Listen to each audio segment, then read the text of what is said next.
Synopsis. After being mysteriously transported to a world of endless oceans and dangerous pirates, a young traveler finds himself trapped in the body of a strikingly handsome boy. Rescued from a foggy sea by a crew of famous adventurers, he discovers he possesses a unique system and a mystical physique that draws everyone toward him. While powerful female warriors compete to protect and care for him, he must navigate high-seas battles and hidden conspiracies. To survive and protect his new friends, he must master his strange new powers and grow strong enough to face the world's greatest legends in this charming maritime adventure. Chapter 1. Sea Circle Calendar, June 1520. In the foggy sea area. On a broken sampan boat.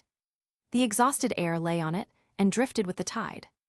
Heir has been in the pirate world for the 7th day. What a bad luck.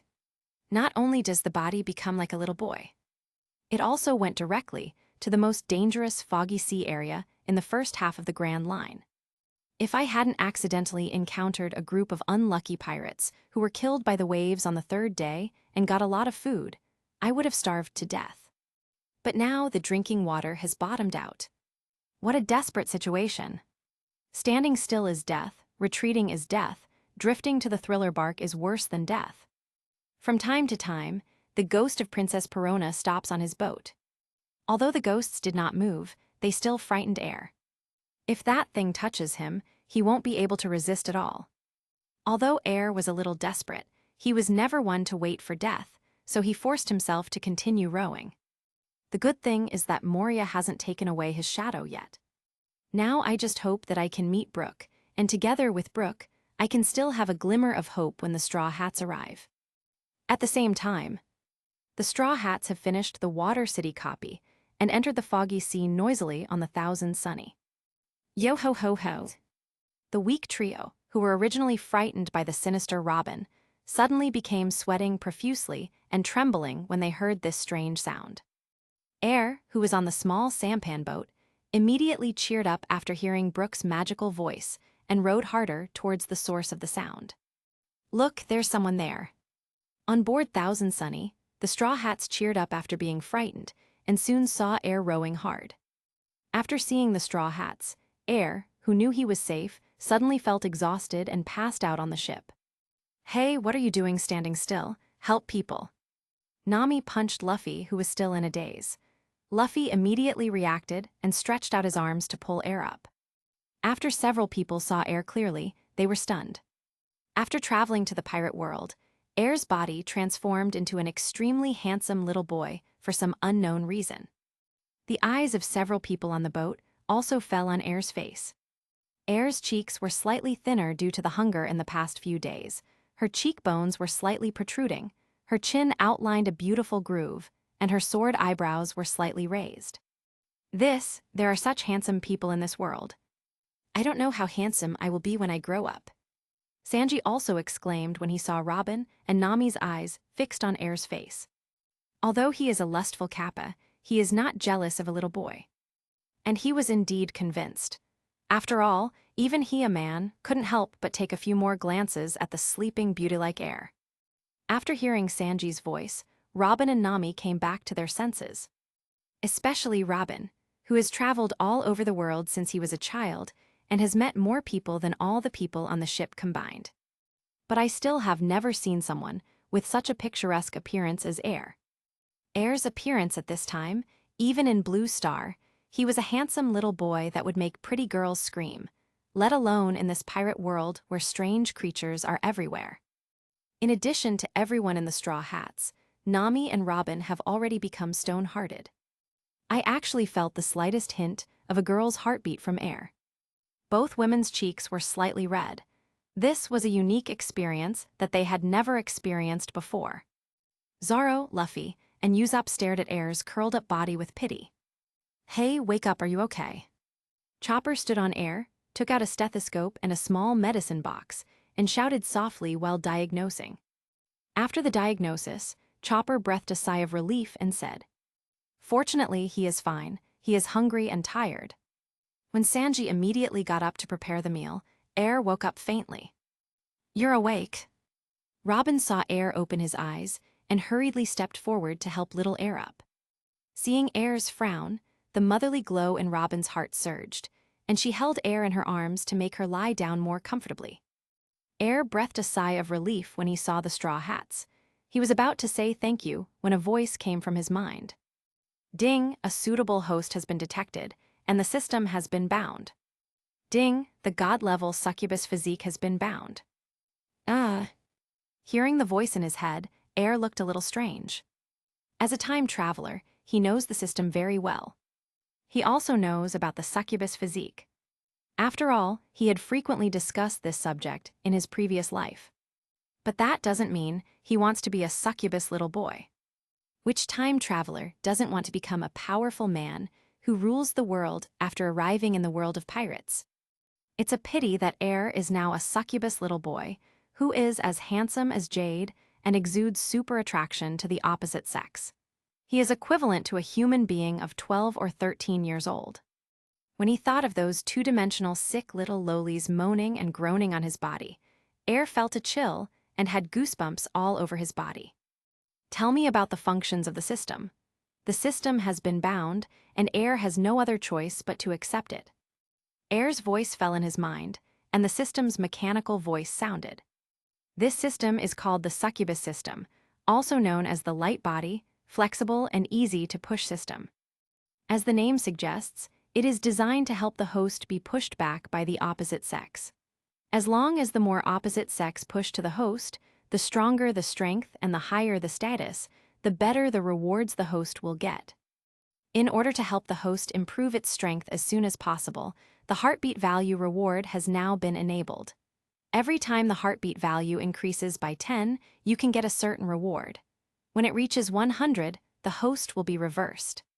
Note, in order to speed up the process of host being reversed as quickly as possible, specific events will activate the task. After completing the task, the heartbeat value will be increased faster. Current heart rate details of the opposite sex. Perona 7.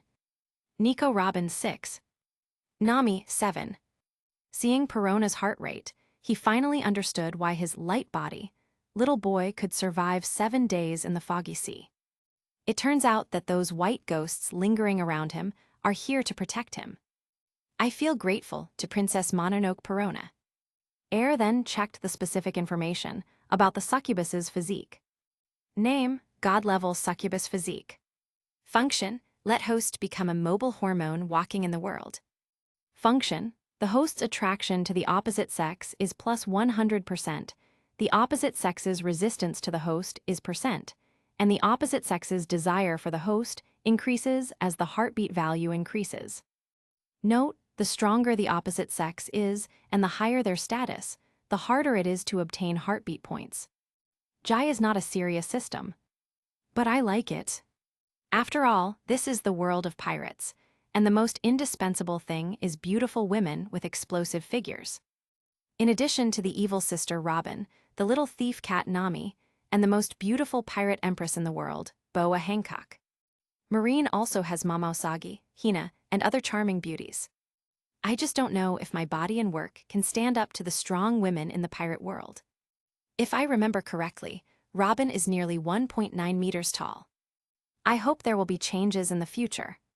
Looking up at Robin, whose eyes were full of doting, Air struggled to stand up from Robin's arms. Thank you for saving me. My name is Air, and I must repay you for your life-saving grace. Little Air stood up with Robin's help. His eyes were clear, and he didn't dwell too much on Robin and Nami. He thanked them. At the same time, he was also grateful in his heart. Fortunately, he was not wearing it to his aunt. Otherwise, with Auntie's bad pants style, I'm afraid I will become a reproductive tool. Chapter 2. After regaining consciousness, he was taken care of by Robin and Nami. Air quickly regained some of his strength. Air-chan, let's have something to eat. After Sanji prepared the meal, Nami held Air, who was still a little weak, in her arms. After greedily taking a sip of Air's very good smell, he walked towards the restaurant. Because Nami exerted a little force, Air's face fell deeply into Nami's waves. Air couldn't hold it in anymore, so he raised his head hard to get rid of the milky smell that hit his forehead. To say it was uncomfortable was impossible. At this time, Air was grateful for the little boy body he now has. If you are a normal adult, it is absolutely impossible to enjoy this kind of treatment. While enjoying Nami's soft embrace, Air suddenly remembered the little beast Mamanasuk in the original novel. Fortunately, the Straw Hats haven't encountered that disgusting thing yet. When there is a chance in the future, I must castrate Mamanasuk and throw him to Ivankov's Shemel Island, so that he can feel the love of the Shemel Tilda. After making up his mind, Air stopped struggling and leaned his head against Nami's body. Not long after, Sanji had prepared a large table full of delicacies. Air moved his index finger, but since he was not familiar with the Straw Hats after all, he sat obediently in Nami's arms, a little shy, and did not eat as much as Luffy did. Hee, shy Air-chan is so cute, Tilda. Robin, who usually has a very dark aesthetic, now has eyes for Air, who exudes a charming aura. Nami, you've been holding me for so long, let Air-chan come to me. You've been drawing charts all day, come on, eat something. Nami handed Air to Robin, very reluctantly. Air was helpless. Haven't you ever thought of letting me sit down and eat by myself? I am a little boy, not without arms or legs. But Air was really weak at this time. After all, he hadn't eaten or drank water for many days, so he didn't resist. Let the two of them hold Robin and Nami in their arms like stuffed animals. Robin's arms felt different from Nami's. Nami is full of youthfulness, while Robin is full of elegance. Moreover, Robin is slightly older and has a much better figure than Nami at this time. Enjoying Robin's warm embrace, Air compared boredom. Come on, Air-chan, eat quickly, Tilda. Robin picked up a piece of the tenderest sea king's meat and brought it to Air's mouth. Because it had just come out of the pot, she was afraid it would be too hot, so she carefully puffed up her cheeks and blew gently. The breath he exhaled gently caressed Air's cheek, making him blush involuntarily. Seeing Air's look, Robin pursed his lips and smiled. Air really can't stand it anymore. Although he is a little boy now, he was an adult of nearly 20 years old before time travel. Robin's unintentional amorous feelings made him feel uncomfortable all over. He was sure that no matter which man he was on Earth, he wouldn't be able to bear having his head clamped between round peaks and being lightly breathed by Robin. Robin, I'd better eat it myself. Although I'm young, I'm still a man. Air broke away from Robin's pincer attack, sat on the chair next to him, shut out the distracting thoughts in his mind, picked up the Poseidon meat and started to eat it. The meat in one piece is particularly satiating and extremely nutritious. But Air still felt like a bottomless pit in his stomach. Robin, Nami, and even Luffy were stunned and swept away the food on the table like a storm. After being completely full, Air took a deep breath, and his bulging belly quickly returned to its original shape like a punctured balloon. He could feel that although he had the body of a child, he had considerable power within his small body, probably due to the changes that had occurred after entering the pirate world. Air-chan actually has the same ability as Luffy. Haha, Air is very interesting, please be my partner. Air did not agree directly, but looked up at several other Straw Hat crew members. Robin and Nami were looking forward to it. Sanji, Usopp, Frankie, and Chopper were very welcoming. Zoro looked at Air carefully and said, "The Foggy Sea is so dangerous, how did you get here?" Air thought to himself that he was worthy of being the vice captain, and his mind was normal when he was not lost. Then Air showed a bright smile on his face and said, "A man needs a reason to go to sea.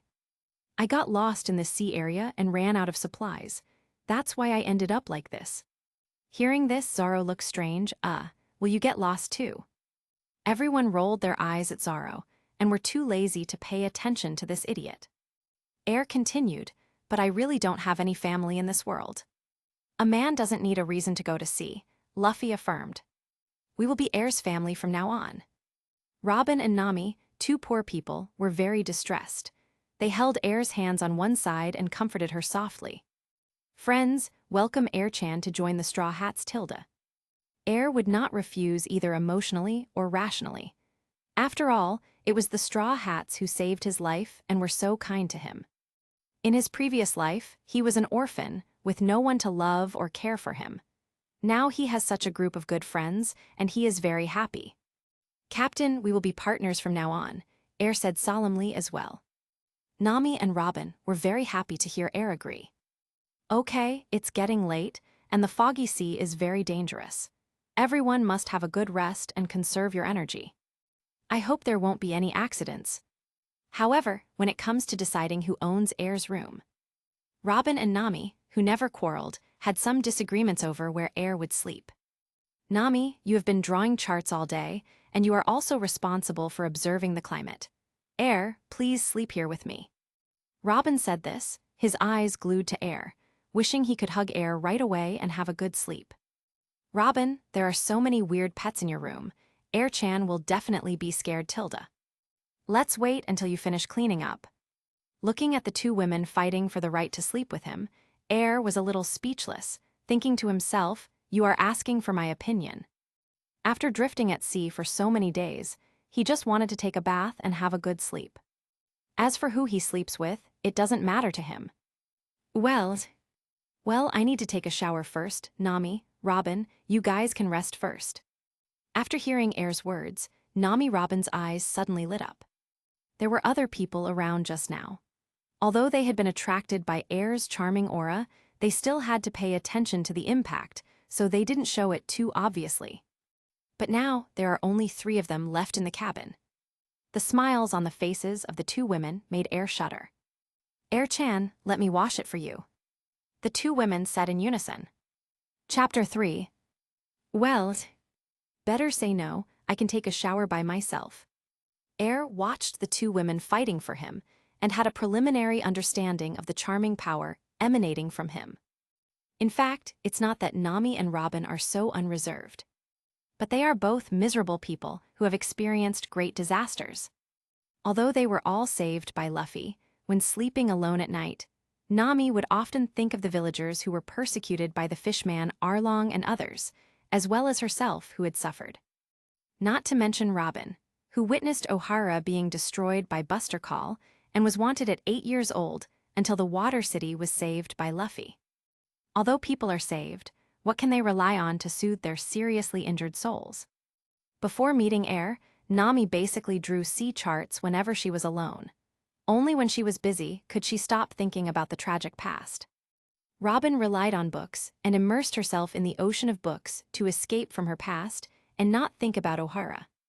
But today, after meeting Air, they felt an unprecedented sense of comfort from Air.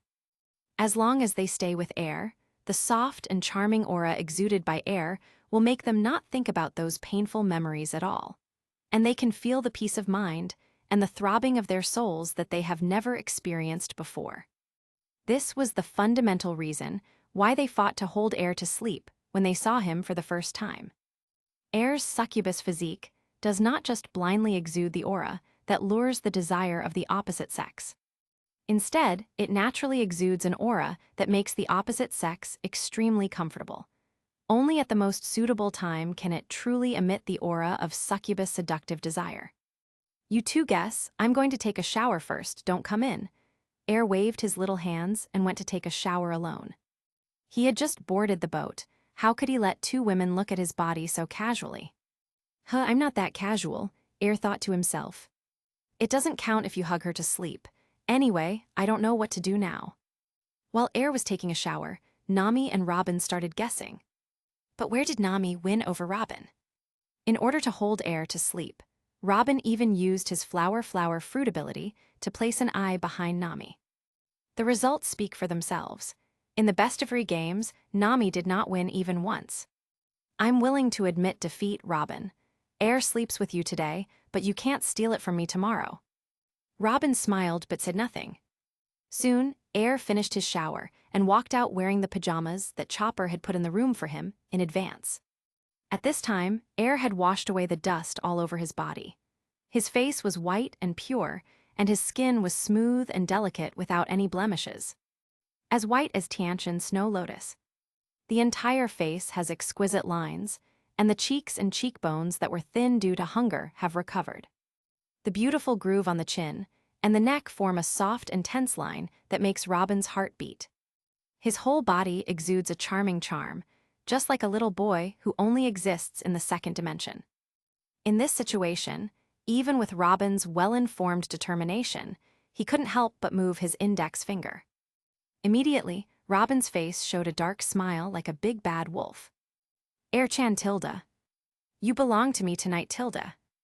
Air felt like a little white rabbit waiting to be slaughtered, enveloped by the shadow of Robin's plump body. Am I Tilda?" Robin leaned over and picked up Air, taking Air back to his room. Before entering the room, he activated his ability and instantly threw all the special pets he had raised into the sea through the window. "Now that we have Air-chan, we don't need you anymore," Robin murmured to himself. After entering Robin's room, Air looked around curiously. The room is very clean, simple, and has a unique Robin Scholar atmosphere. "You rest first, sister, go take a bath." After reluctantly putting down Air, Robin turned around and left, and even locked the door from the outside, fearing that Nami would come and snatch Air away. Lying on Robin's bed, Air turned on the system and checked the heart rate. He doesn't want to be just a pillow for Robin and Nami. In this world of pirates, who doesn't want to become a strong man who dominates the world? Without enough strength, even in the straw hats, he still can't protect his woman. Heartbeat value details. Nico Robin, 6 right arrow 8. Nami. After seeing the two women's heartbeat values for him increase to 8 points, Air pondered in his heart. It will reach 10 points soon. I don't know what the reward will be. I hope there is something that can improve my strength. Shichibukai Moria is almost here. Whether it's for the straw hats or for Princess Perona, who has a heart rate of 8 points for me even before we meet, we need enough strength. Especially Perona, we can't let her get photographed by a bear and go to Hawkeye's hometown. While Air was pondering, Robin finished taking a shower, opened the door and walked in wearing pajamas. Air couldn't help but look up. What caught his eye was Robin's devilishly hot figure. The skin is like fat and the skin is like snow. It can be moistened and cleansed by blowing it. Especially Robin's height of 1.88 meters and her stunning legs covered under the goose yellow pajama skirt. Like a fine and smooth silk, flowing with perfect curves, Air not only wants to wrap it around her body. Simply perfect. However, although she was wearing pajamas, Robin didn't expose anything that shouldn't be exposed. After all, Robin is a bold yet cautious, passionate yet conservative woman. Air didn't think about vulgar things, but looked at Robin as if he were admiring a peerless jade. "Sister Robin is so beautiful, Tilda," Air admired sincerely. Robin moved her jade legs and sat next to Air, exuding a strange royal sister's glory. He stretched out his arms, lay on the bed, held Air in his arms, and greedily sucked in his reassuring breath. Air, who had not slept well since traveling here, soon fell into a half-asleep and half-awake state. Then, because the posture was not comfortable, he moved his head, rested on the big pillow that made him feel most comfortable, and hugged one around him with his other arm and fell asleep. Robin didn't stop him. On the contrary, a ridiculous idea came into her mind for no reason. Take Air to be your future husband. That night, Air slept extremely comfortably, but was a little out of breath due to being squeezed by the pillow. Robin also slept soundly for the first time in a long time. The hearts of the two miserable people were much closer to each other. It wasn't until around 10 noon the next day that Air was awakened by the sound of the system. Nico Robin, 8 right arrow 10. The heart rate of the first person of the opposite sex reaches 10. Please host to receive the reward. After Air woke up, Robin took a long nap, and then he woke up and stretched beautifully. Air-chan, good morning, Tilda. Chapter 4. Good morning, Sister Robin Tilda. That. Sister Robin, can you turn your head? Huh? Robin was a little surprised. Why? I need to change clothes. Kek. Robin covered his mouth and chuckled. Is little Air-chan still shy? You were dishonest last night. Are you afraid that your sister will peek now? Air blushed because he didn't know that the big pillow belonged to Robin. I fell asleep holding her in my arms without thinking of so many things. Little rascal, please change your clothes. If my sister wants to see it, you can't stop her even if she's not in the room, Tilda. Robin smiled evilly and turned around. Air quickly put on the fitting clothes that Nami sent last night. Just as he was about to speak, he saw Robin folding her arms and her face turned red. I don't know what happened to her. Air naturally knew that Robin must have activated his ability, but she just didn't know what she saw. After washing up, Nami couldn't wait to open the door, hugged Air and took a deep breath before letting go. After the two women left, Air reluctantly straightened his messed up clothes and had time to turn on the system. Robin's heart rate reached 10. Yes, host. Oh, it's a pity. If I had traveled back in time before the Water City plot happened, and I had to save a wave of Robins, my heart rate would probably be as high as Zala. But there will be many opportunities in the future. Let's see what the reward is first. System withdraw rewards. Rewards have been distributed. Congratulations to host for getting the full version of Marine 6 styles and its derived skills. Because the host has naturally mastered the return of life, the reward for the swordsman cutting Iron Realm has been added. I'll go, it's really rich. As Air finished speaking, the full version of Marine 6 styles, as well as the strength of the iron-slaying swordsman realm, quickly adapted to his body perfectly. With his current strength, he is enough to dominate the first half of the Grand Line. But soon, Air thought of a key question. The system, Sister Robin's heart rate reached 10 points, gave her such a generous reward. Then if Nami's heart rate reaches 10 points, will she also be given such a reward? Host thinks too much. This is the first time, so the reward is huge. Other members of the opposite sex will be rewarded if their heart rate reaches 10 points, but they won't be as generous. Host, please keep up the good work. The higher the heart rate, the better the reward. It's useless if the host casts a wide net and wants to attract a lot of people of the opposite sex with a heart rate of 10. Air nodded, feeling a little regretful. He had really thought about doing this. Afterwards, Air laughed and shook his head. What a scumbag thinking. Robin is so good, but he only has 10 heartbeat points, and he still thinks so much. After receiving the reward, Air was neither idle nor bored with Nami Robin. Instead, he came to the training room where Master Zoro lived. He had just gained strength, and he had to get used to it, otherwise he would be in a hurry when fighting. Oh, Air! Zoro, who was standing upside down and doing pull-ups with his legs holding an oversized barbell, saw Air coming in and said hello. If you don't recuperate, why do you come here to see me? Zoro put down the oversized barbell, wiped the sweat from his body, and asked with a smile. Am I here to practice? Air was speechless. Do you think, Zoro, that I will join the weak trio? As a man, of course you should be proud to fight. As a crew member of the future Pirate King, I will become the strongest man in the world from now on. Zoro was stunned for a moment, then laughed. But it's not ridicule, it's recognition. After all, the members of the Straw Hats all have great dreams. Okay, from now on, I, the greatest swordsman in the future, will teach you how to practice. Zoro did his part. I'm very strong, don't underestimate me, Zoro. Ha. On the contrary, it should be me who teaches you how to practice. Zoro smiled after hearing Air's words. Air, it's good to have confidence, but it's not good to be arrogant. At this moment, the voice of Chopper, who was responsible for observing the enemy's situation, came in. Everyone, there seems to be something on the sea ahead. A bucket.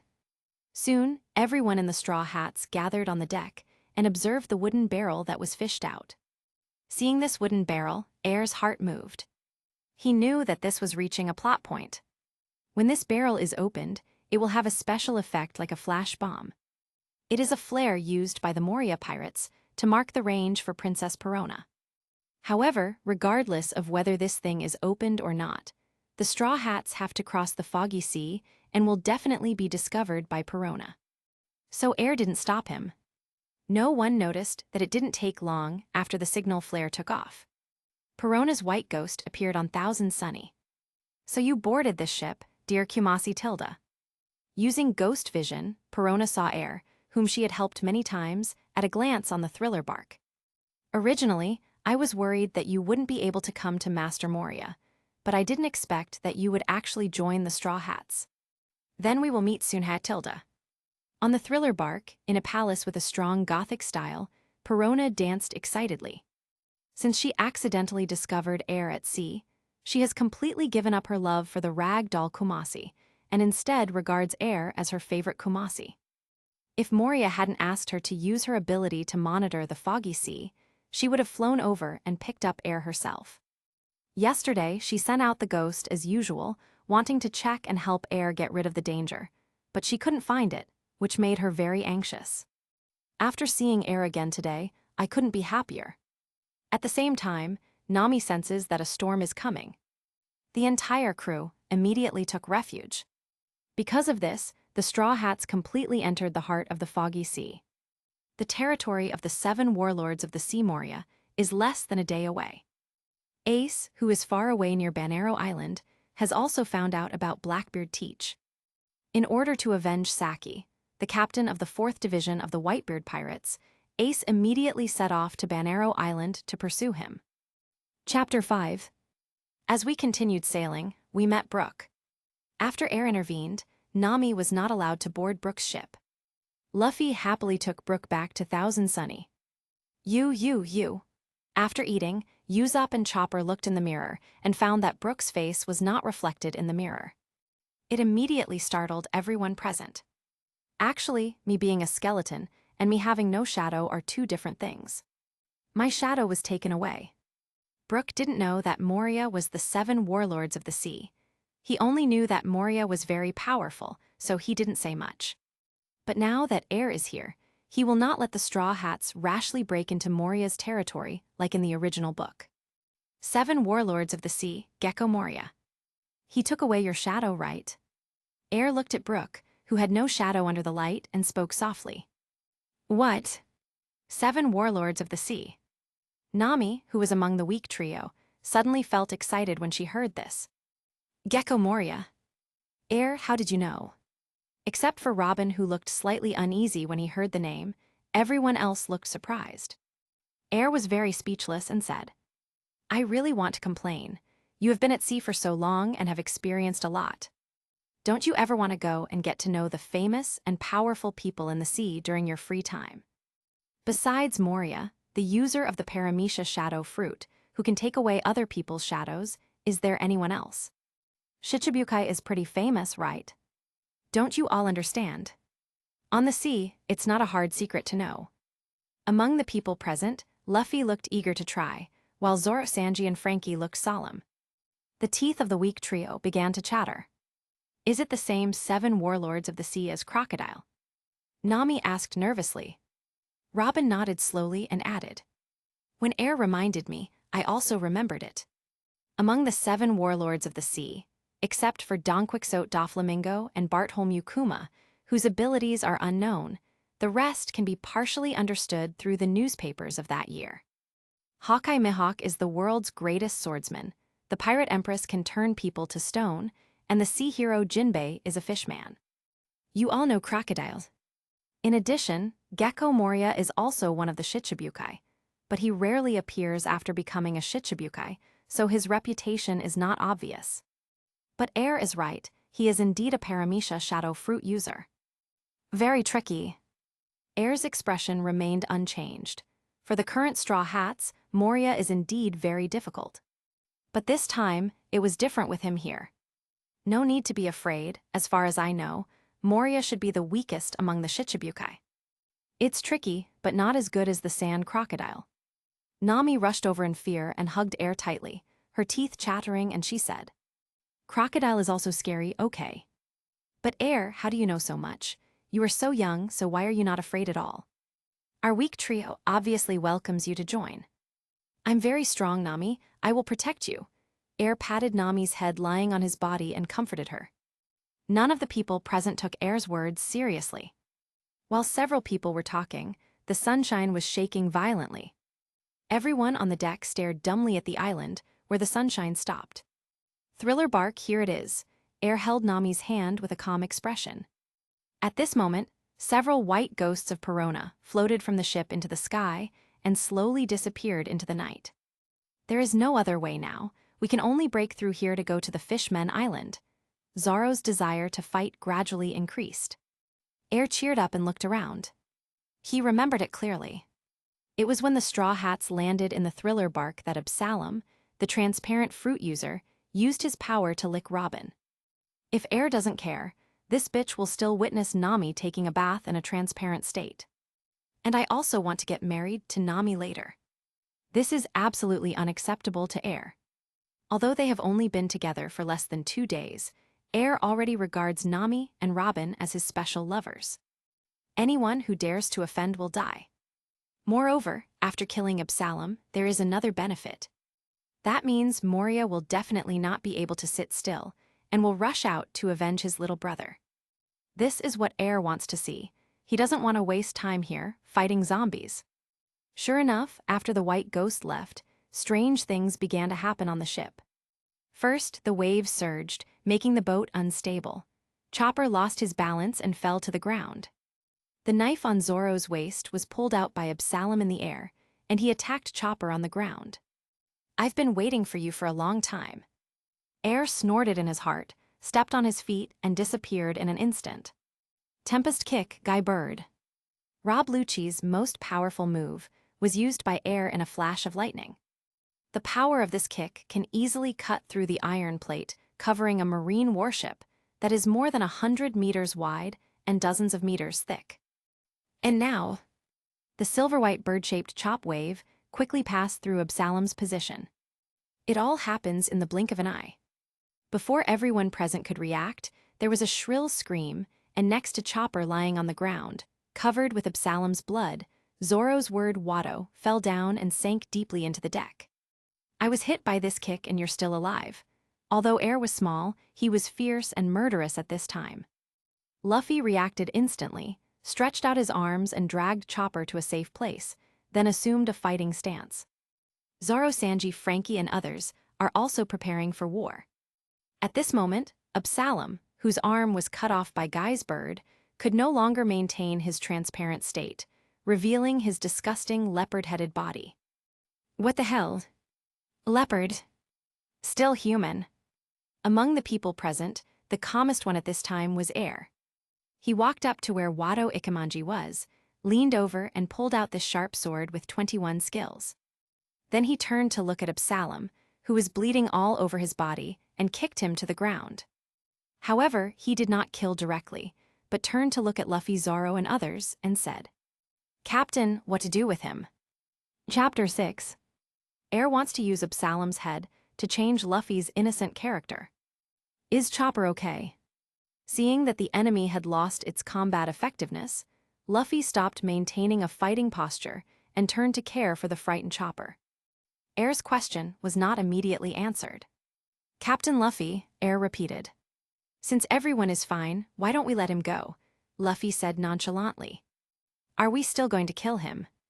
Air narrowed his eyes and said coldly, "Captain, do you think we are playing house?"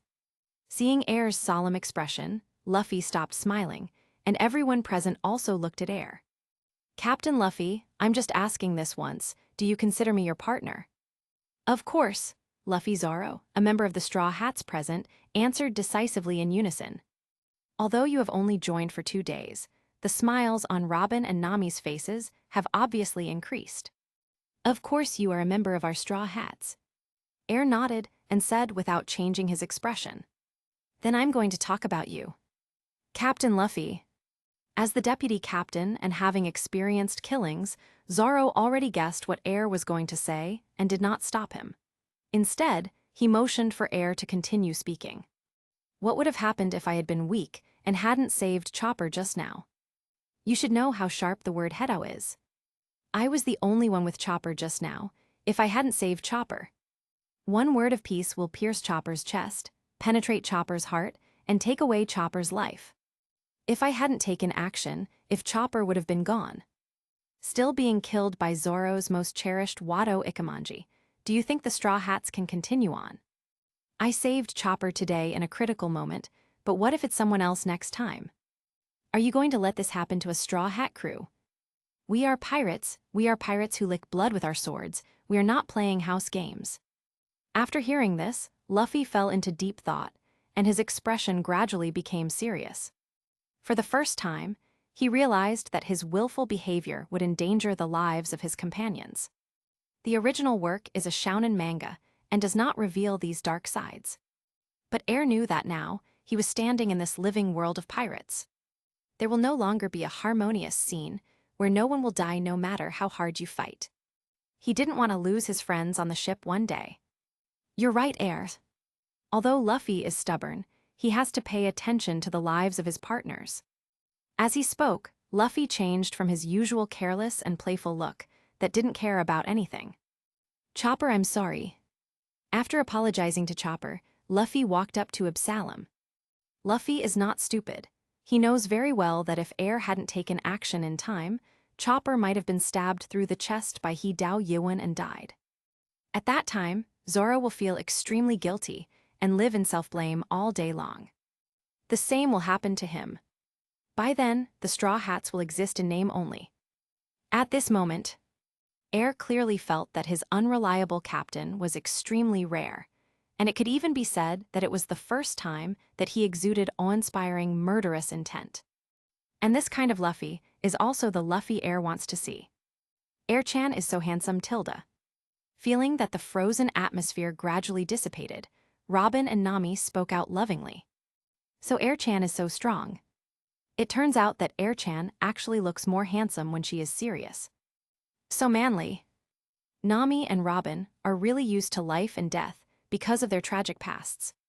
Although they are kind-hearted people, they will not bear to kill those who deserve to be killed. Before the serious look on Air's face dissipated, he was sandwiched between Robin and Nami, one behind the other, and held him tightly. At this time, the two women really felt as if they had discovered a treasure, and they could not wait to rub Air into their bodies.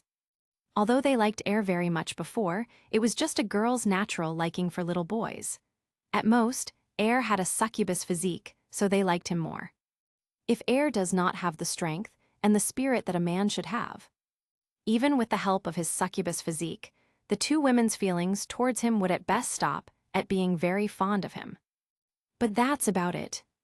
After all, this is the world of pirates. Here strength comes first.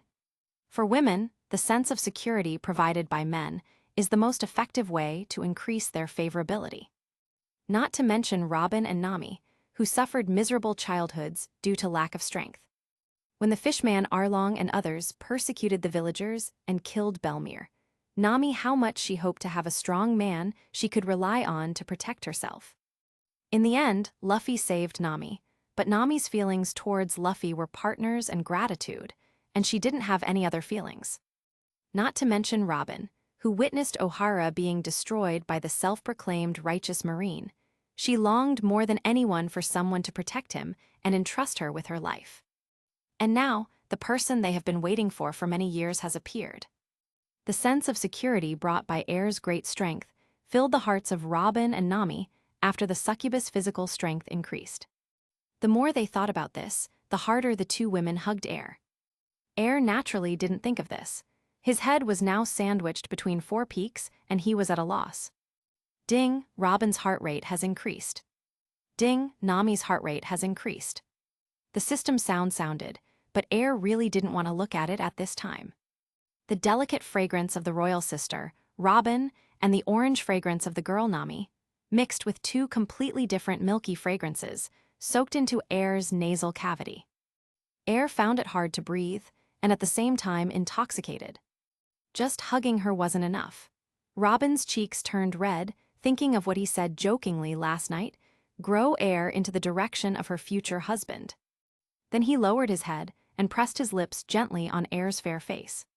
After seeing this, Nami was not to be outdone, and also blushed and stamped Air on the other side of his face. No one else present paid attention to what happened between the three of them. Because they were all witnessing Luffy personally deal with Absalom, that disgusting piece of shit. In this way, the evil-doing and extremely lustful transparent fruit user in the original drama died at the hands of Luffy under the intervention of Air. Hearing Absalom's death scream, the two women reluctantly let go of Air and turned to look at Luffy. Everyone present clearly felt that after killing Absalom with his own hands, Captain Luffy became different from the past. There was an aura of killing in his body that he had never had before. Moria will be here soon. Air reminded aloud. Sanji said nothing and quickly turned around to prepare the meal. Zoro took the letter from Air and took out the knife and cloth, slowly wiping it. Chopper dug out a large bottle of blue wave balls from his pocket. Luffy crossed his arms and sat quietly on the bow of the sunshine. Everyone knows very well that a fierce battle with the 7 warlords of the Sea Gecko Moria is coming soon. Air silently protected Robin and Nami behind him, and at the same time opened the system in his mind, preparing to receive the reward. Chapter 7. While Luffy and Air's gang killed Absalom. On Banero Island, Fire Fist Ace intercepted Blackbeard Marshal D. Teach's group here. "Hey Teach, I've been looking for you for a long time." "Hadohate." "Ace Captain, before the battle, let me say one more thing. Ace, do you want to be my companion? Come with me to conquer the world. I have already planned my way to hegemony. The era of Whitebeard is over. I will be the Pirate King. First of all, we must kill Monkey D. Luffy, who showed up in the Water City. As a gift to the world government." Blackbeard became more and more enthusiastic as he spoke, and Ace was already furious. "Luffy, he's my brother. I can't let you go anymore, Teach." After negotiations failed, Blackbeard knew that a fierce battle was inevitable. However, he quickly reacted and said with a wild smile, "Si Faohaha, I can't catch Straw Hat Luffy. If I catch you here and offer it to the world government, I can still achieve Layazi's goal." Since then, Portgas D. Ace and Marshal D. Teach have started a big duel on Banero Island, known in history as the Battle of Banero Island. As a result, Ace was defeated and sent to Impelton, the large prison, and Marshal D. Teach became the new 7 warlords of the sea. Thriller Bark, Moria, who had been staying in her room studying zombies, was furious. Absalom was killed. What a joke. He is my Moria's partner. Who dares to kill him? Who is it? Ever since the battle with 4 Emperors Kaido and Teacher, Guy almost killed all his friends. Moria values her companions more than anything else. For this reason, he even dared to run to Blackbeard's lair at all costs. And now, someone personally killed his most cherished companion at his doorstep. How could he not be angry? Pepe, use your ability to investigate. We must find out who killed Absalom. I will cut his shadow into pieces one by one with my own hands. Perona did not refuse, holding a small red umbrella with a rich Gothic style, floating in the air, controlling several white ghosts, and rushed towards the direction of Air. Lord Moria is angry. I have to save my Kumasi Tilda. However, Absalom is really annoying. As a beautiful woman, Perona certainly cannot have any companionship with the extremely lustful leopard-faced transparent man. If it weren't for Perona's tricky abilities and her courage to be ruthless, Absalom wouldn't have let such a beautiful woman take a peek. Therefore, Perona felt nothing about Absalom's death. I even thought it would be good to die. This way, I won't have to send ghosts to guard him in the future. It feels so comfortable just thinking about it, Tilda. Putting these thoughts behind, Perona's mind was filled with Air's figure. Lord Moria really gave me so many tasks. Otherwise, I would have brought back that person as cute as Kumasi. Perona was worried that Moria would take action before her, and she was so anxious that she flew as fast as possible. Not long after, she appeared in the sky above Thousand Sunny. Hazihai. Finally arrived Tilda. Kumasi Tilda, Perona saw Air next to Nami Robin at a glance. In her eyes, Air seemed to be glowing at this time. It was the first time she had seen Air in person with her naked eyes. Air's succubus physique will emit the corresponding aura according to the preferences of the opposite sex. Perona, who has absolutely no resistance to the gloomy style, has eyes for Air and wants to take Air as her own immediately. Hearing the sound in the air, the Straw Hats looked up. I saw a girl with pink twin tails and a princess-like appearance floating in midair. She wore a crown and held a burgundy umbrella. The exquisiteness of its appearance and rich dark Gothic style impressed Robin, who had always liked dark pets before. Sanji almost popped his eyes out. Luffy and Zoro were ready. "Dear lady, may I have the honor of knowing your name?" Sanji asked. "Damn scum, Perona spat, throwing out a white ghost that passed through Sanji's body.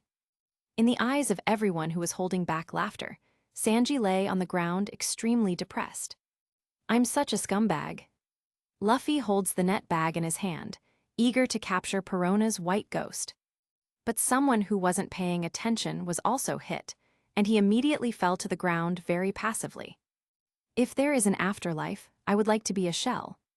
It's so bad. If there is a hole, I really want to get into it.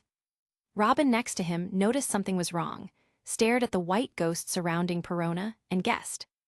Everyone who encounters that ghost should become very depressed.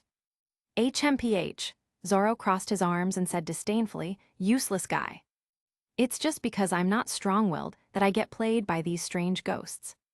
Hey, stinky cook, is this the time for you to be negative? Zoro was walking forward with his head held high and was easily subdued by Perona's negative ghost. Green Algae Head, who was so arrogant just now, instantly fell to the ground and said with depression, I'm really sorry, I really shouldn't have been born in this world. Air tried not to laugh.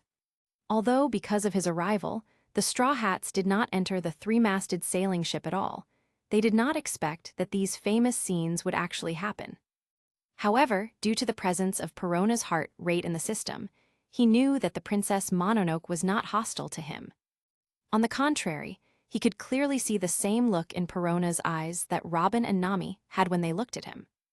After easily subduing several powerful forces of the Straw Hats.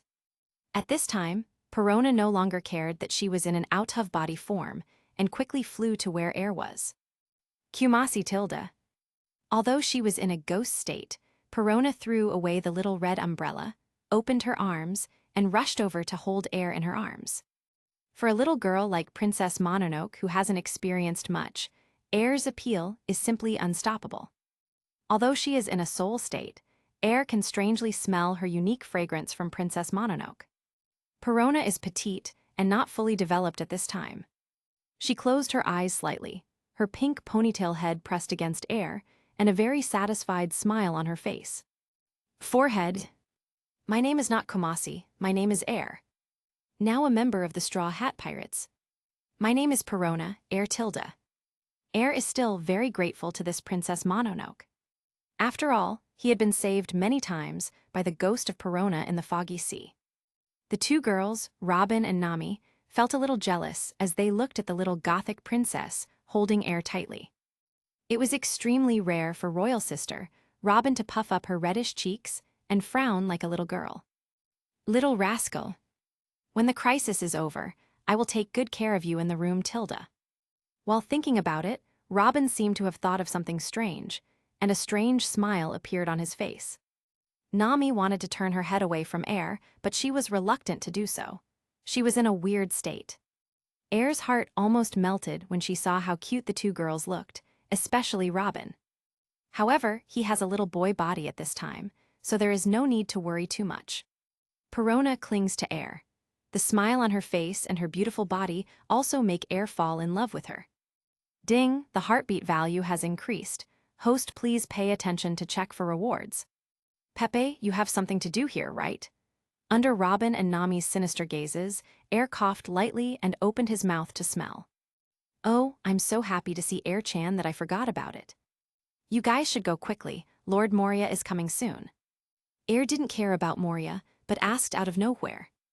Aren't you coming with me? Perona tweaked and said quickly. I'll come back to you soon, Tilda.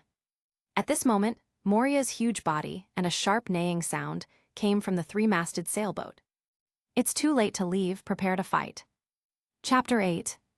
Air-chan, you are no match for Lord Moria. Let's go, Moria has endless zombies and giant zombies. You are no match.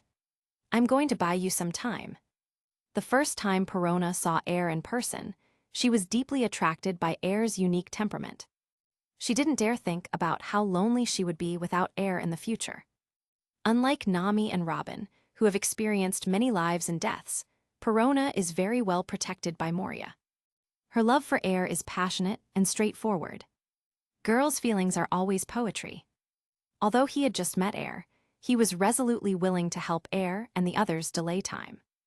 Everyone in the Straw Hats, was shocked and moved when they saw Perona turning around and flying towards Moria. Why would she do this? Zoro didn't understand it, and Luffy didn't understand it even more. Because of our little heir. Robin explained as usual. Nami also knew very well that what Robin said was right. I didn't expect our heir-chan to be so charming. A girl you've only met once is willing to do so much for you. When I meet more people in the future, I don't know how many girls I will seduce. Heir-chan, Nami knelt down, held Heir's face with both hands and spoke very solemnly. Will you dislike me and Robin in the future? When you get older, maybe Robin and I will be with you. Nami's cheeks turned red as she spoke, and Robin next to her turned her head, but her ears perked up. She didn't expect that Nami would be so bold in this kind of thing. There are still people on board Nami, Robin reminded in a low voice. Robin, do you think they understand? Nami turned to look at the confused faces of the straw hats. Although Sanji is a lustful kappa, he can only get high with oral pleasure, and he is still a young child. The most daring thing is just peeping. Moreover, Sanji respects women in his heart and will not think wrongly. As for Luffy, Zoro, and the others. Hearing Nami's words, Robin covered his mouth and laughed. You haven't answered me yet, Heir. Robin looked at Heir with the same beautiful eyes, waiting for his answer. Heir didn't expect that Perona's appearance would actually intensify Robin and Nami's liking for him. Immediately, he said with great solemnity. Robin, Nami. How could I not like you? Unless I die. Before he finished speaking, Nami hugged Heir to her chest and covered him hard to prevent him from finishing. This is our good Heir.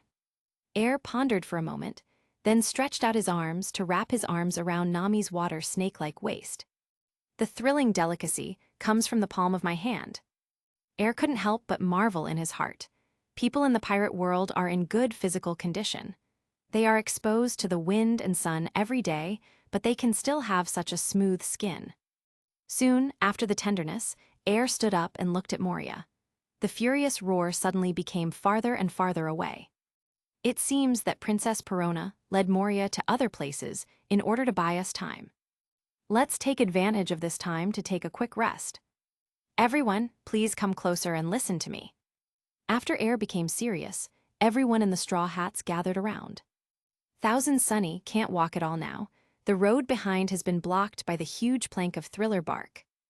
We can't escape now, even if we want to break the ship's planks.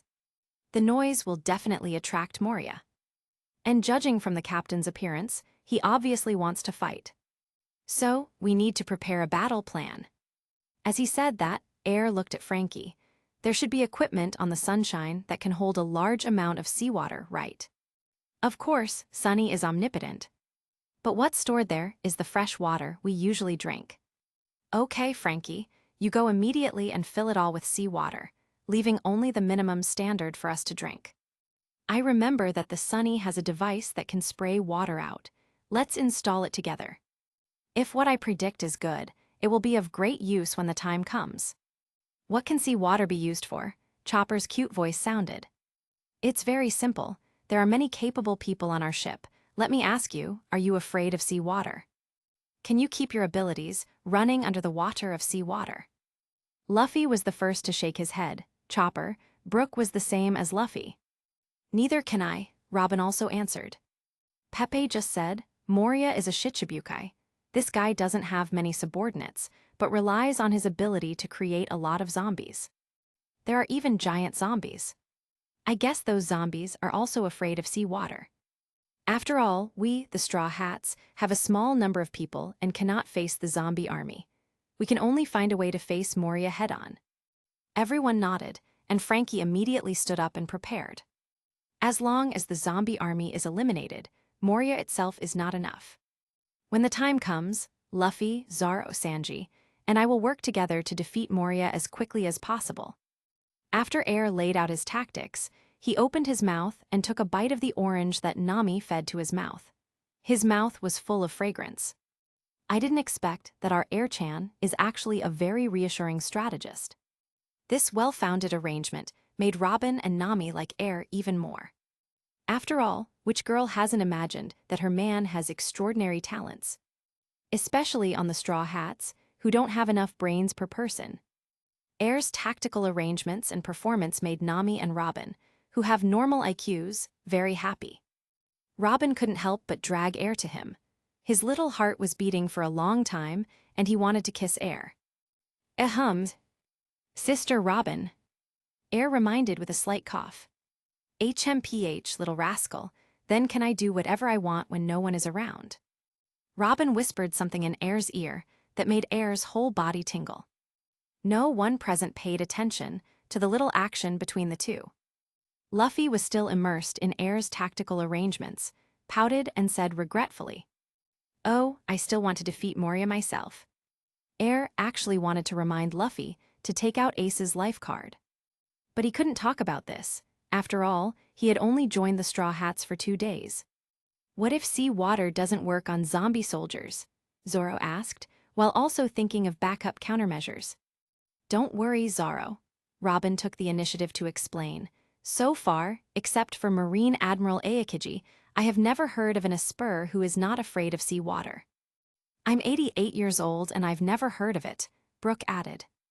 Zoro said nothing more and concentrated on wiping the 3 knives. Air certainly knew that the weak point of Moria's zombie soldiers was seawater, but he had to pretend to be a strategist to analyze it. Otherwise, there is no way to explain it. Luffy and others are naive, but Robin and Nami are not stupid. He had to be able to justify himself, so he could only give himself the identity of the Straw Hats' military advisor. While everyone was getting ready, Air had some free time and turned on the system to check the heart rate. The system has reminded twice that the heartbeat value has increased. He has to improve his strength again. Chapter 9. System, check the heartbeat value. Heartbeat value details. Robin 10 right arrow 15. Nami 8 right arrow 15. Perona 8 right arrow 12. Nami and Perona's interest in Host reaches over 10 points for the first time, and Host can receive 2 rewards. Do you want to receive Host now? Let's collect Nami's heart rate reward first. Congratulations to Host for getting Meteorite Iron. This material is better than the forging material of Black Blade Knight, the supreme fast sword. Host can make it a famous sword that surpasses the supreme sharp sword. Air was a little confused. You can even give me a better knife that can be used directly. After all, I have the strength of a swordsman, but I don't have a handy sword. No matter how good the material is, I can't forge it. Do I have to wait until I go to Wano Kuni to have my own sword? The system can be built for you. Please Host to choose a name first. If you didn't tell me earlier, I would have complained about it. As for the name of the sword, it's called Bai Daojo. There is a black sword night in the pirate world, but I don't know if there is a white sword day.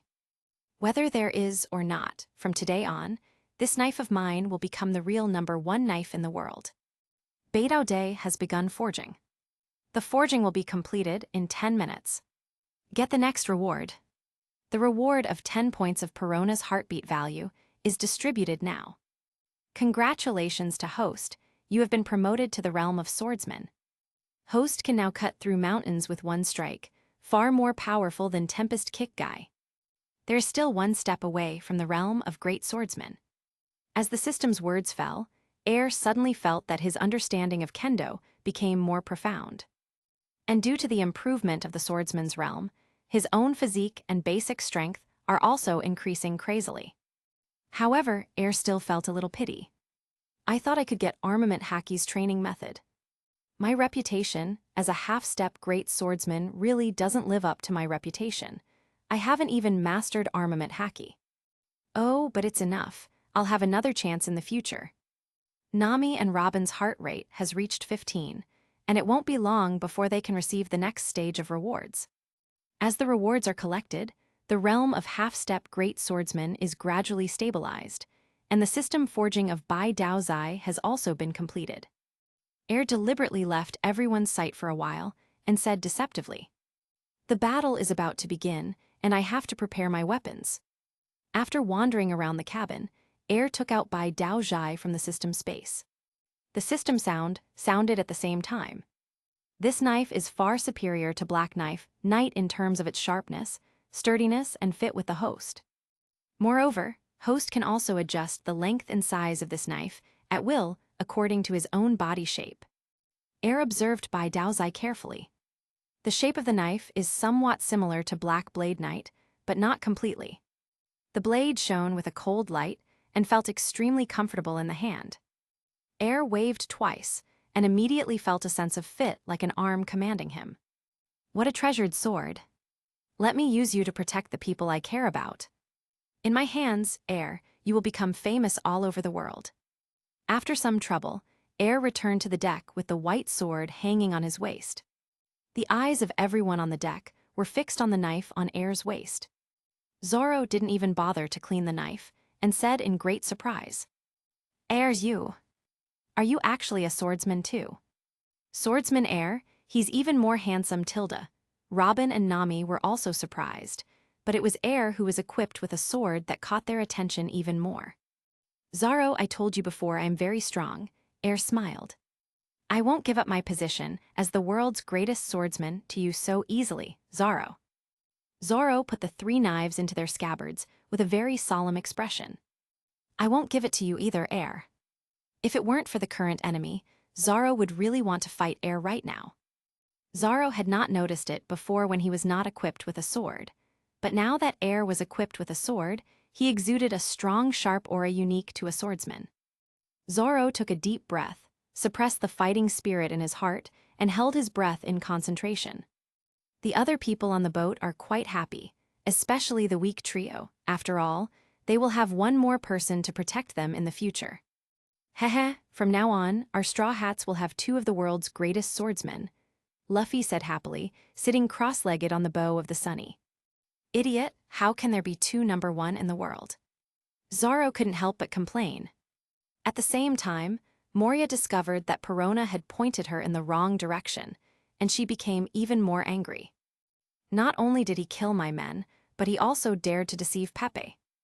You are so damned.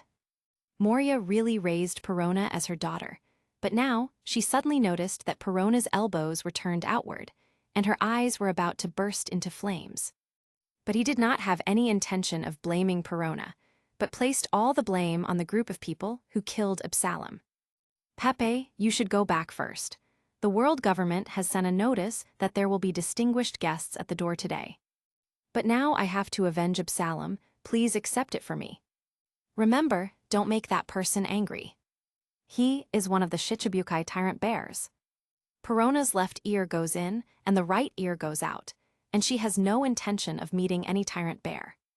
All she can think about now is Air, and how to get Air to escape from here safely, and then she will elope with Air Tilda. On the other side, everyone in the Straw Hats was ready to fight. Moria had been at home for too long and was so fat that she was out of shape. Her speed was very slow, so she let her zombie soldiers go first. Zombie soldiers, tear them apart. Chapter 10. Following Moria's command. Thousands of zombie soldiers staggered towards the Sunny. You deserve to die. How dare you kill Lord Absalom? Kill them. Moria followed the large group of zombie soldiers at a speed that could not be said to be fast, but rather slow. Air and Luffy stood on the bow of the Sunny together, squinting at the zombies rushing over in groups. Wait a little longer. When they get closer, the effect of the sea water will be better. When the zombies approached within 50 meters of the Sunny, Air quickly spoke. Frankie, splash the water. Understood. Frankie prepared a thick and long water pipe for everyone on the boat, with a large nozzle installed on it. Flashy. Luffy also jumped off the bow of the boat very excitedly, holding a water pipe in one hand, and splashed seawater towards the place where the zombies were most concentrated. Robin crossed his arms and used the ability of flower fruit to grow 10 pairs of arms on the boat, holding water pipes and spraying them freely. In an instant, the sea water all over the sky fell on the heads of the zombie army like a downpour. Except for Air, everyone in the Straw Hats looked nervously at the zombies that had been soaked by the sea water, fearing that Air's method wouldn't work. But it's obvious that Air didn't lie to them. The zombies who were drenched in sea water fell to the ground one after another, spitting out the shadows imprisoned by Moria from their mouths, turning into corpses and no longer moving. Moria was immediately stunned. Sea water. Who told them about zombies' weaknesses? Damn it, retreat now. But Moria gave the order too slowly, and the zombies rushed too fast. Now he turned around and ran away, directly exposing his back to the straw hats, which made everyone in the straw hats feel happy. In less than 10 minutes, Moria's thousands of zombie soldiers were all gone. Moria hurriedly activated her ability to collect the shadows spit out by the zombies. At this time, be careful, Brooke has been looking for the person possessed by his shadow among the zombies. So he soon saw the body of Shimitsuki Ryoma. He pulled out the water from his waist and tried to cut off the water pipe by its roots. Air has no interest in the dragon-slaying samurai Shimitsuki Ryoma and the Wano Kuni sword Shusui in his hand. Zaro, your opponent is here. Air swung a silver-white sword energy, blocked Ryoma's slash, and turned to Zaro and shouted. One sword style, 36 trouble phoenixes. Zaro, who couldn't wait any longer, bent his left arm and raised it slightly. He held the lower limb of his left arm with the inside of his right palm and slashed a green algae-colored slashing wave towards Ryoma. Then the two of them fought back and forth. Seeing that Ryoma was blocked, Moria gritted her teeth and fused the shadows on the thousands of zombies just now and possessed the giant Oz. But unlike the original work, without Luffy's shadow possessing him, the giant Oz wouldn't be much more powerful. I'll leave this giant to you, Air. I'm going to find Moria. Luffy, who couldn't wait any longer, instantly switched to second gear and disappeared aboard the Sunny. Hey, Frankie, you guys keep an eye on Luffy and don't let his shadow be taken away. You just need to be cool and spray seawater on Moria. I'll take care of the giant Oz. After finishing speaking, Air stood up from the bow and slowly pulled out the white sword from his waist. Seeing that Air was finally about to officially take action, Nami and Robin's eyes were immediately glued to Air and refused to leave. Air with the sword drawn is really handsome. In the eyes of the two women, Air, whose aura had gathered together, was no different from a walking super hormone. Nami's eyes were almost heart-shaped, Robin's little heart was beating fast, and his body was shaking violently due to the aura exuding from Air. One sword style. Breaking the air. Air slashed out with his sword. The dazzling silver-white slash wave split the air and cut off all obstacles in front of it. All the buildings and mountains on the Thriller bark that were higher than the silver-white slash were cut off under this sword. The giant Oz, who had just merged thousands of shadows and was punching slowly, was instantly torn by this knife and cut in half from the waist. After the silver-white slashing wave cut off the giant Oz, its power remained unabated and continued to roar towards Moria's location. Moria, who was fighting with Luffy, rolled on the spot in panic to barely escape this terrifying sword attack. Air held a sword flower in his arm, slowly sheathed the sword, and stood at the bow of the ship. Swinging the sword like a dragon, penultimate grace, graceful and graceful. So strong. Air-chan is so awesome. So handsome. He is just the man in my dreams. Robin and Nami's eyes lit up. At this moment, in this situation, in their eyes and hearts, there is only Air and nothing else. At this moment, the charm exuded by Air's succubus physique has almost reached the ultimate. The attraction to Robin and Nami has also reached its peak. Robin's beautiful eyes were shining. Her teeth were biting her rosy and plump lips. Her emerald-like fingers and long legs wearing black lace stockings were intertwined with each other, and she felt an unprecedented desire for Air in her heart. This strong and strange throbbing was something Robin had never experienced in all these years. But she knew exactly what her reaction and her throbbing towards Air meant. Air is still a child, I can't. Robin endured the strange feeling in his body and heart, and kept warning himself in his heart. Nico Robin, you are 28 years old. How can you have such shameful thoughts about such a young Air-chan? But, it's not easy to meet a man that I'm extremely passionate about, Nico Robin. Are you willing to just let it go? In the end, Robin's love for Air defeated everything. It was hard to suppress that embarrassing feeling. What a seductive little villain. Although Nami next to her is an 18-year-old girl, she is no better than Robin. At this time, the two girls both had Xia cheeks, and their round and plump peaks rose and fell with deep breathing, as if they were about to jump out at any time. Ding, the heartbeat value has increased. Air didn't notice anything strange about Robin and Nami, but was thinking about the knife just now. Although he knew he was strong, this was his first time fighting with a sword. That move just now is similar to the sword Soul's big sword in the poisonous milk powder in the previous life. Air whispered to himself silently. The donkey rolled to avoid Moria, who was drawing a sword. His eyes widened with a look of fright on his face. Hawke Mihawk. No, it's not him. Who is it? Where did such a powerful swordsman come from? Moria's eyes fell on Air on the bow of the Sunny. It's him. How can it be? How can a child be so strong? The other straw hats present were also frightened by Air's big sword. Even Zoro and Ryoma, who were fighting together, stopped fighting and were immersed in the surprise brought by Air's sword. Air is really so strong. Zoro tightened the knife in his hand. It seems I have to work harder. Hey, isn't this a bit too strong? Sanji, Usopp, Frankie, and Chopper all opened their mouths. Haha, just a small test of my skills. Don't worry, everyone. Air waved his hand.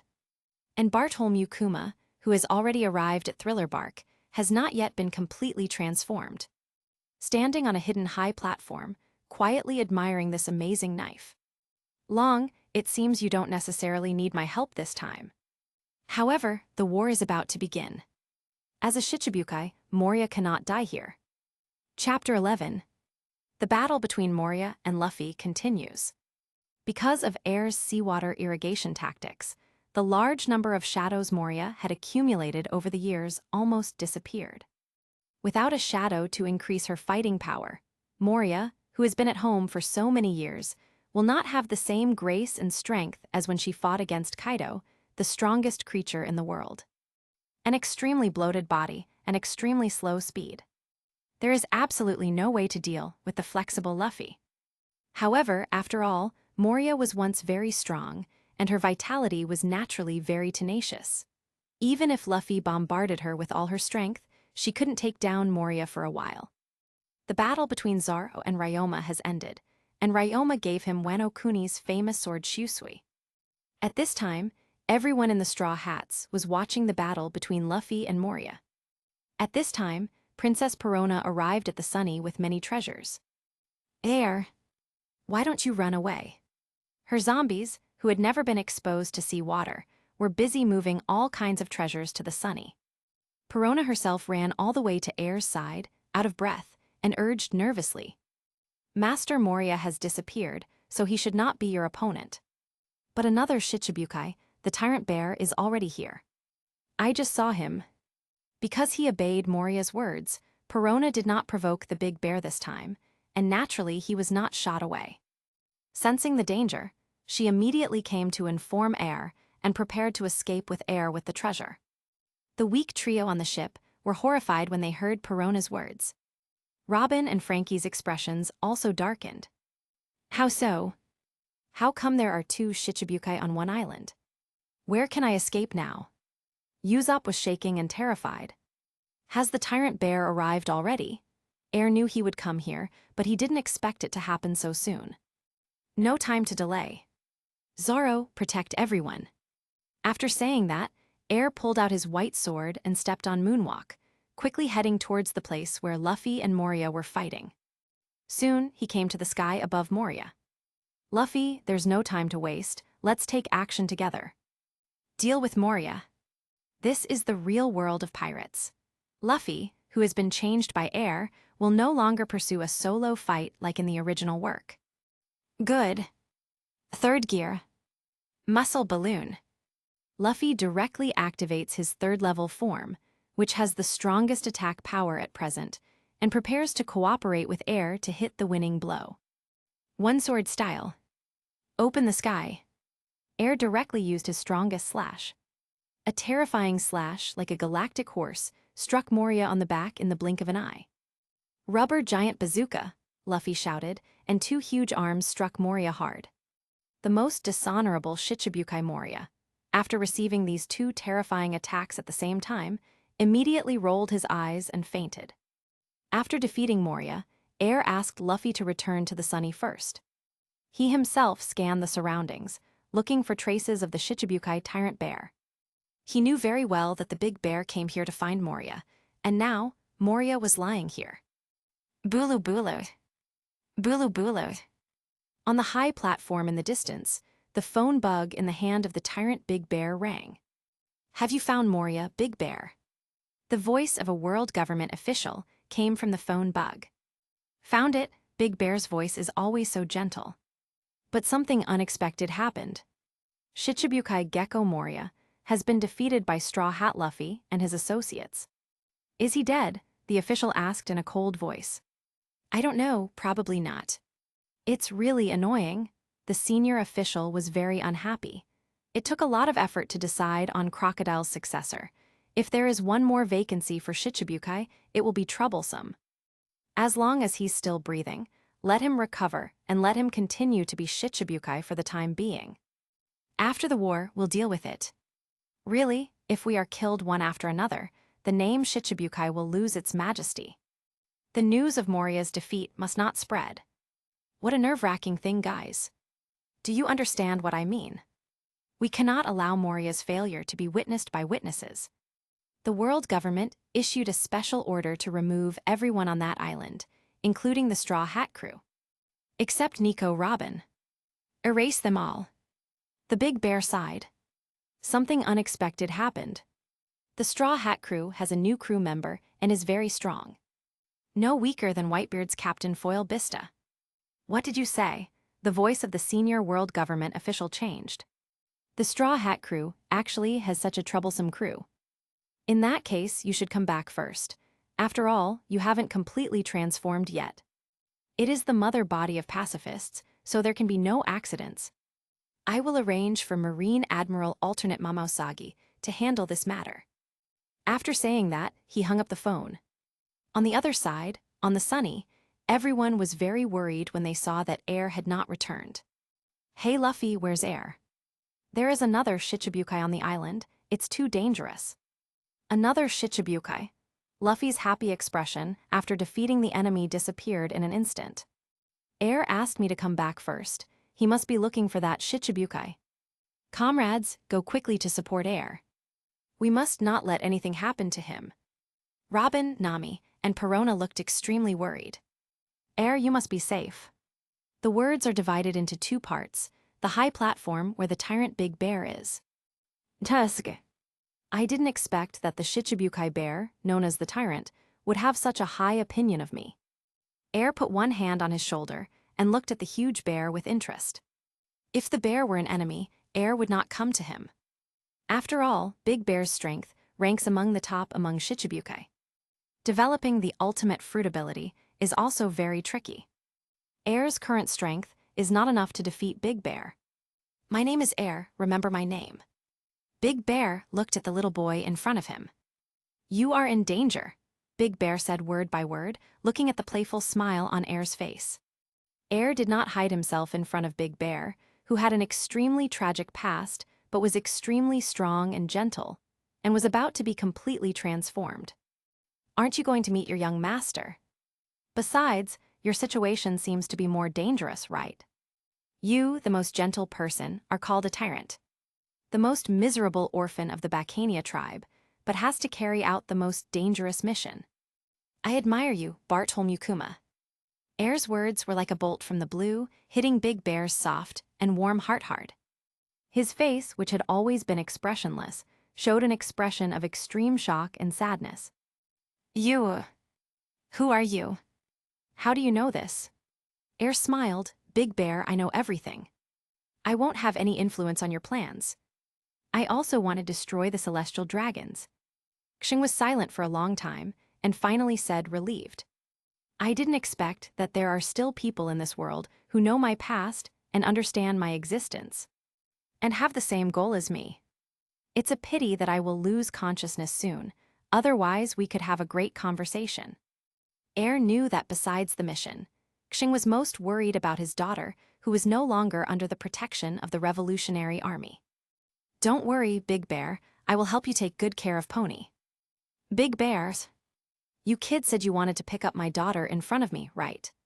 You really think I have no temper, right?" However, in the end, Big Bear said nothing. "With the Straw Hat crew helping to take care of my daughter, I feel a lot more at ease." "Then it's your fault, Air." As he said that, Big Bear looked up at the Sunny, which was approaching rapidly, and Luffy, who was looking at the bow, and said sincerely, "Luffy will definitely become the Pirate King." Air nodded and added in his mind, "I will definitely become the king of the harem." Chapter 12. Because of the existence of Air, a butterfly effect occurred. The three main members of the Straw Hats were not seriously injured in the thriller bark. Moria was easily manipulated. This gave Big Bear, who had the chance to help Luffy test his Straw Hat teammates, no chance. In addition, Air's words just now are like Hangzhang de Lu to Duxing.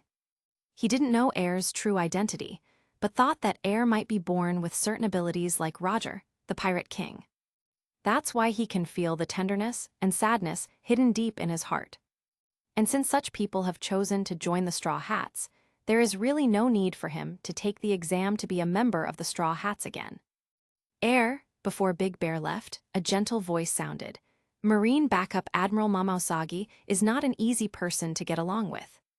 This man is extremely powerful and is a top swordsman who can compete with Hawkeye. The world government sends her to deal with you this time. You must be careful." After saying that, the Big Bear teleported and disappeared from the island. Before he completely loses his sense of self, he has to go to the Sabyati archipelago and wait to see Bonnie. Now inside these marine admirals, if Sakazuki comes to hunt us down, we really have no way to escape. After all, this guy is really deadly. But with Momousagi, I have nothing to fear. When I think about Momousagi, an extremely rare female great swordsman in the sea, I'm really excited. Air looked at the Big Bear's leaving figure and thought in his heart. He could roughly guess Big Bear's plan. "See you later, Big Bear." After Big Bear left, everyone in the Straw Hats hurried over. "Air-chan, are you okay?" Robin held Air in his arms very worriedly, moving his hands up and down to check if he was injured. Nami and Perona followed closely. After some checking, it was discovered that Air was not injured, and he breathed a sigh of relief. "What about the Shichibukai? Did Air beat him away?" Luffy looked around, trying to see what kind of character the Tyrant Bear was who scared his friends. "He has left, but we should see him again soon." After passing Thriller Bark, it's not far from Sabyati Archipelago. While the Straw Hats were searching for the treasures in Moria's lair and taking a rest. A conference room in Marineford Marine Headquarters. Garp, Momousagi, T-Dolphin, Aokiji, and several vice admirals from the giant tribe gathered together to eat. "Jin, you have a mission." Staff officer, he pushed the door open with the order just issued by world government in his hand. "What? At this time, you still want me to perform a mission?" "What mission is it?" Momousagi stood up, took the sword Kimpira next to him in his hand, and asked curiously. Staff officer, he glared at Garp, who was eating and drinking, and said angrily, "I don't know what the world government is going crazy about. You are called upon to pursue Straw Hat Luffy and his party. I want you to wipe them all out." Momousagi was stunned. Garp, who was eating, almost choked when he heard this. He drank several large gulps of water before he returned to normal. "Luffy." "Garp-chan, how did your grandson get into trouble with the world government? To actually come up with such a difficult task. Who knows what that brat did again?" Garp picked his nostrils and spoke nonchalantly. "Jin, this time you help me teach that brat Luffy a lesson. Counselor, he really can't understand the brain circuit of world government." Knowing that Jin has a very good relationship with Garp, and knowing that Luffy is Garp's grandson, he still arranges tasks like this. "Okay, Garp-chan, just wait for my good news," Momousagi agreed. In addition, staff officer, he took out a wanted poster with only a silver-white slashing wave on it. The world government also said that a new swordsman-level partner has been added to the Straw Hat crew. It's just that no photo of him was sent. We only know that his name is Air, but a wanted warrant was issued first. The bounty is 99 million bully. This. Mama Usagi reached out and took the very abstract wanted poster. The silver-white slashing wave from Air's big draw sword move above is extremely eye-catching. I'm really interested. In this case, Luffy will have 2 swordsmen. I haven't competed with anyone in swordsmanship for a long time, and this is just the chance. I'll leave in a moment. Mama Usagi acted resolutely, and when he became interested, he immediately turned around and made arrangements. At the Thriller Bark, everyone in the Straw Hats is listening to Brook singing. Luffy was still brooding over the fact that Negative Ghost had embarrassed him, and pouted. Hey, Ghost Girl, why do you stay with us all the time? Who wants to be with you? Perona hugged Air's arm tightly and refused to let go. I want to be with Air. I've already paid your rent. Everyone in the Straw Hats knew about the gold and silver treasures that Perona had people move to the Sunny. Nami was very confused at this time. She is now in a state where she really wants money, but doesn't want to do anything. The gold and silver treasures are with her little thief cat Nami, but there is no reason to give them back. But she felt unhappy when she thought that she would have to share Air with Perona in the future. But I won't go with you for the time being. Lord Moria is seriously injured. I have to help Hogbark take care of him. When Master Moria gets better, I will come back to you. Perona is not an ungrateful person. Even if she couldn't let go of Air, she still had to go back and take care of Moria. Hearing this, both Nami and Robin breathed a sigh of relief. Air, I'm leaving. Perona hugged Air and kissed her hard before turning around and leaving. After resting, Luffy gave the order. Friends, have a night's rest and set sail early tomorrow morning. Time flies and night comes quickly. The rest of the Straw Hats had gone to rest, leaving only Nami, Robin, and Air in the room. Robin, Air has to stay with me tonight. You can't play tricks on me. When there was no one else around, Nami became very bold in her actions. Let Air sit on her smooth, white thighs. He also used his slightly opened legs to clamp Air's calf to prevent him from moving. With his head pressed against Air's cheek, he fiercely competed with Robin for Air's ownership tonight. Nami's body is smooth and soft, and her upper body is tightly wrapped around Air. Because the posture was a bit strange, Air had no place to put his hands. I can only feel Nami's youthful heartbeat with my own hands in Nami's strange posture. Nami's face turned slightly red, but she did not stop Air's movements at all. Air doesn't pretend to be a gentleman either. Since Nami acquiesced, he was happy to enjoy the soft and waxy touch of beautiful things. After all, he is just a little boy now, not an adult. Kekek.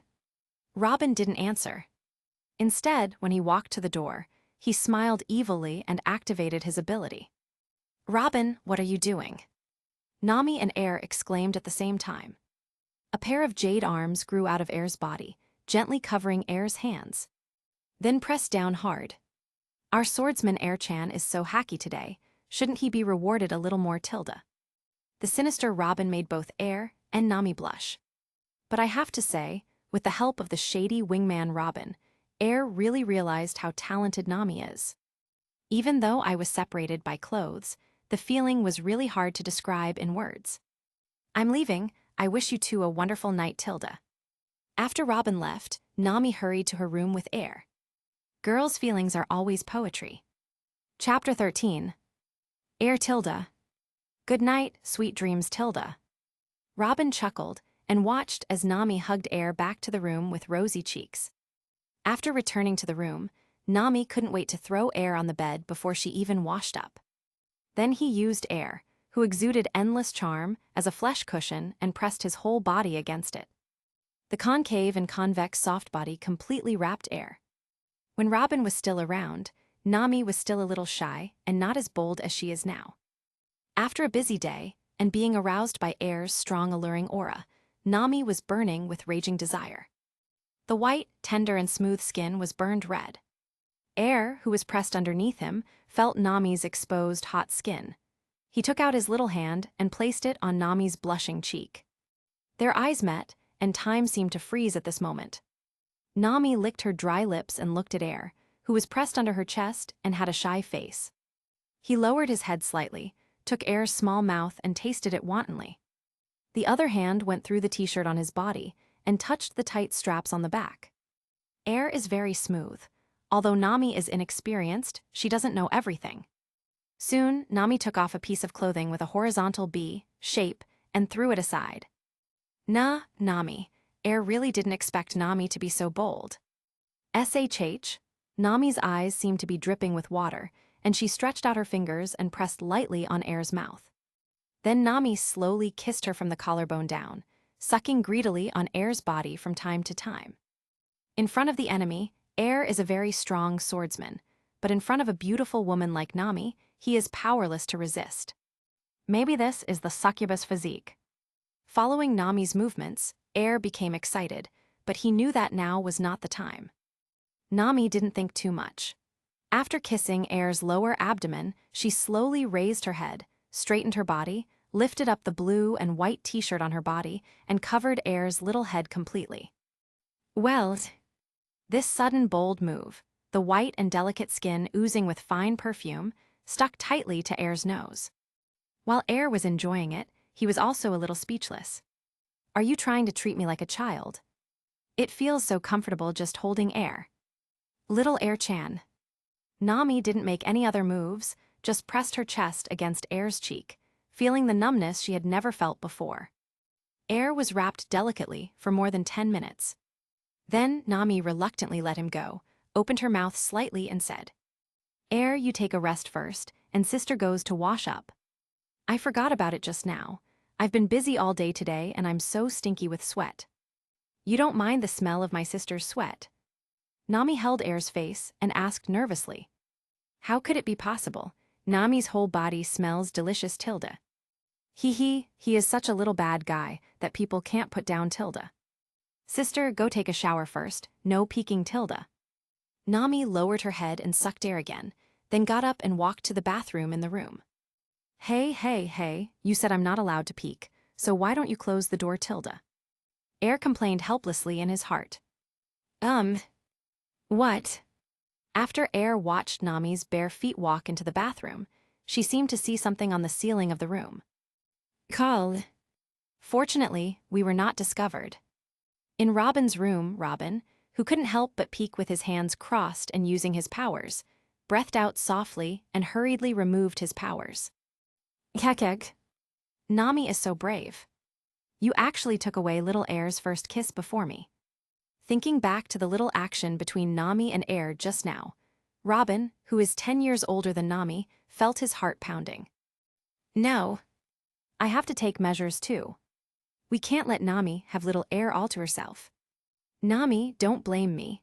Robin blushed and thought to herself, I have a lot of flower fruit tricks tilde. In Nami's room, the corner of Air's mouth couldn't help but twitch. I didn't expect Robin to have this hobby. You actually peeked. Oh, just look, I'm already lying down.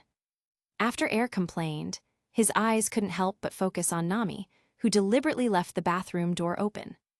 He was appreciating it, as if he were appreciating a beautiful piece of art, without any dirty thoughts. Watching it through a screen in my previous life, I really couldn't appreciate the impact of Nami's explosive figure. You can never understand it unless you see it with your own eyes. Thankfully, Absalom was killed. How can that piece of trash deserve to take a peek at such a beautiful view? And the even more disgusting Mamanasuk in the future. Little bye Zazie, just wait and see what Leazi will do with you then. While admiring the beautiful scenery, Air was thinking wildly in his mind. He could clearly feel the love Nami and Robin had for him. No matter what, he must protect his two loves. Soon, Nami finished washing, walked out barefoot, and reached for the bathrobe outside the bathroom. There were crystal drops of water hanging on the body, slowly flowing down the streamlined body. The beauty within it can only be experienced by Air. Hibiscus emerges from the clear water, and it is unparalleled in beauty. After wiping the water off her body, Nami casually walked to the bed wrapped in a bathrobe, lifted the quilt, and buried herself and Air in the bed. The water-stained bathrobe and Air's coat were also thrown out of the bed by Nami. Under the quilt, Nami smiled slightly, stretched out her hand and pushed Air's head in, which was about to stick out of the quilt. Air was gently pressed into a piece of delicate softness, with the slightest trace of moisture that had not been wiped off. They say the bed is the safest place. Here, Nami gets even bolder. He held the back of Air's head from behind and pressed Air's face towards Yamanaka's heart. No, you really treat me like a child. Although he complained like this, Air did not keep his mouth shut. The next second, Nami's head also got into the bed. In the darkness, the two looked at each other. Air wanted to raise his head, but after all, his mouth was gagged and he couldn't even swallow his saliva. Nami trembled and let go of the hand holding the back of Air's head. I'm sorry, Air, I didn't mean it, Tilda. Air was speechless. Isn't this intentional? In the small and cramped bed, Air and Nami breathed in the fragrance of each other. Nami gently caressed Air's face, as delicate as mutton-fat white jade. But this is not enough. A small and exquisite jade foot squeezed hard between Air's legs. Air couldn't bear it and didn't dare to let Nami succeed. As a result, Nami's plan failed, so she used her jade-like feet to hook Air's toes. That night, the two slept very soundly. Chapter 14. Chapter 14 Sailing, the Sea is Shocked, the Youngest Great Swordsman. Well, in the room, Nami is on the bed. Air popped his head out from under the quilt, gasping for air. However, he can only move his head now. Because Nami's sleeping posture is really unflattering. The whole soft body wrapped Air tightly. A long, powerful, and smooth leg stretched out from between Air's legs at some point. Put the other slender leg on Air. You know, after Nami finished washing up last night, she threw her bathrobe directly out of bed. Fortunately, Air still had clothes to cover her body. Otherwise, we would not be in the state of turning dumpling wrappers now. Although while sleeping, the system had already popped up a reminder saying that Nami's heart rate had increased. But Air knows very well that Nami's heart rate is far from 100 now. If that kind of thing really happened in his sleep without any clear idea, it was not what he wanted to see. Nami, who was half asleep and half awake, let out a sigh and opened her eyes slightly. The warm feeling coming from her lower abdomen made her whole face turn red. What a little rascal. Little Air is really good at bullying her sister. Reward Air-chan with a kiss, Tilda. With that said, Nami released the jade legs wrapped around Air's waist, raised his body with his arms, and bowed his body. Looking at Air lying obediently below with misty eyes, he slowly lowered his head. Pinch Air's lips, pry open Air's teeth, and taste it wantonly. Get up and wash up, Tilda. Nami opened the quilt, stood up and picked clothes in the closet. Air got dressed, washed his face and brushed his teeth, and had a delicious breakfast. After breakfast, everyone in the straw hats came to the deck to bask in the sun comfortably. Robin looked at Nami and Air with a smile, not knowing what he was thinking. Air, come here, Sister Tilda. Robin lay on his side on the sun lounger and reached out to pull Air to his side. How did you sleep last night? Pretty good. Robin's jade-like fingers reached out and flicked Air's forehead, covering his mouth and laughing softly. Kekek. Sister, she knows everything, Tilda. What a little rascal. Air was speechless. He didn't know what to say about Robin's habit of peeping when he was on the run. You belong to me tonight, Tilda. I can't let you be taken over by Nami, Tilda. While the two were whispering, Luffy jumped onto the bow and said loudly, Partners! The weather is so nice today, it's time to go sailing. Nami, which island is next? We are about to reach the Sabyati archipelago. Nami held the chart in his hand, looked at the pointer on his wrist, and answered. Grandma Kakalyu told me that if you go to the Fishmen Island, you need to go to Sabyati archipelago for coding. Okay, Luffy said excitedly, then let's set sail. Go to Sabyati archipelago. At this moment, the newspaper-selling seagull flew over the sky and dropped a reward order and a newspaper. Unlike newspapers, buying newspapers from Seagull requires money, but issuing a reward does not. Reward order. Who? Zoro was very curious and reached out to take the reward notice floating down, and then took a closer look. The silver swordsman of the Straw Hat crew. Air. Luffy, who craned his neck to look over, read out very strangely. It's Air's bounty. 99 million Baileys. Upon hearing this, everyone quickly came over to take a look. It's true. Why is it that there is no picture of Air, but one of Air's beheadings is placed as a reward? World government is really weird. Air looked at the reward notice and was speechless. I thought helplessly, Big Bear, you revealed my name. But why is there such a small bounty? Zoro has a bounty of more than 100 million.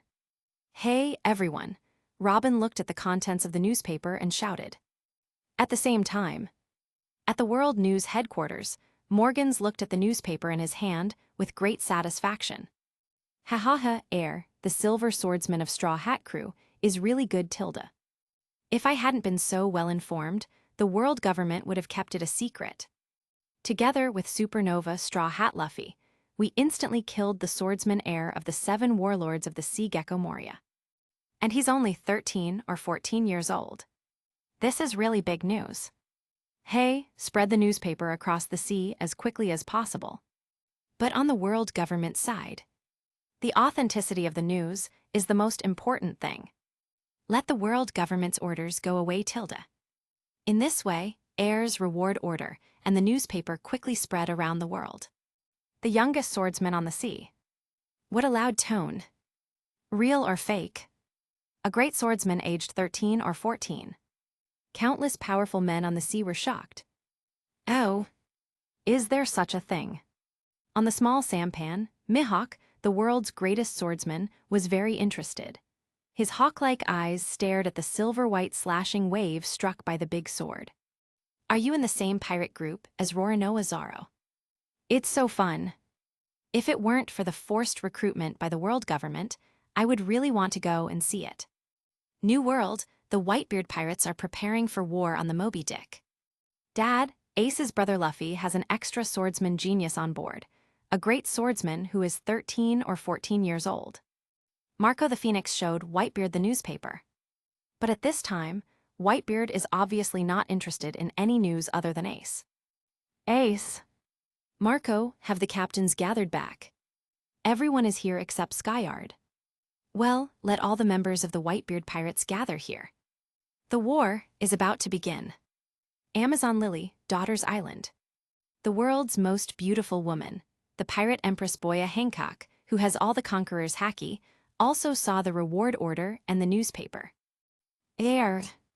Defeat the 7 warlords of the Sea Moria. Humph, it's so boring. No matter what man he is just trash in front of me.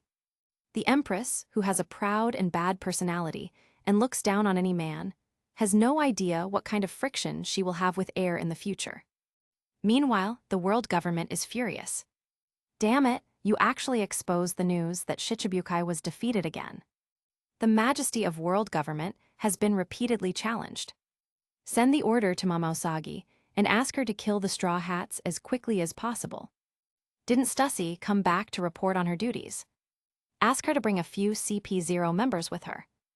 And CP9, who just lost the battle, let them atone for their sins. At this time, the Straw Hats and their crew were sailing in the direction of the Sabyati archipelago. Air didn't know. Because of the orders of the world government. Mama Usagi Jin, Happy Festival Queen Stussy, Glasses Girl Califa, and other top beauties in the pirate world are all chasing them at the same time. Moreover, the huge shadows floating over the Straw Hats from time to time made Air feel quite uneasy. Chapter 15. The sky is clear, and the blue waves are rippling. The Sunny sailed on the sea neither fast nor slow. The real pirate world is different from the comic pirate world that Air saw across the screen in his previous life. Although the Straw Hats encountered many things and fought many battles along the way. But most of the time, we are still sailing on the sea. In their spare time, Robin and Nami have similar hobbies. As long as the sun is shining and the weather is suitable, the 2 women will bask in the sun on the sun loungers on the deck. Robin and Nami haven't worn cool clothes on the boat since meeting Air. The better part is that the Sunny is huge and has more than one deck. At this time, Air, Nami, and Robin were lying on the deck on the other side of the Sunny, enjoying the sun. The other straw hats were lying elsewhere. Nami is wearing a sky blue corset, sakura pollen panties, and brown sunglasses, bathing in the sun. Robin's dress made Air's eyes shine even more. Wearing a dreamy purple lace-trimmed deep V gauze skirt. In order to better bask in the sun, Air could clearly see that there was no omen on the upper body covered by gauze. Correspondingly, the pure white pants on the lower body are very eye-catching. He is 1.88 meters tall and has an extremely hot figure, although the clothes don't look so formal. But her age of 28 and her beautiful face make her temperament full of elegance and dignity. She has a stunning appearance and is full of charm. The dreamy purple color embodies the glamorous style, with a deep V slit reaching the waist and the two dazzling blushes on Robin's upper body under the sun, making Air's eyes hard to blink. The stunning style of semi-sheer gauze is both romantic and charming. The snow-white and delicate skin, the figure charm of a mature woman, and the unique taste of clothing are full of charming style.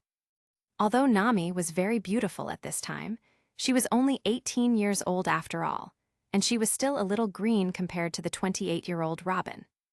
What made Air unable to take his eyes away was Robin's posture at this time. Half lying on the rocking chair, a glass of juice was placed firmly on the tower between the two bright reds. Holding an ancient book in both hands, drinking juice through a straw, immersed in the ocean of knowledge. So good. Only I can appreciate this beautiful scenery, Tilda. Air did not disturb Robin. He put his hands on the back of his head and looked up at the sky, enjoying this moment of tranquility. System check the heart rate, Air thought silently. Heartbeat value details. Nico Robin, 15 right arrow 19. Nami, 15 right arrow 20. Perona, 12 right arrow 15. Nami's heart rate reaches 20, and you can receive rewards. The interaction last night actually made Nami's heart rate reach 20. Robin is also very excited. That's great, Tilda. Get your reward. Congratulations to host, you have officially been promoted to Great Swordsman. Congratulations to host for getting Junior Observation Hacky. Congratulations to host for winning Junior Armament Hacky. Congratulations to host for obtaining God's Avoidance. Congratulations to host for winning 2 copies of Pure Gold. Note, this Pure Gold has been systematically modified so that the user will not stop growing, but will stay at the healthiest and perfect time. Air was very surprised when he heard the reward given to him by the system. It's the first time your heart rate reaches 20 points. How can you be given such a generous reward? I expected to officially reach the realm of Great Swordsman, but I didn't expect that there would be so many other rewards. I finally know the armament color and observation Hacky. Is this Divine Avoidance a move used by Roger and Red Hair? Air was a little curious about this trick rewarded by the system. If I remember correctly, you need to learn Conqueror's Entanglement before you can use this move, right? I don't have Conqueror's right now, can I still use it? After the system gave the reward, there was no sound and no answer. What surprises me the most is that 2 pieces of pure gold were actually awarded. Air has thought about it before. If there is a chance in the future, he must find a treasure like the pirate world that can make people immortal. Then live thousands of 10,000 years of sexual bliss with your confidants. I didn't expect the system to give it to me directly. Just in time, these 2 pieces of pure gold that can keep you young forever can be given to Nami and Robin. And it has been modified by the system, so there is no need to worry about affecting Nami's development. Robin is now the most beautiful and healthy time in his life, and he is ready to use it. Air is very happy. After all, Robin is 28 years old and already a 3-year-old. It is necessary to freeze her beauty at its best. Just when he was about to give the pure gold to the 2 women, he suddenly noticed something strange in the sky. This made Air look very unhappy. What he was most worried about happened. Nami, Robin, go back to your room. Something's happening. Air would not allow the 2 women to be seen at this time. Their beauty belongs only to Air. Although Nami and Robin didn't know what happened yet, they obeyed Air's words and quickly went back to the room to change their clothes. Then several people walked through the cabin together, and went to the deck of the Sunny to inform Luffy and others. "Air, what's wrong?" Nami asked. "Look up at the sky." Air raised his head and pointed at 1 o'clock in the sky. Luffy looked in the direction of the finger. His eyes widened and his mouth opened wide, and he said in surprise, "A ship floating in the sky. And there are islands." At the same time, Nami instantly noticed something was wrong. He immediately said, "The storm is coming. Sail toward 9 o'clock immediately. Be fast." Frankie and others quickly sailed the boat. No one would question Nami, the world's best navigator, on his ability to sense the climate. At the same time, the Golden Lion saw the Sunny turning rapidly and was very curious. Could it be that the climate has changed? Absolutely not, the meteorologists of the Sky Pirates replied confidently. But he was soon slapped in the face. As soon as the Sunny set off, the clear sky changed, and a large group of dark clouds appeared. At the same time, the voice of the system sounded in Air's mind. Special exciting mission begins. Task name, Battle for Nami Robin. Complete to get 10 points of excitement. Before Air could ask the system carefully, the pirate ship in the sky sailed over the Sunny. Admiral of the Sky Pirates. The former overlord of the ocean. Golden Lion Shiki is coming. Chapter 16. Air quickly figured out why the special heartbeat mission was the battle for Nami Robin. According to Air's memory, Golden Lion Shiki was only interested in Nami, who was extremely talented as a navigator. But according to the tasks given by the system, this is obviously not the case. This is the real world of pirates. Although Golden Lion has a rudder stuck on his head, his brain is not very good. But for so many years, I have been paying attention to the news on the sea. How could one not know the importance of Nico Robin, the orphan of O'Hara? Although he is not interested in Roger's so-called big secret treasure, he only wants to rule the world. But that doesn't mean he won't gain control of Robin, the only one who knows the text of history. Thinking of this, Air understood instantly. Tusk. It's very tricky. Looking at the small yellow dot floating slowly downward in the sky, Air quickly thought of countermeasures in his mind. Although no matter how strong a person is, they have to kneel down whenever they meet Luffy in the movie version. But now we are not watching a movie, but the real world of pirates. No matter how Air looked at it, he couldn't think of a reason why the Straw Hats could win this time. In this living world of pirates, it is not possible to defeat the Golden Lion simply by relying on the halo of the protagonist. Air didn't believe that the real Golden Lion would be so weak that it couldn't even use the most basic armament haki. Who is that? While Air was thinking about countermeasures, everyone in the Straw Hats looked at the Golden Lion who was gradually approaching the Sunny. Admiral of the Flying Pirates. Golden Lion Shiki. After hearing Air's words, everyone in the Straw Hats, except Robin, looked confused. Have not heard. Robin, who had always been calm, his eyes trembled, his face changed drastically, and he said urgently, "Run away. Escape at all costs." Robin, everyone in the Straw Hats present was confused. Luffy, Zoro, and Sanji also stopped their curiosity. Because they saw the fear on Robin's face that they had never seen when they first saw Marine Admiral Aokiji, the overlord of the sea decades ago, Golden Lion Shiki. After Air held Robin's hand, Robin gradually stopped worrying and quickly introduced himself to the Straw Hats. Someone once said that he is the most troublesome person in the entire sea at any time. Paramecia Lion Fruit Ability User. Lord of the Sky. He is the Overlord, who is as famous as Roger the Pirate King and Whitebeard Edward Newgate, the strongest man in the world. He is the peak powerhouse who once forced Roger, the Pirate King, into a desperate situation of life and death. He is the hero who single-handedly destroyed the Marine headquarters Marineford. Shichibukai, not even Marine Admiral, dare to dominate in front of him. Everyone in the Straw Hats, except Luffy and Air, were stunned by this series of names. He was once a top swordsman who was no weaker than Hawkeye. Air added. Zoro's eyes narrowed slightly, and he was intrigued by the name of a great swordsman who was no weaker than Hawkeye. "You guys wait here. If something unexpected happens, use the wind cannon to escape immediately.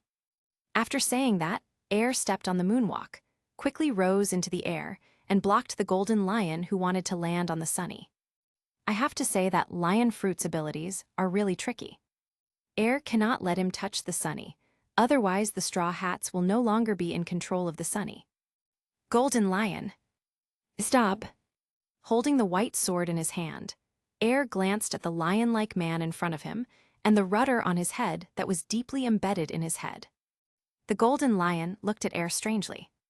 He felt a strong aura from Air that he had not experienced for many years. Kid, do you know me? You seem very strong. Are you going to fight me? Air was non-committal and said coldly, "If you want to take action against the crew of the ship below, then show me the real chapter." When Golden Lion is not twitching, he is still a normal person. How courageous.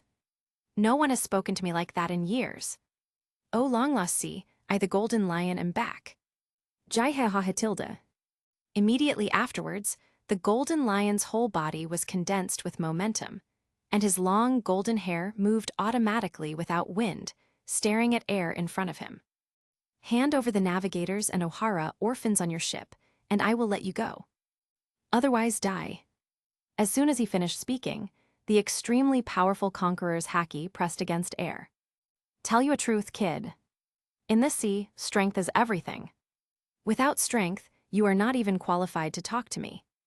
Bearing the Golden Lion's extremely powerful conqueror's haki, Air frowned and doubled his pressure. Old thief Odor is lying. This is not the Golden Lion whose injury caused haki to dissipate. Damn it. With this sense of oppression, his strength has only dropped by 40% at most. But how could Air possibly succumb to the Golden Lion's conquerors? He is the man who wants to become the king of the harem. Thousands of girls on the sea are still waiting for his rescue. How could he fall here? Nami and Robin are both his chosen women. How could it be handed over? Old man, are you good at fighting? Just an overlord from the old era. Under the pressure of the conquerors, Air suddenly exuded an overbearing aura. Air's conqueror's haki. Just wake up. Two strands of conquerors collide. Black and red lightning filled the surroundings of the two people. For a moment, there was a stalemate. Have you also awakened after being stimulated by my conquerors? But this strength alone is not enough. Lion Majesty, Earth Coiling.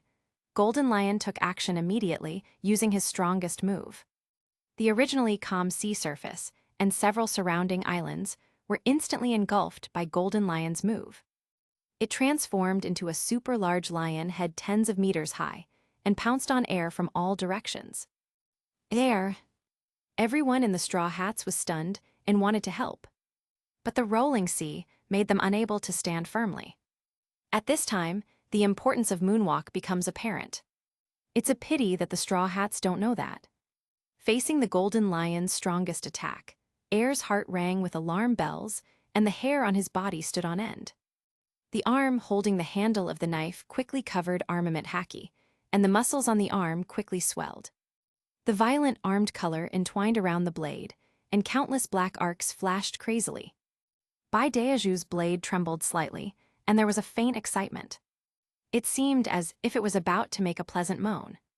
Being driven by a powerful swordsman is the lifelong wish of every famous sword. The Sword of Air stands in the sky. The unrivaled overlord aura lingered around him, and the raindrops flying in the storm were blocked by his overwhelming overlord aura and could not get his clothes wet. At the same time, the sky was cracked by the collision of conquerors and turned into a funnel shape. The violent conqueror's haki rushed into Air's body like a flood that had found an outlet. Then, in the stunned expression of the Golden Lion, Conqueror's black and red lightning that filled Air's body wrapped around Shuritu Haruta. Erupting with an unparalleled terrifying momentum, Air grinned, his fighting spirit surged, and shouted, "Take my knife." Chapter 17. Golden Lion. Take my knife. The words fell. Conqueror's black and red arc, which is even more exaggerated than before, seems to have become a reality. Thick electric arcs were like black and red dragons. It seemed like a long time passed. In fact, less than 3 seconds passed. The golden lion stared at Air, who exuded an unparalleled overlord aura in front of him, and was stunned. It's so strong. It seems that I underestimated you. Long-lost strong man, tell me your name. I, Golden Lion Shiki, will remember you. Air said slowly. My name is Air. Golden Lion, take the move. After saying that, Air concentrated the attack on the blade and swung it out instantly. The Conqueror's slashes, which were intertwined with each other, were thrown out like a black and red satin. Then it turned into an extremely exaggerated black-red crescent slash. This slash was completely different from the silver crescent sword slashed when he hit Moria. The power of the two is incomparable. A sword pierced through the world and slashed out. The atmosphere and space seemed to be cracked. The thick dark clouds in the sky disappeared in an instant. God avoids. After delivering this powerful blow that almost hollowed out his own body, Air softly shouted these 2 words. Ahead, the tens of meters high lion heads gathered by the golden lion began to melt like ice cubes, exposed to thousands of degrees of heat, the moment they came into contact with the knife. Well done. Golden Lion's fighting spirit surged and he laughed. Happy. I didn't expect that, old man. I would one day be able to have a hearty battle with the great swordsman. Lion, Thousand Slice Valley. Golden Lion bent his legs and swung out a knife. Due to Air's attack, it gradually returned to the calm sea. The straw hats stood on the deck, looking up at the shocking battle in the sky. While Robin and Nami were worried, they were also deeply attracted by Air's unrivaled domineering aura. The 2 women, who have experienced the filth and filthiness of this world, were deeply impressed by Air at this moment. At this moment, the heart rate increases crazily. In the sky, Shenbai and the Lion Thousand Slice Valley collided with each other, making a deafening sound. The terrifying aftereffects almost uprooted the trees on the islands within several miles. After this blow, Golden Lion did not attack again, but stood in the air with a look of nostalgia on his face. God avoids. It's really a very nostalgic slash. Roger.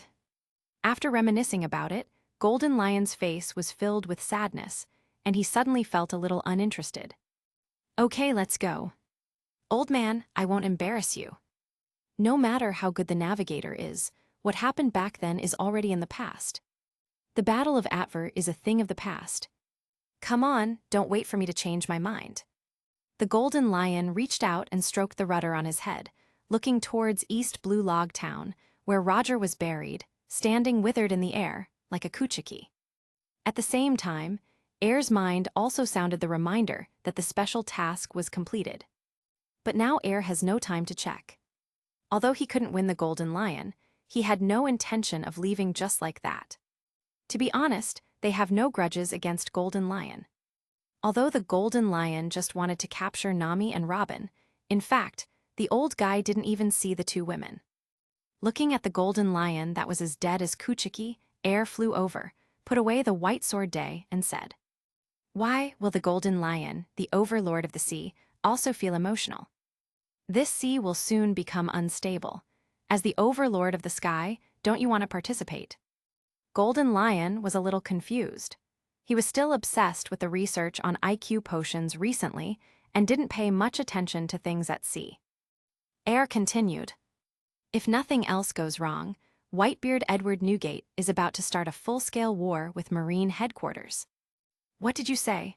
Golden Lion's eyes lit up instantly. There is such a thing. That old man, I can't miss it. Jaihahaha.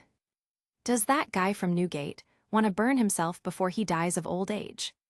It's pretty good. It has the same style of layout back then.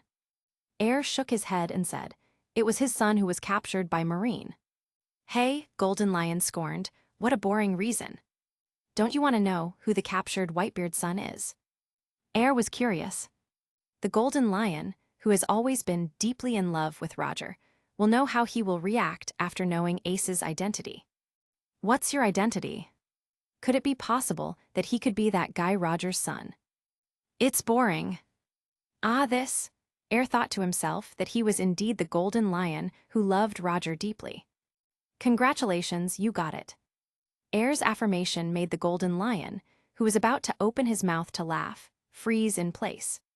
Really Roger's son? Air nodded in affirmation. Marine also knows Ace's identity. They wanted to exploit Ace's identity. Let the will of Pirate King Roger be completely dissipated in this world, so as to achieve their so-called justice. After hearing this, Golden Lion's expression turned cold, and anger surged in his heart. Air's words hit Golden Lion's biggest pain point in his life. This makes me have to go see it even more. Roger didn't agree to Laozi's invitation back then. It wouldn't be a bad idea to let his son be Laozi's subordinate. Air boy, you are very good, I like you very much. Do you want to rule the world with me? Afterwards, Golden Lion felt like his brain was cramping, and he happily talked to Air about the IQ plant in his base camp, Melview Island. This is what Air was waiting for. In Air's opinion, Golden Lion is completely used in the wrong place. What kind of bullshit evolution potion is used to study it? It makes no sense. Shiki, I'm not interested in being your subordinate, but I am interested in ruling this world. Actually, we can work together. You have no idea how effective the IQ potion can be. If you want to dominate the world, you can actually achieve it in another way by using IQ potions. In Air's opinion, the most powerful thing about IQ potion is that it produces a super refreshing feeling that makes people feel sublimated after taking it, and it is also extremely addictive. If Guy is allowed to study this thing, he will definitely be able to produce what Air envisioned. However, Air won't sell that thing, he just provides an idea. As long as it is researched by the Golden Lion, and with his strength and character, he can be specially sold to the celestial dragons, as well as those corrupt world government officials and nobles. With the power of that kind of thing, even the 5 elders who had undergone immortality surgery would have to shed several layers of skin if they were to die.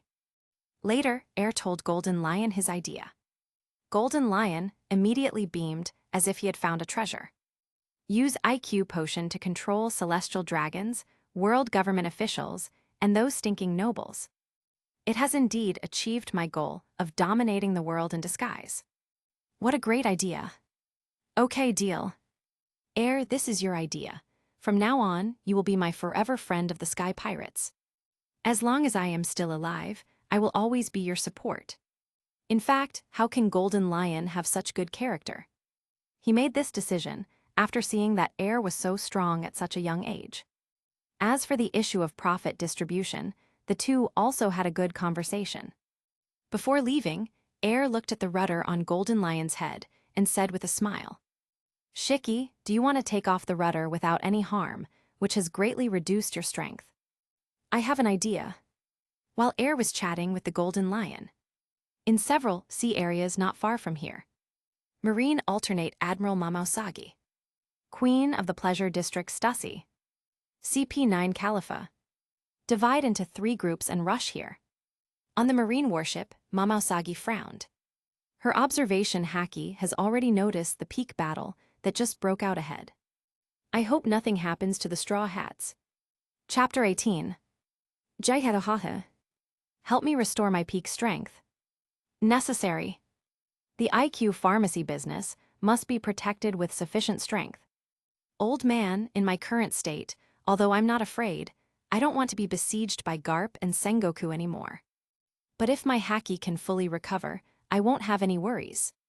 From this moment on, Golden Lion really regarded Air as his reliable junior.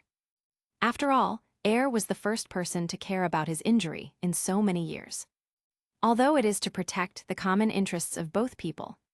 But the Golden Lion is now 70 years old. As he got older, although he didn't say it, he still wanted to have someone who could inherit his legacy of the Sky Pirates. Although it is a pirate world where strength is respected, having someone to rely on in old age is already a thought engraved in human bones. Little Air, if you can really help me heal my injury. When I die, the flying pirates will be yours. As long as I am still alive, you will be my Golden Lion's favorite descendant. I won't agree to anyone who dares to bully you. Golden Lion looked at Air, and felt happy from the bottom of his heart. It can even be said to be a happy moment that he rarely had in his 70-year career. Although the old lion is unruly, he is still a human being after all and has feelings. Air's strength and mind made the golden lion really recognize him. For so many years, Shiki has been looking for like-minded people. But now, he looks at Air as he looked at Roger back then, sincerely. Air didn't expect that the real golden lion would have such a personality. He did not refuse the golden lion's kindness. Going to Sabyati Archipelago soon. With his personality, he won't just punch the celestial dragons like Luffy. As long as the celestial dragons dare to mess with Air, he will not let the celestial dragons live. The consequences of offending celestial dragons are different from killing celestial dragons.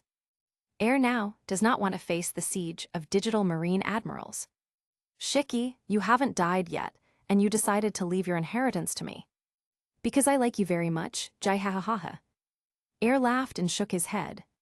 Then let's go, the one who can heal you is in the Sabyati Archipelago. I'm also confident that he can help you remove the rudder without any harm. I can even attach 2 more complete legs to you.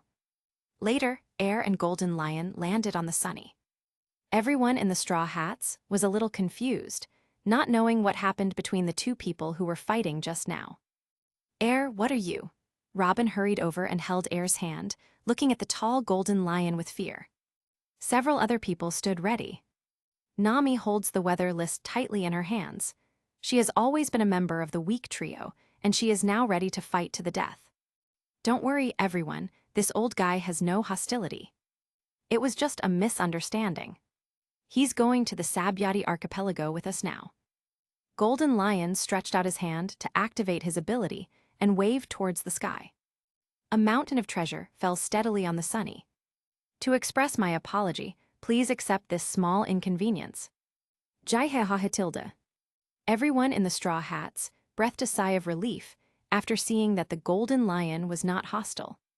Nami also put away the weather stick, and his eyes lit up when he looked at the pile of treasures. After seeing these treasures, Air's heart moved, and he instantly thought of the mountains of gold in Shandia, the land of gold. Luffy and the others didn't want the gold, and Air wouldn't be polite. After all, he still wants to live a good life with the warblers around him in the future. Not without money. However, he will wait until the time is right in the future to get the gold. Afterwards, Shiki went back to his hometown and came back with a lot of food and wine.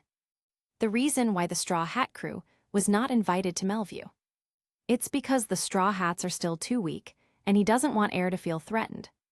After all, Air is the second man that Golden Lion has recognized in his life. The 70-year-old old lion is very shrewd.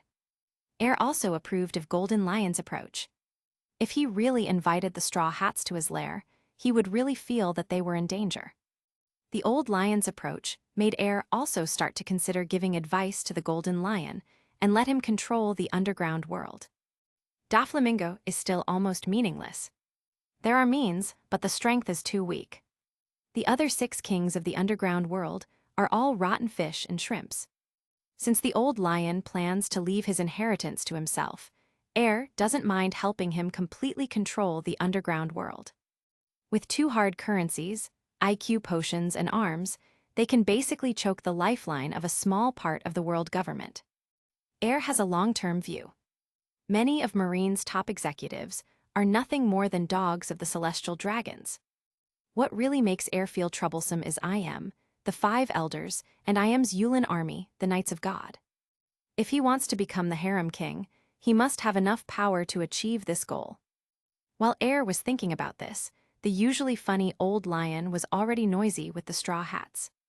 Soon, after having enough wine and food, Zoro is asking the Golden Lion for sword skills.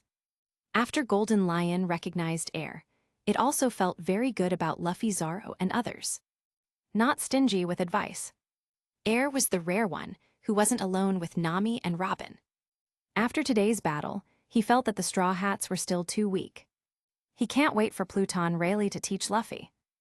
Guys, Zoro is learning swordsmanship, and I'm here to teach you some practical abilities. This is the real world of pirates, completely different from the comics. When I read the original novel in my previous life, there were many parts that Air couldn't help but complain about. Many powerful people don't know how to use moonwalk, a very practical move. Although Devil Fruit's weaknesses are so obvious, and it spends most of its time fighting at sea, so many people don't take the initiative to make up for their shortcomings. And there are people like Sanji who are all about their legs, but they don't know how to tempest kick. That's outrageous. Marine Six Styles is not a profound martial arts secret book. It requires any special skills. Zoro's physical fitness is so ridiculous that in Dressrosa, he actually had to let Olympus throw him out before he could kill Pika with one blow. With Zoro's body, learning moonwalk is a matter of minutes. The same is true for Luffy. With his strength, he actually needs to turn on the second gear before he can shave, and the fourth gear before he can fly in the sky. Air just couldn't complain. Therefore, Air is ready to teach them these most basic and practical abilities. Moreover, he is also planning to teach Robin armament haki when there is an opportunity in the future. Once the ability is activated, arms with armament haki and even a mission will grow from your body to carry out crazy attacks. Who can withstand this? Time flies. The next day arrived in the blink of an eye. It's not far from the Sabyati archipelago. You are sailing too slowly, so let me use my power to send you there. It's faster this way. I can't wait to regain my peak strength. But before that, we must first deal with the followers behind us. With that said, Golden Lion turned to look at the marine battleships that were surrounding him from all directions. Marine alternate Admiral Momousagi, Queen of the Pleasure District Stussy, and others finally caught up with the Straw Hats. Golden Lion said with a ferocious smile, "Not bad, it's actually Marine swordsmen. Well, there are a few other pretty little girls too. Little Air, how about I capture them and give them to you as a meeting gift?" Chapter 19. Little Air, how about I capture them and give them to you as a meeting gift? Although Golden Lion has only been on the Straw Hat ship for a dozen hours, but he could clearly see Nami and Robin's love for Air. If Air only fell in love with one person, he wouldn't say this. But if there are two, then Golden Lion will understand. Air gave him several big gifts, and he had long wanted to express his gratitude. He didn't know what Air liked before, so it wasn't easy for him to give her gifts.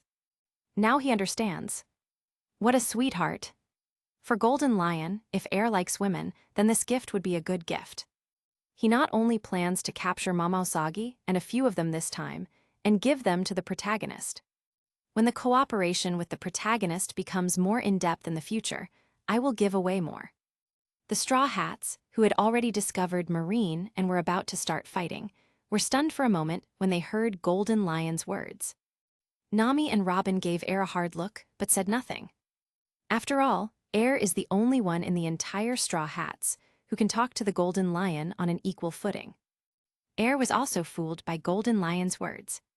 "Old Lion, what did you say?" Jai-ha-ha-ha-tilda.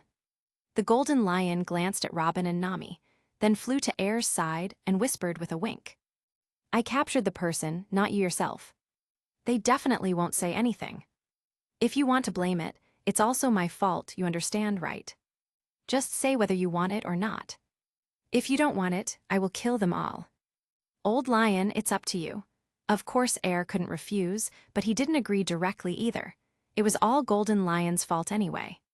He was just a little boy who was unable to resist and could only lie flat. "Hey you lecherous little brat," the Old Lion glared at the nonstick pan Air. "Wait for the good news from me." After saying that, the Golden Lion instantly rose into the sky. Meanwhile, Momousagi leads a group of Marines alone on the warship. Queen of the Pleasure District Stussy and CP9 are on another search warship. Although the two forces received the same order, their intentions were different. Of course Momousagi can't do anything to the Straw Hats, he's just curious.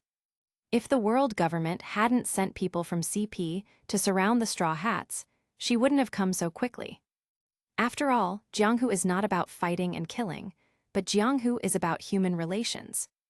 If something really happened to Luffy, she wouldn't know how to face Garp. "Vice Admiral, the Straw Hat pirates are in front of us. Rear Admiral under Mamosagi reported. Well, don't attack yet, just move the ship over.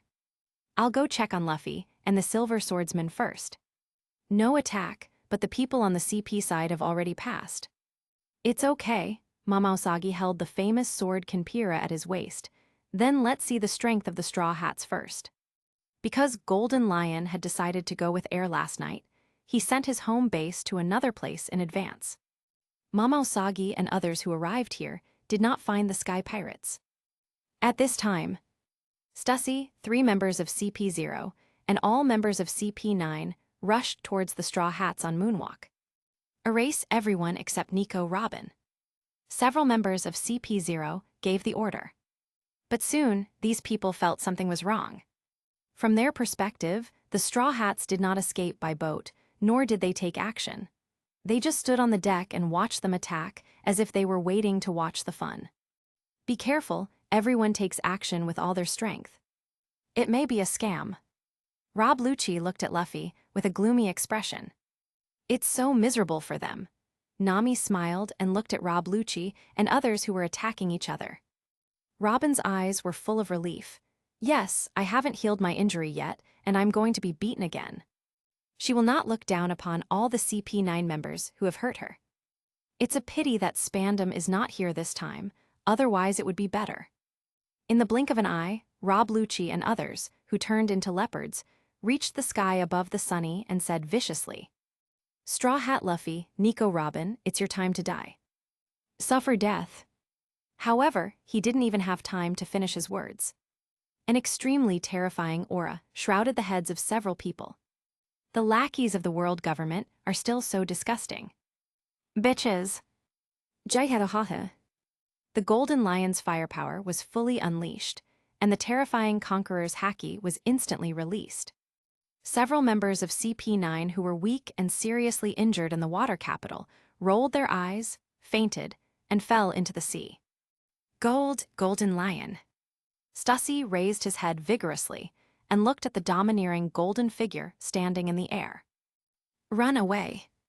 As soon as he finished speaking, Stussy forgot about this mission and was ready to run away.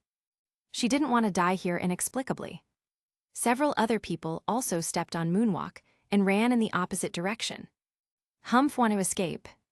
Lion, Thousand Slice Valley. The domineering and sharp slash was struck instantly. You dare to engage in aerial combat in front of me. You stupid bitch. The terrifying slash that almost pierced the atmosphere struck Stussy and the others in an instant. Except for Stussy and Khalifa, the 2 captives who were to be kept for air. All the other CP members, under the Golden Lion's unreserved slash, didn't even make a sound, then passed out covered in blood and fell into the sea. Lion slash. Golden Lion then swung another slash for a last-ditch attack. Poor Rob Lucci, this genius, was cut in half by the Golden Lion before he had time to grow up. Then, the Golden Lion suddenly accelerated, and with the fist covered by armament haki, he knocked Stussy and Khalifa unconscious and threw them in the direction of Air. Air held 2 beauties with completely different styles in his arms, one on the left and the other on the right. The 2 arms were squeezed by the white and delicate peaks, which felt very soft to the touch. It seems quite good to cooperate with this old guy like Golden Lion. There are some things that are inconvenient for me to do. With him here, it will be much better. Chapter 20. Air held one in each arm. Although Robin and Nami frowned, they didn't say much, and they didn't even feel the crisis. In their opinion, although Khalifa and Stussy are also very beautiful, they are prisoners after all. Even if Air, a little bad guy, likes their beauty, it can't compare to their status in Air's heart. After seeing Air compete with the Sea Overlord Golden Lion, without losing, Robin and Nami knew that a strong overlord like Air would not be the only one around them. Last night, it was rare that they didn't drag Air to sleep, so they were discussing this issue. In the end, the 2 women reached an agreement. Air took the lead and glanced sideways at Queen of the Pleasure District Stussy, and couldn't help but sigh in his heart. Tusk. I just said, how can the world's strongest man have bad taste? Stussy is really on point. Although Stussy will be ugly when she gets old, I can keep her looking her most beautiful forever. When I see Miss Ba Jin later, I'll kill her and that's it. It's just that if I play tricks on this Stussy, who is suspected of having a story with Whitebeard. Does this count as cuckolding Whitebeard? Well, I guess tilde. It has to be said that Queen of the Pleasure District, Stussy's appearance and figure rank high among the many beauties in the entire pirate world. Stussy is really beautiful. Tall and charming, with a pleasant temperament. Even in a coma, he still exudes a unique elegance. It is an intellectual beauty that is completely different from Nami and Robin. Also, Queen of the Pleasure District. What is Happy Street for? Of course, there is no need to say more. As the queen who manages Happy Street, she must know a lot of tricks. Then, Air turned to look at CP9, Agent Khalifa. This is another woman with a very unique temperament, which reminded Air of the strong working women who worked in the company in her previous life. Khalifa's appearance is that of a typical working woman. She has long flowing golden hair, a pair of oval glasses, and flaming red lips that are extremely tempting. And she always likes to wear a thigh-high black dress. She wore a black fishnet shirt underneath her upper body, and black fishnet stockings that reached her thighs. Paired with a pair of black high heels, Khalifa's smart and capable temperament is directly enhanced. She is 1.85 meters tall, and although her figure is slim, she has a full G-cup. The beauty of Khalifa is a cool and sexy beauty. Both beautiful and dangerous, this woman, even though she is also in a coma, is equally fascinating. Air pulled his arms away from Stussy and Khalifa, then returned to the room where he basically never slept, and tied them up with a unique rope technique. At the same time, because the Golden Lion appeared too suddenly, the battle ended very quickly. As a result, Marine Alternate Admiral Mamausagi didn't even react. At this time, Mamausagi looked extremely ugly. The appearance of the Golden Lion far exceeded her expectations. She couldn't figure out why the Golden Lion would help the Straw Hats. However, now is obviously not the time for her to think. Golden Lion was already standing over the warship where she was. The huge sense of oppression and terrifying deterrence of Conqueror's haki knocked many sailors on the Mamausagi warship unconscious. Golden Lion, you're not dead yet. Although Mamausagi had not directly fought the Golden Lion back then, she had killed many members of the Sky Pirates. And she is well aware of the difficulties of Golden Lion fruit. Will Rear Admiral, you sail away immediately. Inform headquarters and request support. Jai ha ha ha ha, Golden Lion laughed wildly, you still want to escape in front of me. After the words fell, Golden Lion waved his arm. The warship instantly rose to an altitude of several hundred meters. Because the speed was too fast, except for Mamausagi, the great marine swordsman, no other marines could react. Immediately afterwards, the Golden Lion dragged the warship through the air and slammed it into the sea. With just one blow, the marine force led by Mamausagi was defeated. Then, Golden Lion said nonchalantly, like swatting a fly to death. Now you're the only one left. If I remember correctly, you seem to be one of the few swordsmen in Marine. Take action. Let me see if you are qualified to be Little Air's wife. Mamausagi was holding gold pira in his hand, preparing to gather his momentum for a battle, when he was immediately confused by Golden Lion's words. She even thought she heard wrongly. Shiki, what did you say? Jaihahaha. It's nothing, you'll know later. As soon as he finished speaking, Golden Lion fought with Mamausagi. On the other side, Air tied up Stussy and Khalifa and walked out of the room. As soon as he walked onto the deck, he heard Zoro's heartfelt sigh. Both of them are so strong. Compared to them, I'm still too weak. Air patted Zoro on the shoulder and smiled. You can be this strong in the future. However, the battle between the old lion and Mamausagi will not end until it lasts for a while. That female marine is already at a disadvantage and is no match for the old lion. Let's just wait patiently. As soon as the battle is over, leave for the Sabyati archipelago. Everyone in the Straw Hats nodded. At this moment, the system voice in Air's mind rang. Special heartbeat value task opens. Quest name, surrender Stussy, Khalifa, and Mamausagi. Task reward, The heartbeat value of the three women reaches 15 points. To help the host complete the mission, the host's succubus physical ability is doubled during the mission. Attractiveness to the opposite sex is 200%. Resistance to host of the opposite sex is minus 100%. I go. So you can have special heart-beating missions. And it's 3 girls at once. Air was a little surprised. However, it's not difficult to deal with Stussy and Khalifa. Mama Usagi is a bit difficult. But with the help of the succubus's doubled physique, it shouldn't be a problem. By the way, system, Nami and Robin's special heart rate task is completed. Check the heart rate. Heartbeat value details. Nico Robin, 19 right arrow 29. Nami, 20 right arrow 30. Perona, 15 right arrow 16. Nami actually reached 30 points of heartbeat. Not bad, it seems that completing the mission to improve your heart rate will be faster. Does the host receive a reward of 20 points of excitement points and a reward of 30 points of excitement points? Let's leave it alone for now. The battle on Old Lion's side is about to end. Chapter 21. The battle between Golden Lion and Mama Usagi lasted for more than 3 hours. Because the advantage of the Golden Lion fruit's ability is too great, Mama Usagi has been in a state of being unable to use it. The final result was obvious. The Old Lion seized the opportunity and defeated it with Conqueror's Entanglement. In this sea, whether you can use Conqueror's Entanglement or not, the difference in strength is still quite large. Mama Usagi lost because he didn't have Conqueror's Haki.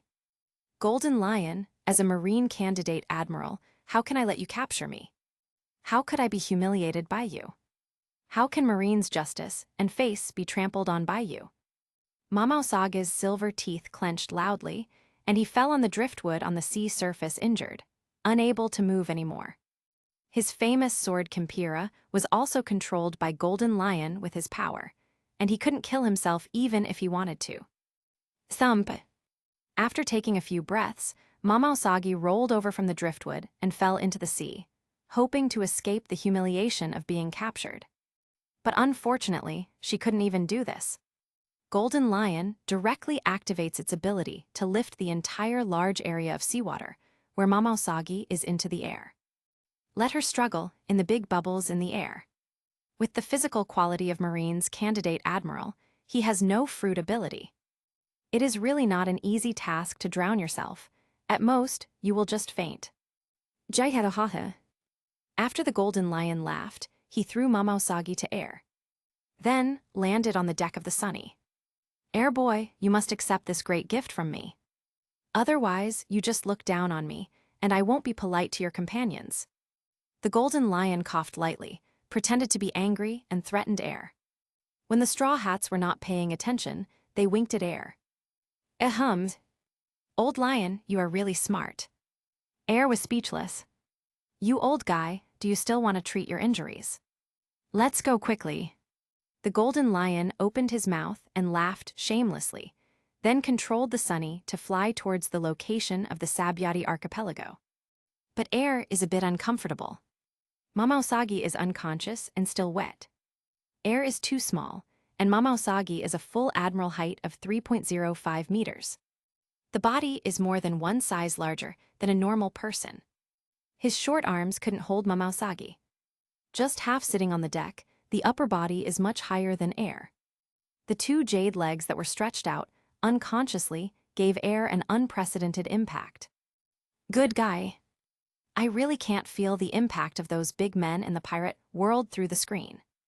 These are the real long legs. The legs are almost 2 meters long. Who can withstand these? Air's eyes fell on Mama Usagi. Under the Marine Justice cloak, there is a pink deep V jacket with floral lace and a pair of hot black shorts. There is a black spider tattoo on the outside of his left thigh. Standing next to Mama Usagi, Air suddenly had a feeling, just like the feeling of Hachiku-sama in the Japanese manga Urban Ghost Stories he watched in his previous life. 9 feet is only 3 meters, and Mama Usagi is a full foot taller than the 8-foot Sama in the manga. And look at my little boy figure. When I was with Robin and Nami, the sense of deja vu of a kid driving a big car wasn't that strong. This fucking 3-meter tall Mamausagi sits here, and the sense of deja vu is really strong. My legs are at least a head taller than mine. If I stand up and raise my head, I can just see that position. The size difference is so big. Will you feel it when your heart rate reaches 100? Air changed his position and held Mamausaga's upper body from behind, thinking helplessly. In addition to her 2-meter-long legs, what amazed Air the most was Mamausaga's giant peaks that were much exaggerated than those of ordinary women. Although it is exaggerated, it fits perfectly on Mamausagi, who is more than 3 meters tall. No, I must find a way to grow taller myself in the future. Otherwise, it would be like a small horse pulling a big cart. I wonder if the giantess Lily has eaten the fruit that can make her grow smaller. I need that fruit very much. Air found that neither of his heads was as big as Mamausaga's Titan peak, and he felt like he wanted to cry without tears. After seeing Mamausagi, the feeling of powerlessness brought to him by his huge figure instantly reminded him of another real giantess. If I can't change my body shape in the future, when I see the fishman Princess Shirahoshi, won't she even have most of her buttons? If I remember correctly, Princess Shirahoshi is nearly 12 meters tall. And the shark mermaid from the Fishmen Island, Mrs. Charlie, seems to be 5 or 6 meters tall. Thinking of this, Air felt unhappy about the shape of his little boy for the first time. The little boy look is very popular, but you can't always look like a little boy. After all, Air actually gave birth to a giant princess who would like to meet Airbav if there is a chance in the future. If his body shape can't be changed, then he won't feel anything even if he takes a shower. Well, there is a long way to go to achieve my ambitious goal. Nami and Robin had unbearable smiles on their faces when they saw Air, the little one, dragging Mamausagi into the cabin. What is a mouse pulling a big shovel? That's it. Air-chan, Robin chuckled, do you want my sister to help you? I can help you too, Nami suppressed a smile. Air ignored the 2 women who were watching the joke and said angrily, Humph, it's so abominable. No one else in the straw hats had any reaction to the 3 women captured by Golden Lion. Even Sanji is currently immersed in the training of moonwalk, shaving, and tempest kick that Air taught him. Zoro and Brook asked the Golden Lion for sword skills. Luffy read with great interest the experience of armament haki summarized by Golden Lion. They are more interested in improving their strength than having an episode like capturing 3 women. Even Robin and Nami are exercising their strength when they are free. After seeing a top player like Golden Lion, they realized how weak they were. Everyone is working hard and training themselves crazily. Air liked this very much. But at this time, he still had important things to do. That is to find a way to complete the system's special heartbeat value task. Subdue the 3 women. At this moment, the 3 women who were tied in the room by Air's special rope skills woke up one after another. Chapter 22. Inside the cabin. Queen of the Pleasure District Stussy, CP9 Agent Khalifa, and Marine Alternate Admiral Mamausagi woke up one after another. Air did not enter the room immediately. He needs to continue discussing cooperation with Golden Lion. Moreover, he is not the kind of anxious person. He hasn't eaten Nami and Robin yet. If they eat more, they will be too busy in a short while. After Stussy woke up, he turned around and looked around, frowning and saying, Where is this? It should be in the cabin of the Straw Hat pirate ship. Khalifa raised his head vigorously to prevent the gold-rimmed glasses from slipping off. I didn't expect that I, Stussy, would be captured one day. The appearance of Golden Lion is really unexpected. Straw Hat Luffy is actually related to the Golden Lion. This is big news. It's a pity that we can't report it to the world government now. I don't even know if I can survive, Khalifa said with a calm expression. Are you still thinking about the mission? Even if they let us go now, Stussy, do you dare to go back? Although Golden Lion struck hard, it seems that not everyone present at the time was dead. Do you think the current world government doesn't know our current situation?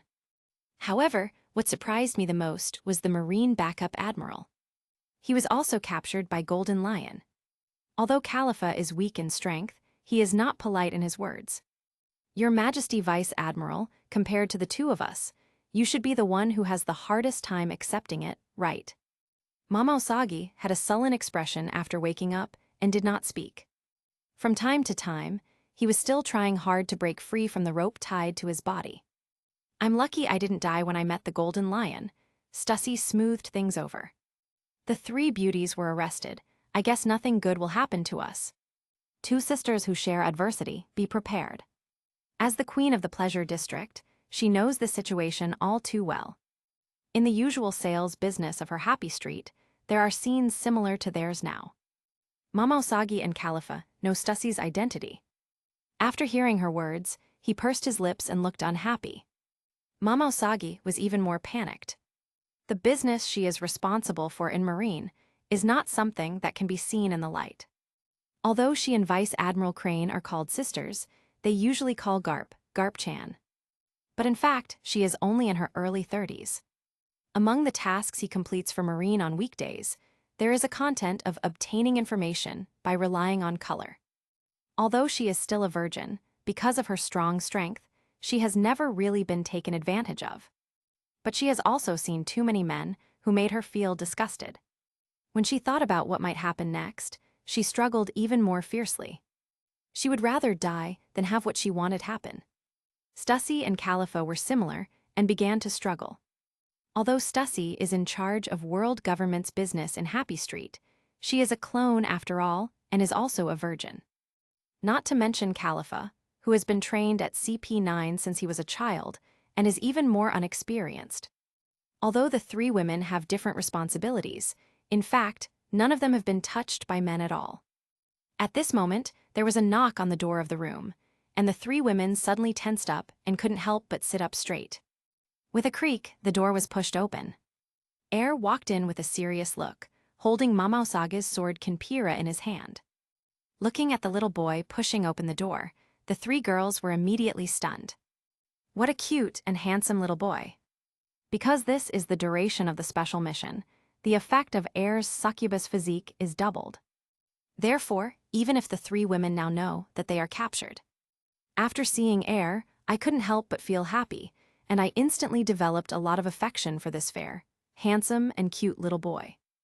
If he hadn't been tied up, Air would have been held in his arms and loved deeply.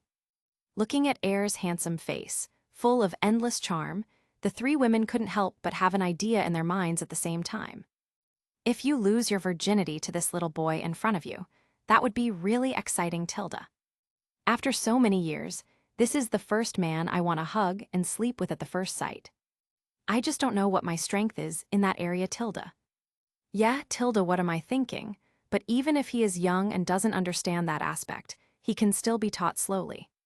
The doubled succubus physique is really powerful. Air just opened the door and walked in, standing still. Soon, the three girls were blushing because of the shameful thoughts in their hearts. Even Stussy, the queen of the pleasure district, couldn't help but think about how many women would be distracted if this little boy appeared in Pleasure Street. However, if she sees it now, she won't be polite and must find a way to hold him in her arms first. Khalifa bit her lip with her teeth, suppressed the thoughts in her heart that made her whole body feel hot, and looked straight at Air. Mama Usagi suddenly thought of Golden Lion's words, "Let's see if you are qualified to be little Air's wife," when fighting against Golden Lion. It turns out that the silver swordsman Air is the handsome guy in front of me, Tilda. You shameless Golden Lion, if you had told me earlier and let me see him, I wouldn't have fought with you for so long. Sister He and Sengoku have been urging me to get married for I don't know how long. I didn't expect to meet a little man who makes my heart beat so much today, Tilda. Ouch, Tilda. Mama Usagi, what are you thinking about? Even though she was in her 30s, Mama Usagi still had the character of a little girl. She blushed and shook her head, trying to drive the embarrassing thoughts out of her mind. Stussy was much more direct than the two of them and spoke directly. Little handsome boy, Tilda. Stussy's beautiful eyes seemed to be dripping with water, and her voice was sweet. What's your name? Come to sister, let sister take a good look at you. Khalifa's eyes under the gold-rimmed glasses were also fixed on Air, twisting her body to make herself look more beautiful. Stussy, you bastard, he is still a child, what do you want to do? Califa said hurriedly. Mama Usagi had recovered a lot of strength at this time, and with the stimulation of air, the little succubus, he broke the rope tied to his body in an instant. But she didn't want to leave. She couldn't bear to leave without loving the little boy in front of her who melted her heart that had been frozen for more than 30 years. For a moment, she even thought about kidnapping Air and living a happy life with Air incognito and without shame. Seeing Mama Usagi break free from the ropes and stand up, he secretly said something bad. Just as he was about to take action, a fragrant wind enveloped his whole body. Mama Usagi even used shaving in order to catch Air. In a flash, Air was lifted up and held in front of him. Air spread his legs in a very strange position and sat directly on Mama Usagi's upper body, which had lost half of his clothes due to breaking free from the rope. At the same time, Air's system sound was also ringing. After just one meeting, Mama Usagi, whom Air thought was the most difficult to deal with, had already started to have a heartbeat. If it were Air from other pirate groups, with Mama Usagi's willpower, he would be able to suppress the throbbing in his heart. But Air is from the Straw Hats, and Mama Usagi naturally has a fondness for Garp's grandson's pirate group. Coupled with the succubus physique that doubles the effect, Mama Usagi is immediately defenseless. "Little Air-chan, that guy from Golden Lion said he wanted me to be your wife. Is it true?" Chapter 23. The old lion is really shameless. Don't listen to him. Although he was willing in his heart, Air was unwilling to admit it. Otherwise, he wouldn't really be a pervert. He has been traveling through time, but he has never taken the initiative. He has always been passive. Then you don't like Jin-sama. Mama Usagi held Air's body with one hand, put his head next to Air's nose, and asked in a tired voice. Air heard clearly that there was both anxiety and hope in Mama Usagi's voice. At this time, Air raised her head and saw that there was a beauty mark on the right side of Jin's chin, which made her even more beautiful. "Of course I do. My sister is so beautiful, who wouldn't like her?" Air leaned against Mama Usagi with a slightly weird posture. He struggled and answered. "Sister likes you too, Tilda. But you are a pirate, and your sister is a marine. What if we can't see each other more often in the future?" Jin helped Air in his arms change into a comfortable position. "Can you feel uncomfortable?" The whole body was squeezed between the two Mama Usagi, and Air's mouth and nose were filled with a very pleasant smell. One hand was also held by Mama Usagi, allowing Air to feel his majestic and powerful heartbeat.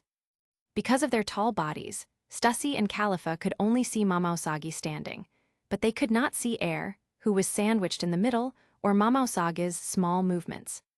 At this time, Mama Usagi is not a marine candidate admiral, but a shy little girl after meeting the one she loves. In her eyes, there was nothing about Air that did not attract her. With a tall and handsome nose and star-like eyes, Mama Usagi's eyes are full of Air and nothing else. The two looked at each other. Mama Usagi seemed to be hit by thunder fruit. His eyes were distant, and he felt a tingling feeling in his heart. The air that Jin exhaled slightly hit Air's face in her arms, and she herself smelled the scent of the little boy in her arms, who she fell in love with at first sight. The atmosphere suddenly became tense. Thinking that we might not see each other much in the future, Mama Usagi lowered his head slightly and bit his lips tentatively. Seeing that Air didn't resist, Mama Usagi suddenly became bolder and moved wider. Air closed his eyes slightly and responded. He also knew that Mama Usagi couldn't always stay with him, and he didn't know when the next time they would meet was. The two kissed passionately, keeping each other warm. Stussy and Califa were very surprised. Mama Usagi stood there without speaking, with his head lowered. "What are you doing?" However, these two are not as strong as Mama Usagi, and they cannot break the rope for a while. Mama Usagi has always turned on her knowledge. As long as someone comes in outside the door or the two women behind her break away, she will know it immediately. However, soon, she was immersed in the warmth Air brought her. This was her first time, and although it was clumsy, she liked the warm feeling very much. Soon, when he was almost out of breath, Mama Usagi reluctantly left, his eyes almost filled with water.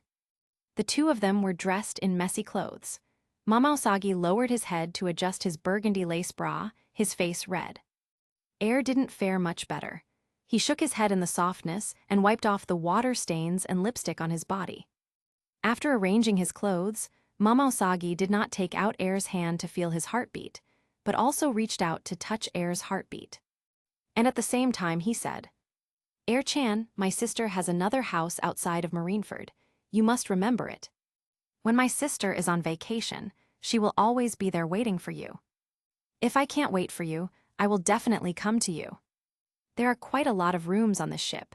You have to save one for my sister Tilda. Except for this little rascal like you, my sister has never touched any other man. You can't dislike me." As Mama Usagi spoke, his jade-like fingers drew circles on the center of Air's left chest. The wonderful feeling made Air's whole body feel hot, and he was breathing heavily. As expected of a Marine candidate admiral who can rely on his color to obtain information, Air couldn't stand it any more casually. Air is not to be outdone. Whatever Mama Usagi does to him, he will fight back in the same way. It wasn't until I heard Mama Usagi's slightly depressed, humming voice that I felt relieved. Although it was the first time today, Mama Usagi was already enamored with the little boy in front of him. When facing the person she likes, she doesn't feel disgusted at all and must be comfortable, whether mentally or physically. After a long time, the two of them were almost tender, and then they took their hands away from each other. "Little Air-chan, sister has to go.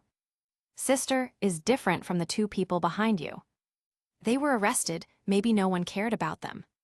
If sister doesn't go back soon. The ones greeting you are Sister He, Vice Admiral Garp, Poruzalino, Kyuzin, Sakazuki, and even Marshal Sengoku. Sister, I don't want to know what your relationship is with Golden Lion, but I don't want to see you in danger. Right now, it would be better for you not to face our Marines' peak combat power too soon. If you encounter Sakazuki's unexpected admiral in the future and are in crisis, tell them that you are my Mama Usagi. Understand?" Air nodded. Of course he understood this. Let alone the big guys from Marine, just one yellow monkey is enough trouble. Besides, you're going to Sabyati Archipelago next, right? Yes, Air said doubtfully. That's okay. In the past 2 months, you can't go to Marineford under any circumstances. The war between Marine and the Whitebeard pirates is about to begin. Don't join in the fun. Air was suddenly moved. Jin was actually willing to tell him Marine's most confidential information. This really means that I already regard Air as my future husband. Otherwise, if this kind of news leaks out, not to mention that she is a Marine admiral candidate, even if she is a real admiral, she will be severely punished. Don't worry, Jin-san. She was relieved when she heard Air agreed. Then Mama Usagi lowered his head and pecked Air again. Then he felt very nostalgic and turned back 3 times every step until the figure disappeared into the room. With Marine and the girls in world government, I didn't write any foreshadowing or emotional lines, otherwise it would be too watery, so the author directly skipped the foreshadowing and directly let them have a relationship with the protagonist, and the author is really not good at it. Write the emotional line, so just get started. Chapter 24. After Mama Usagi left the room, he took a deep look at the Golden Lion flying in the air, and then left on the moonwalk. Golden Lion didn't stop him, but the smile on his face was a bit naughty. Air boy, I've given you my gift anyway. If you can't handle it, don't blame me. The old lion now only wants to cure the injury as soon as possible and regain his peak strength. Nami and Robin watched Mama Usagi leave quickly. The two of them could already tell that something was wrong with Mama Usagi. As people who had experienced it, they could roughly guess what happened. However, they both breathed a sigh of relief. Mama Usagi, a beautiful and powerful Marine swordsman, still puts a lot of pressure on the two of them. At the same time, Mama Usagi had just left the Sunny and hurriedly took out the phone bug. She had to report the news that she was fine quickly. Otherwise, the furious staff officers, Garp and Sengoku, would do something wrong. Sister Tsuru, it's me, Jen. I'm fine. Over at the Marine headquarters, Sengoku and others, who had already heard that Mama Usagi had been captured by the Golden Lion, were about to issue a mobilization order for the 3 admirals. Even the former Admiral Black Arm Zephyr, who had long since retired to the background, was ready to join the fight. "Jen, are you okay? It really scared me. If you call me 1 minute later, Marshal Sengoku, Garp, Zephyr, and the others are about to leave." In the end, what happened? The Golden Lion hasn't appeared for many years. Why did it suddenly appear? Crane Vice Admiral put the phone on speakerphone, and all the Marine bosses listened attentively. Jin only said that he met Golden Lion by chance and said nothing else.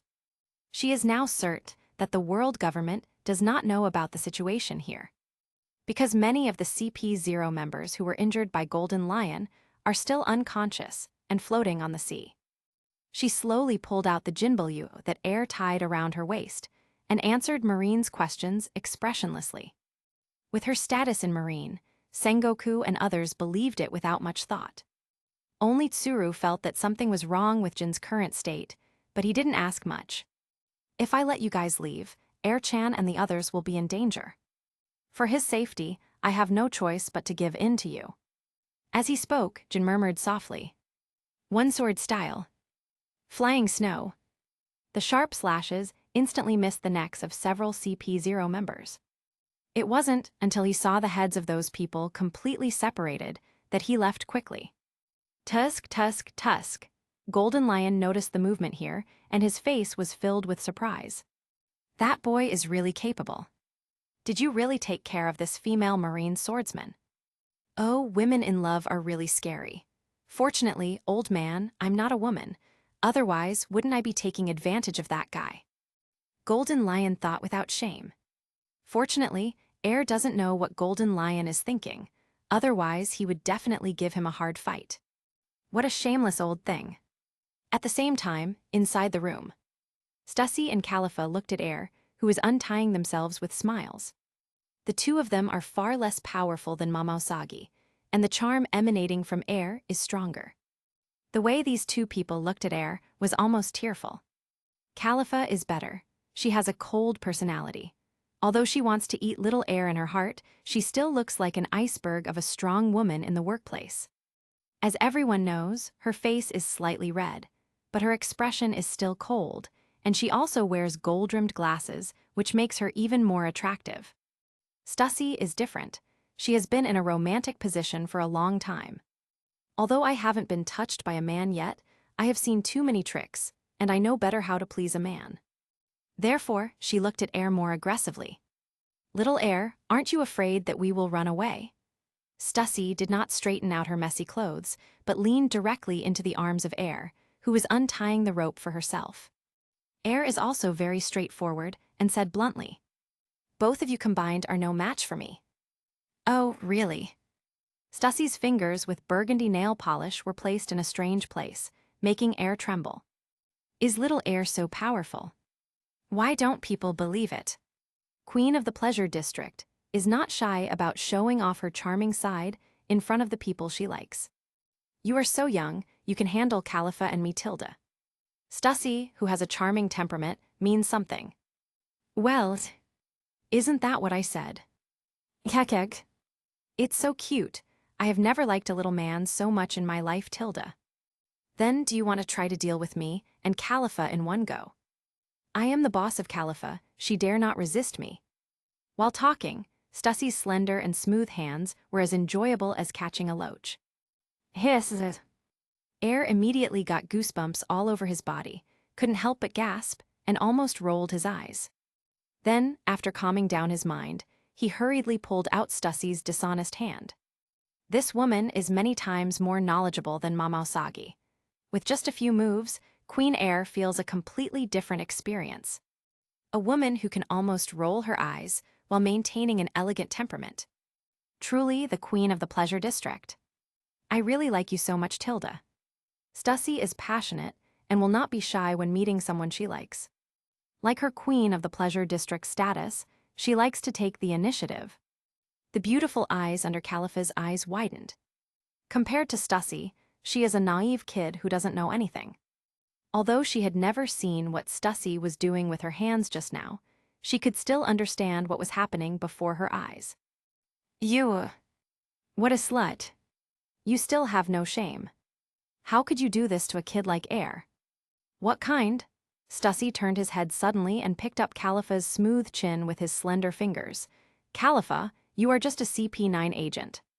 Even if my Air has feelings for you, you can only rank behind me. Understand?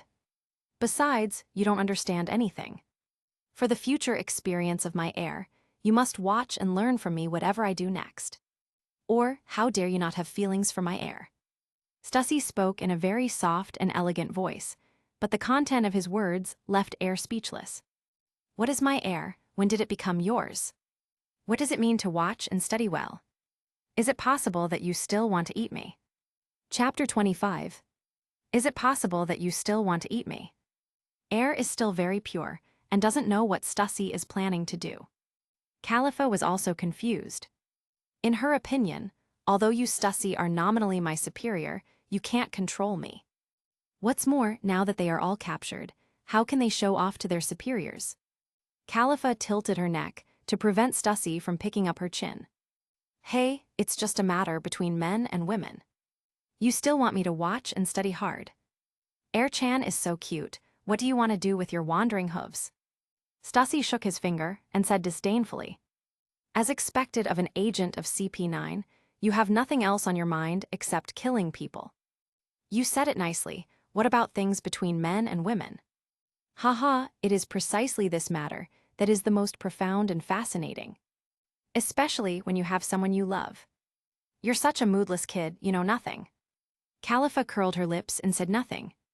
Although she was tough-mouthed, she understood in her heart. She had never met a man who could make her give everything before, so naturally she wouldn't think about that kind of thing. But today was different. I saw Air for just a moment, and my mind went through all the things that I could think of in my life that could best enhance our relationship. Therefore, she was actually very interested in what Stussy said he wanted to teach her. It's just that she doesn't want to be soft. Stussy ignored Khalifa and turned to look at Air standing in front of him.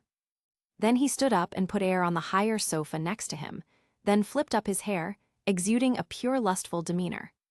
There was a shy but expectant smile on the corner of his mouth. Air's mind wasn't actually on that kind of thing at the moment. The two girls, Stussy and Khalifa, are different from Mama Usagi. Mama Usagi can return to Marine, but they can't. Hiss. Air was thinking about how to arrange the two of them, when suddenly he couldn't breathe. While he wasn't paying attention, Stussy had thrown aside the goose-yellow coat and pink jacket. Stussy chuckled and said, "Lie down well, little Air.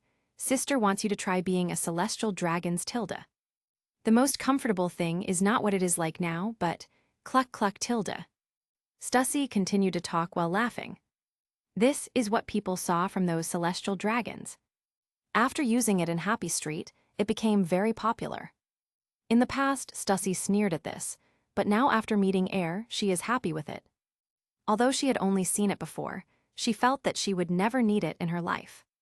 But somehow, by some strange coincidence, the process of celestial dragons being served was recorded. If it were someone else, she would never give in, even if he killed her. But facing Air, she wanted to take the initiative to use it. Stussy lowered her head and looked at the pair of bears that usually troubled her, and sighed, "Fortunately, I didn't treat you badly just to improve my strength." Air didn't even notice it. He didn't know when it started, and he felt cold all over. He had just thought about how to place the two girls when he suddenly felt that his legs were no longer cold. The cold feeling was replaced by warmth, and they also became a lot heavier. Even the touch is completely different, as if you were outdoors with bare legs in the middle of winter, and then instantly entered a hot spring again. This ultimate contrast made Air tremble. He really didn't expect that Stussy was so powerful. Air sighed in his heart. She really deserves to be the queen of the pleasure district. This method, even when he had not traveled through time in his previous life, had only heard of it but never experienced it personally. But there is one thing to say. It is indeed many times more comfortable than the normal way. The next second, the sofa Air was lying on sank several centimeters. At this moment, Stussy recalled the scene he saw when he attended a banquet in a certain celestial dragon's palace.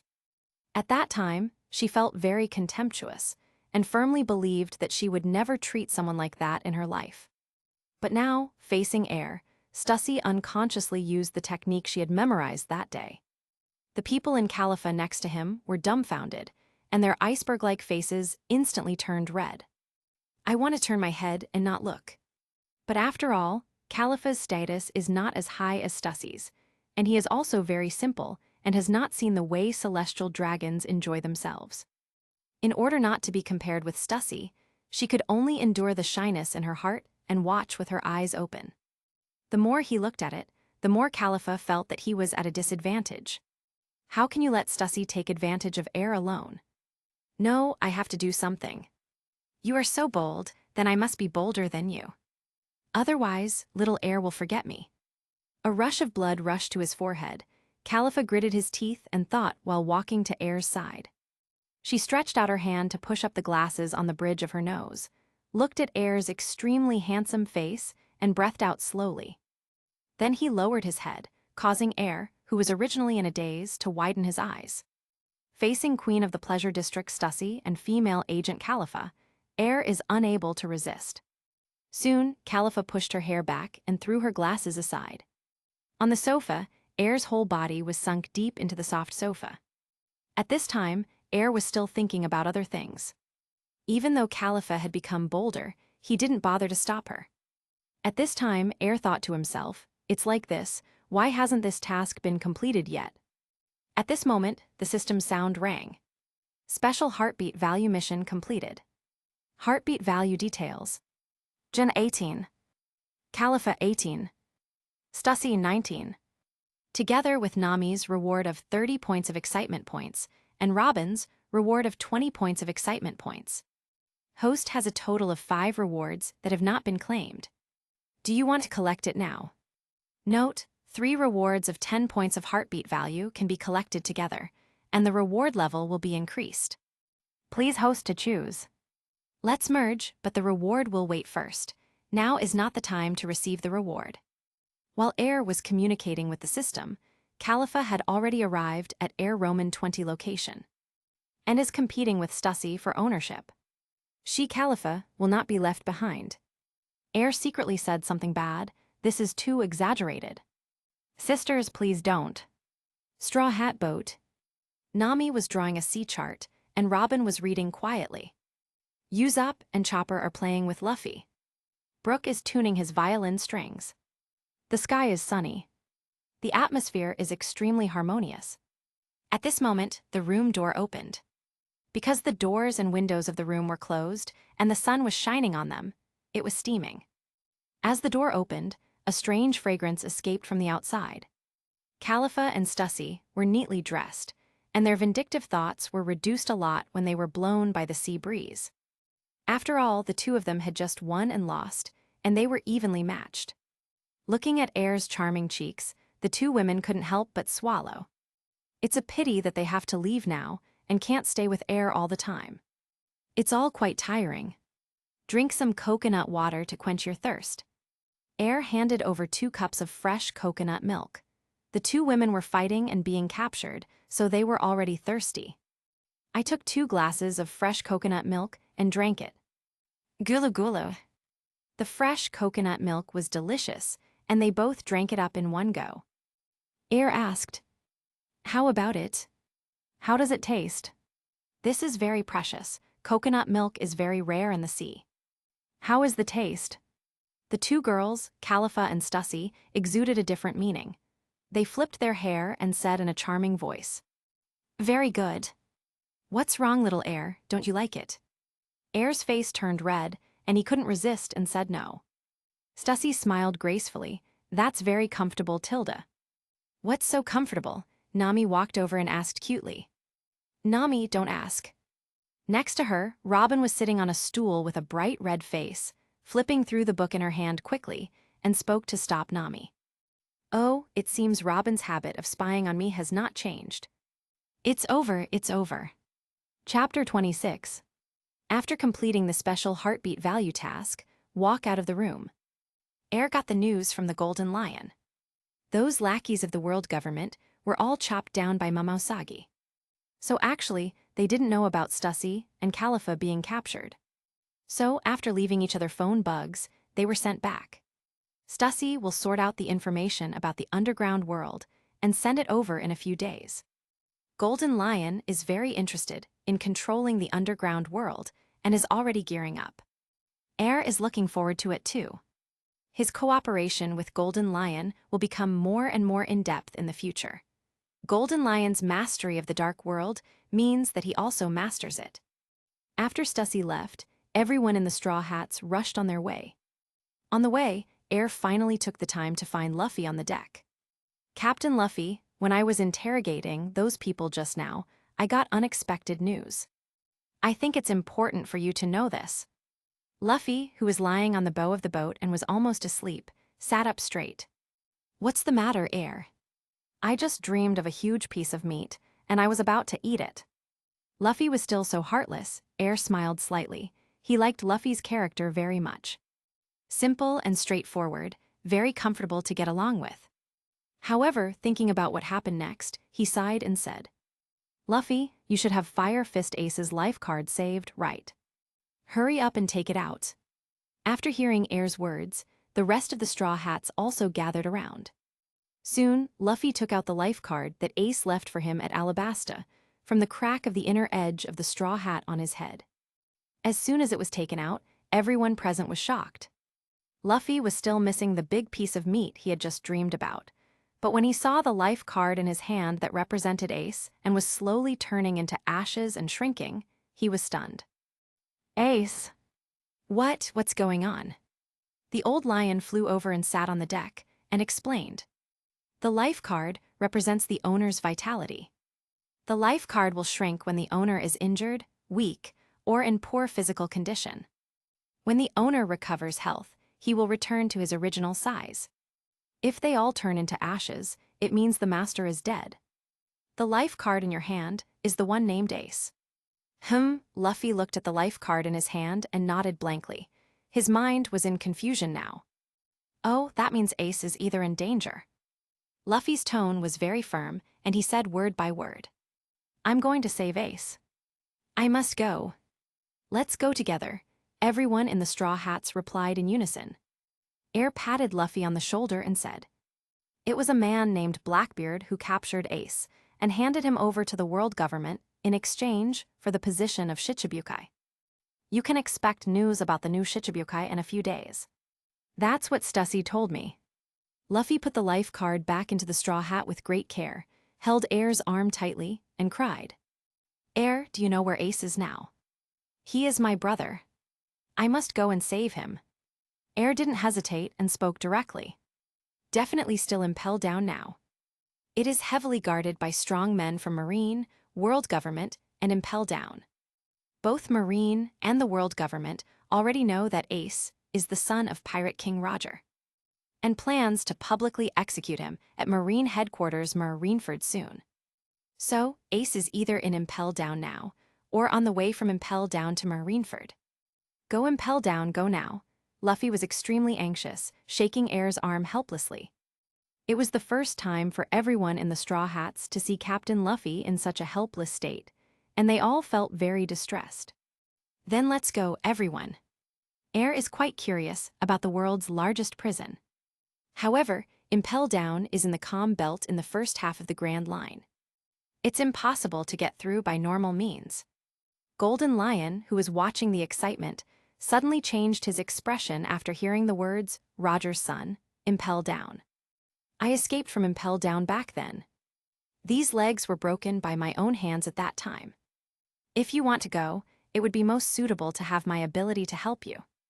However, before we go, we must let Air help me heal my injury first. Go Impel Down and save Roger's son. This is no joke. I won't die until I regain my peak strength. Besides, you have to understand that I am not your patron saint. When it's time to run away, I won't be polite." Luffy automatically ignored Golden Lion's last sentence and spoke solemnly to Golden Lion. "Uncle, please send me to Impel Down. I will agree to any request. Just send me there alone." Luffy, upon hearing this, the faces of the other Straw Hats changed drastically. "If we want to go together, Even if we risk death, we will go together. Is there any reason to separate? Golden Lion smiled and said, I said, as long as I heal my injury, I will come with you. I want to bring Impel down and completely destroy it like I destroyed Marineford. Air sighed heavily. In this case, we can only go to Sabyati Archipelago first.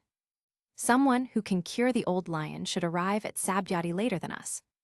It's Dr. Death among this year's 11 supernovas, Trafalgar Law. As long as he takes action, let alone the rudder on your head, even if he takes off your head, you won't die. But old lion, I have to warn you. When you get to Sabyati, you have to restrain yourself and don't invite Admiral. It's up to you to impel down later. Golden Lion seemed not to hear it. His eyes were shining and he couldn't wait. What are you waiting for? Go to Sabyati land as quickly as possible. However, along the way, Air was always a little uneasy. There is no doubt that Ace is definitely impelled down now. But even if they go with Golden Lion, apart from his unexpected factor, can the Straw Hats really break through the siege and rescue Ace with their negligible strength? Especially the old thing Golden Lion. Once he appears, Marine will at least send several Marines with Admiral strength to deal with him. Maybe both Garp and Sengoku will take action themselves. Therefore, although this guy Golden Lion can help send the Straw Hats to impel down, but he itself will bring more unstable factors. In order to improve his strength, Air plans to start rewards immediately. Only when he has the strength by his side can he feel at ease. Chapter 27. Nami directs the sailing direction with all his strength. Avoid any possible thunderstorms. Golden Lion fully controls the flight. High speed. It didn't take long for the group to see the boundary of the Sabyati Archipelago from high in the sky. Air took advantage of this free time to open the system in his mind out of boredom, preparing to receive the reward. System, collect the reward. Nami will be rewarded with 30 points of excitement points. Robin will be rewarded with 20 points of excitement points. Stussy, Mamausagi, and Califa will be rewarded 3 times with 10 heartbeat points. Does host need to combine rewards? Air pondered, thought about it, and decided. Combine the 3 rewards worth 10 points. Get the combined share first. The merger is completed. Congratulations to host for getting a Zoan devil fruit. Devil fruit is named Zoan, an ancient giraffe. No, this is it after the merger is completed. Long-necked dragon. Although this fruit is barely good, who would like it except Mr. Guy's White Beast group? Wait until Sabyati Archipelago is sold. It's really useless if I keep it. Air really didn't expect that after the merger, he would be given a fruit grown by Zoan from ancient times. If it were a better paramecia, logia, or the fruit of a fantasy beast species, he would probably consider eating it. But let's forget about this fruit grown in ancient times. He is a little boy and doesn't want to turn into a weird animal. After working on it for a long time, it's better not to merge. Receive Robin's reward of 20 heart points. Congratulations to host for obtaining the intermediate observation haki. This is not bad, take it. After receiving it, Air clearly felt that his observation haki had improved a lot, and his ability to sense attacks was stronger. However, in this sea, the intermediate observation haki is still not enough. We still need to keep up our efforts. Get Nami's reward of 30 points of excitement. If you reach 30 points for the first time, the reward should be very good. Congratulations to host for getting Dimension Kill. What? Air was stunned. System, don't tell me that it was the man sitting on the plastic chair who used the Dimension Slash. If so, then this reward is really good. Dimensional Slash is Virgil's strongest move. After host receives the reward, he can directly grasp its essence. The stronger the host's kendo strength, the stronger the dimensional slashing power. He really is that damn handsome man. It's still his most handsome move. Very good, I like this move very much. After Air received the reward, he instantly grasped the essence of Dimension Slash. He can now use this extremely handsome move at any time. Moreover, after understanding Dimensional Slash, Air's realm of Great Swordsman has also improved a lot. After receiving the rewards, the Straw Hats and the others have arrived over the Sabyeti archipelago. Originally, the Golden Lion was planning to fall from the sky. But before he healed his injuries, he didn't want to alert the celestial dragons because of his identity, causing the Marine Admiral to come over. So I chose to land on a sea near Sabyeti archipelago. Although due to the intervention of Air and Golden Lion, the Straw Hats arrived at the Sabyeti archipelago more than a week earlier than in the original work. But Air didn't expect that they still saved Kami, the mermaid who had been eaten by sea beasts countless times in a month. This nervous, stupid, and cute mermaid, the moment she saw Air, her heart rate increased to 10 points. The people of Air were stunned. Is the heart rate of a mermaid so easy to obtain? Or is it because this Kami is too stupid and cute? Because Luffy had already learned about Ace at this time, the Straw Hats' itinerary changed from going to the Fishmen Island to Impel Down. So after saying thanks, Kami returned to the sea. Before leaving, I extended a strong invitation to Air, hoping to go back to the Fishmen Island with Air. Next time, definitely next time. Air waved his hand and answered casually. Just as the Straw Hats arrived at the Sabyeti archipelago, Garp also rode the whirlpool current of world government to Impel Down to meet Ace. All members of the Whitebeard Pirates are almost ready to assemble. Marines formation is also being prepared in full swing. Shichibukai's compulsory summons order is also on its way to be sent. Pirate Supernova, captain of the Kid Pirates, Eustace Kid with the highest bounty among the Supernova 11, has arrived at Sabyeti land. Jewelry Bonnie, a girl with a big stomach, arrived here 3 days ago in order to meet her father, Bartholomew. The captain of the Heart Pirates, Dr. Death Trafalgar Law, is less than 3 days away. Let's land on the island. As soon as Uncle Lion heals his injury, we will set off for Imperialton immediately.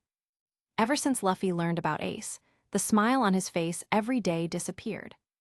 Now, all he wants to do is rescue Ace. Air took Robin and Nami's hands and said, "Let's go, Trafalgar Law should be here in a few days. Old Lion, you must not cause trouble these days. There are a lot of celestial dragons in this place. It would be uncomfortable if Admiral was provoked." Jaihaha. Don't worry, I can endure anything to heal my injuries. Just wait until the Trafalgar Law you mentioned gets here. Later, after parking the Sunny, the Straw Hats landed on the Sabyeti archipelago. Chapter 28. After entering the Sabyeti archipelago, the refreshing and strange scenery here dissipated Luffy's depressed mood because of Ace. It has been a long time since they left the water capital until now. The supplies on the ship are basically running out. After the Sunny docked, the Straw Hat crew, who deliberately wanted to make Luffy happy, rushed to the island like a joy, greedily breathing in the delicious air on Sabyeti. After landing on the island, Nami held his waist with both hands and ordered the Golden Lion. "Shiki, please move the treasure in the cabin to the shore. I'm going to take it later and change it into money." Golden Lion was just about to get angry and refuse to be free labor, but Nami glared and said, "Do you still want me to explain to you my experience as a navigator? Hurry up if you want. Don't think that the experience I have worked so hard to accumulate is free. I confiscated your money just for Air's sake. Otherwise, why would I give you 100 million bali for such valuable knowledge?" Golden Lion blushed and went to the cabin to help. He did learn a lot about meteorology from Nami. The abilities Nami displayed as a navigator along the way almost made Golden Lion treat her like an aunt. I just hope that the tragic situation during the Airwater naval battle will not happen to him again in the future. This is right. Nami was very satisfied, then turned around and said with a smile, "Air-chan, Robin, come with me later to exchange money and purchase supplies. Usopp takes Zoro to maintain his sword, don't let him get lost. Chopper, Frankie, Brooke, you take Luffy to the playground to make him happy." Nami, the logistics manager of the Straw Hats, assigned tasks to each crew member, and then took Robin and Air to the auction house to exchange money. After renting a few bubble cars and pulling a large cart of treasure, the group headed towards the most prosperous place in Sabyeti. After converting these treasures into money, We won't have to worry about money for a long time. Haha, I'm really happy, Tilda. Nami was lying on the treasures in the car with a happy face. Air suddenly thought of something, and he said in his mind, "System, didn't I draw 2 pieces of pure gold last time? Take it out and give it to me." The moment he touched the pure gold, Air felt a very real aura. "Robin, Nami." Air shouted. "What's the matter, Air? I've known you for so long, but I haven't given you anything yet. I just remembered today that I have 2 very precious treasures here that I want to give to you." With that said, Air took out 2 pieces of pure gold and handed them to Nami and Robin respectively. "What's this?" "Gold. It's not like." Even with Robin's profound knowledge, he didn't recognize what it was for a while. "It's not gold." Nami cared too much about gold and was sure it wasn't gold. "This is the first time Air has given us something, Tilda. No matter what it is, sister will always treasure it." Robin and Nami coincidentally found a box containing pearls from the car behind them, and they wanted to keep the 2 pieces of pure gold very preciously. "This thing is called pure gold. It can delay human aging and increase lifespan. If you wear it for a long time, you can live at least a few hundred years without aging at all." Air did not hide anything and told the 2 women the functions of pure gold. "What?" When Robin and Nami heard this, their faces turned pale and they were extremely shocked. Their hands holding the 2 pieces of pure gold began to exert force involuntarily for fear of falling. They didn't have the slightest doubt about Air's words. "Such a precious treasure, Air-chan, why don't you just keep it yourself? How can we deserve such a rare treasure?" With that said, Nami and Robin were ready to return the pure gold to Air. Air raised his head and looked into the eyes of the 2 women very solemnly and said word by word, "Nami, Robin, you are so kind to me and like me so much. I love being with you too. In my opinion, only this pure gold of everlasting youth is worthy of your place in my heart. Don't you want to be with me forever?" Air was very unfamiliar with expressing his feelings to the 2 women. "Air." Robin and Nami's eyes almost melted when they looked at Air, and a trace of mist appeared in their eyes. "Of course, my sister wants to be with Air forever, Tilda." The 2 women were very moved. They took the 2 pieces of pure gold very preciously and placed them in the most personal position. There is no woman who doesn't want this treasure that can keep her young forever. This thing is something even celestial dragons can't get. Heartbeat value increased. Air ignored the system pop-up sound. Being hugged between the 2 women, he breathed in their breath and felt very happy. At the same time, because the location where the Sunny docked happened to be island number 13. After Nami and others left, Golden Lion wore a t-shirt and sat boredly on the bow, waiting for the arrival of Dr. Death. He didn't notice that Coder Laolei was busy coding a group of pirates not far away, happily earning pocket money. "Hey old man, do you have a fire?" Golden Lion chewed a cigar, but found that he had no fire, so he walked off the boat and asked someone for a fire. "Haha, of course." Laolei, the coder, laughed and reached into his trouser pocket. But soon, he froze on the spot, and his whole body instantly assumed a fighting posture. "Shiki, why are you here?" Rayleigh was stunned. I thought to myself, Leazi finally managed to remain anonymous, and it was so satisfying to live here with Shaki, but he didn't want to be homeless again. "What are you doing here, old lion? Want to overturn the world again?" Golden Lion was also confused, thinking that Leazi was just trying to catch someone off guard, but he could actually meet an old rival he hadn't seen for decades. "Rayleigh." Shiki shouted in confusion and was stunned. He was completely dumbfounded. Seeing Rayleigh's face, he almost hit the lion with Thousand Slice Valley. He suffered a lot under Rayleigh back then. However, the rising momentum disappeared in an instant. Roger was already dead. He hadn't seen him for so many years. All he could feel was that he no longer had the energy to hit anyone he met. "Why did you go back as you wandered around, the dignified vice captain of the Roger Pirates, and you actually worked here for someone else? Would you like me to give you some money to spend? How about 10 million Baileys for you to light a cigarette for me?" Jaihedahaha. After Rayleigh was stunned, he looked at the non-hostile golden lion and his old appearance. His eyes instantly lit up and he said, "Of course you can. Bring me the money and I'll light your cigarettes right now." Rayleigh, who eats, drinks, and has fun every day, is extremely poor and dare not ask Shaki for money. When he heard Golden Lion's words, it was like hearing the sound of nature. "You light my cigarette first. When did I, Golden Lion, ever break my promise?" As he spoke, Golden Lion looked at Rayleigh and sighed. "Rayleigh, you are getting old too. Of our group of old friends, now you and Whitebeard are the only ones left." Rayleigh sighed and lit a cigar for Golden Lion, also full of emotion. Golden Lion casually took out a check that could be exchanged for 10 million bali at the bank and threw it to Rayleigh. "Are you serious? How many cigarettes do you smoke a day? This job is more profitable than my coding." Chapter 29. Why didn't I realize you were so shameless before? But it's money well spent to have Roger's first officer light a cigarette for me. Jai Golden Lion has plundered countless Sky Island treasures over the years. A proper super rich man. Rayleigh didn't care at all. This old guy can buy and sell himself to make money. What's the point of lighting up a cigarette? If he hadn't still had some moral integrity, he would have been taken care of by a rich woman. Of course, the main reason is because I am afraid of the rich woman's steel ball.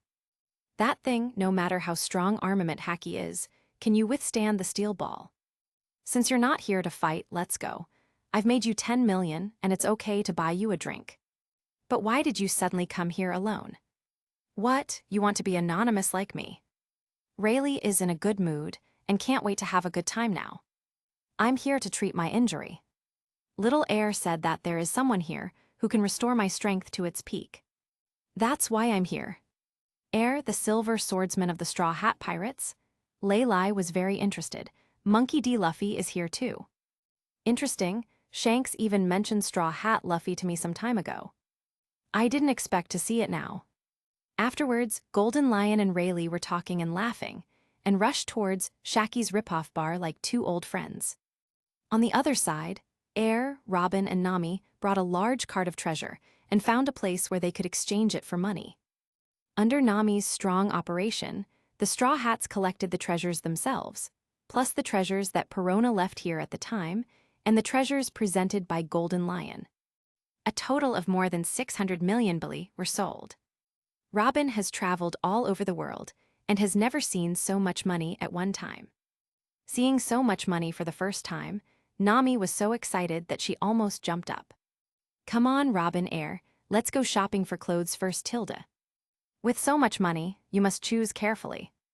Air-chan gave us 2 gifts, we have to give him some gifts too."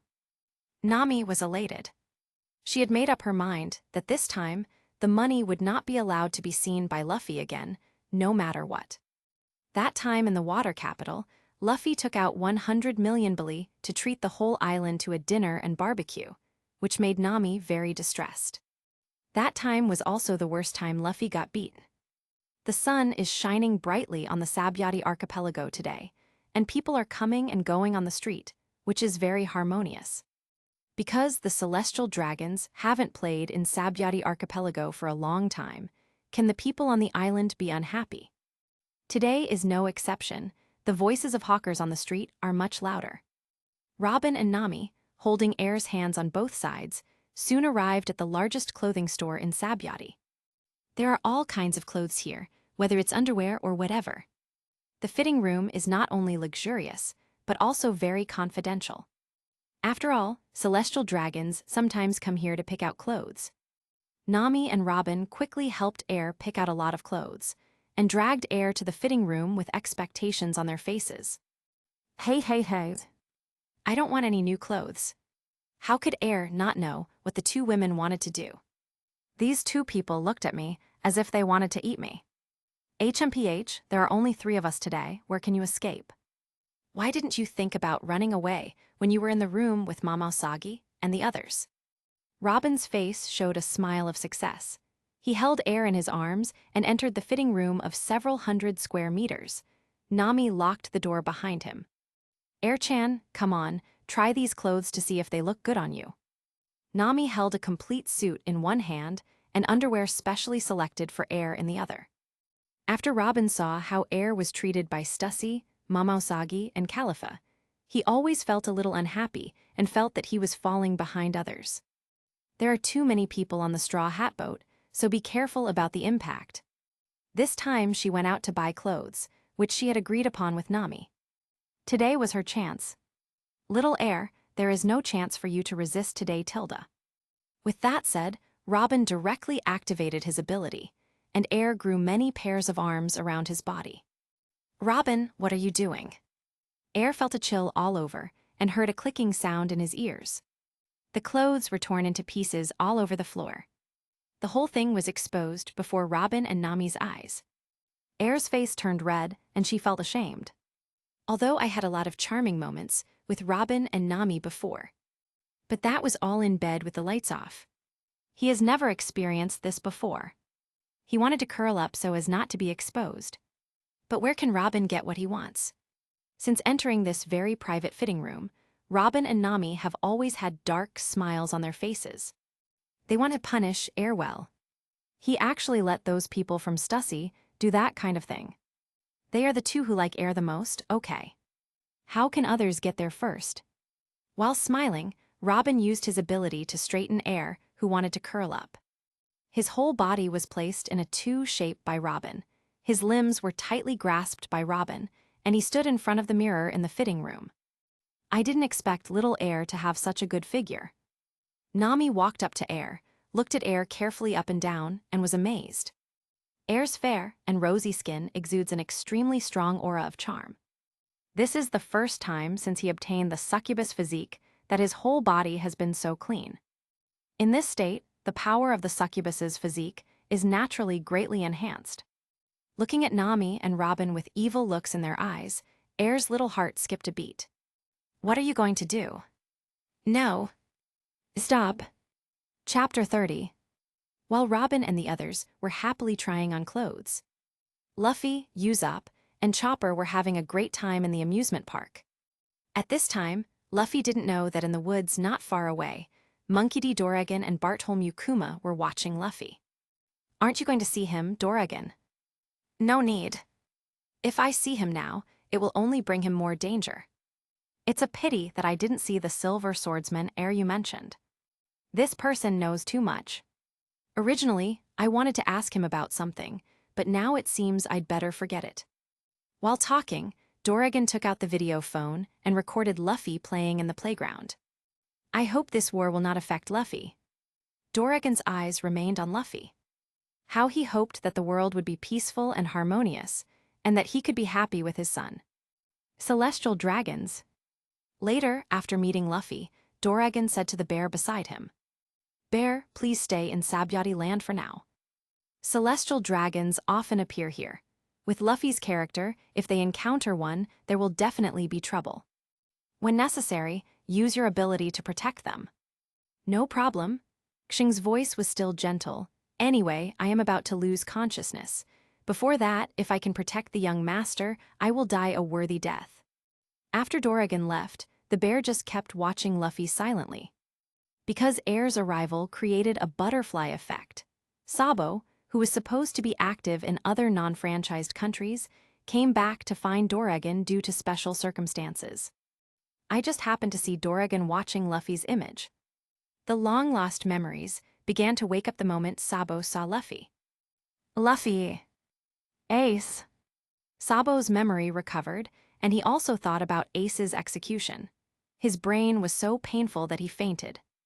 At the same time, when Sabo fainted and the Revolutionary Army was in chaos, Sabyati Archipelago, inside the fitting room of a clothing store, Air finally finished trying on the clothes with Robin and Nami's fiddling.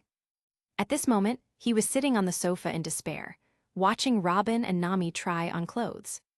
Air-chan, what do you think of me wearing this? Robin held a small piece of clothing in his hand that made Air almost nosebleed.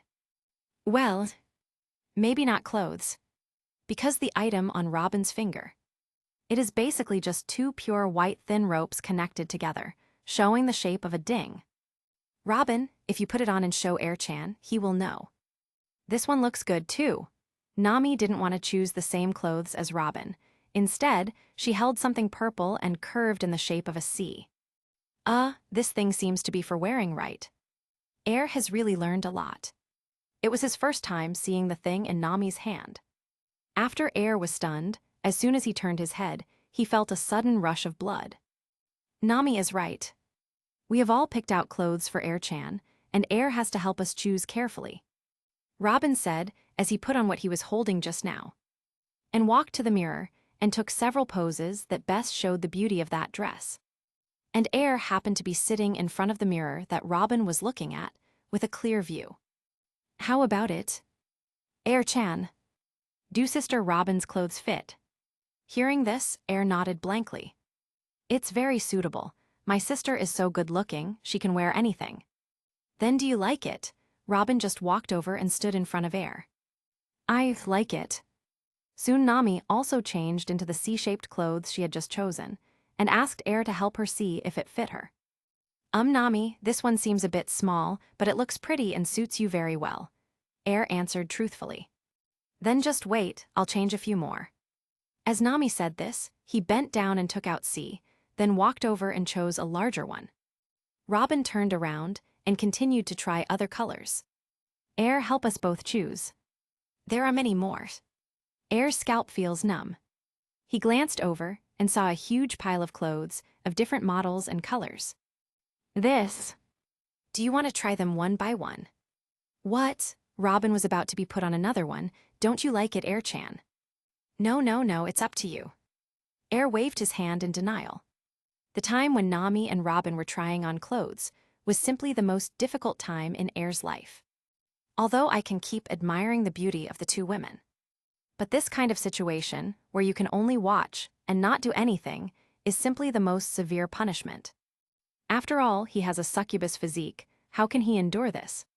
I don't know how much time passed, but Air was dazzled. The two women would come over to tease him from time to prevent Air from falling asleep. It wasn't until it was getting dark that I finally finished trying on the clothes. Kekek. Robin and Nami walked over to the sleepy Air, sat in front of him, and reached out to touch Air's cheek. What Stussy and Califa did that day flashed through my mind. After a while, a few people pretended that nothing happened and walked out of the fitting room. Oh, by the way, the name of this clothing store is Yuchiku. On the other side, Golden Lion and Rayleigh were drinking and chatting like old friends. Old Lion, what did you say? When it was mentioned that Ace was Roger's son, Rayleigh's expression changed. Roger, he has a son. This sudden news made Rayleigh's head buzz, and she couldn't believe it. At this time, Rayleigh didn't know that Ace was Roger's son. Ace only came into existence after the Roger Pirates were completely disbanded. Roger died before he was born, and Ace was entrusted to Garp. Rayleigh and other One Piece crew members only know that Roger is in South Blue and surrendered, but they don't know anything else. How can you not be surprised when you hear this news now? How? Aren't you going to save Roger's son? Golden Lion asked Rayleigh. Rayleigh looked up at the supremely sharp knife hanging on the wall in Shaki's bar. This knife is Captain Roger's saber. The name is Ace. Golden Lion did not continue to ask, but said, Straw Hat Luffy plans to ask me to send them to Impel Down to save his brother Ace. It's too late. Shaki recovered from the shock. There is reliable news that the hero Garp has gone Impel Down on the fast current of the world government. I can't think of any other reason except because of Ace. The name Garp made both Rayleigh and Golden Lion somewhat silent. Let's just wait and see what happens. That old guy Whitebeard is also dispatching his troops. If possible, I, Shiki, and Golden Lion will call Jabba back, and we can go to Marineford to join in the fun. After saying that, Rayleigh took off the ace on the wall for the first time in so many years. Old man, I never thought I would see the day I pick you up again. Use Roger's saber ace to save Roger's son Ace. It can be considered a good story. Golden Lion raised his head and drank. He has started to feel itchy and wants to fight. Chapter 31. Time flies. In the blink of an eye, 3 days have passed. The pirates who traveled all the way from the east, west, north, south, and sailed smoothly to the end of the Grand Line, gathered at the Sabyati archipelago to rest.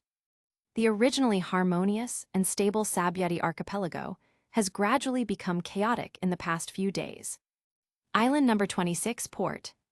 A submarine with a strange shape, different from other large ships of the pirate group, surfaced. Many little pirates watching the excitement on the shore were very surprised and said, "This person actually arrived here." The captain of this pirate group is a mysterious and dangerous figure. The bounty is 200 million Baileys. Supernova ranks 5th. Heart Pirates. Captain Dr. Death, Trafalgar Law. Under the surprised looks of several miscellaneous fish pirates, Luo pushed open the heavy iron door of the submarine, carried the demon sword Giwe on his shoulder, and walked slowly to the deck. "Hey, Babo, don't sleep." "Ashore." Luo kicked Babo, the big white bear sleeping at the door, and spoke softly. As Luo appeared in Sabyati archipelago, Shaki's informant quickly left the crowd and ran all the way to Island 13 to report the news. This is a business that Golden Lion spent a lot of money to buy, so the service must be better. The eyeliner rode a flying fish, took a photo of Luo landing, and quickly rushed to Shaki's ripoff bar. At this time, everyone in the Straw Hats was also in the bar, and Golden Lion stayed here as well, waiting expectantly for news about Shaki. "Little monkey, you'd better not go impel down. There, the possibility of rescuing Ace is 0. As far as I know, in order to prevent the Whitebeard pirates from making a surprise attack, impel down. In addition to the hero Garp, the former Marine Admiral Zephyr, the current Marine Admiral Aokiji, the alternate Admiral Mamausagi, the T-Dolphin, and as many as a dozen elite vice admirals, along with several strong men from the world government, all rushed to impel down. There are also Kizaru of the Scientific Defense Force and Admiral Akinu, the Radical Justice, who are also ready to provide support at any time. It can be said that before Ace was escorted to Marineford, Impel Down was the safest place in the world. No force can break through head-on. Even if old guy Shiki goes with you, you won't get any good results. Even the most reckless Kaido of the beasts would not touch Marine at this time. Golden Lion said indifferently, "What are you afraid of? No matter how strong they are, they can't catch Leazi. The best we can do is not fight them head-on." Luffy said as if he hadn't heard anything, without wavering at all. "I don't care so much. Ace is in danger, I have to save him no matter what. No matter how dangerous Impel Down is, I will definitely go." Luffy has such a personality, no one can dissuade him from something he decides. Air didn't stop him, he just wanted to accompany his captain. "Boss Shaki, there is news about Dr. Death." He just landed on Island 26. Panting, the eyeliner opened the door and came in to report the news. Golden Lion instantly stood up with a face full of joy. "Jaihaha. I've finally waited for this moment. Little Air, come with me. I can't wait any longer." Air didn't refuse. During the time when Golden Lion was traveling with them, Air had made his thoughts about the IQ potion clear to Golden Lion. But it is a pity that Dr. Indigo, the scientist under Golden Lion, is not good at the direction Air mentioned. Therefore, Golden Lion's plan is to wait until Marineford's war is over to capture Guy and help him develop IQ potions to sell to the nobles of the world. Air felt sorry for Doflamingo in his heart. This time, he was much more miserable than in the original work. It was really uncomfortable to be caught between the Golden Lion and Kaido, the two four emperors who were at their peak. Soon, Air and Golden Lion flew to Island number 26. In order to quickly find Trafalgar Law, Golden Lion will fully activate the sight color.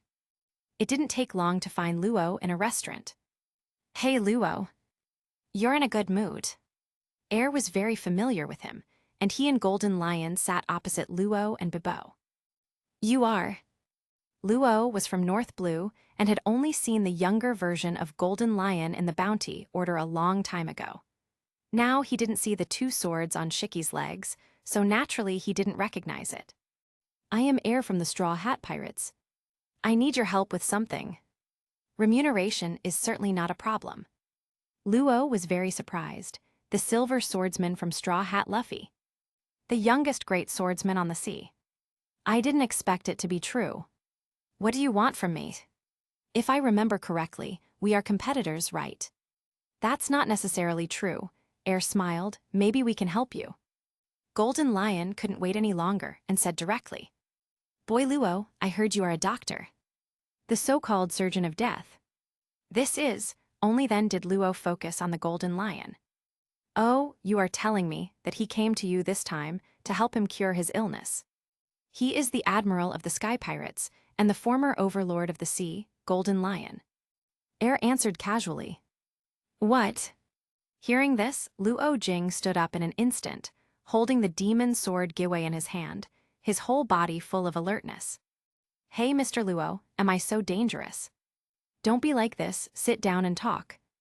After all, I'm not a devil, I'm just a dying old man. Luo saw that the two people in front of him really didn't look like they were going to attack him, so he took a deep breath and sat down. I really didn't expect that I could actually see characters as famous as Whitebeard and Roger. With your senior's strength, you shouldn't need help from a young man like me, right? Luo didn't let down his guard. He could sense the looming danger from Air, let alone the Golden Lion. Boy Luo, listen to Air. Can you remove the rudder from my head without any harm? Can you still help me reattach 2 complete legs? After hearing Golden Lion's request, Luo breathed a sigh of relief. He knew that he was no match for the 2 people in front of him, and he was afraid that these 2 people would intimidate him. After all, he still has a lifelong wish that he has yet to achieve. He is not afraid of death, but he does not want to die before killing Doflamingo to avenge Corazon. I thought you two had something else to do. If you treat the disease, there will still be no problem. It's indeed harmless. Golden Lion secretly breathed a sigh of relief and immediately said, What are you waiting for? Start now. Chapter 32. Then let's start somewhere else. You just need to take off the rudder and attach the legs, it's easy. It can be done in just a cup of tea. Luo did not put forward any conditions. At this time, he looked at Air and Golden Lion in front of him, and was already thinking in his heart that if there was a chance, he could form an alliance with the Straw Hats. But at this time, it was just an idea. Soon, in a secluded place, Luo used his ability to easily remove the rudder from the Golden Lion's head. The matter of attaching the legs is also easy. Golden Lion randomly found a pirate with a bounty on his head, crushed him to death, and then replaced the leg with the unlucky pirate's leg. Because of Apop Fruit's special ability, Luo completely cured Golden Lion in less than 3 minutes. Moving his head and newly reattached legs, Golden Lion seemed to be many years younger. In all these years, I have never felt as comfortable as I do now. Boy Luo, if you need any help in the future, I am obliged. This is a huge favor. Golden Lion felt his strength returning to its peak, and he was beaming with joy. Don't worry, I will definitely return the favor to you in the future. Now it's time for you to go. Luo's character was still so cold, and he didn't say much. Soon, at the insistence of Golden Lion, Luo accepted the treatment fee of 200 million bali, left each other after leaving phone calls. At the same time, in the medical room of the Revolutionary Army headquarters, Deputy Chief of Staff Sabo woke up. Mr. Doragon, I need to see Luffy. I'm going to save Ace. Luffy will definitely save Ace. I can't let him fight alone. Luffy, he is my brother. Sabo's eyes were red as he remembered everything. Doragon was also confused. WTF? How did you become my son's brother? I gave birth to a baby called Luffy. Could it be that it was left behind when I was wandering around in the past? But this isn't right either. Doragon looked at Sabo with a confused expression. Luffy is my son. How do you know Luffy? Huh? This made the emotional Sabo a little confused. Mr. Doragon, Luffy is your son. We were sworn brothers with Ace in Windmill Village when we were kids. Why haven't I seen you? Then, Mr. Doragon, aren't you the son of Marine Hero Garp? If he hadn't been with Doragon for so many years and watched him grow up, Sabo would have even doubted whether Doragon was Marine's traitor. Good guy, who wouldn't be confused after hearing this identity. Later, after calming down, Sabo told Doragon the story of Luffy and Ace. Mr. Doragon, Luffy will definitely go to Impel Down to save Ace. Don't let him go. Go to Marineford with the Whitebeard pirates, only then can we really rescue Ace. As the Deputy Chief of Staff of the Revolutionary Army, Sabo's mind is much more mature than that of Luffy and Ace, and he thought of this in an instant. Where is Luffy now? I'm going to find him now. We must not let him fall into the quagmire of Impel Down alone. Otherwise, if the world government and Marine find out that Luffy is your son, Ace will not be the only one to be executed. Sengoku knows, Doragon sighed, but if the world government finds out, it will be difficult for my father to keep Luffy. He knew Sabo was right. Luffy is currently in the Sabyati archipelago. I let the Big Bear protect him. Since the bond between you three brothers is so deep, with Luffy's character, he will definitely go to Impel Down. Just wait at the headquarters. If it doesn't work, I will let Big Bear use his power to send Luffy here. Even if you want to save Ace, you must at least learn Haki. Otherwise, we really have no choice but to die. As his father, it's time to teach him personally. Luffy is still too weak. Doragon's mind raced, and he immediately thought of a proper solution. He hasn't spent time with Luffy in all these years. After hearing Doragon's words, Sabo breathed a sigh of relief.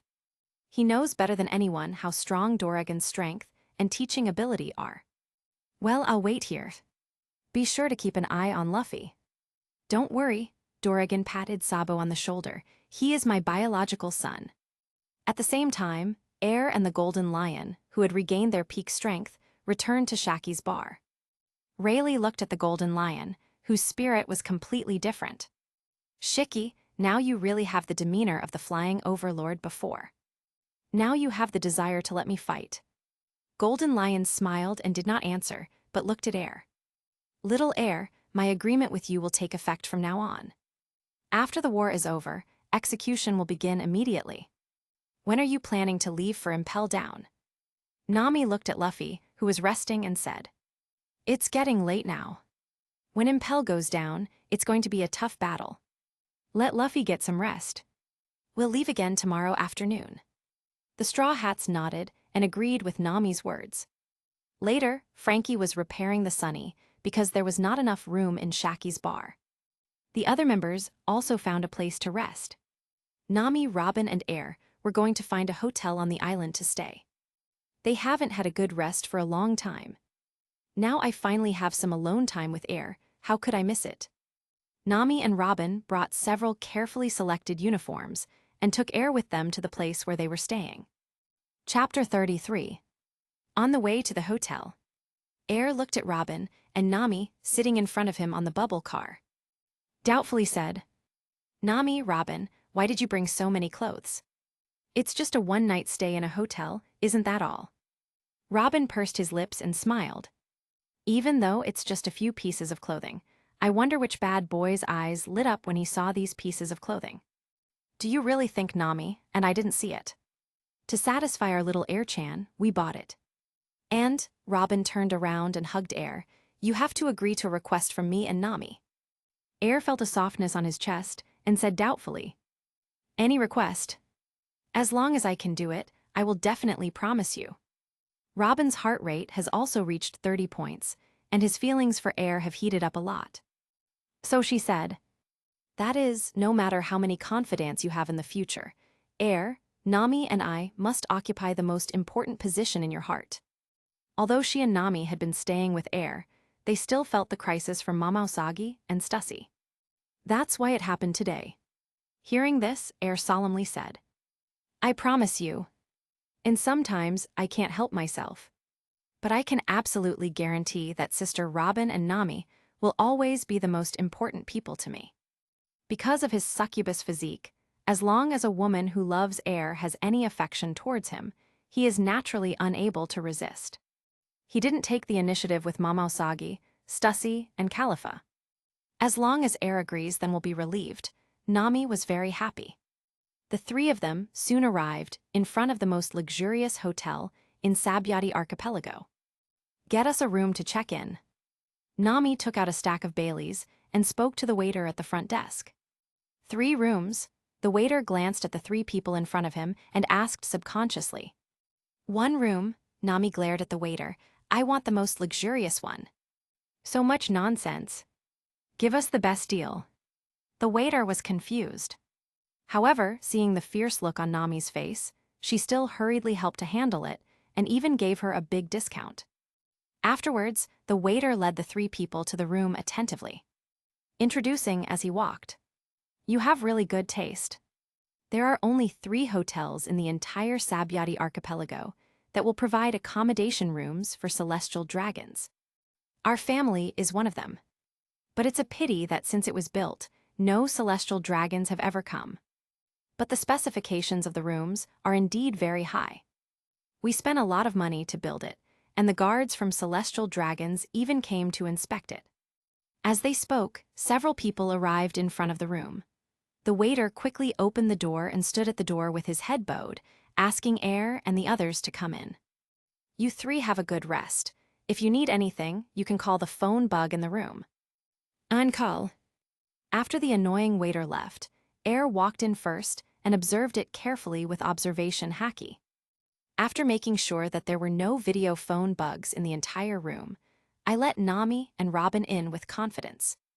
In a place like a hotel, you have to be careful. Then Nami and Robin stretched out their waists and threw themselves on the soft bed, making sweet squeaking sounds. The room is very large, and the bed is also ridiculously large, 5 or 6 meters wide. It can only be said to be the size of celestial dragons. All facilities in the room are also very complete. Air, why don't you come over? After the voice fell, the t-shirt Nami was wearing had disappeared. The dazzling mountain center dazzled Air's eyes. Robin stood in front of the mirror, with a piece of clothing next to him that looked familiar to Air. The 2 white, T-shaped ropes I bought in the fitting room of Yaoyaku clothing store during the day are now being replaced with other colors. With the scenery of the 2 beauties in front of him, Air didn't know where to look for a moment. Soon, Nami also ran to another dressing mirror with bare feet. Like Robin, she was fiddling with some strange clothes. Air was lying on the super large bed that could sleep a dozen people, thinking about Luffy and Ace. If Luffy were to impel down like this, it would really be like dying. Even if Garp is here and Luffy can't die, the other Straw Hat members will definitely be in crisis. Although Air is now a great swordsman, he also has super moves like Dimensional Slash. But he knew very well that facing Marine's strongest defense, his strength was far from enough. At this moment, Robin took the lead and changed into clothes that satisfied him. With his bare feet, he threw Air down directly when he wasn't paying attention. Hey Robin. I'm thinking about things. Air didn't pay attention for a moment and couldn't breathe. His mouth was so full of Bayushin's heart that he could hardly speak clearly. Because when Air talks, his teeth open and close up and down. Robin's face was crimson, and he closed his eyes slightly, biting his pearly lips gently, as if he was enduring something. The humming sound was suppressed in the throat, which was very pleasant to the ears. Air forced himself to calm down. But then he thought again. If I quickly raise my heart rate with Nami and Robin, I wonder if I can raise my strength to its peak as soon as possible. In that case, there will be no problem whether it's going to impel down or participating in the summit war when the time comes. Air thought as he let Robin manipulate him. Anyway, he felt something in his mouth from time to time, making his mind unstable. After a while, Air put away his thoughts briefly and was about to turn over. Only then did I realize that good guys, Robin and Nami, were wiping their bodies with bath towels in the bathroom. What's that pressing on me? Air stood up suddenly and finally sat up from his suppressed state. Seeing the scene in front of him, Air's head was buzzing. Good guy. It turns out that Robin created a flower fruit clone with only the upper body, growing on his body. The clone of flower fruit is exactly the same as Robin, without any difference. Moreover, Robin can feel the sensations on the body parts, separated from the devil fruit. If the clone is injured, Robin himself will also be injured. But isn't it a bit too much to use this ability at times like this? Not to mention, when Air looked at Robin's ability through the screen in his previous life, He also imagined that Robin's ability could be used. Unexpectedly, now I can experience the powerful ability of Robin Flower fruit firsthand. It's a pity that the current Robin is not strong enough, and he can only create one clone, which can only have an upper body. If Robin becomes stronger in the future. Air put his hand on the heart of the mountain, and suddenly remembered a very beautiful Guzheng tune. My fingers began to play subconsciously. The clone Robin and the main body Robin in the bathroom gritted their teeth and hummed. "Little bad boy. Sister wants you to play the piano." As he spoke, Robin rushed out of the bathroom, ready to teach Air a lesson he would never forget. Chapter 34. When Robin rushed from the bathroom, he did not release his clone. She fought back the discomfort and the sounds she wanted to make. Originally, she wanted to release the clone, but seeing Air take the initiative for the first time, she didn't want to offend him. The clone just leaned softly in Air's arms. Air is very curious about Robin's clone, and he has always wanted to find out more about it. But he had no chance before, and if he finally got the chance this time, he would not lie dead like before. The distance between the bathroom and Air is not far, only a dozen meters. But even within this short distance, Robin kept walking for a long time without arriving. The feeling transmitted back by the clone made Robin almost unable to think. His normally sober mind was now a mess. She tried hard to recall when her heartbeat for Air began to turn into the virtue she has now. Back then, Robin was on the run and killed countless men who coveted her. The clone moved its arms subconsciously, and Air's whisper reached the clone's ears at this moment. "Stop hitting me, Sister Robin." Even as he said this, Air's eyes were looking in the direction of his real body, Robin, who was leaning on the table and chair because he could not stand up. "It's almost done, Air." The main body, Robin murmured. Then, the clone that grew on Air's body turned into petals and dissipated in the air, leaving only an endless sound. "Robin, I seem to have discovered the weakness of your clone Tilda." Air now consciously wants to actively increase his heart rate, in order to cope with the crisis that may occur at any time. He had to do it. "Use you. Really ours." After the clone disappeared, Robin's body finally recovered and gradually returned to normal. Unexpectedly, at this time, Air took the initiative to walk to her side and led her to the window. The arm that had just been subconsciously commanding the clone to move was now still raised in the air. Seeing Air coming over, his arms dropped. Then she felt Air holding her head and placing it on the windowsill. Air's whisper came to my ears, "Hold on to the windowsill and you won't hit me." Robin pressed the windowsill and looked back at Air, angry and funny. The windows are semi-floor-to-ceiling windows. With Robin's height of 1.88 meters, the height of the window is not enough. This height made her naturally bend down. At this time, such a form made Robin's heart skip a beat, and a thought suddenly came to his mind. Air is so big, can he really do it all at once? Thinking of this, Robin became a little curious. Air can't do it at all. He simply stayed still, wanting to see Air's joke. At this moment, Robin, who wanted to watch a joke, heard the sound of Air moving his chair. She immediately panicked, so panicked that her hair stood on end. But soon, Robin felt that Air's house-like game was very funny. All sanity was restored immediately. He stood up straight and turned around, giggling. He grabbed Air's ears. "Look at your potential. Come on, what else does such a big little guy want to do?" "Really, I let my sister look forward to it in vain." Air suddenly looked frustrated. "Is it my fault that I'm small? Besides, Robin, you are so good at pretending. I'm obviously scared to death, the hair on my hair is standing on end, but why are I still looking forward to it?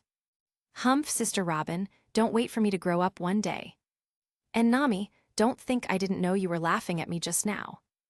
Air turned to look at Nami, who was sitting next to her and was suppressing laughter and feeling very painful, and raised her fist. Nami raised her jade arm and gestured to Air's height, and her other hand gestured to the height where Robin was holding the window just now. "Ha ha ha, Tilda. Little Air, you're so cute." Nami laughed so hard that she almost burst into tears. Air suddenly became even more frustrated. He has always wanted the ability to grow up quickly. It's a pity that it never happened. Nami, you're still laughing. Although Robin was also laughing, his ears were red. It was so dangerous just now, and you didn't know where to look. Nami looked at it very openly and said with a smile, "What's the danger? Can we escape from Air's clutches in this life?" "That's not now." Robin reached out and poked Air. "It's not that time yet." "Little devil." Robin also saw Air's depressed look at this time and suddenly felt distressed. "Come on, Air-chan, sister is waiting for you. Do not be discouraged," Nami said even more unrestrainedly. "Air, you can't even match Sister Robin's height. If the 3-meter-tall Mamausagi Vice Admiral comes to you then, you're not going to move the chair too, are you? It's hard to find such a high chair, Tilda." Hatazohata. Air was so embarrassed by Nami and Robin that he stepped on the moonwalk and flew up in anger.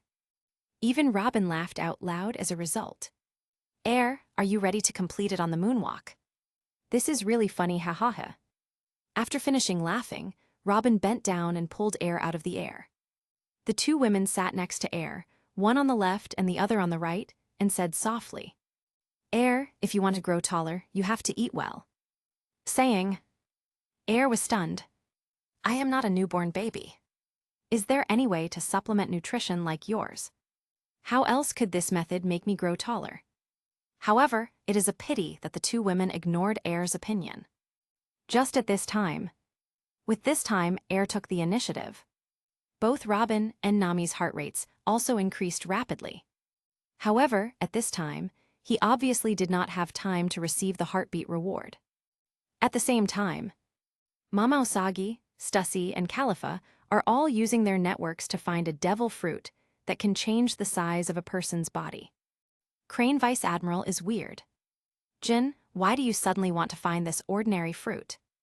If I remember correctly, there is indeed such a fruit in the Devil Fruit Illustrated book. It looks like a mini paramecia fruit. Not only can people become as big as real giants, but they can also become as small as a thumb. But this fruit is not worthy of you, and it has not appeared in the sea for many years. What are you looking for this fruit for? Air's appearance flashed through Jin's mind, and he pretended to be nonchalant and said, "No, I'm just asking casually. I have no intention of eating this fruit." Really? Crane Vice Admiral felt that Jin was very strange after returning this time. But she didn't think much about it. After so many years, Jin has not met anyone he likes. Could it be that, if we go out this time, we can meet him? How can it be?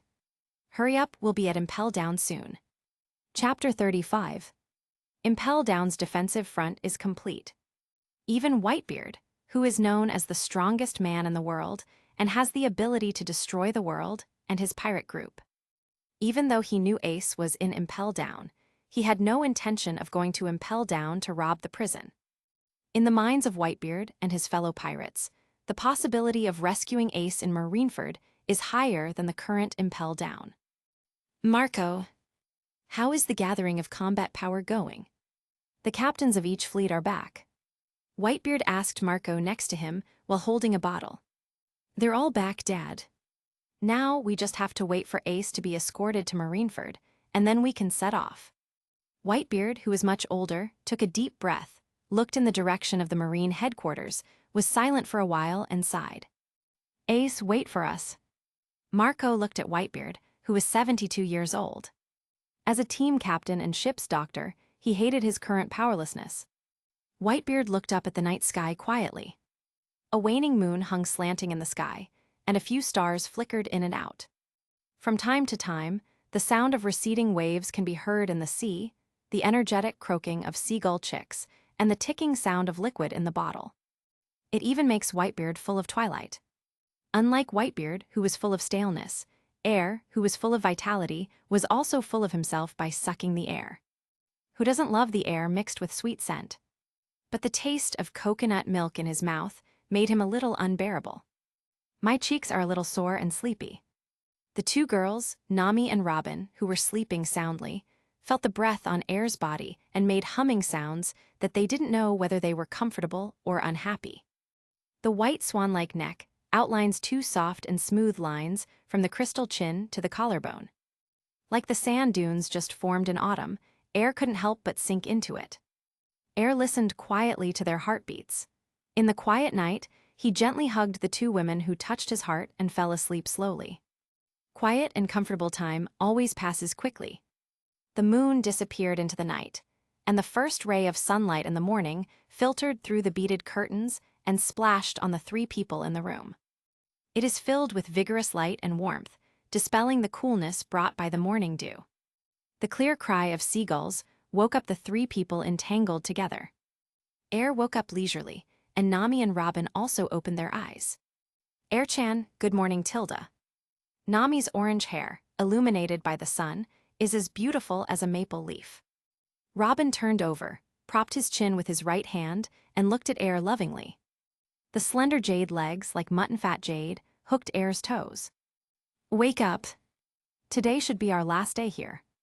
It's hard to say what will happen tomorrow. It's great to be able to stay with Air from last night to now. Robin knew very well that as long as they went to Impel Down, they would probably not have a future. So I cherish the peaceful time I have with Air now. But then Robin chuckled twice, sat up straight, and quickly got dressed. No matter what the road ahead is, we will stay with the captain. Isn't it? Although Air hasn't thought of a good way yet, he has no intention of stopping Luffy's willfulness. Because everyone in the Straw Hat crew knows it.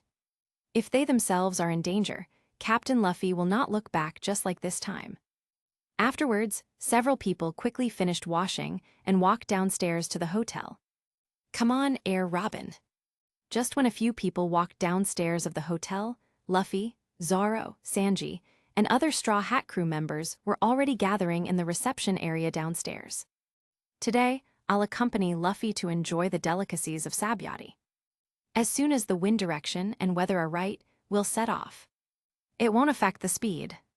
Nami looked up at the sky for a while, and soon sensed the change in the weather, and spoke to the Straw Hats.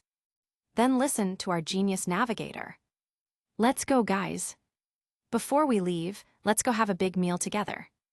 Luffy trusted Nami the most, and immediately issued the order. In fact, when he woke up today, Luffy already wanted to eat a big meal, but he was worried about Ace, so he suppressed the idea of eating. I didn't expect to hear Nami say this here, so I was naturally very happy.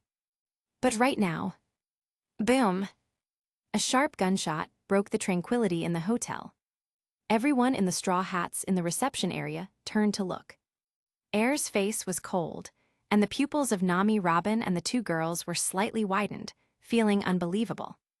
The waiter who received them last night was already lying in a pool of blood, his eyes full of vitality, full of desire for life.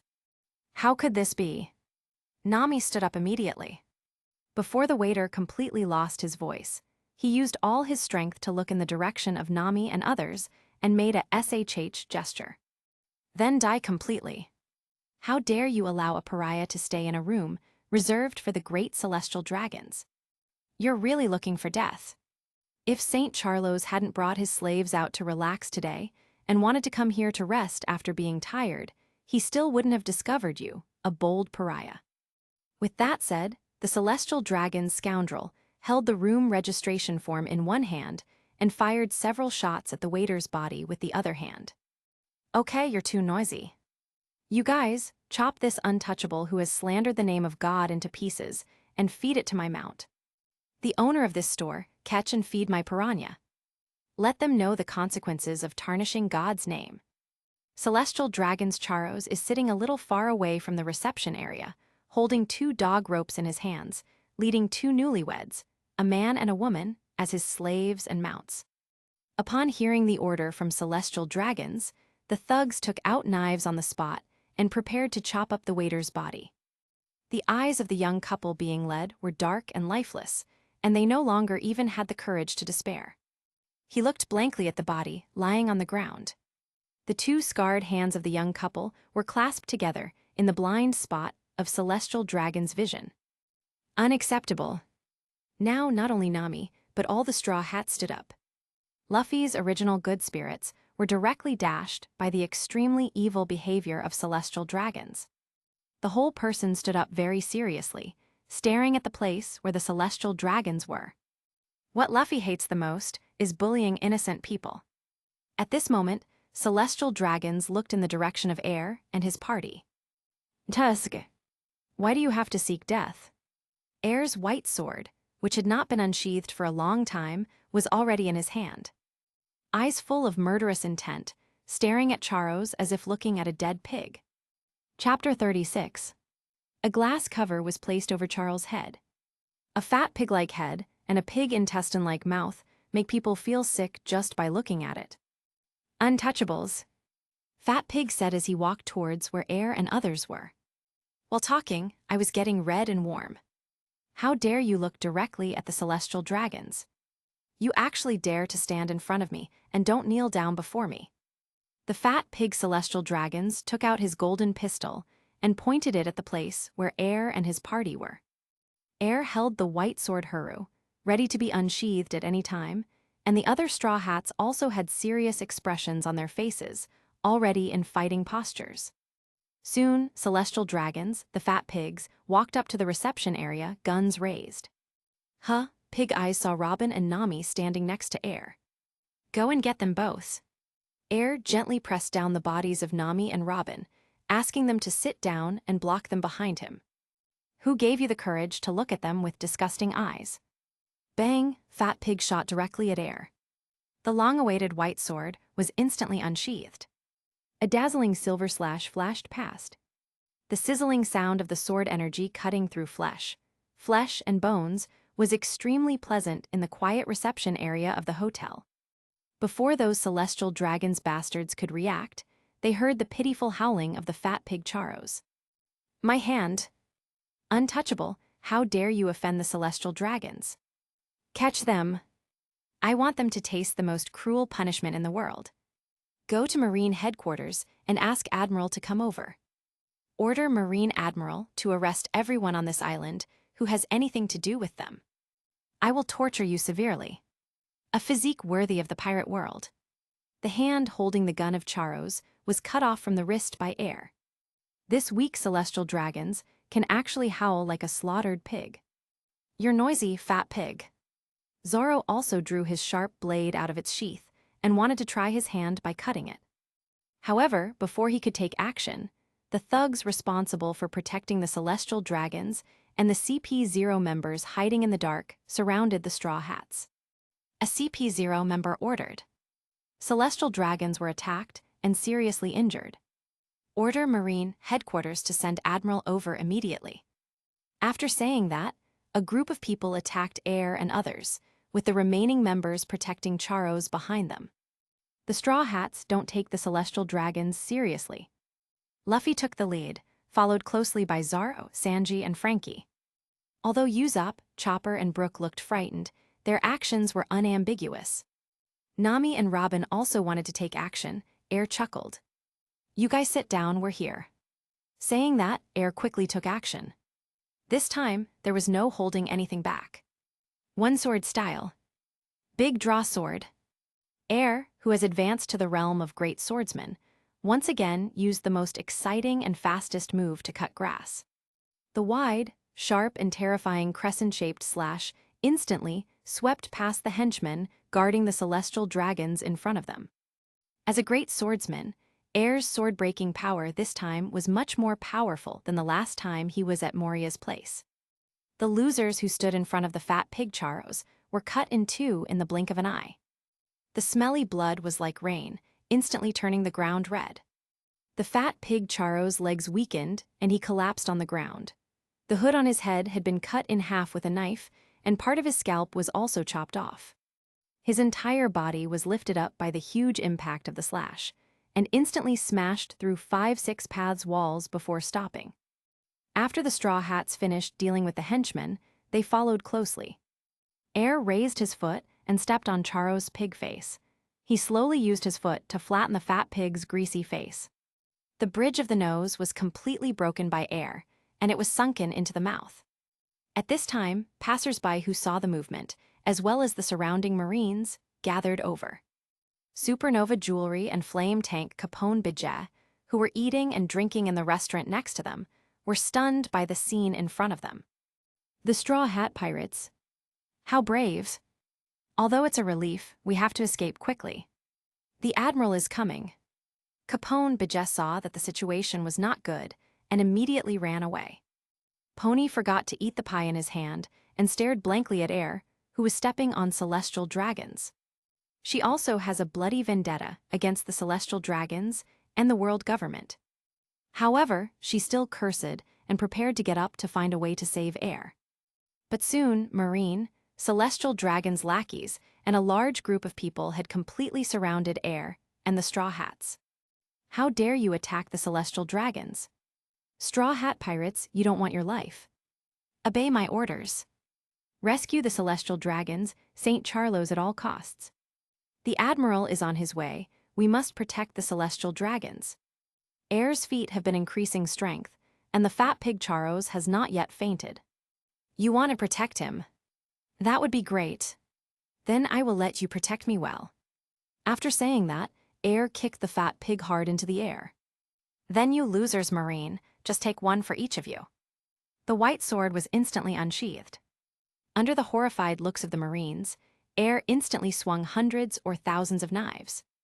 Threads and strands of continuous slashes cut through Charos' body like a whirlwind. Since you want to protect the scum, then I will give you the scum. With the strength of the great swordsman Air, he can naturally control his slashes very well and with just the right amount of force. At this moment, everyone around him became quiet. Not only was he shocked by Air's great swordsmanship, but he was even more shocked that Air dared to publicly execute the celestial dragons in such a brutal way. Charo's shrill howl was heartbreaking, and the eyes of the young couple who had experienced the cruel abuse by Charles Ross were full of relief and the pleasure of revenge. Until I saw Charos being cut into thousands of pieces by Air, leaving only a bloodshot skeleton. Only then did Air stop and said with a little pity, "It's a real advantage for you to experience the punishment of being cut into pieces by 1,000 cuts." As soon as Bai Deaji put the scabbard into the scabbard, Air's expression changed. Just as he was about to stop him, he saw the young couple with a smile of revenge on their faces, and they hit the wall and died on the spot. Everyone in the Straw Hats stared at the two people hugging each other and died, with very ugly expressions on their faces. The violent and murderous intention in Air's heart had just been suppressed, but now it was stimulated again. Air. Robin and Nami walked up to Air and held his hands. At the same time, the father and sister of Charlos the fat pig, Raswad and Shalulia, arrived here riding their slaves. Charos. Untouchable. How dare you kill Charles Ross? Air looked at the two of them with cold eyes, and the violence in his heart was stirred up again. Something worse than a pig or a dog. So what if I kill him? Next, it's your turn. Chapter 37. How dare you offend God? Kill them. Why hasn't the Marine Admiral arrived yet? The two celestial dragons, Roswald and Charulia, looked at Charlo's miserable state angrily without any fear. After all, they usually use various tricks to crazily abuse the captured slaves. There are countless bones buried underground in Mariewa. The celestial dragons, accustomed to such horrors, would only be furious if their god's name was so gravely offended. Except for a very few, celestial dragons can no longer be called human beings. After Rasward and Shalulia were angry, they immediately shot at Air and ordered the guards to take action. Air naturally doesn't mind sending these things to die again. Before anyone around him could react, Roswad's hooded head flew into the air. He was directly killed by Air. The female celestial dragons, Shalulia next to her, finally realized her fear at this time. But it's too late. Air raised the knife and dropped it. The silver-white slash flashed past, and the female celestial dragon's Shalulia was directly split into two halves. At the same time, Air also breathed a sigh of relief. It seems that the system does not regard these celestial dragons as humans. Otherwise, if these useless celestial dragons have a heartbeat on me, I will die from my heartache. After slashing two celestial dragons with two swipes, Air wiped them clean with their white clothes. Then he returned to Nami and Robin with an expressionless expression. After seeing the cruelty and inhumanity of the celestial dragons, Everyone in the Straw Hats did not think air was violent. After all, after the celestial dragons were killed, did the slaves held by them all smile in relief. Moreover, even if everyone in the Straw Hats watched this time, there were still a few slaves who decided to commit suicide. When the celestial dragons were alive, they didn't even have the freedom to commit suicide. It's too late. The celestial dragons have been killed. Big news. Let alone killing celestial dragons, even pirates who hurt celestial dragons will be punished by Marine Admiral. This time, 3 celestial dragons were actually killed. The sky is going to change. Whether it's the world government or Marine, they will catch the murderer at all costs. The Straw Hat Pirates are going to be destroyed. No one can save them. Everyone, please run away before the Marine Admiral arrives. After the surrounding crowds fled in all directions, only Supernova Pony and his party remained in place. Big Bear, who had been watching Luffy and others secretly, sighed quietly at this time. He knew that this time he had to take action. Big Bear thought of the call Doragon called him yesterday. When you find the opportunity, take Luffy to Doragon. Barudigo is also a good place to travel. If only Marine Admiral took action in this incident, that would be fine. I'm afraid that an incident like the celestial dragons being killed will allow the powerful combat power of the celestial dragons to take action. In that case, it will be difficult to end it.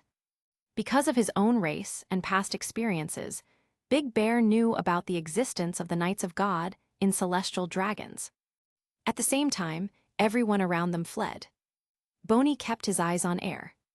The system in Air's mind also popped up a prompt. Increase the heart rate of the new opposite sex. You guys run away. This is not a place to stay for a long time.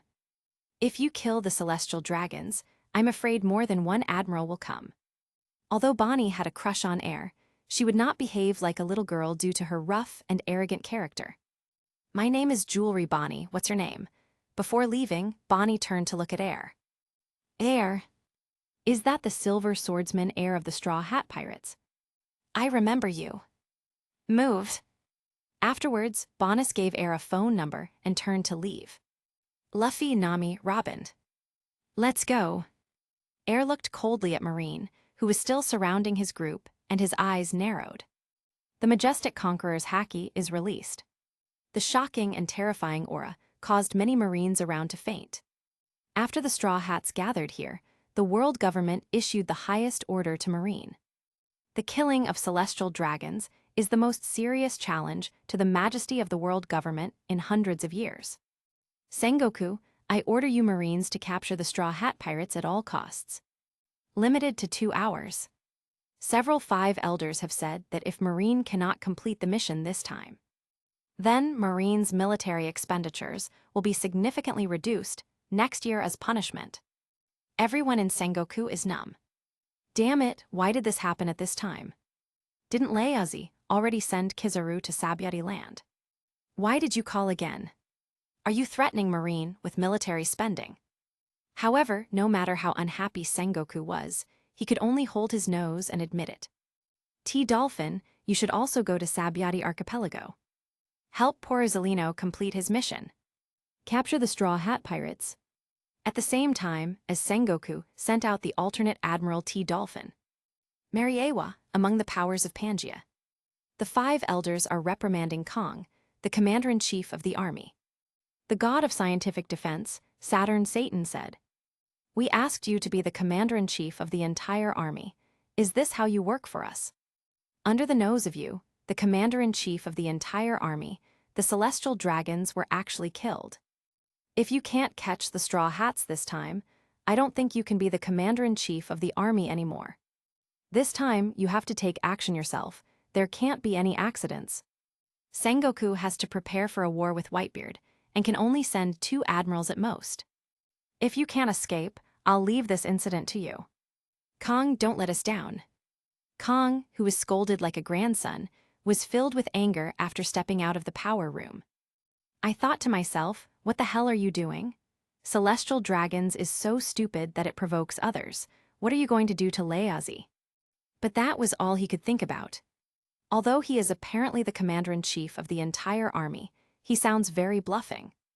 But here in Mariewa, he really doesn't have much leverage to contradict the five elders.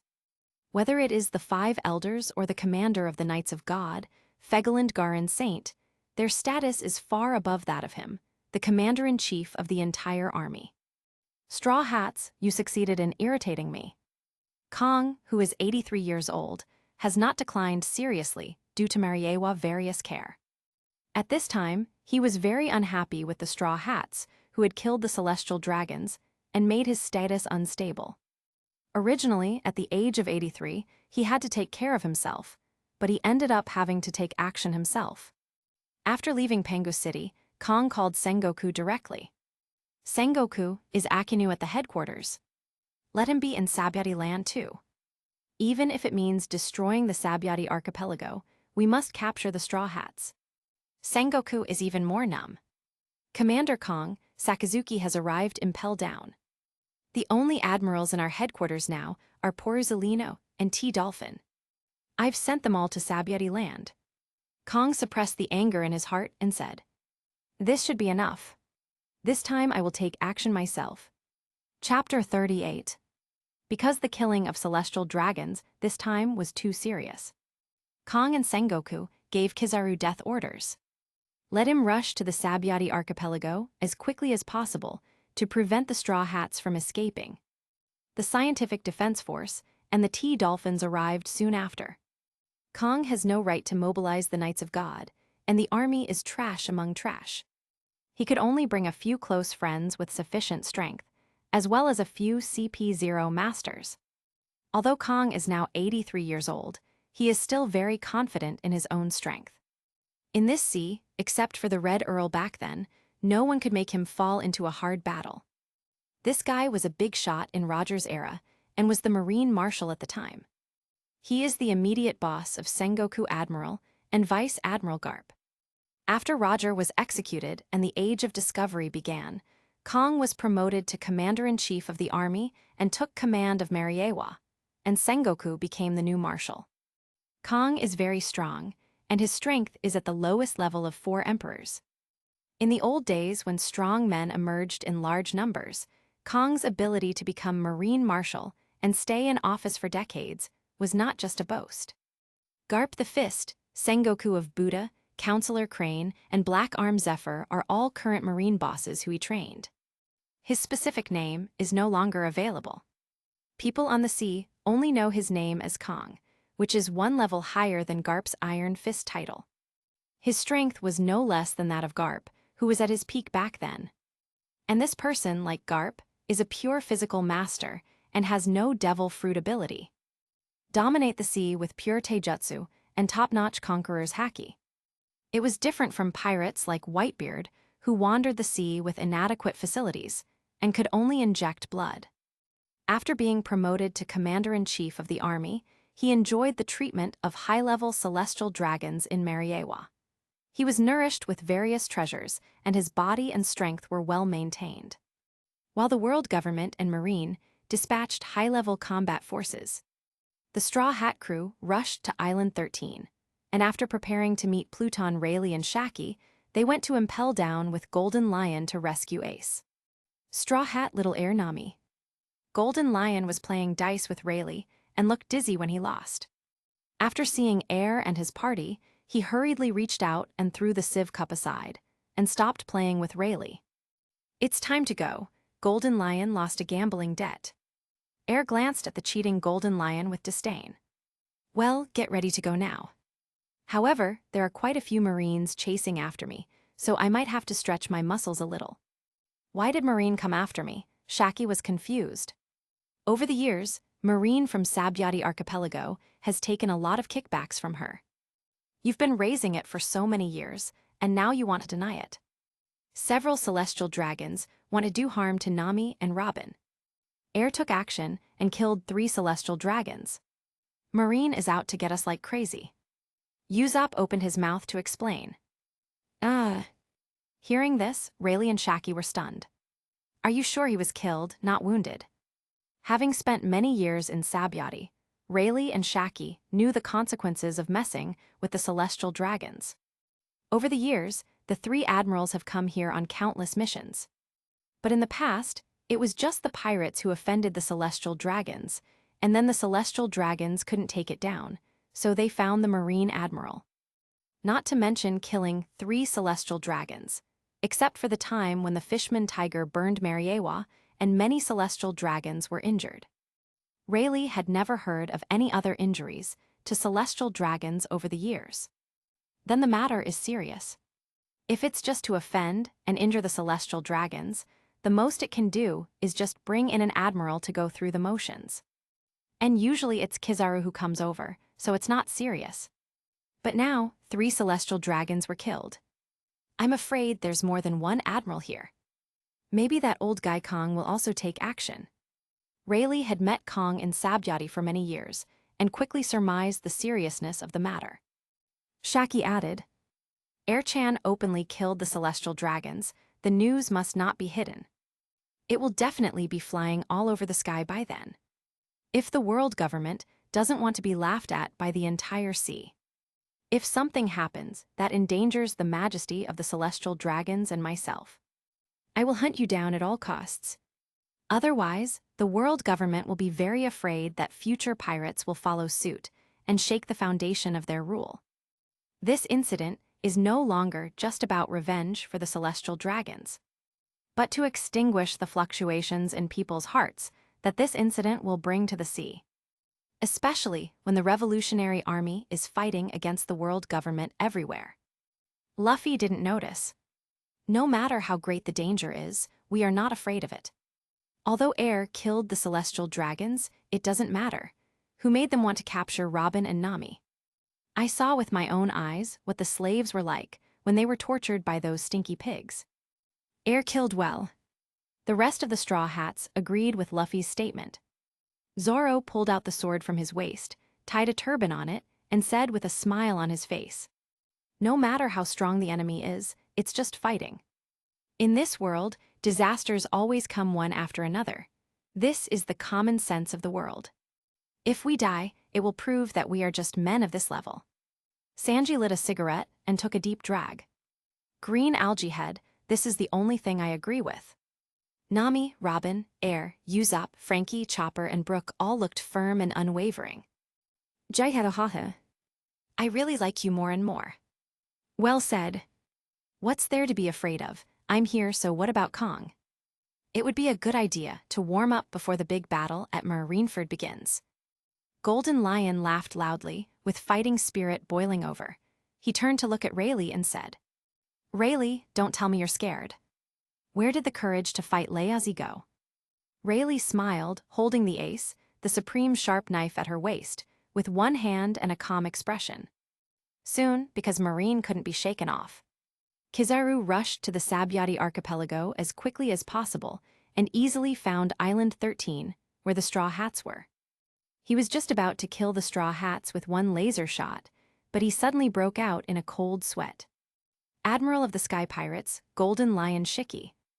The right arm of the Pirate King, Pluton Rayleigh Shilbez. Kizaru was stunned. What kind of lineup is this? Is it too much to ask me, a person who clocks in at work, to fight against these two people? It's so scary, Tilda. Shiki Rayleigh. You two actually joined forces. Soon, what made Kizaru feel even more terrifying was that he saw the Golden Lion intact. No broken legs, no rudder stuck on the head.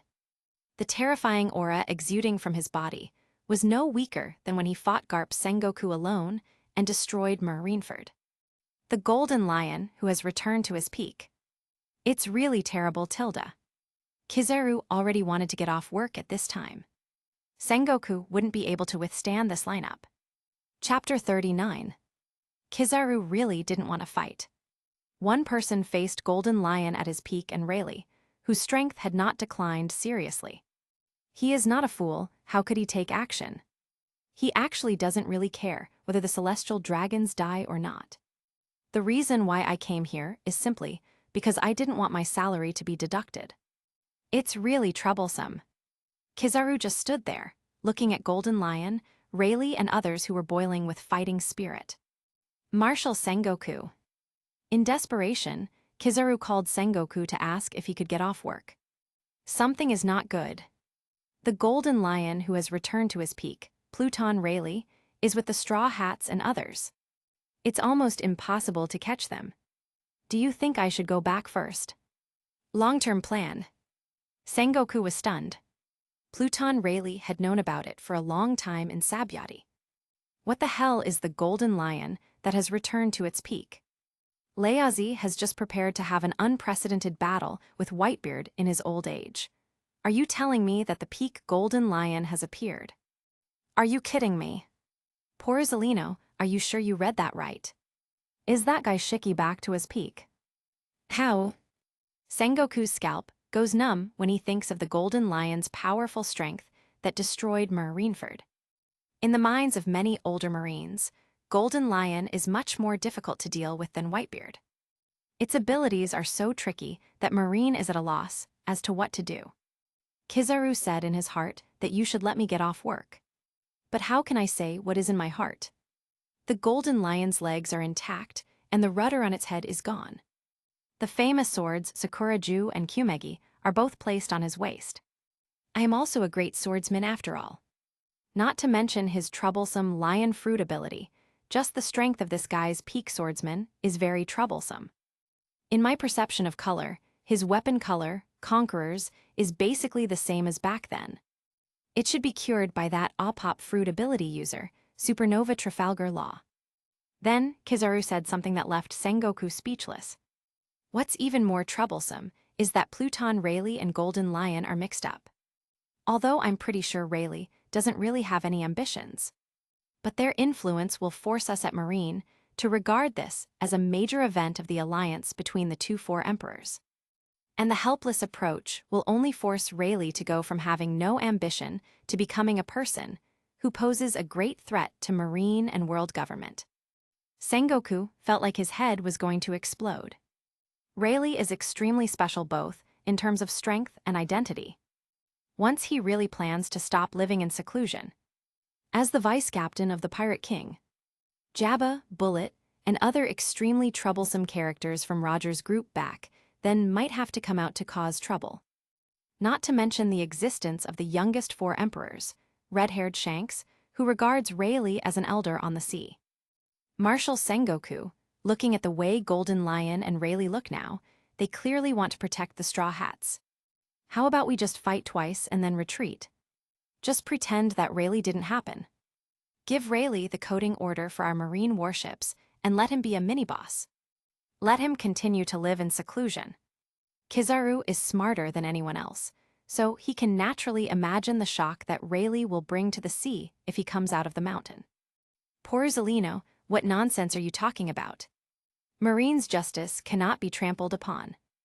If the Straw Hats are not arrested, Marine military expenditures will be significantly reduced next year. Until then, your salary and benefits.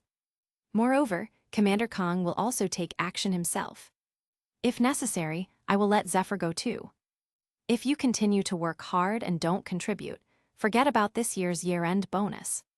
If you complete the task, I will give you 3 times the bonus. When Kizaru heard this, he immediately became very energetic.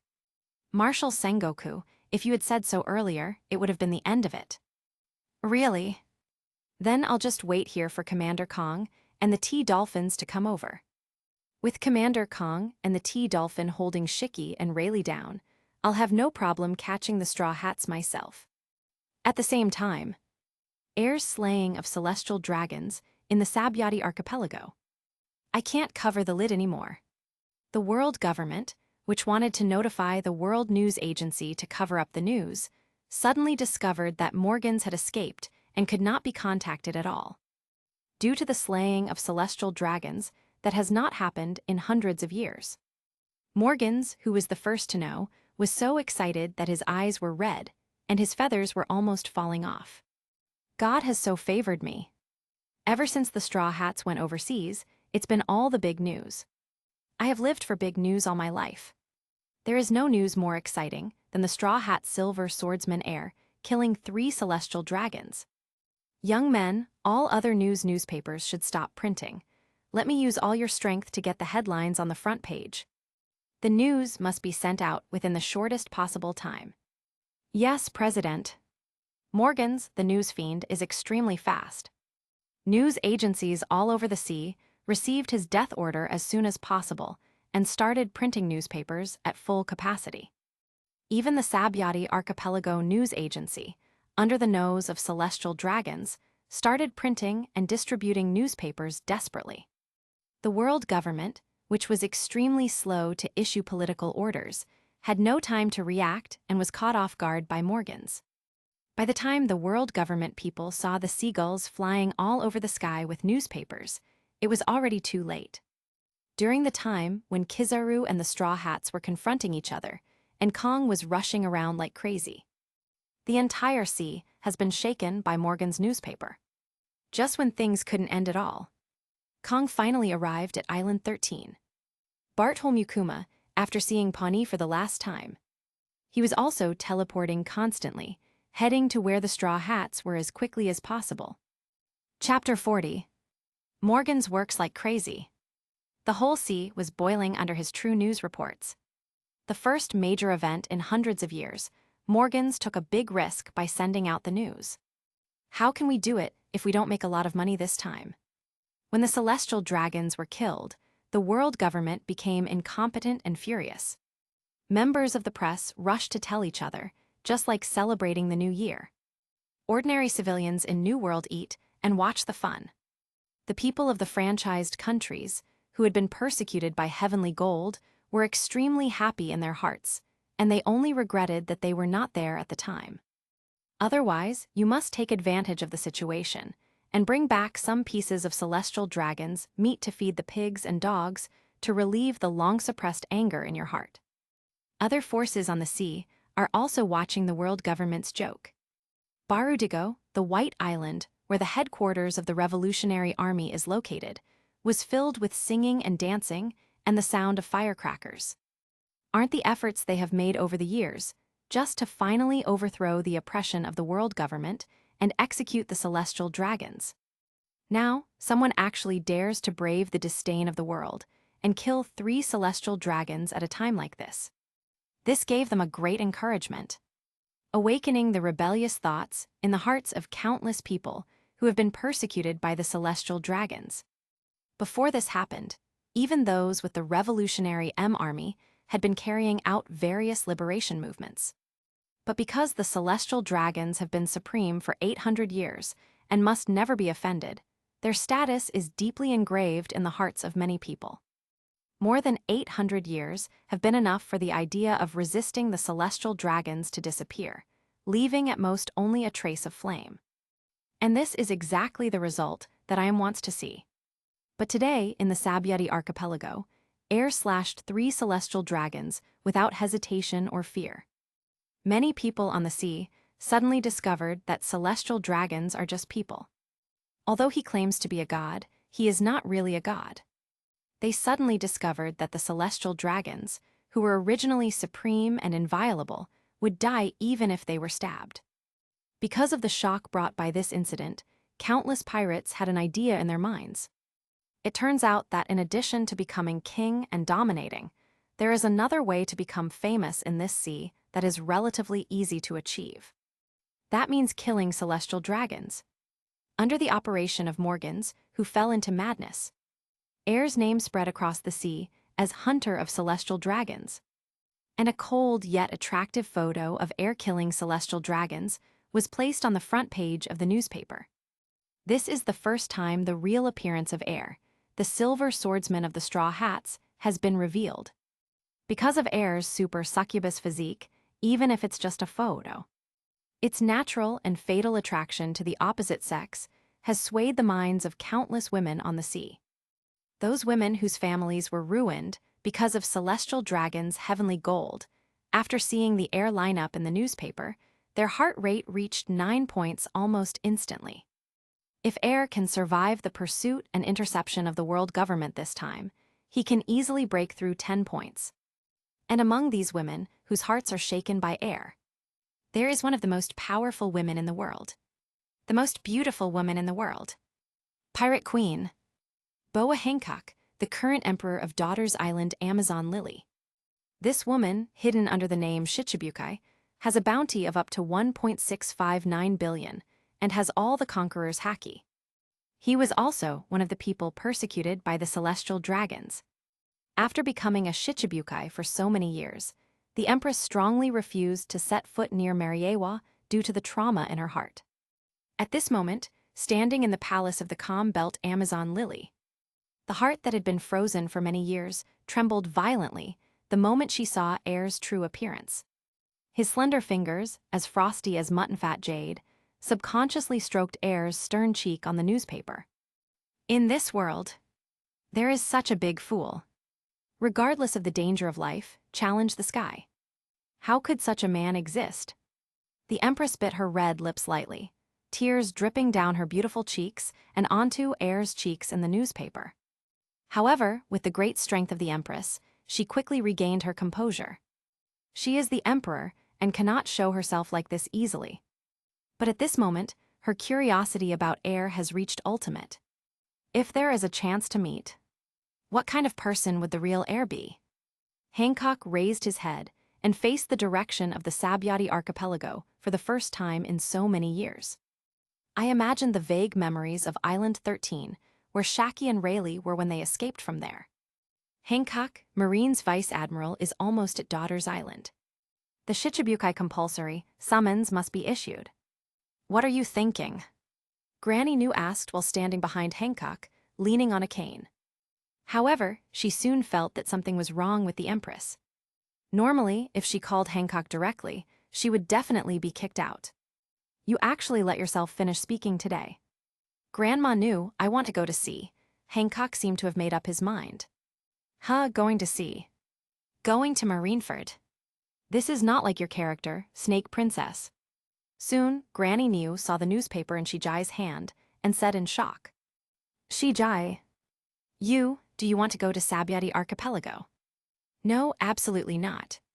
Granny New knew Hancock's past so well that she immediately understood why Snake Girl was acting so strange today.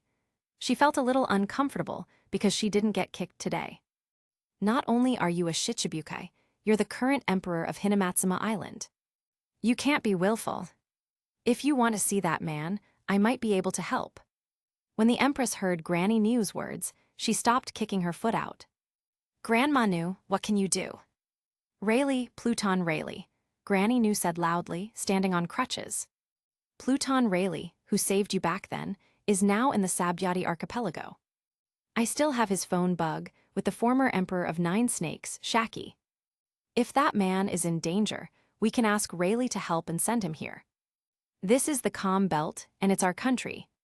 It can definitely save that man's life. You can't go to the Sabyati Archipelago now under any circumstances. Otherwise, it really won't end at all. Granny New knew the Empress' character very well.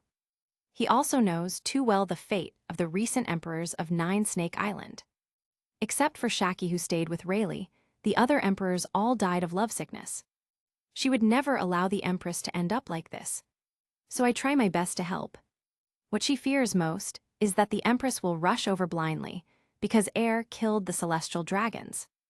If the man Heir doesn't like the Empress, then their Nine Snakes Island will lose another emperor. So she had to let this matter have room for change. Hancock stared at Heir's portrait, remained silent for a long time, and finally said, You call Rayleigh. Chapter 41. Don't worry, Snake Girl. With Shaki and Rayleigh here, everything will be fine. I'm going to make a call now. Granny New, who was just about to turn around and leave, turned around and said, Snake Princess, if the world government's Shichibukai compulsory summons order is issued, you'd better agree to them. This way we can better protect Nine Snakes Island and also better protect that man. Otherwise, if you are deprived of your position as Shichibukai, you should understand what the consequences will be. The Empress' expression remained unchanged, and she smiled. If it were before, I would definitely not agree and never set foot there. But now, that man has done such an earth-shattering thing. I will never be afraid again. That man slaughtered celestial dragons like a chicken but a dog. How can I back down?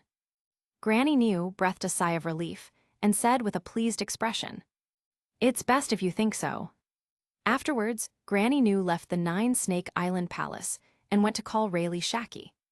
And when Shacky received the call, the commander-in-chief of the army is Kong, Admiral Kizaru, and the alternate Admiral Kizaru. Three of the most powerful warriors in the sea stood side by side, staring straight at the Straw Hats. At this time, Air was listening to the system prompts that were ringing crazily in his head with a confused look on his face. Boa Hancock's heart rate increased. Nafarutali Vivi's heart rate increased. Nuoki's heartbeat value has increased. Princess Dressrosa, Viola's heart rate increased. Karina's heart rate increases. Kaya's heart rate increases. Makino's heart rate increases. Charlotte Linland's heart rate increased. Etc. The previous characters whose heartbeat values had increased were fine, and he liked to see them. After all, they are all the most beautiful women in the world of One Piece. But what the hell is that Charlotte Linland in the back? Damn! You are a 68-year-old old woman, and you are still a piece of shit. Are you excited? It would be okay if it was a younger version of Charlotte Linland who hasn't turned into a rag. When I think of Big Mom looking like a ghost now, Air's whole body is not well. Who can withstand this? System. Don't mess around. Can Charlotte Linland be considered a woman? I'm going to fuck your uncle. Delete her heart rate for me immediately. I'm so at his $%. Air almost cursed all the curse words he could think of. However, before Air could see the change in Charlotte Linland's heart rate interface on the system interface, there is no time left to argue with the system. We are currently in a tense confrontation between Golden Lion, Pluton Rayleigh, Kong, Kizaru, and the Coffee Dolphins. After several people met, no one spoke. But the momentum all over his body was rising steadily. These people are all the most powerful people in the sea. After the momentum reached a limit, Golden Lion took the lead in laughing. Jai Kong, you old guy isn't dead yet. I will send you to see Roger today. As soon as he finished speaking, Golden Lion's eyes widened. The super powerful conqueror's haki is released with a bang that breaks through the clouds in the sky. The fluctuations caused by the terrifying momentum almost made the world change color. After decades, Golden Lion finally used his true strength again. Pluton Rayleigh also showed great momentum, just as good as Golden Lion. The moment he saw Kong, Rayleigh knew that this matter would not end easily today. His future life will not be easy either. Instead of doing this, it's better to have a big fight. Back then, Roger was a fighting maniac, so how could he, Shilbuz Rayleigh, not be a fighting maniac? Two terrifying conquerors soared into the sky and penetrated the clouds, like raging and rolling waves, covering Kong and the others like a curtain. It is indeed the Golden Lion at its peak. Kong looked solemn, not daring to show any contempt. After so many years, I thought you two had retired. I didn't expect that it would come out and disturb the sea. Is this your decision? Shiki Rayleigh. Kong also unleashed the terrifying conquerors, colliding with Golden Lion and Rayleigh. Conquerors clash of 3-4 Emperor's-level experts. Rare in the world. In just a moment, all the ordinary people on Sabyati Archipelago Island 13 and its surrounding islands suddenly turned their eyes white and fainted to the ground. Dense black and red lightning crackled. Luffy and Zoro in the Straw Hats are equally powerful under the influence of these three powerful conquerors, faintly exuding the momentum to resist the oppression of these three conquerors. Air and Shaki's conquerors were also affected and activated involuntarily. A total of 7 characters with conquerors gathered together at the same time and activated their domineering momentum. Except for the Valley of Gods incident that year, there have never been so many overlords gathered at any one time. Kong, why are you talking so much nonsense? If you want to fight, fight. We are old bones, who is afraid of whom? What choice? Do we have any choice? I haven't seen you in decades, why are you such a mother-in-law? The fighting spirit that Pluton Rayleigh had hidden for many years has been completely aroused at this time. While speaking, he was also surprised that 3 of the Straw Hats had awakened Conqueror's haki. This made him think of the Roger Pirates, who also gathered many people who had Conqueror's haki back then. Kong, Kizaru, and Cha Du also noticed the three conquerors owners of the straw hats. The three people frowned, and their desire to capture the straw hats became even stronger. Such a pirate group must never be let go. Otherwise, there will be endless troubles. I hold Shiki down, and the T-Dolphin tries his best to hold on to Rayleigh. Paluzolino, you must capture everyone in the Straw Hat Pirates at all costs. If you dare to act like a fool again, I will remove you from your admiral position. After saying that, the three of them took action at the same time. Wanna hold me back? You're not even close yet. I am not the Red Earl. Golden Lion instantly rose into the air, occupying air supremacy, holding Sakura's two famous swords in both hands, swinging out two terrifying slashes like lightning, entangling conquerors. One slash to Kong, one slash to Kizaru. Kong, Yellow Monkey, come on together. Why should I be afraid? However, Kizaru knew the importance of this mission and did not accept the Golden Lion's attack. Instead, he activated the ability of the Shining Fruit and instantly arrived in front of the Straw Hats. His right foot flashed with dazzling golden light and kicked towards air at extremely fast speed. Speed is power. Have you ever been kicked at the speed of light? Although Kizaru is fast, Air's knowledge and color are not simple. After reacting instantly, he protected Nami and Robin behind him and said with a grin, "Yellow Monkey. Have you ever seen Dimension Slash?" Chapter 42. When Kizaru's flash kick was about to hit him, Air instantly dodged and retreated, calmly dodging Kizaru's killing move. As a time traveler, Air knows Kizaru's tricks very well. When I knew that Kizaru was responsible for dealing with my group, I had already simulated the battle with Kizaru many times in my mind.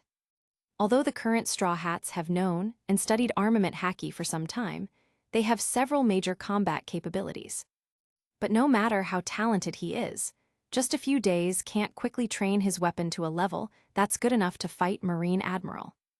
Leave it to me, Kizaru. You go deal with those pacifists. Must be careful. Nami, Robin, you guys hide behind Shaki. After Air dodged the flash kick, he turned to look at the Straw Hats and quickly made arrangements. After witnessing the peak combat power on the sea, the Straw Hats knew that they and others were far from Kizaru's opponents at this time. Rushing the ball doesn't work and instead drags Air down. Therefore, several people quickly got into a fight with several pacifists. However, because the killing of celestial dragons was extremely serious, Sengoku sent dozens of pacifists this time and gave Jean Mamamaru a death order, completely ignoring any other pirates on the island and focusing all his strength on dealing with the Straw Hats. Even after training with Golden Lion for more than a week, my strength has improved compared to the original. However, the siege of dozens of pacifists still doubled the pressure on the Straw Hats. 30 pacifists attacked in turn, and in just a few seconds, Zoro, Luffy, and Sanji were already wounded. Air, who was fighting with Kizaru, had no time to spare. While Shaki was dealing with several powerful CP0 members and the Vice Admiral, he was also diverting his attention to protecting several other Straw Hat members who were seriously lacking in combat power. He was unable to do anything at the same time. The Golden Lion and Kong attack each other in the sky, leaving waves of aftermath. Although the T-Dolphin is not Rayleigh's opponent, Rayleigh is not so easy to completely lose the T-Dolphin's combat effectiveness in a short period of time. As soon as the battle started, it became intense. Moreover, it is seriously detrimental to the Straw Hats and others. At the same time, what worries Air the most is that it is too close to Mariewa. The Knights of God sitting in Pangu City may take action at any time. Once the commander of the Knights of God, Fegelin Garin, who is suspected to be the biological father of red-haired Shanks, takes action, the fragile battle situation will collapse in an instant. Not to mention the 5 elders who sit between the powers of Pangu City and have the title of God of War and powerful and weird abilities. If anyone gets interested and wants to come over and give it a try, everyone in the Straw Hats will be in dire straits in an instant. Everyone in the Straw Hats, including Air, is really competing for time with Shinigami. Air didn't dare to bet on whether the Knights of God and the 5 elders might participate in the war. The big bear Bartholomew, who had already arrived at the battlefield, has been observing the battlefield, looking for the right time to enter the rescue. All the forces in the entire sea are paying attention to the Battle of Sabyati Archipelago. A victory for either side will have no less influence on the sea than the summit war that is about to begin. If it wasn't too dangerous, this crazy guy, Morgans, would have wanted to report this terrifying battle in person. However, even if Morgans didn't come, there were still other reporters who risked their lives for the news and took photos like crazy. At the same time, Shacky's phone started ringing. Granny New called and told Shacky about the countermeasures she had discussed with the Empress. Shacky approached Rayleigh while beating him and told Granny New's method. Big Bear, who had been using teleportation to constantly change his entry position, heard the voice of the phone bug and had a countermeasure in mind. As the war situation continues to worsen, more Marine and CP organizations are joining the battle. Air knew he couldn't drag it out any longer. After observing the battle situation, Air used Conqueror's winding divine evasion to repel Kizaru, who was accustomed to not using all his strength. Riding on the aftermath of the offensive, Air came to Shacky and the straw hats she was protecting who fought with all their might. After seeing the big bear Bartholomew, Air suddenly made a decision in his heart. So he opened his mouth and shouted, "Luffy Zaro Sanji. Bring those pacifists to me. I have an idea." Luffy, Zaro, and others were covered in blood. After hearing Air's words, they quickly followed suit. Silver Swordsman Air. What do you want to do? How terrible. Kizaru didn't want Air to get his wish, so he quickly used Yada Mirror to teleport over. But soon, Kizaru, who had just moved within the attack range of Air at the speed of light, observation Haki warned frantically, and the hair on his body stood up. Just as Kizaru was about to speak, cold sweat suddenly appeared on his forehead. What is that? Lightning flash within a tenth of a second. Air put the white sword Huru into its sheath and faced the direction of the dozens of pacifists and Kizaru. Bend your legs into a half-squat position. Armed with color, the Conqueror's fully covered long sword is held in his left hand, across his waist. The 5 fingers of his right hand are clenched tightly, grasping the handle of the knife. At this moment, Air's momentum climbed to ultimate. Danger! The knowledge in Kizaru's heart revealed a strong crisis that he had never encountered in his life. We have to hide. All this happened in less than a blink of an eye. Varied. The moment Kizaru was covered in his strongest weapon color and turned around to escape from the main attack range. Sek Yuanjan. Before the sound of beheading could be heard, Air's whole body seemed to have moved in space, appearing behind Kizaru, half-crouching on the ground, holding the white sword in front of him and slowly sheathing it with his right hand. Until then, behind Air, dozens of pacifists and Kizaru were within the attack range. Only then did a dense mass of terrifying slashes, spread across the entire space, instantly appear. Then there was a sound like shattering glass in the space. A total of 38 pacifists were chopped into neat and uniform cubes the size of white sugar at this moment. There wasn't even an explosion, it just shattered on the ground. Kizaru, who was within the attack range of the dimension slash, had his entire 2-meter-long right leg slashed with dense and horrific scars that were hard to count with the naked eye. Puffed. Kizaru's throat surged, and he spurted out a mouthful of sweet blood. He quickly retreated thousands of meters. His eyes were filled with incredible and ultimate shock. The 3-meter-tall burly body was trembling slightly, his heart was beating violently, and he was breathing heavily. After standing there for 10 seconds, Kizaru was still frightened and did not dare to approach Air. Air's stunning strike even stopped the entire chaotic battle. The Golden Lion and Kong are fighting. Rayleigh and the T-Dolphin are fighting fiercely. They all stopped fighting and looked at Air, who was standing with his sword in great shock. Taking advantage of the brief lull in the war, Bartholomew the Big Bear quickly took off his gloves and entered the battlefield, teleporting to Luffy and others. The reporters at the News of the World pressed their video phones to the point of smoking. Chapter 43. I never expected that there would be such an amazingly talented swordsman in the world. I have lived for 70 or 80 years, and today is an eye-opener. The commander-in-chief of the army, Kong, temporarily stopped fighting the Golden Lion, and his shocked eyes fell on Air, who was gasping for air. Obviously, his weaponry, knowledge, and physical skills are all inferior to Poruzalino's. But he was able to rely on such an unparalleled understanding of swordsmanship to forcibly injure the Marine Admiral, whose strength surpassed his own. And this Marine Admiral is also a master of swordsmanship, a swordsman at the level of a great swordsman. The shock in Kong's eyes could not dissipate for a long time. I have fought with countless great swordsman-level swordsmen. Not a single defeat. Even the greatest swordsman in the world today, Mihawk, I am confident that I can defeat him. But if this Air can cultivate Conqueror's haki to ultimate, I will have no chance of winning. Even the enemy, Commander-in-Chief Kong, did not hesitate to shock and praise Air. Golden Lion and Rayleigh, both of whom are great swordsmen, can better understand the shock brought by Air's dimensional slash just now. Cut countless slashes in an instant. Although Shaki was strong, he didn't understand it clearly. Golden Lion exclaimed, "No, that's not the case. If this is the case, there are many great swordsmen in the sea who can do it.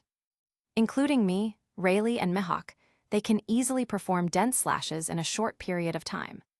But although such an attack looks gorgeous, its power is scattered and the attack power is not strong. Not to mention cutting down armament Haki's extremely powerful Kizaru." The shock in Rayleigh's eyes could not dissipate for a long time.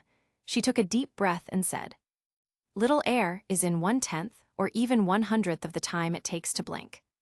With a speed that cannot be detected by the naked eye, the whole person, including the person and the knife, completed countless perfect slashes in that space that were enough to cut through the space.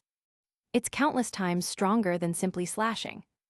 Only 1.5 people in the entire ocean can perform this kind of swordsmanship move. Little Air is one and the other half is Mihawk, the greatest swordsman in the world today." There was silence all around, and Air looked at him in great shock. Everyone in the straw hats was even more in disbelief. Nami and Robin, who were holding Air's hands, looked distressed as every muscle in their bodies trembled. Because Air forcibly used a dimensional slash that exceeded his own strength, almost all the strength in his body was drained. Now more than ever, he desires greater strength. Before the summit war begins, we must gain enough strength to make the world government and Marine fearful. Otherwise, I will never have peace. The loved ones around me will also be in danger. Air thought quickly. He had to find a suitable and relatively safe place to get a good pulse. Otherwise, the entire Straw Hats will be unable to cope with the pursuit and interception of the world government and Marine. Just when Air was thinking, "We must not allow him to grow up," Kong took a deep breath. Such an amazingly talented swordsman must be destroyed if he does not belong to the world government. Otherwise, we will be the world government's most difficult enemy to deal with. Just when Kong, Kizaru, and the T-Dolphin desperately wanted to attack Air together, Shichibukai Bartholomeu teleported to everyone in the Straw Hats. Shichibukai, the expressions of everyone in the Straw Hats changed drastically, their faces filled with despair. Big Bear's always gentle voice reached the ears of the Straw Hats. "If you were to travel, where would you like to go?" "Shichibukai, government lackey, are you going to deal with us too?" Luffy stood in front of the Big Bear, and Zoro was instantly ready to fight. "Don't resist." Air looked at Luffy and the others. "Captain, Zoro, everyone will see you in Marineford." Of course, Air knew that the Big Bear wanted to save them. Now only the Big Bear's meatball fruit has the ability to get them out of danger as quickly as possible. Although Luffy, Zoro, and others are confused, they absolutely trust Air. Golden Lion investigated Shichibukai and guessed the Big Bear's purpose, so he pointed at Zoro and said, "Send this green algae-headed boy to me. I'll train him myself. Even if you want Hawkeye to teach you, I can do it." Then, Golden Lion told Big Bear the location of his base camp, in a voice that only Big Bear could hear. The Big Bear nodded silently, and then swatted Zoro away. Then Sanji, Frankie, Chopper, Brook, and Usopp were sent away in turn, leaving the place where they were about to arrive. So that we can reunite after this incident. With Rayleigh and Golden Lion in front of them, Kong and the others couldn't stop him. Send Air Chan and the others to Daughter's Island. Shaki whispered to Granny Nu and the Empress's arrangement. The big bear nodded, then looked at Luffy and Air and said softly, "We will never meet again. Farewell." Later, according to the order of the leader of the Revolutionary Army, Doragon, Luffy was sent to the headquarters, Barudigo, the White Island. Luffy's father and brother Sabo are waiting for him there. Send the three of us to Daughter's Island. Air naturally heard Shaki's words and was stunned for a moment. But soon, Air thought that the name of Empress Boa Hancock was among the new heartbeats of the opposite sex that appeared just before the battle began. Air sighed with emotion. "Morgans, I really want to thank you for spreading the news all over the world. Just in time, I was just trying to find a relatively safe place to refresh my heart rate. There really is no more suitable place than Girls' Island." After figuring out the reason, Air looked at the silent but tragic bear. "Farewell, bear. No, maybe we will meet again in the future." Although Xing didn't quite understand what Air said, he didn't hesitate and stretched out his hand to send Air, Nami, and Robin away together. After all members of the Straw Hats disappeared. Naturally, there is no need to continue this battle. Kong Han said, "Bartolomeu Kuma, this is an extremely serious situation. Do you know the consequences of doing this?" The big bear ignored it, but looked up at the vast sky and blue sea with a little nostalgia. "Doragon, you will succeed. The drum of liberation will definitely ring across this sea again. Bonnie, farewell." The gentle bear sighed a few words of nostalgia in his heart, then teleported and disappeared. "Do you want to fight again, old ghost Kong?" "Jai Little Air and the others are not here, so I can let go and fight to my heart's content. I didn't get a good beating just now." Kong shook his head helplessly, ignored Golden Lion, and turned to leave. After the battle was completely over, the T-Dolphin helped Kizaru, who had a terrible leg injury, and left island number 13. The war in Sabyati ended here. When the whole sea was boiling and shocked, Air, Nami, and Robin were wrapped in huge and warm air bear paws, flying towards Amazon Lily. Chapter 44. With the help of Big Bear, the entire Straw Hats are basically safe for the time being. The war in the Sabyati archipelago is over. But this major event, which seriously shook the foundation of world government rule, is far from over. And it was during this incident that everyone in the Straw Hats deeply realized their own shortcomings. Therefore, during this period of temporary separation, they are all working hard to become stronger. They have not forgotten that the execution of Captain Luffy's brother, Fire Fist Ace, will begin in Marineford soon. Air, Robin, and Nami are in the same air bear paw. The physical exhaustion caused by using Dimension Slash is extremely serious. So, just after flying safely in the sky, Air fell asleep under the distressed eyes of Robin and Nami. The Straw Hat crew all escaped safely from the Sabyati archipelago. And this matter was managed crazily by Morgans, a guy who was afraid of the chaos of the sea. This caused the sea, which had not yet calmed down, to boil again.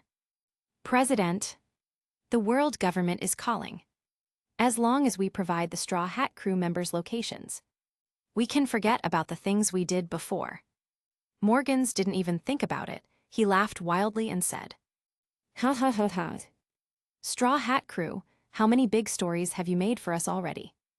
Now that we have finally escaped, how can we let them be caught? They are caught, where will I make the big news? Tell the world government that our headquarters will be moved to New World immediately. Let them catch me." Ha ha ha. Not only does Layazi not provide Straw Hat crew positions, but it also wants to add fuel to the fire. Go, print the situation of the battle in Sabyati that you just ran and photographed into a newspaper for me.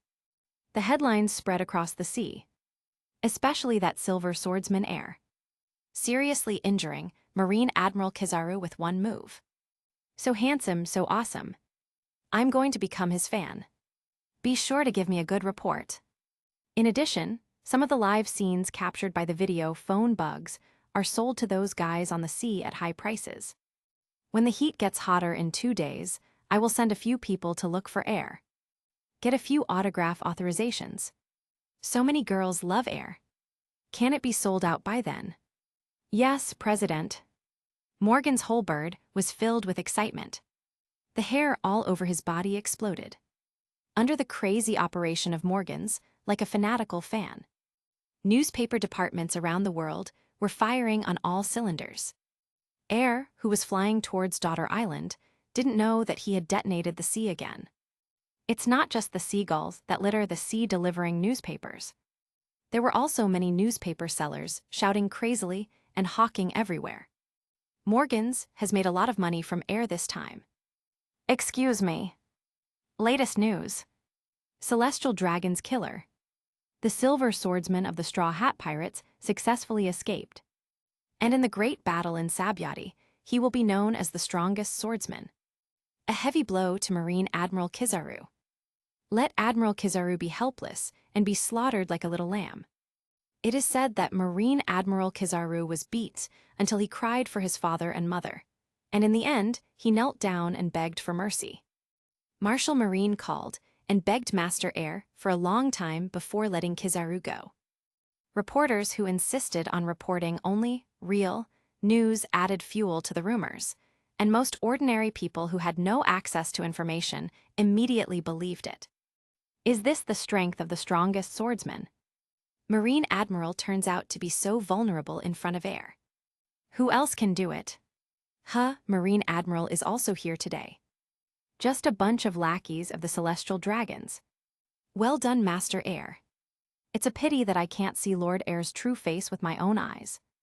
If I could see it now or get an autograph, I would be willing to die. Of course, there are more fanatical female fans. Lord Air. So handsome. I really want to be Lord Air's dog. I'm dying tilde. There are those who worship crazily, and naturally there are those who have little vision and narrow-mindedness. Humph, you can really do it. Just a little brat. But that's fine. When we meet in the future, we can become famous through this air. Well, Captain run away. Many pirates who made rude remarks were immediately surrounded by Air's fanatical fans. How dare you despise Lord Air? Sisters, kill them for me. Groups of fanatical fans, fearless and fearless, surrounded the pirates. Hey, what are you doing? Help. At the same time, inside Marine headquarters, Kizaru, who had just bandaged his right leg, was numb all over. His face, which was already ugly, now had a wonderful expression. Hey, Porzolino. Did you really cry for your father and mother after being beaten by that air? You still knelt down and begged for mercy. Tell me quickly. Garp even called Kizaru specifically, showing off his melon-eating spirit. Mr. Garp. I was just careless for a moment.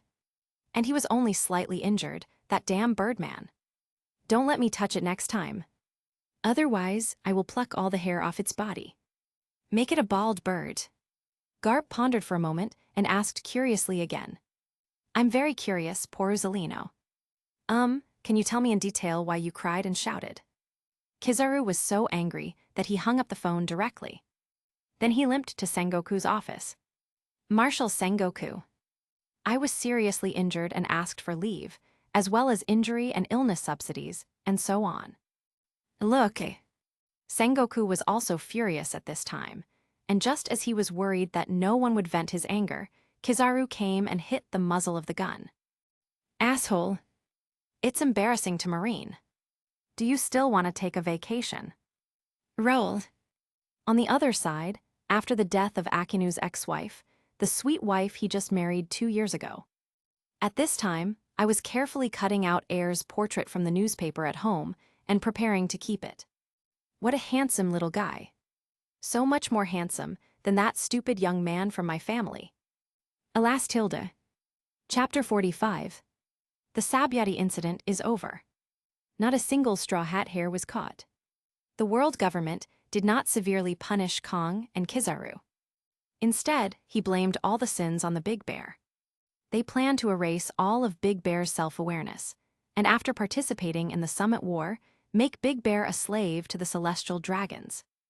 At the same time, in the Sabyati Land War, the impact of air continues to ferment. Morgans sold the images he captured that day to the major forces on the sea. Dressrosa. Don Quixote da Flamingo is both king and 7 warlords of the sea. At this time, he was half lying on the sun lounger, focusing on 3 things: listening to Sudang reading the newspaper, watching the video, and drinking juice. Straw Hat Luffy. The killer of celestial dragons, the great swordsman heir who killed Admiral Kizaru instantly. Phew phew phew phew phew phew fofo. It's really interesting. Doflamingo was both angry and relieved that Air killed 3 celestial dragons. I really did something that I wanted to do but didn't dare to do. He sighed in his heart. After he tried to return to Mariewa with his father's head in his hands, but was ruthlessly rejected, he became determined to take revenge on the celestial dragons. But deep down in his heart, he still wants to become a celestial dragon again. However, this idea is slowly dissipating as Doflamingo's power in the dark world grows. Young master, do you like Master Air too? Little lowly Sartang pouted and asked arrogantly.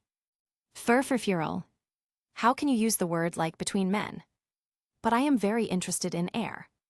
After all, he is very powerful.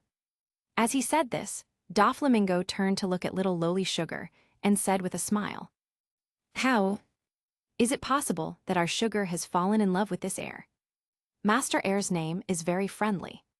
Young master, how annoying. Sugar looked down at her shiny toes and blushed. I just think Master Air is very interesting. Oh, you don't like it. Originally, I said that if I had the opportunity in the future, I would invite Air to be my guest. If you don't like it, forget it. Who said people don't like it? Snort. Young master, you're so annoying, I will ignore you. After finishing speaking, Sugar turned around and left with her favorite grape in hand, pouting. Thinking of seeing Air in person in the future, legal lowly Sugar's little heart was beating fast.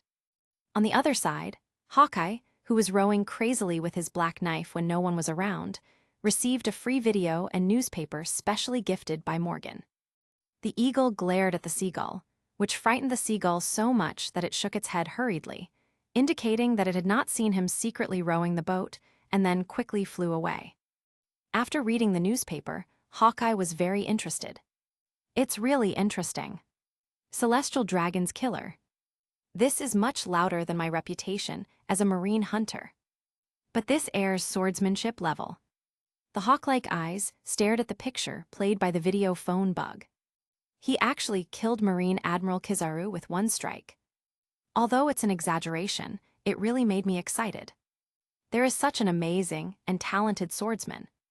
Hawkeye watched Air's dimensional slash dozens of times in a row, and the sharp kendo aura couldn't help but rise to the sky. I didn't expect that I, Hawkeye, can now gain new insights from other swordsmanship. The long-lost strong man. I just hope Air will participate in this summit war. Besides wanting to fight him, I owe him a favor. Hawkeye has been firmly seated as the world's greatest swordsman for so many years. He has not been lazy, but has been seeking new breakthroughs in swordsmanship. But with his level of strength, 1 person and 1 sword can reach a bounty of 3.59 billion. This kind of treatment is given to only 1 person in the entire sea. Hawkeye, who has always been clueless, found a new way of swordsmanship from Air's dimensional slash today. This is quite a favor. When Hawkeye stopped rushing and absorbed the new understanding of the sword with all his heart. Amazon Lily on 9 Snake Island, inside the palace. Empress Boa Hancock, in her hands as white and slender as mutton-fat jade, tightly held the latest issue of the newspaper with Air's portrait. May Mew stared at the Air battle scene, played by the video phone bug. Watching it over and over again seems like you will never get tired of it. The 9 Snakes Emperor's heart is completely bound to Air. During the time when Air was flying from Sabyati Archipelago to 9 Snake Island, Hancock had already begun to miss food and drink, hiding in the palace imagining the moment when he saw Air. After watching Air's images for another whole day, the Empress couldn't wait any longer. Grand Manu. Shijai, what's wrong? Granny Nu quickly appeared beside the Empress. What happened? Why can't I see air yet? Have you made it clear to Rayleigh and Shaki? I have been waiting all day. The Empress smoothed her hair, her face turned red, and she couldn't wait to ask. Snake Princess, don't you know how far the Sabyati archipelago is from our 9 Snakes Island? Even if we fly, it will take 3 days. I've already asked Shaki and Rayleigh. Like you, the tyrant bear of Shichibukai is sending air here with his power. Shaji, just wait for 2 more days. The Empress bit her red lips gently, nodded slightly, and said shyly but worriedly. Air is not injured, are you asking clearly? No injuries, Granny Nu said helplessly. At the same time, she was also very worried about the current state of the Empress. Alas, I asked Rayleigh and Shaki what kind of person that air is.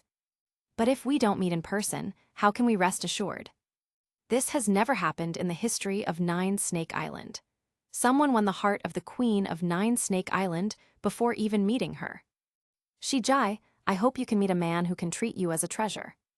Otherwise, the Emperor of 9 Snakes Island will die of lovesickness again. Air, longed for by the Empress. At this time, he finally woke up. Together with Nami and Robin, the 3 of them have been flying in the air for a whole day. Air-chan, you finally woke up. Robin and Nami had tears in their eyes, stroking Air's cheeks, their voices choked with sobs. You're worrying me and Robin. Are you feeling better now? Is there anything else that feels uncomfortable? Nami opened Air's clothes to see if he was injured. Robin looked at Air, the love in his eyes almost dripping out. In order to relieve Air's body stiffness, caused by sleeping for a long time, Robin used his power to separate several pairs of jade arms and gently massage Air's body. Chapter 46. As the former Emperor of 9 Snake Island. Granny Nu, named Gloriosa, was also a world-famous pirate when she was young. Like Golden Lion, Whitebeard, Charlotte Linlin, Kaido, and others, they are all members of Rock's Pirate. Granny Nu, who participated in the Battle of the Valley of the Gods with these pirate heroes. He is definitely one of the few people in the world who clearly knows the truth behind the massacre competition held by celestial dragons in the Valley of the Gods. Granny Nu has a deep understanding of the darkest people in the sea.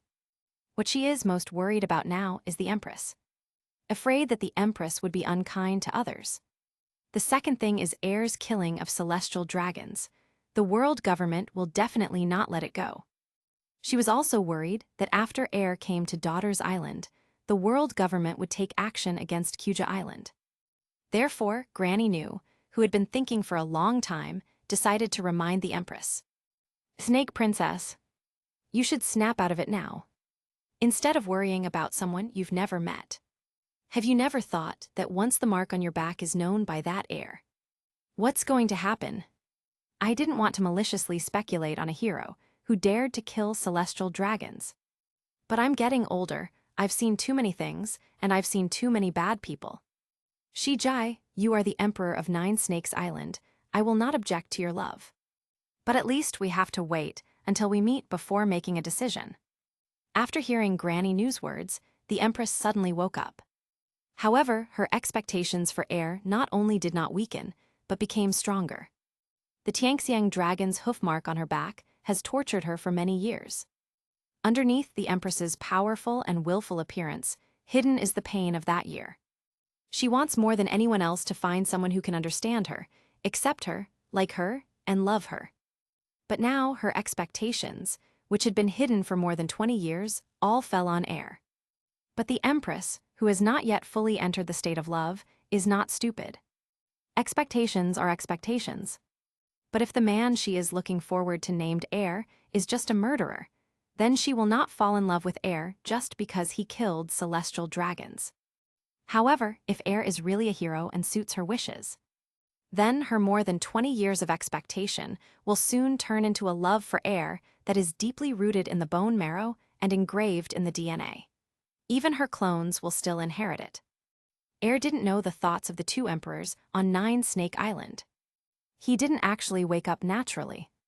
Instead, he was awakened by the heart rate notification sound of the system in his mind. Boa Hancock's heart rate increased to 15 points. Princess Mononoke, Perona's heart rate, increased to 20 points. The heart rate of Mrs. Shiarly, the mermaid, has been increased to 10 points. Karina's heart rate increased to 10 points. Sugar's heart rate increased to 12 points. Baby 5 heartbeat value increased to 12 points. Margaret's heartbeat value increased to 10 points. Ephelandra's heartbeat value increased to 10 points. Nafarutali Vivi's heart rate increased to 10 points. The heart rate of Bacala, the user with the luck fruit ability, has been increased to 10 points. Violet's heart rate increased to 10 points. Rebecca's heart rate increased to 10 points. Marine candidate Admiral Mamosaga's heart rate increased to 19 points. Marine Lieutenant Colonel Hina's heart rate increased to 9 points.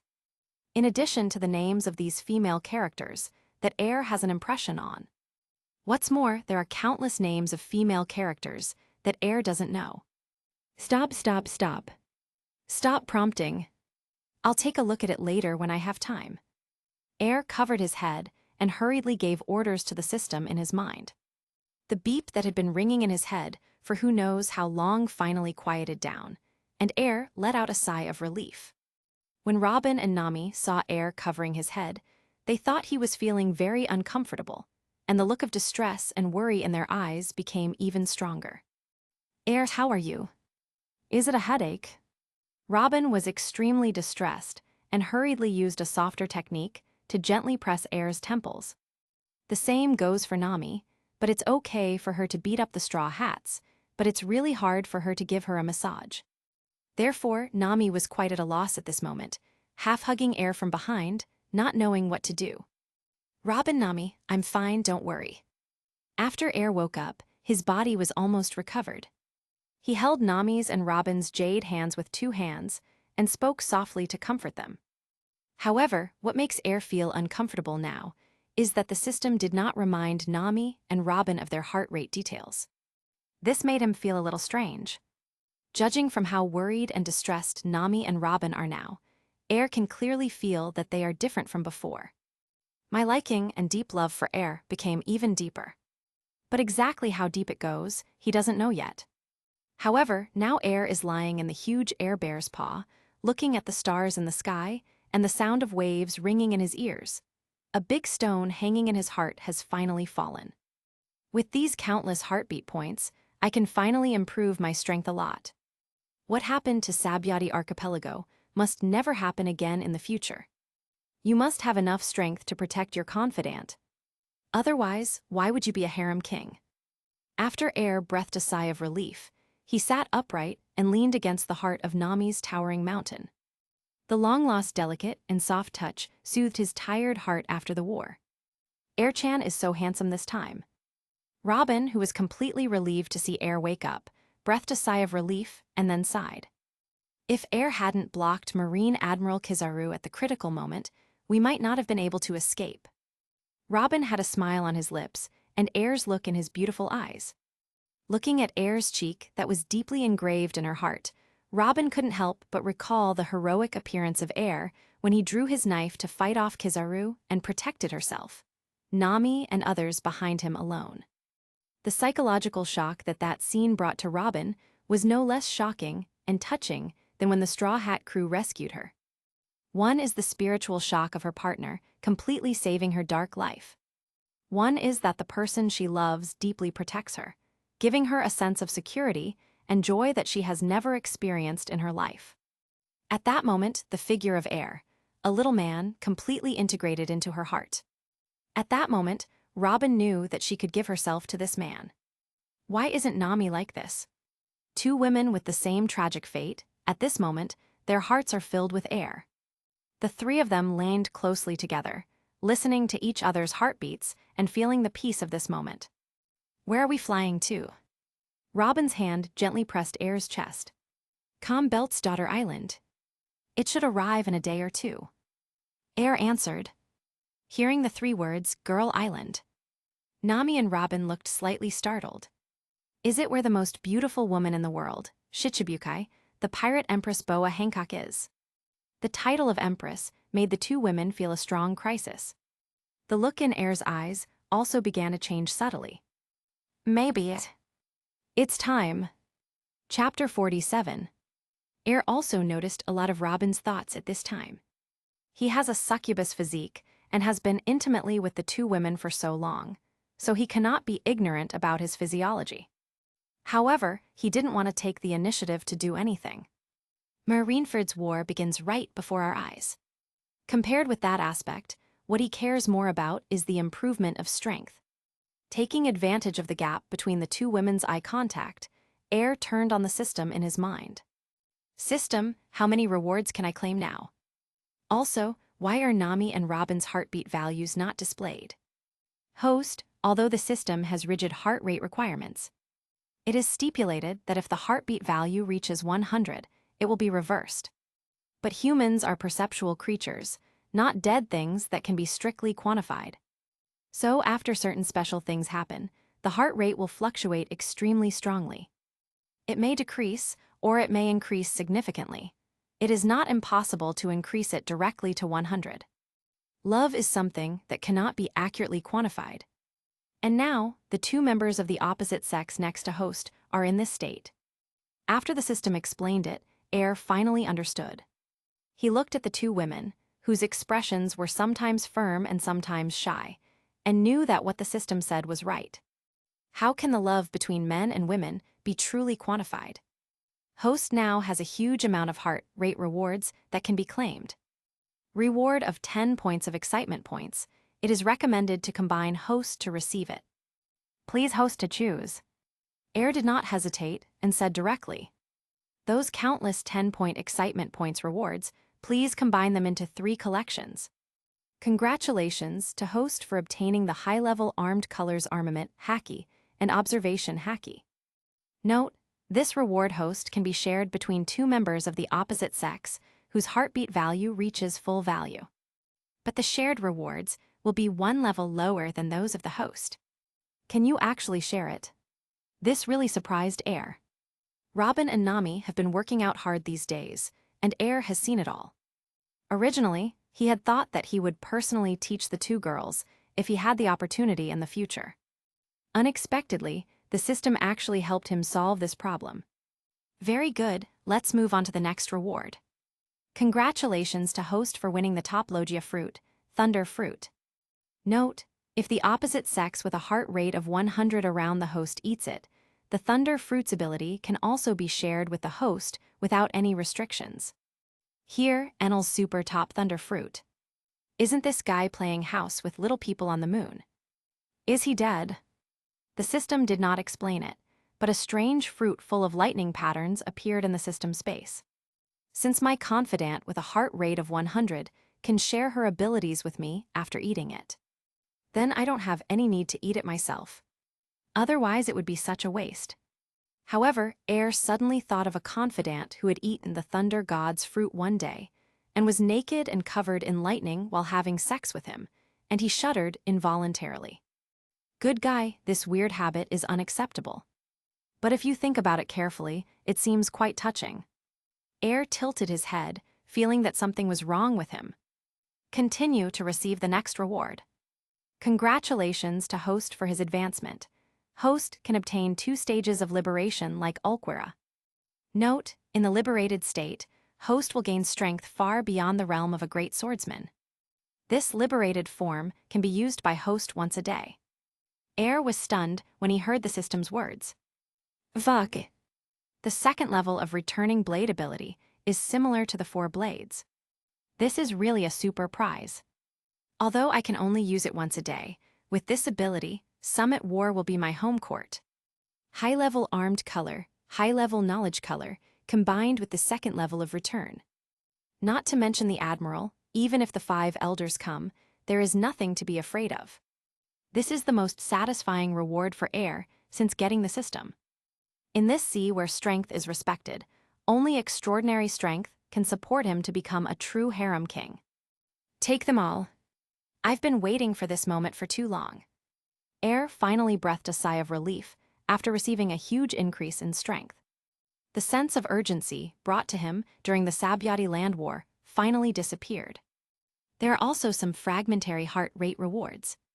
Air drew them all together, but there was nothing that made Air's eyes shine. There are quite a few gadgets to increase the fun between men and women, which makes Air chew his teeth. What a waste! Is there anything that can be as exciting as Robin's flower fruit? Compared with demon fruit power, those gadgets from the previous life are really low. Not to mention, there are so many mermaid ladies out there. If you want to have fun, there are plenty of ways in this ocean. After complaining in his heart, Air heard Robin and Nami talking about the Empress. For the pirate Empress known as the most beautiful woman in the world, Boa Hancock. Nami didn't know much about it. It was even the first time she heard about it. However, the title of #1 in the world made her feel a crisis in her heart. Robin did know a little bit about the Empress. The pirate Empress is recognized as the most beautiful woman on the sea. According to rumors, any man who sees her will turn into stone due to extreme heartbeat. She is a powerful female pirate who is both beautiful and dangerous. Robin learned a lot and spoke with great worry in his heart. Moreover, the Amazon lily where the Empress is located is a forbidden area for men. There are only women on the entire island. And these women are also very powerful. According to previous reports in the news of the world, these women almost all control the power of armament haki. This is a country where all the people are soldiers. The women on the island are all very beautiful. As he spoke, Robin looked at Nami and whispered, "With Air-chan's temperament, if we really go to Daughter Island, that Empress attraction to men seems to be similar to Air's attraction to the two of us. If the Empress has the same feelings for Air as the two of us, then the situation between the two of us is very delicate." Robin spoke quickly. After she had planned to give herself to Air completely, she didn't mind that these words were heard by Air. Air actually had a headache at this time. Although he has not met the Empress yet, she is very willful and will probably be jealous of Robin and Nami. Although Robin and Nami like each other very much, after all, they don't really belong to each other physically yet. Therefore, he understood Robin's concerns at this time. "Robin, what do we do?" Nami was not confused. She guessed what Robin wanted to express, and her cheeks turned red. Subconsciously, she twisted the ends of her orange hair around her fingers, her face filled with embarrassment and her heart pounding. Although Nami is only 18 years old, she still recalled the words about men and women that her mother Belmere taught her and Nikigo. As for Robin, not to mention, during her years on the run, while protecting herself, she also witnessed a lot of things. He definitely knows a lot more than Nami. Robin leaned close to Nami's ear. Her crystal earlobes were red, but she still endured the shame and anticipation in her heart and said, "Air-chan is the one we met first. We're going to Girl Island soon. Nami, no matter what, we can't let anyone else get the lead. We're alone with Air now. This is a unique opportunity. And there are stars above and the sea below, in this sky. The sky is the quilt, and the sea is the bed. It's not a bad place, Tilda. What do you think, Nami?" Chapter 48. In this quiet night, Luffy has been safely sent to Barudigo, the headquarters of the Revolutionary Army. Doragon and Sabo have been waiting for a long time. "Luffy!" Seeing Luffy in the air bear's paw from a distance, Sabo was already crying. Doragon raised his arms slightly, and a gentle whirlwind slowly caught Luffy. Luffy, who had just landed, was still confused. "Where is this? Uncles, who are you? Did you get hit by a bear and fly here too? Uncle, why are you looking at me? Why do I feel like I've met my grandpa?" Luffy looked at Doragon blankly. Doragon looked at Luffy with both longing and guilt in his eyes. When he was in Log Town, he only rescued Luffy once, and was not able to take a good look at his son like he does now. "Luffy," Doragon said softly, "I'm not an uncle, I'm your father. Your grandpa must have told you, right?" After walking in front of Luffy, Doragon wanted to stretch out his hand and silence Luffy's head. Finally, the arm stopped in midair and did not fall for a long time. "Father," Luffy was stunned. "So, Uncle, are you my father?" After being stunned for a while, Luffy, who had an extremely long reflex arc, suddenly jumped up from the ground, jumping 3 feet high like a frightened rabbit. "Father, it's father." "Oh, right. Luffy made a fist with his right hand and tapped the palm of his hand, finally reacting. Grandpa told me when we were in the water capital. Uncle, are you my father? Why don't I know you? Only then did Luffy finally see Doragon's face clearly. As a result, I was frightened again, and my eyes almost bulged out. Why? Uncle, oh no, father, was your face beaten by Grandpa? Ha ha ha ha, it hurts when Grandpa hits someone. I didn't expect you to be beaten when you were a kid, Dad, ha ha ha ha tilde. Luffy has a big personality, and doesn't have much reaction to the sudden appearance of his biological father. The corners of Doragon's mouth twitched, and he was speechless for his son. However, he still felt sorry for Luffy more. Luffy, look who this is. Doragon pulled Sabo over with tears streaming down his face. The two brothers, who had not seen each other for many years, hugged each other tightly after crying. Sabo, Ace is going to be killed by Marine. I'm going to save him. Luffy sobbed while wiping away tears of joy and longing.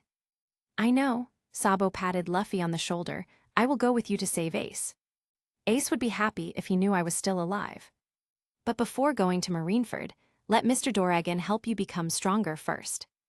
At the same time, Impel Down in the 6th floor of the prison. The conversation between Garp and Ace also ended. Just like the scene when he met Roger at Impel Down. Later, Fire Fist Ace was escorted by Marine and returned to Marineford on a warship to prepare for the public execution. Luffy, you must live well. Don't come to save me. The entrance to New World. The world's strongest man, Edward Newgate's Whitebeard pirates have all assembled. 16 captains, as well as their large fleet, all gathered at the Fish Men Island. Dad, new news bought from Morgan's. Ace has been escorted from Impel Down to Marineford by Marine. It won't be long before there will be a public execution. After hearing this, Whitebeard pulled off the infusion tube on his body, raised his right arm high, and shouted. Sons, after the coating is completed, set off immediately. Go to Marineford and rescue Ace. The members of the Whitebeard pirates shouted. Marco was worried. Dad, your body. Koo-la-la-la-la-la. Whitebeard laughed loudly and patted Marco's pineapple head gently. Having not done anything for decades, Marine has forgotten the terror of Newgate. I'm Whitebeard. Koo-la-la-la-la. Marco, ask the captains to come with me and set off first. The rest of the fleet will follow. I'm going to surprise Sengoku. The solemn atmosphere before the war began with the Whitebeard pirates and gradually spread. The focus of the entire sea has shifted from the Straw Hats to the summit war that is about to begin. However, the rhythm of war has nothing to do with the three heirs at this time. The three of them were in the huge air bear paw of the Big Bear meatball fruit. I don't know if Big Bear did it on purpose. There is plenty of space in the rapidly flying air bear's paw. The three of air could stand up and jump around without any problem. The outer wall is also very tough, and when it crashes through the mountain peak, there is no shaking inside. The sea at night is very humid, and the temperature is relatively low. However, the inside of the air bear paw is unexpectedly warm, both breathable and able to insulate against the cold. It is indeed a devil fruit that can be placed in the Valley of the Gods together with the Phantom Beast Blue Dragon fruit as a reward for the final winner of the massacre competition. Paramecia meatball fruit has truly magical and powerful abilities. The daughter island of the Calm Belt, far away from the Sabyati archipelago. There's still a day and a half left to arrive. Inside the huge air bear paw, Robin and Nami's beautiful bodies were hot and hot, as if covered with a layer of light red gauze. A green jade finger slid from Air's neck to his collarbone, and a blush appeared on his face. Air-chan, sister, are you beautiful? Robin's eyes were moist, her breath was like blue, and her eyes were bulging like seeds. The voice is full of intelligence and charm. As he spoke, Robin lowered his head, wanting to peck at the rice first. Air was still thinking about who should eat the thunder fruit, and subconsciously raised her hand to block Robin's red lips. Robin pulled Air's arm away. Don't you listen to your sister. Well, of course I did. Air suddenly felt like a little lamb about to enter a tiger's mouth. He also said that he would listen to my sister and not let me kiss her. Robin stretched out his hand to smooth his hair and said very charmingly, "Do you know how long your sister has endured this?" "I don't know," Air shook his head and laughed. "Then sister will let you know now." Robin stepped forward, activated his flower fruit ability, and tickled Air with several arms, making Air couldn't help laughing. Then, when Air wasn't paying attention, Robin pressed his lips together unexpectedly. Her aggression, like a royal sister, was very strong. With his extra arm, he gently grabbed Air's hands and put them inside his clothes. Robin was only wearing a thin purple coat at this time, and the clothes underneath had long since disappeared. Compared to the warm body wrapped in the purple coat, Air's hands seemed a little cold. When his hands came into contact with her warm skin, Robin shivered involuntarily. "Why is it so cold?" As he spoke, he placed Air's hands in the middle of the mountain, using his own body temperature to warm Air's cold hands. "Sister's body is so warm, Tilda." Robin nibbled on Air's little mouth, groaned, and whispered, "Sister, there is a warmer place. You haven't experienced it yet. Want to know where it is?" Chapter 49. Sister, there is a warmer place. You haven't experienced it yet. Would you like to know where it is? Robin put his head close to Air's ear, his voice full of charm.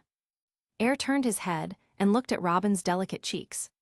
He just wanted to get close to Robin's little ear and tease Robin. Robin suddenly found that there seemed to be some electric current running through his body, and his heartbeat became very fast. A stream of heat radiated out of nowhere, burning her cheeks all of a sudden. Robin's crystal-clear cheeks, like the most exquisite jade in the world, began to change color right under Air's eyes. It turns pink at a speed visible to the naked eye, then spreads to the face, and then to the neck. In this atmosphere, the originally blushing face was covered with a layer of pink gauze. The rosy look and the charm exuded are completely different from the past Luo Guan. This time, she was mentally prepared. In this state, Robin's beautiful face made Air stunned, and he swallowed subconsciously. This moment seems to exude endless temptation, fresh and tender, very cute. Air felt a strong desire to take a bite. Next to her, Nami was nestling on the other side of Air, with a pair of charming eyes open, and she was exuding no less amorous feelings at this time. Heartbeat value increased. The sudden sound from the system made Air wake up a little, and his eyes became a little clearer. "Call."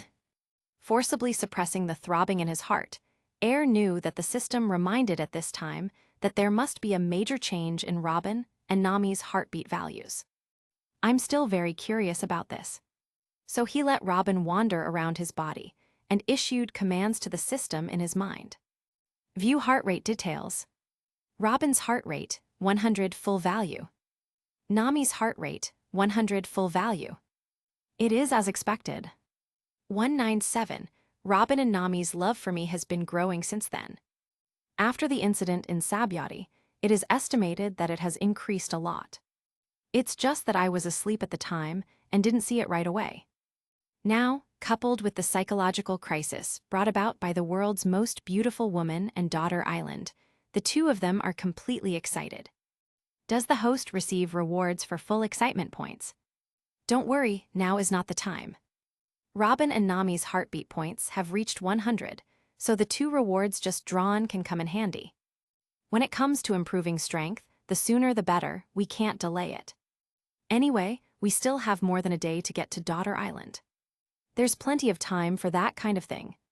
Air forced down the succubus desire that had been completely aroused, stretched out his hand to hold Robin and Nami in his arms, and said at the same time, "Robin, Nami, I have something important to tell you.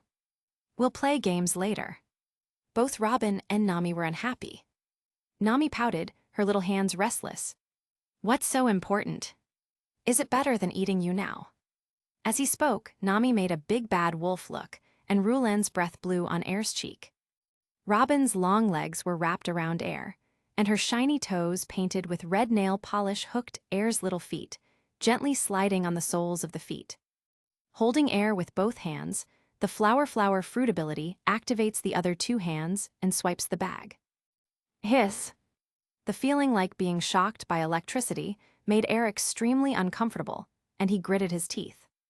When Robin's ability is used in situations like this, let alone Air's succubus physique, even if he is an enlightened monk, it will be difficult for him to withstand it. Satisfied with Air's reaction, Robin activated his ability again and gained a few more jade arms. Air-chan, are you shy? It's down to the last minute, you little scoundrel. How can you be so incomprehensible about amorous feelings?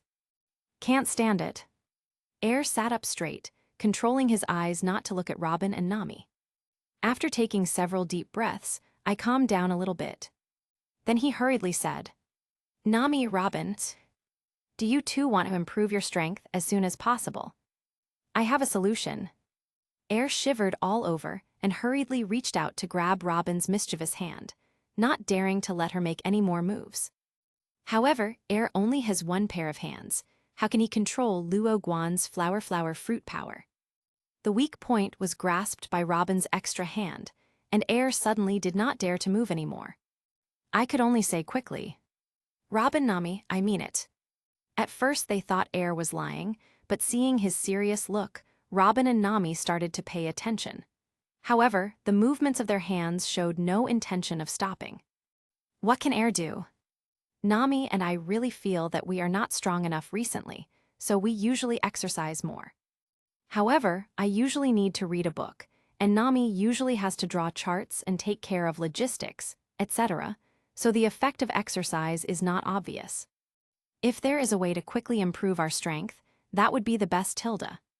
Before he finished speaking, Robin suddenly increased his strength, holding a bag of tips in his hand as if he was playing with a pair of fitness balls. Air suppressed the groan that was about to break out of his throat and spoke quickly. Sister Robin already has the devil fruit ability, so she can no longer eat devil fruit. Nami didn't eat devil fruit. You can eat devil fruit to improve your strength. Robin's movements were seen by Nami. She was not idle either, occupying Air's upper body and sweeping her jade hands across Air's heart. After hearing Air's words, she was slightly stunned. Air-chan, do you want me to eat devil fruit? I used to think that if I encountered a suitable devil fruit, I would eat one. But until now, we have been out at sea for so long, and we have never encountered one. So let it go. What? Nami said gently. Little Air, is there a devil fruit suitable for me to eat? If there were any, I wouldn't mind eating one. Armament haki, etc., it's still too difficult for me to learn through training. If you want to improve your strength, you can only rely on devil fruit. But Air-chan, Nami adjusted her posture, if it were an ordinary devil fruit, I wouldn't eat it, Tilda. Robin also looked at Air very curiously. How is that possible? The touch was so intense that Air had to grit his teeth and said, This devil fruit is the most suitable for Nami. As he spoke, Air freed his hand from the soft mud and reached into the pocket of his messy clothes. In fact, it is the system in the mind that communicates with consciousness. System, give me the thunder fruit. Thunder fruit has been delivered to host. As soon as the system sound fell, Air felt a rather prickly devil fruit in his hand. Promise. That's the fruit. Seeing Air actually take out a devil fruit, Nami and Robin were so shocked that they couldn't help but speed up their hand movements. Hiss. Don't. Really don't. Improve your strength first. Then, Robin and Nami focused all their attention on the fruit in Air's hand. What devil fruit is this? What's the matter with this very familiar feeling? The two women looked at the thunder pattern on Thunder Fruit's body and were very surprised. Nami can use the weather stick to use the power of thunder. This is also Nami's best attack move. Didn't I just say that this is the most suitable devil fruit for Nami? Moreover, it is the most top-notch ability in the entire sea. Air was troubled by the two women, so he gave it a try and got a little revenge. Nami stared at the devil fruit in Air's hand, her eyes gradually becoming shocked. Is this the fruit of the person we met on Sky Island? Didn't that nasty Enel escape in an airship? Why do you have his devil fruit? Nami is very smart. In the entire sea, except for Beckman and Beijikro, there are few brains as good as Nami. Even though this matter was beyond cognition, Nami still guessed it from the pattern of devil fruit. Nami is right. This is the most powerful Logia devil fruit, the thunder fruit. I got it by accident, I just never told you. How about it, Nami? I'm right, this is the devil fruit that's perfect for you. With this devil fruit, plus your top navigator talent of being able to sense the climate, it will definitely improve your strength to a great extent. Air was right. Nami's ability to perceive various weather conditions is obvious to all. After the weather stick is upgraded later, he can even control and use thundercloud weather to attack. After acquiring Charlotte Linland's Zeus, thunder and lightning became her most conventional attack method. Logia devil fruit's home field advantage is already particularly strong. Aokiji's home ground is the sea, a place with lots of water. Akinu's home turf is a place with a lot of volcanoes and magma. Logia demon fruit power, as long as there is home field advantage, the increase in combat power is terrifying. With Nami's talent in sensing and controlling the climate of thunderclouds in a small area, if she eats thunder fruit, Air couldn't even imagine that scene. It is her home court anytime and anywhere. Thunder fruit's ability is amplified by thunderstorm weather. It can be said that Nami in that state will become one of the best in the sea in terms of attack power and attack range. Just eat thunder fruit. Nami is the real god of thunder. What god Enel can only stand aside. How about it, Nami? Do you want to eat?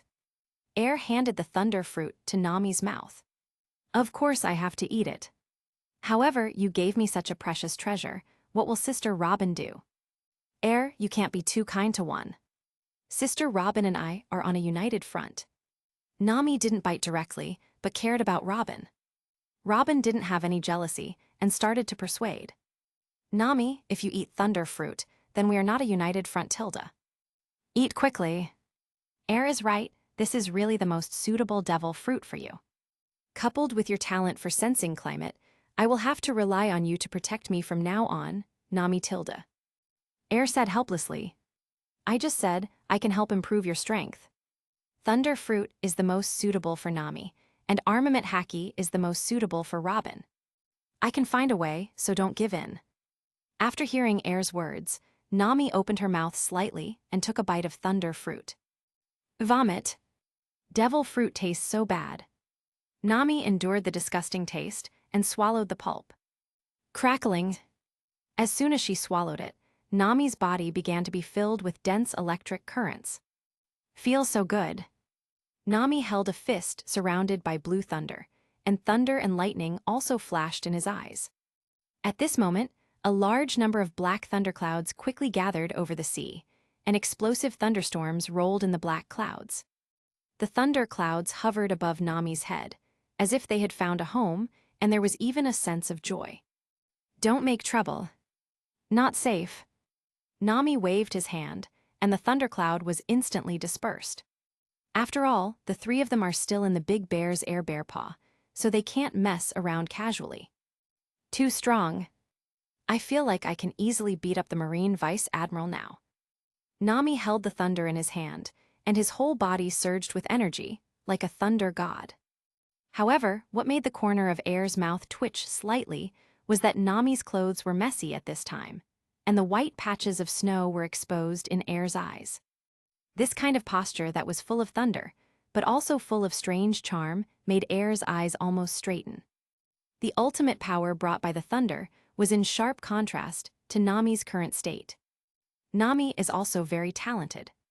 Although she had just eaten the thunder fruit, she quickly mastered some of its abilities based on her familiarity with thunder. I have been able to control the thunder without harming the people around me. Hey Tilda.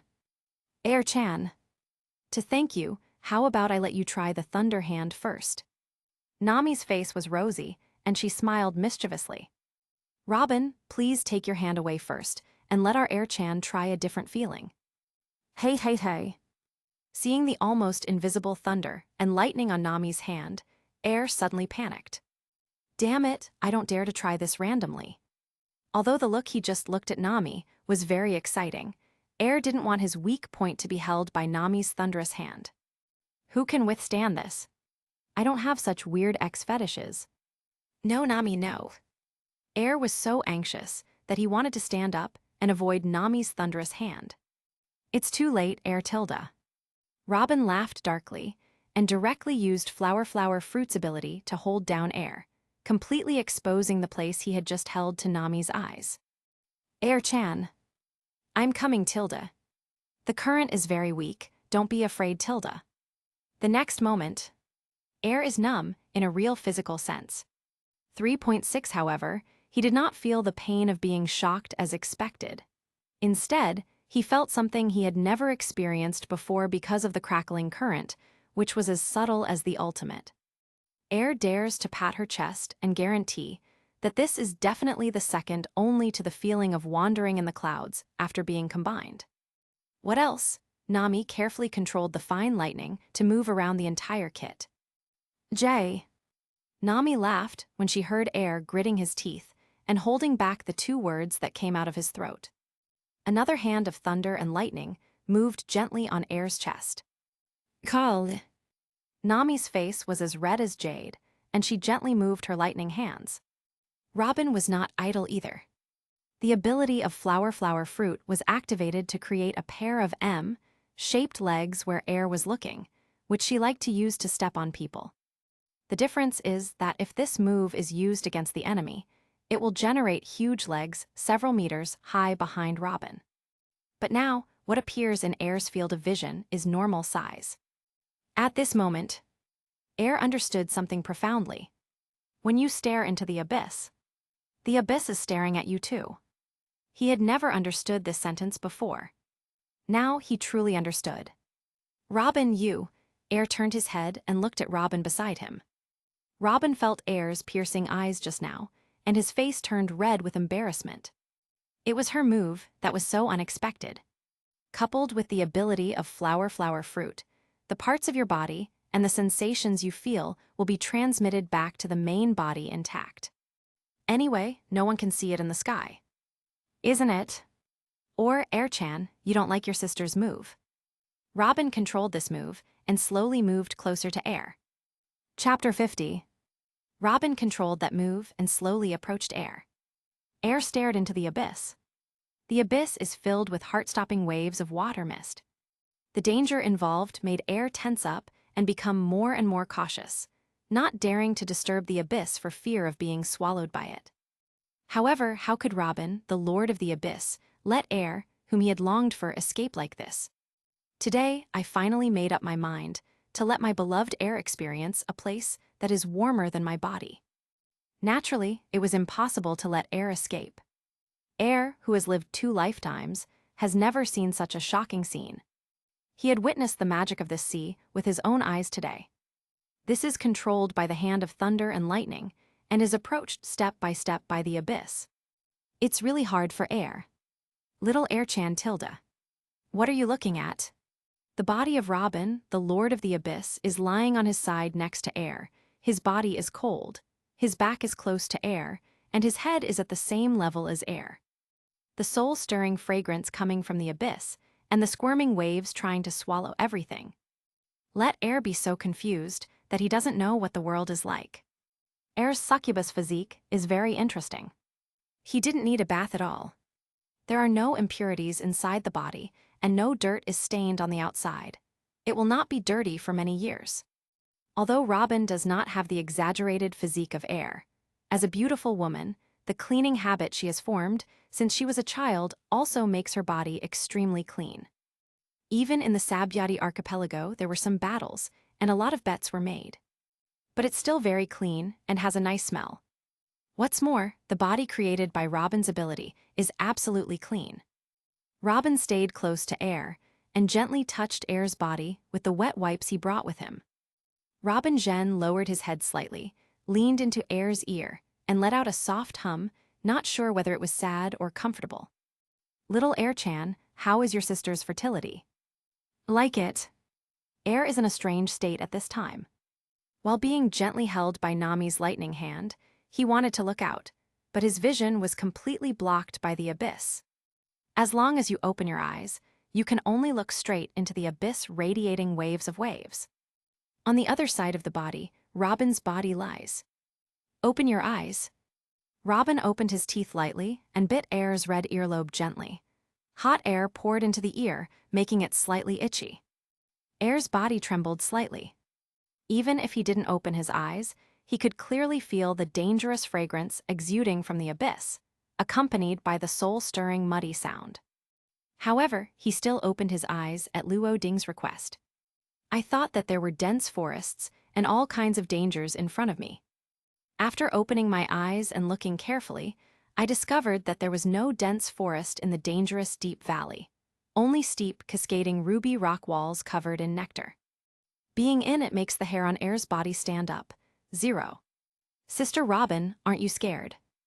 Air probed his head, breathing in the strange fragrance, looking sideways at Robin beside him, and asked softly. After all, at this time, Robin, like him, could clearly see the mist and rippling light inside. The ability of flower fruit brings such a strong and ultimate sense of contrast. Air couldn't help but wonder what Robin was thinking when he could see everything. Someone who can clearly see the dangerous valley with such a direct perspective. In this entire sea, including Air's previous life, no one can do it. Only Robin, who owns flower fruit, can do it so easily. Air, how can my sister be afraid when I'm with you?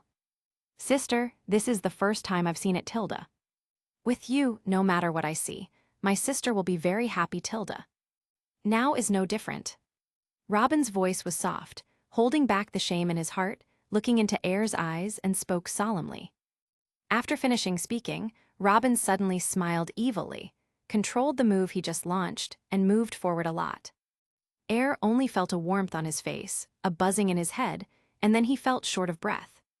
The body separated by flower fruit's ability will directly transmit back to the main body, whether it is injury or other feelings.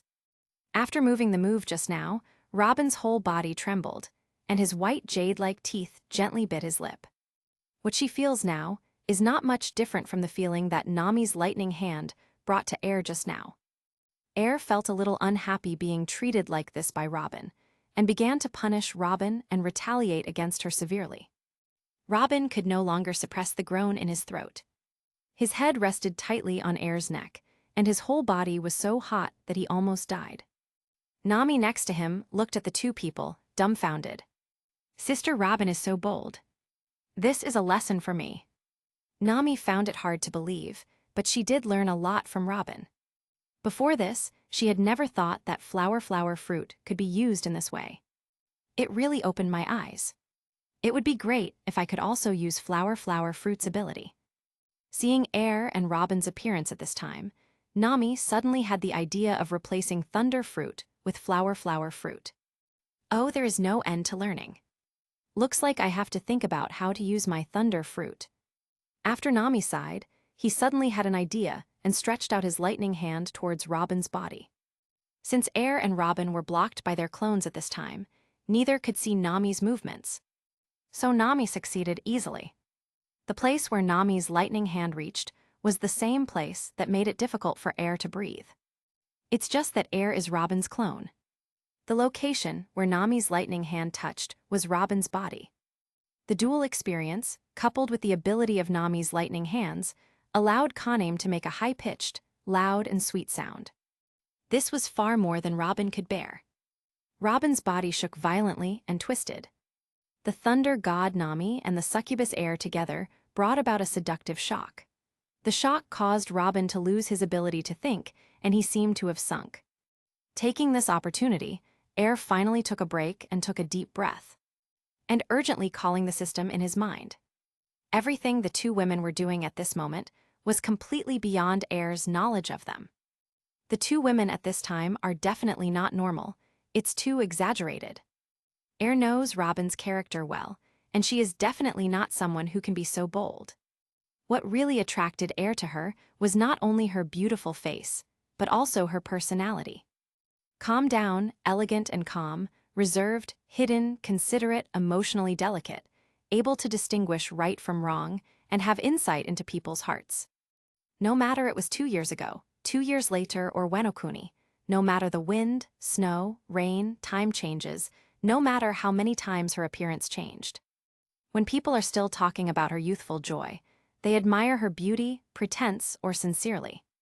But there will always be someone who loves her for her tough soul. This person is Air. But today, Air felt very wrong. Although the three of them were in the air, no one could see them. But what they did today was far beyond their original characters. System, get out of here. Air doesn't want to see the two women sink into ruin because of their succubus physiques, causing their characters to collapse. He knew very well that the two women's bold behavior today was definitely not their nature. It was 100% caused by my succubus physique. Host, I'm here. What exactly is going on? Air looked at Robin lying next to him with great distress, still sinking into the clouds. Host, after the heart rate reaches 100, the function of your succubus physique will be maximized. What kind of creature is a succubus? Host should understand. It is far beyond what humans can resist.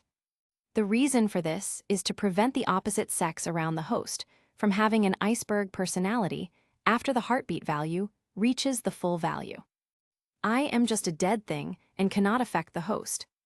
Fortunately, the host noticed it, otherwise it would be very dangerous. If the host wants to perfectly control his succubus physique, it is recommended to stop for a while. After calming down, you will naturally be able to take full control soon. After hearing the system's explanation, Air breathed a sigh of relief. It's okay. Saying that, Air looked at Robin and Nami. At this time, Robin had just woken up from the feeling of wandering on the top of the clouds, and his whole body showed a strange pink color. In Robin's high-pitched voice just now, Nami was also addicted to the ultimate atmosphere exuded by Air's out-of-control succubus physique. She is actually more sensitive than Robin, who has the ability flower fruit. Although she didn't experience the intense feeling of ultimate that Robin had just now, Nami was still paralyzed on Air at this time. After waking up, the two women finally realized what they had just done. However, although she was extremely shy, she did not hate it. Instead, she was reminiscing about the feeling just now, CJFF. XR. Robin sat up straight, and the clone that was pressing on Air's head had disappeared. Robin, are you okay? Air looked over. At this time, Robin was feeling a little lazier after waking up and confused in sinking. But it's more charming. With picturesque eyebrows, beautiful nose, and cherry lips, she is an unparalleled beauty. The proud and intellectual aura between his brows is still lingering even in the recent depression. The body is made of ice and jade bones, and the figure is flawless. The pure gold pendant exudes soft light on the chest, and the skin is as frosty as snow, making it beautiful. Air felt a sense of pride and satisfaction in her heart, but at the same time, she felt more distressed for Robin. I'm fine, and I'm actually very happy, Tilda. Robin leaned on Air and was in a good mood. Nami's appearance at this time is the same as Robin's, not much evidence. However, Nami and Robin have different temperaments. They have more of a youthful and charming atmosphere that people like. Sister Robin, Nami, please rest first. I will take advantage of this time to help you improve your strength. The red color on the two women has not dissipated yet, so Air wants to divert their attention. Can it also improve the strength of the two of us? Didn't Nami eat thunder fruit just now? Robin was very curious and couldn't understand. Haha, this is my exclusive talent. Just keep an eye on it. Air mind calling system. System, Nami and Robin's heart rate has reached 10. 0. I want to share armament hacky and observation hacky with them. Host only needs to put his hand on their head and think about it for a moment. But host, you haven't completed the hard task of 100 heartbeat points yet. Even if it is shared, they cannot fully control it. Including the thunder fruit ability that should be shared with the host, it cannot take effect until the reverse push task is completed. Air was stunned when he heard what the system said. Is there still this implicit requirement? Outrageous. But although what just happened is very charming, I am still a child. Air thought for a moment and said nothing more. Sister Robin, Nami, you two sit down. I will help you improve your experience now. There is still a whole day left to reach Daughter Island. As a man and two women alone, Air was not worried at all that he would not be able to complete the task of reaching the full value of his heart rate. Soon, Robin and Nami sat on either side of Air. "Wait a moment, it will be ready soon." Air stretched out his two hands, placed them on Robin and Nami's heads, and started the initiation. Armament Haki in mid-level. Intermediate observation Haki. Two kinds of majestic Haki energy, like a big river, slowly flowed into the bodies of Nami and Robin. The two women felt the power of Haki slowly filling their bodies, and their eyes showed shock. "Can you really do this? Can we really improve our strength so easily?" You can't go wrong, the power of armament Haki and observation Haki. After maintaining this transmission posture for 10 minutes, Air completely completed the initiation of armament Haki and observation Haki. "How do you feel?" Air asked with concern. "Feels good. I have never felt so powerful." "Is this armament Haki?" Robin stretched out his arm and gently activated his power. The white jade arm was visibly covered with a layer of black armament Haki. What a powerful force. Nami's fighting talent is even higher, and she can easily turn her entire body of weapons into color. It is indeed powerful. However, why do you always feel that the flow of these Haki powers seems to be stagnant? After Nami disarmed her, she immediately noticed the problem. Robin activated the flower fruit ability and tried to cover those arms with weapon colors, but he frowned, and it was obviously difficult. "DB. It's okay, it will be solved soon." Air thought of what the system had just said, looked at the smooth bodies of the two women, and looked at him. Although something very exciting happened between him and the two girls just now, how could he, a boy, say that directly? Well, we both listened to Air. However, before that, Nami.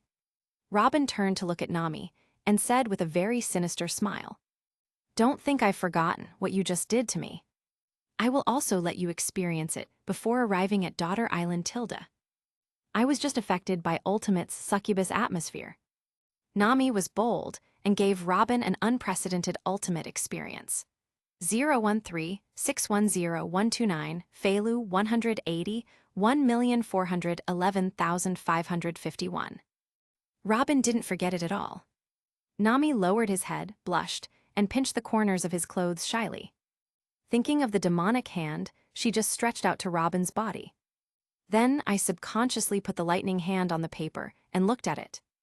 Although it has completely evaporated, Nami still finds it difficult to speak. Seeing Nami's appearance, Robin's face turned red, but he still said, "Nami, don't take it to heart. I actually don't hate it." "But Nami, you have to be careful about me then." Nami raised her head. Although her face was still red, she was not afraid at all.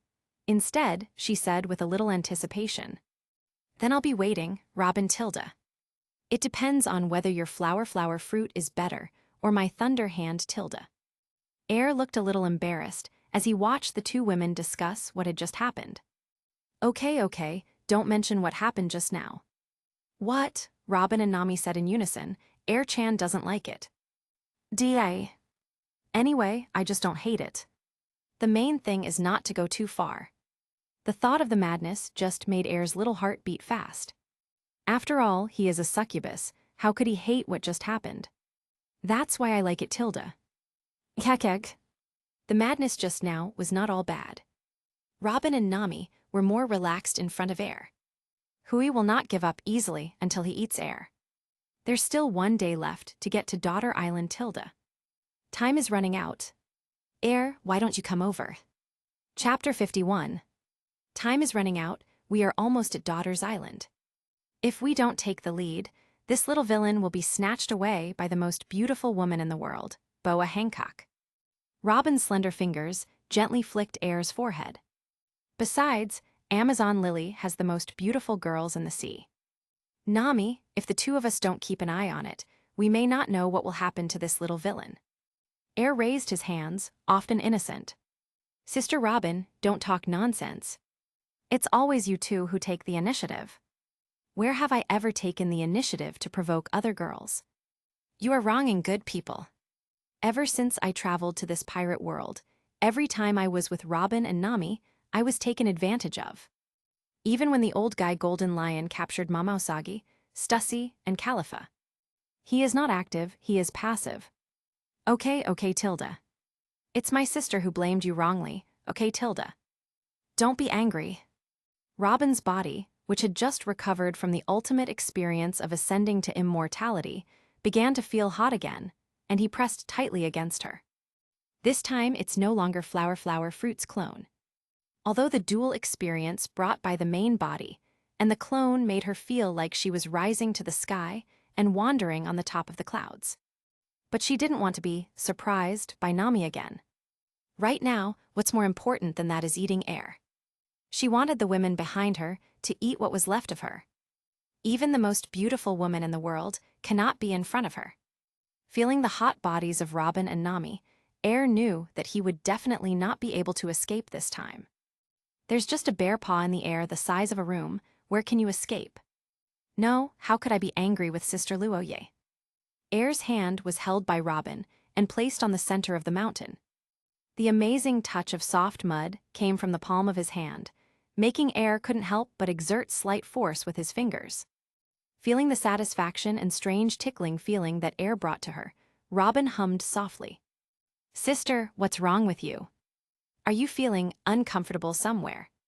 Air asked knowingly, pretending to be cute but didn't take his hand away. In Robin's eyes, Air's cute expression is simply too cute. Robin couldn't help but look at it. Zhenshu lowered his head slightly and bit Air directly. Air raised and lowered his hands. Because Nami was hugging him from behind, he didn't know where to put his hands. Just push it away. I don't want to. So Air just hung his hands on Robin's waist and let her bite him. Speaking of which, I seem to be getting more and more used to it now. Since I can't stop it and I don't want to stop it, I might as well enjoy it. Under Robin's strong intrusion, Air gritted his teeth and was pried open, and then suddenly broke in before Air could react. Slowly, Nami's hand slid down from Air's neck, stroking the brocade bag. Now that the succubus aura has been restrained, Air himself is a little nervous. Nami whispered. Air-chan, relax Tilda. This is thousands of meters high in the sky, no one can see it. After hearing Nami's words, Air no longer tensed up and relaxed quickly. Robin caught a glimpse of what Nami was doing out of the corner of his eyes, and lowered his right hand. Two people, two hands, with a clear division of labor. One climbs the mountain, the other crosses the sea, without affecting each other. When the three people in Air were entangled in death, at a height of 1,000 meters. There was a storm on the sea. Although only 2 days have passed. But 2 days are enough time for a lot of things to happen. The three of Air were distracted, and there was nothing they could do about it, because the bear was flying very fast. Now all members of the Straw Hats, except Robin, Nami, and Air, have arrived at their destination. As in the original plot, Chopper was sent to the kingdom of Trino, the giant bird island where medicine is very advanced. He is eagerly learning the medical knowledge within the kingdom. Usopp, like Luffy, was sent directly to his father by Big Bear. The coordinates of the red-haired group were told by Rayleigh to Big Bear. At this time, Usopp is training sniper skills hard with his cheap dad and training observation haki. Zoro was sent to the location of the Golden Lion's flying pirates. On Melview Island, Zoro was sweating profusely practicing the sword skills taught to him by Golden Lion, the former world's greatest swordsman. Of course, it also includes how to use armament haki, observation haki, and conqueror's haki. Because of this incident, Rayleigh could no longer stay at Sabyati Archipelago, so he visited Melview to give Zoro a few words of advice with the Golden Lion. Okay, green algae-headed boy. You are very talented and have good learning ability. However, with such rigorous training alone, it will be very difficult to improve if you don't kill the enemy. I have thought of a way, let's see if you can accept it. After the Golden Lion recovered, the great swordsman's strength quickly returned to its peak. Compared with before, although he was a great swordsman but could only attack with his legs, he was many times stronger. Therefore, the restless Golden Lion could not sit still for a long time and was already ready to move. The way of swordsmanship can only be improved quickly through constant fighting. Rayleigh also agrees with this statement. However, I don't have many powerful people on this island. We can only change places to give you a trial. How about it, green algae-headed boy, do you dare? What is Zoro's personality? How could you not dare? When he thought about the battle that was about to break out at Marineford, Zoro hated his lack of strength. As the vice-captain of the Straw Hats, how could he not want to help Luffy rescue Ace? Of course I dare. What are you afraid of? Leave now. Zoro put the 3 sabers into their scabbards, stood up straight, and looked at the Golden Lion. I'll go too, it's time to stretch your muscles. I just happened to take this opportunity to meet some old friends. Rayleigh spent a few days in Melview eating and drinking, and won tens of millions of belief from the Golden Lion. She wanted to run away for a long time. Shaki did not go with Rayleigh, but was worried that after Air, who killed the celestial dragons, arrived at Daughter's Island, he would cause Daughter's Island to be besieged by the world government and Marine. So after Shaki and Rayleigh said goodbye, they went to Daughter Island. As the former emperor of Daughter's Island, it is time to go back. That's good, let's go together. Golden Lion is full of pride. It's time to let the sea know about the return of my Golden Lion. Marine is like a quail, I don't even try to hide the sky pirates anymore. They don't even dare to come. It's so boring and useless. After saying that, the Golden Lion touched Rayleigh and Zoro and took them away from Melview with his power. Hey, old lion, tell me where you are going first. I will go to Marineford with Luffy, Air, and the others then. Where? Golden Lion grinned, of course to Impel Down. I've been wanting to destroy Impel Down for a long time. I lost 2 legs there back then, so of course I want to take revenge now.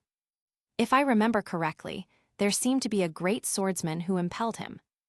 After saying that, the 3 of them jumped into the air and quickly rushed towards Impel Down.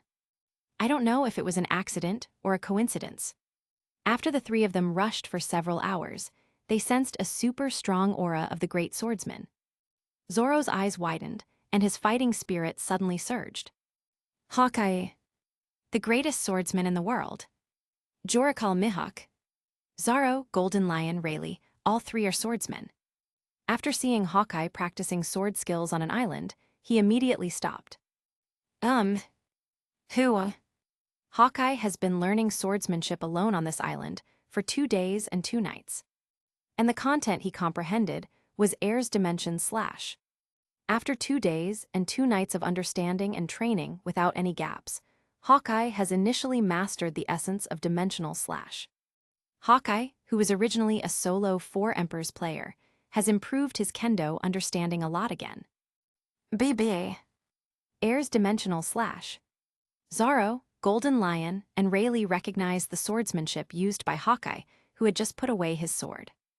Golden Lion Shiki, the former world's greatest swordsman. The right arm of the Pirate King, the great swordsman Pluton Rayleigh. And Roronoa Zoro. What kind of strange combination is this? Hawkeye was stunned for a moment, not quite understanding. But none of this is important. With that said, Hawkeye drew out the black sword again and pointed it at the Golden Lion from a distance, his sword intent soaring to the sky and his fighting spirit boiling. I'm so lucky to meet you 2 here. Draw your sword, Golden Lion, Pluton Rayleigh.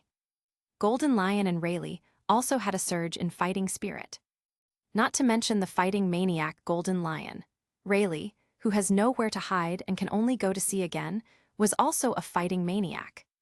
I just happen to understand Air's Dimensional Slash, and I'm worried that I have no opponent. 2 seniors, let's have a battle. Zoro stared at the 3 of them tightly, afraid of missing any scene. After all, the 3 people in front of me are already considered the 3 strongest swordsmen in the entire sea. Being able to watch the battle of these 3 people with his own eyes will be of great benefit to Zoro's strength. At the same time, the headquarters of the Revolutionary Army, the White Island Barudigo. Sabo, the world's largest manager, is fighting Luffy. After Luffy arrived here, and the 3 of them recognized each other, Doragon told Luffy all the hacky knowledge he had prepared. He also called on the commanders of the Revolutionary Army to do everything possible to improve Luffy's strength. Although only a few days have passed, Luffy has already mastered armament haki very well. How about saying that Rayleigh is not very good as a master? With Luffy's super talent, he taught Luffy the power of haki in 2 years. 2 years of teaching is far inferior to teacher Guy's stick education. And it just so happened that Doragon was also one of the 4 emperors, and Sabo, who was not weaker than the deputy, also liked the method of stick education. Therefore, in the past 2 days, Luffy was really beaten unconscious by the 2 of them. Fortunately, there are members of the Revolutionary Army with superb medical skills, and Luffy himself can return life, so his strength improves very quickly. Continue. Ace is still waiting for me. Dad, Sabo, you too. Get up. Although Luffy hasn't learned the 4th gear yet, his basic strength has improved a lot now. Armament Haki's strength has also improved a lot. The 3 of them also fought together.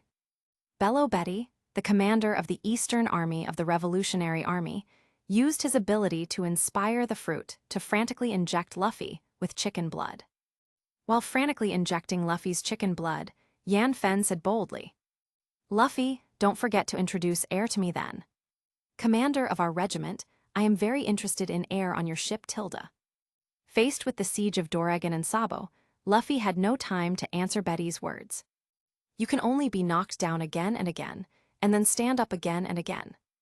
Everyone in the Straw Hats has their own circumstances. Air, who was flying to Daughter's Island, didn't know that he had even aroused the interest of Bay Lobti, the commander of the Eastern Army of the Revolutionary Army. He was now squeezed between Robin and Nami. The huge air bear's paw was filled with messy and discarded clothes. Robin reached out and stroked Air's cheek that fascinated her so much. In this sky, she can finally be unscrupulous. The hands of the 2 women, one on each side, gently brushed Air's neck. The collarbone on the chest is so delicate, like a winding mountain range. Tap, tap, tap, tap. The buttons on the shirt were gently unbuttoned, then slowly removed and thrown aside. At this moment, the love is deep. Air's eyes were misty, and he suspected that he had been given hypnosis by his succubus physique. He wouldn't have been like this before. His eyes and paws fell on Nami and Robin respectively. Soft silky. Sister Robin, Nami, you are so beautiful, Tilda. The faces of the 2 women were pink, as if covered with a thin veil. Robin's charming mood at this moment was even stronger than before.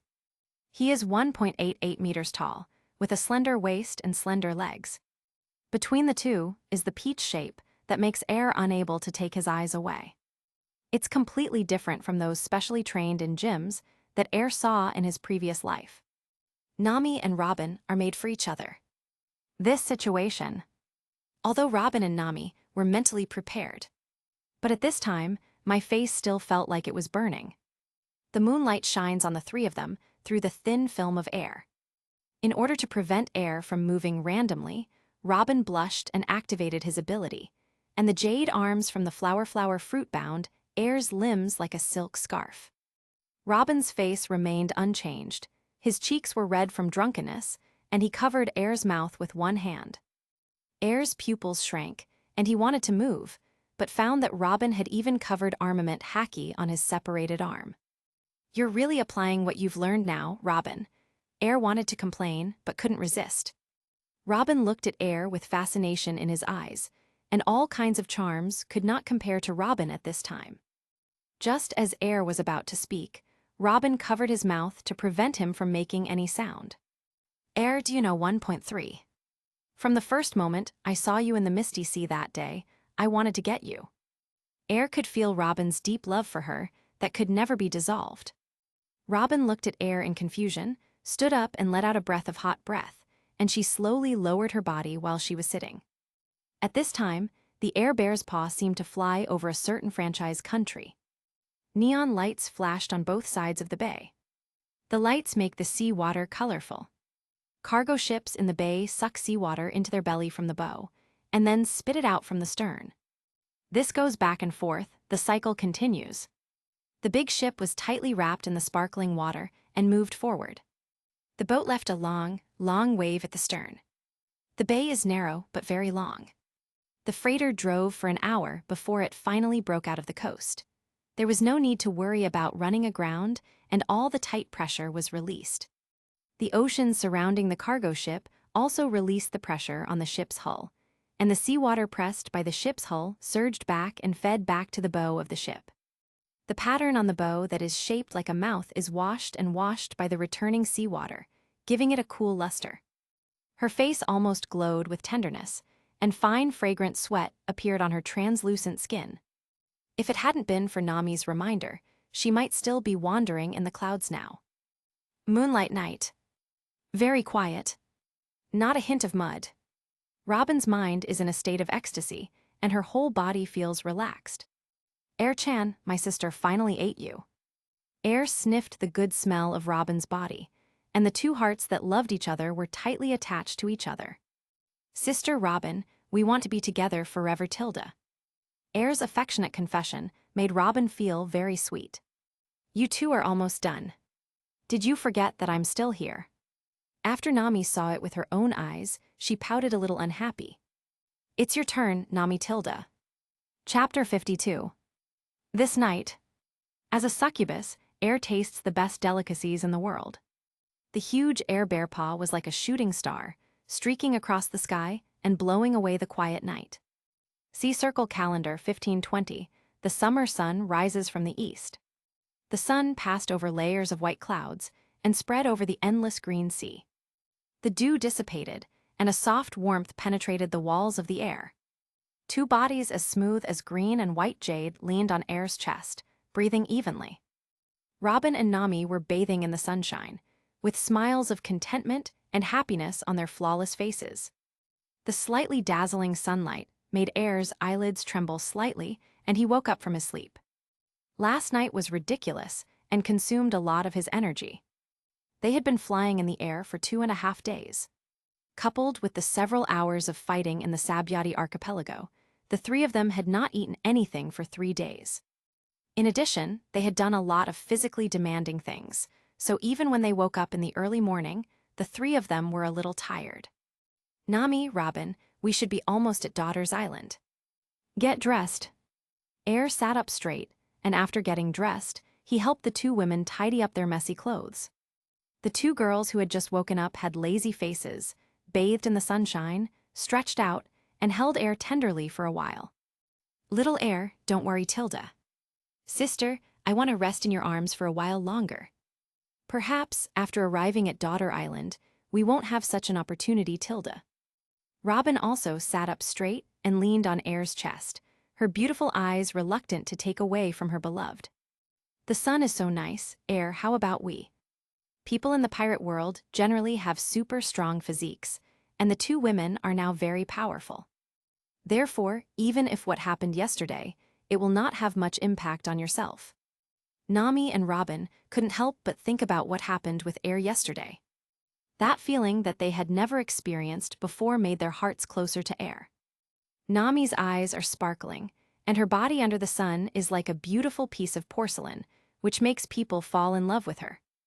Under the soft sunshine, her bare waist straightened up, as if she was holding a tight fist, and a pair of slender, powerful, and well-proportioned legs were gently raised. Nami was extremely flexible. With one step, she was sitting right in front of Air. Robin is naturally not far behind. Chin played a beautiful movement in the huge air bear's paw that quickly passed through the sky. At the same time, the world government really had no way to find traces of Air, so it had no choice but to ask Marine to issue the latest reward order. Except for Air, the bounties for the rest of the Straw Hats have not changed.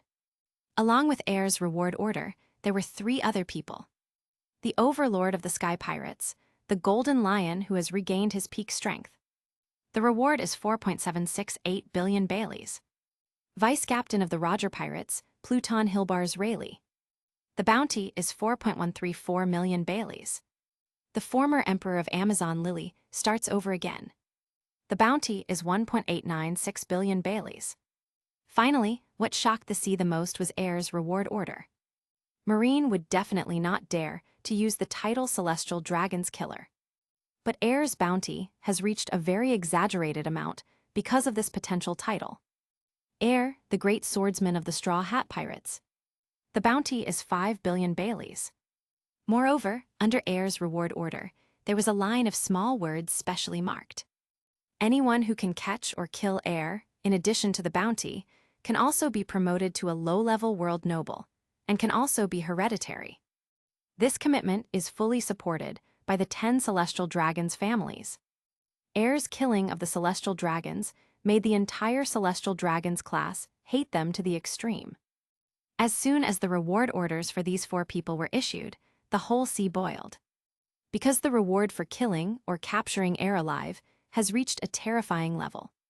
As a result, except for countless pirates with some strength, they set their sights on the missing Air. The aristocrats of the 2 to 300 world government member countries are also eyeing Air. Countless people are eyeing this super reward that can be promoted to a low-level world noble. Little ones, please let me shine your eyes. Whoever can discover the traces of the Straw Hat Pirates, Air can do whatever they want. Your captain will take Air's head and become Celestial Dragons Tilda. There is no need to mention those miscellaneous pirates who were carried away by Air's bounties and rewards. The major forces in the world are most concerned about the Golden Lion with a bounty of 4.7 billion, and the Pluton Rayleigh with a bounty of 4.1 billion. As the news spread across the sea that Fire Fist Ace, the captain of the 2nd Division of the Whitebeard Pirates, would be executed in Marineford.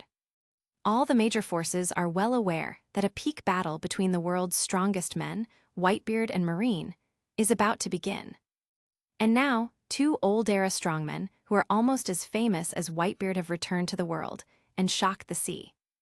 New world on an island where the Red Hair Pirates are stationed. Hey, boss. This is really great news. What will the world become like?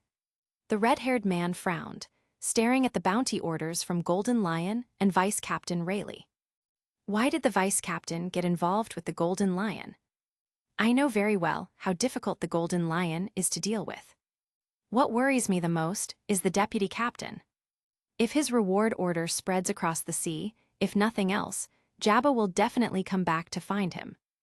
There are other members of the Pirate King crew from back then. This is definitely a powerful force that cannot be ignored on the sea. The red-haired man, who is on his way to Wano Kuni to prevent 4 Emperors Kaido from participating in the Summit War, thought about it for a long time.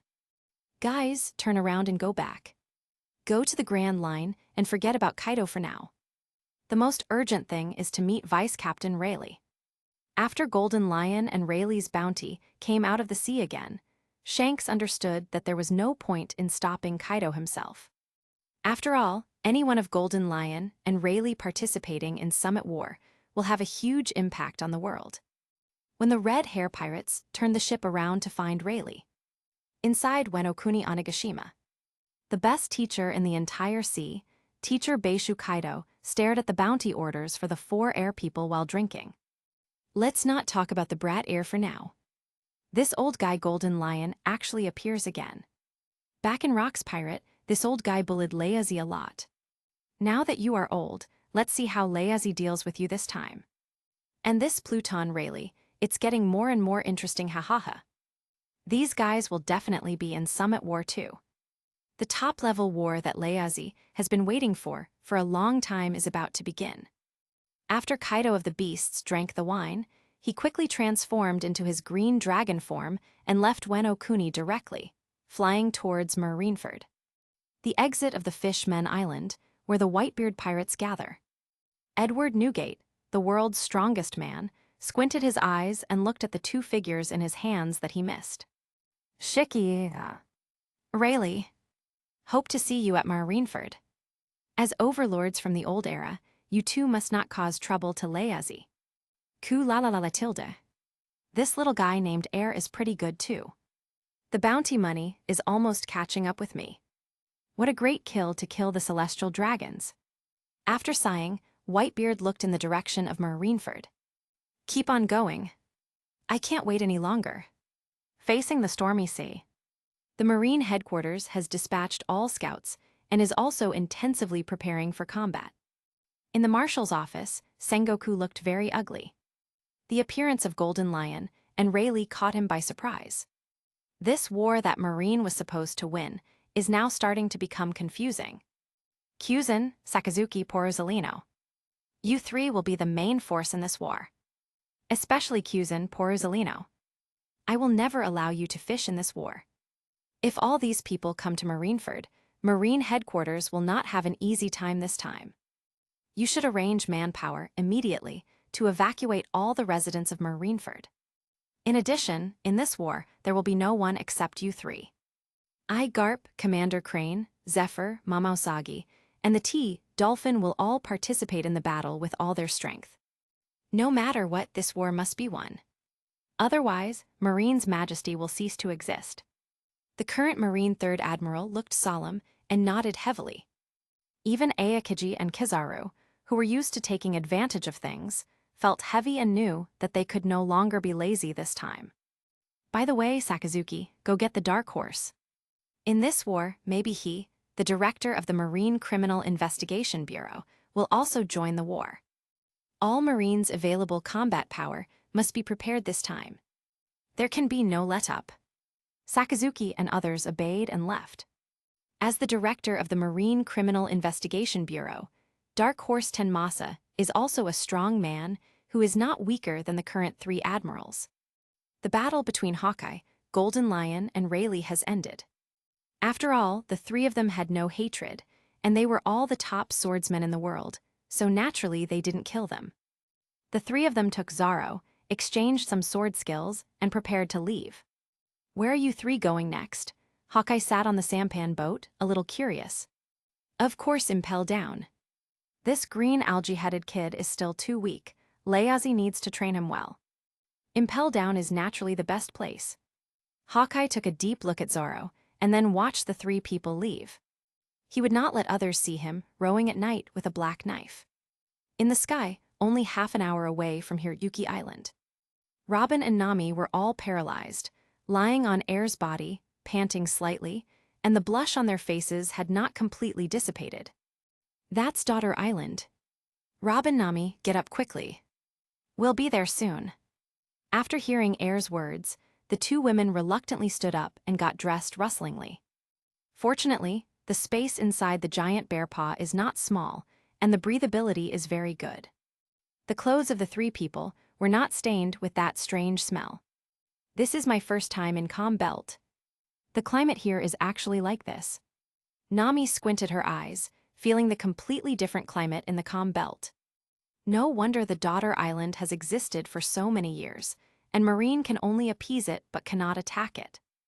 No ship can sail here. We can only rely on sea beasts to pull the boat. Robin was also visiting Calm Belt for the first time. She also observed the scenery of Calm Belt curiously and confirmed it with the book she had read. On Daughter's Island, Granny New ran all the way and found Hancock in the palace. Snake Princess. Celestial Dragon's killer air, they should be arriving soon. Hancock, who was wearing red pajamas, stood up immediately after hearing this. His breathtaking temperament and appearance made Granny New sway. Go and wait for Air with me. I must see him first. Granny New had nothing to do about the Empress, willfulness, so she could only say sincerely. Sheji, you. Be mentally prepared. If this Air is a man who is not worthy of you, I will never agree to what you two are doing. If he is really a hero, then I will bless you. Little Shaki, the former emperor, is coming back soon. With her in charge of Daughter Island, you will have plenty of time to stay with that Air. Hancock smoothed his hair without moving his head. Kaido. I'm not interested in what you're talking about. No matter what kind of person Air is, I won't allow you to say bad things about him before you meet him. He is my only salvation for so many years. How can someone who is able to slay celestial dragons not be a hero? Granny New was helpless and continued. But I heard from Shaki that with Air, there are two beautiful girls from the Straw Hats. Don't you even care about this? The Empress' expression changed slightly, and then Haki spoke. No matter how many women are around him, I won't even worry. Because I am always the most beautiful Tilda. Okay, stop talking nonsense and leave quickly. Hancock led a group of warriors from Daughter's Island, activated his observation Haki, and rushed to the shore of Daughter's Island. Get ready for heir's arrival. Over there. The Empress's conqueror's haki was not weak at all, and she quickly used the powerful observation haki to sense the three people in midair. The sun was shining brightly, and there were only ripples on the sea surface caused by the rolling sea beasts. The huge air bear paw was like a shooting star, quickly approaching the daughter island. Hancock saw Air sitting between Nami and Robin at a glance. Although the distance was far away, her beautiful eyes were still fixed on the figure that she had missed for a long time. Is he Air? My body and mind are beating so fast. After seeing Air's figure clearly, the Empress held her cheeks in her hands, looking like a little girl in love, very cute. Haki, who usually serves as the Emperor of Kyuji Island, is completely gone. Soon, after the air bear paw approached the daughter island. The Empress couldn't wait any longer, so she jumped directly and flew towards Air from a long distance away. In midair, Air, Robin, and Nami were looking at Daughter Island with great curiosity. Then, a beautiful figure broke into the sight of the three people. This is... You can't go wrong. Robin had seen Empress Hancock's reward order and recognized it. The most beautiful woman in the world. The current Emperor of Nine Snakes Island. The Pirate Empress, Tianwohebo Yahen Kukin. Nami's whole body was flashing with thunder and lightning, and when she saw the Empress rushing over quickly, she thought she was going to harm them.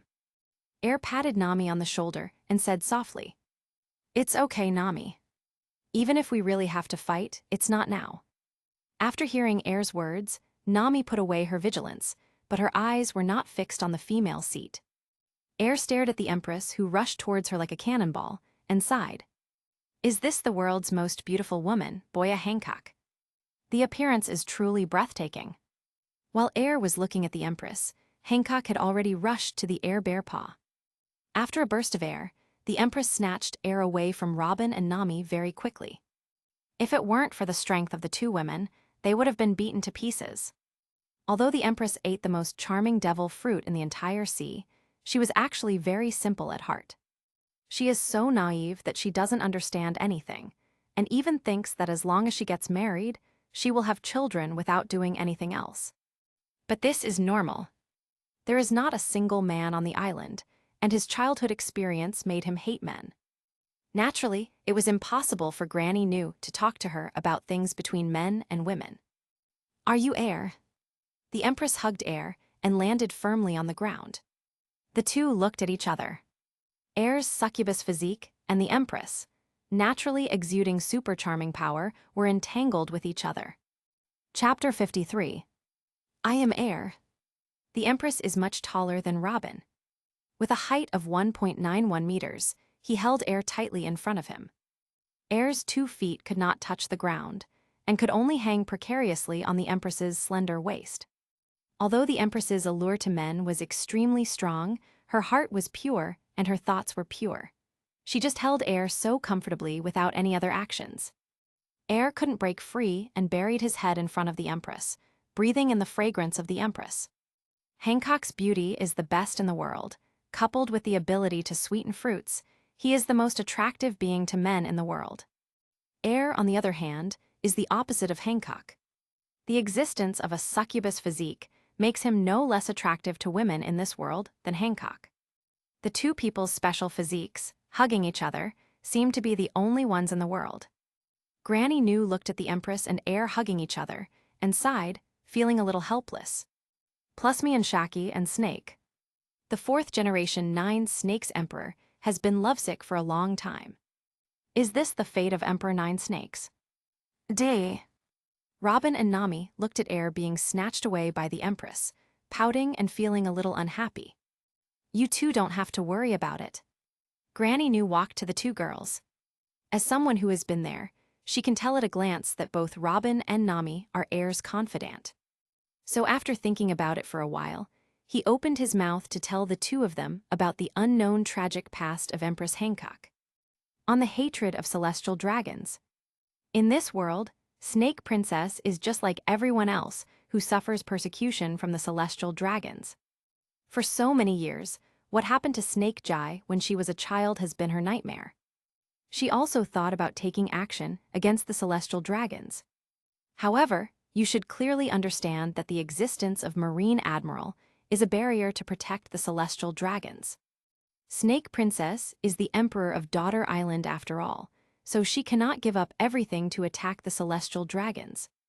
Air's killing of the celestial dragons is something Snake Princess has only dreamed of doing. So, after knowing that you were with Rayleigh, I thought of a way to get you here. As Granny New said, Robin and Nami both had miserable childhoods. One was persecuted by the world government and Marine, causing his family to be destroyed, and he fled alone.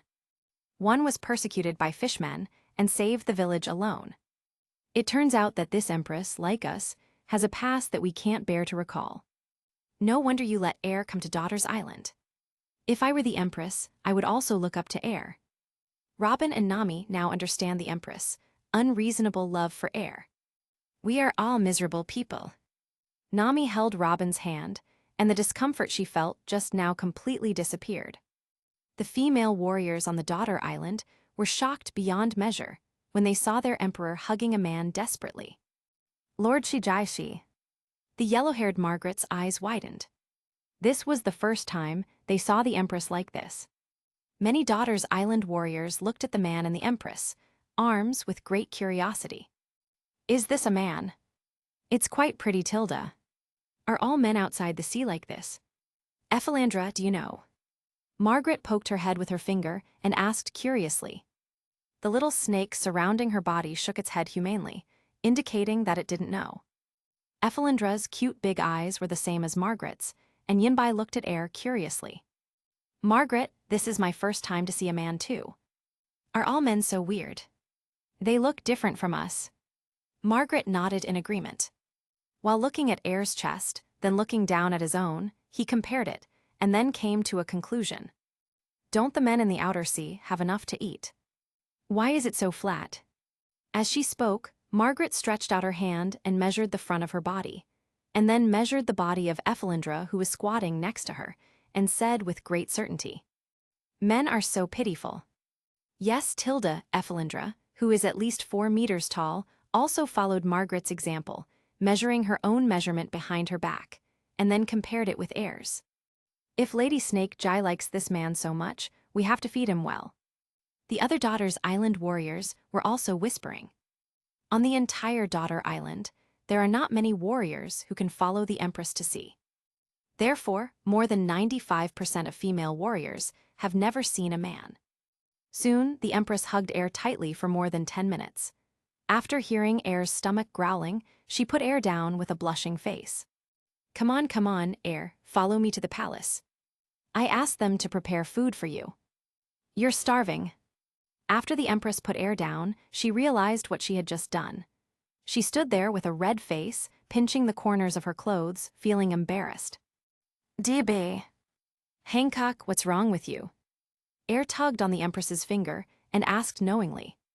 As soon as the 3 words, Hancock, were spoken, the Empress happily covered her mouth with one hand, and tears of emotion were about to flow from her eyes. Unexpectedly, Air actually called me by my name. I am so happy. Air, Hancock turned around, biting his lips with his teeth, feeling very shy. I like it very much when you call me my name. Can you bark a few more times? Air both liked and felt helpless towards the Empress's character. However, how could Air have the heart to refuse the Empress, who adores and likes her like a little girl? Hancock, I will always call your name from now on. As long as you like Tilda. Air's words seemed to hit the most sensitive spot on Hancock's body. Just the word, Hancock, made the Empress put her hands in front of her body, moaning and crying with tears welling up in her eyes, and her whole body collapsed on the ground.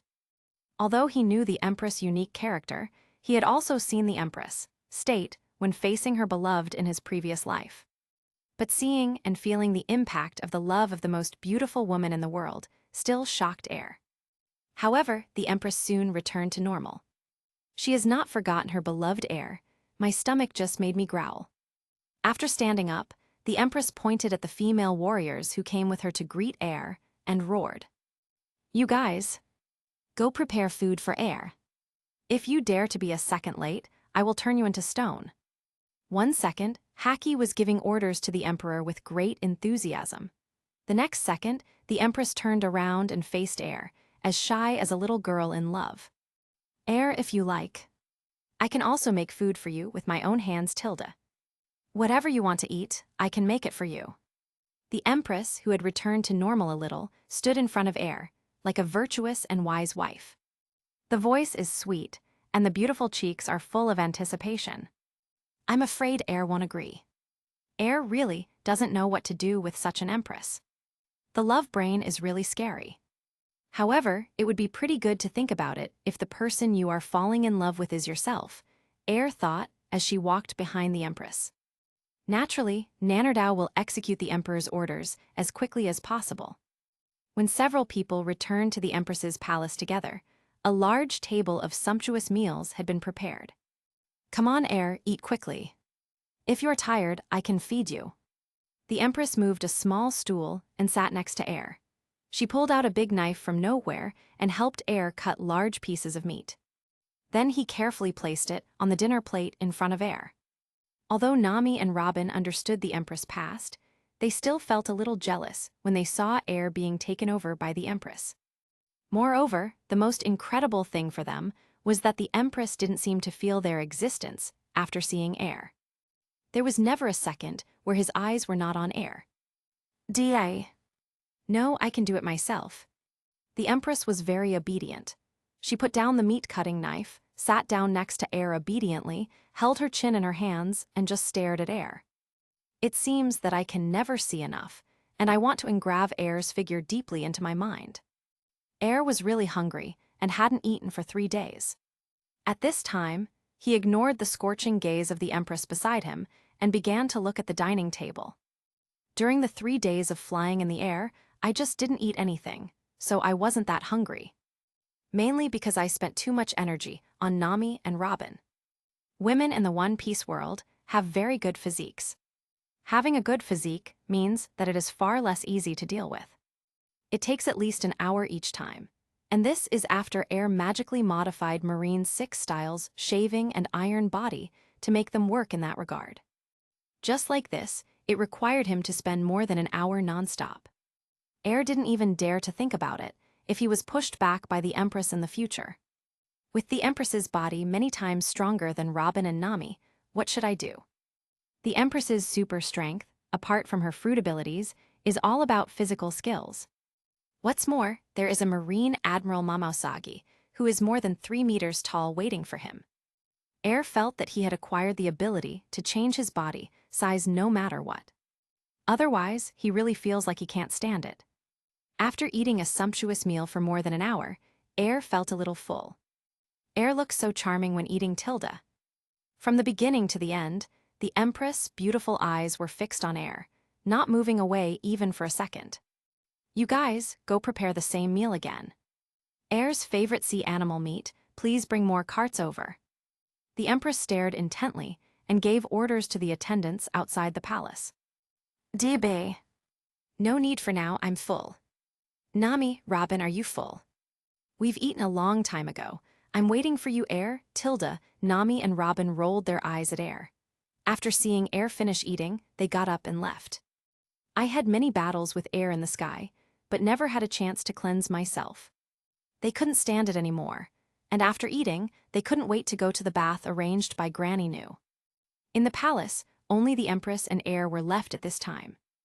2 people. Air did not say anything to persuade Robin and Nami to stay.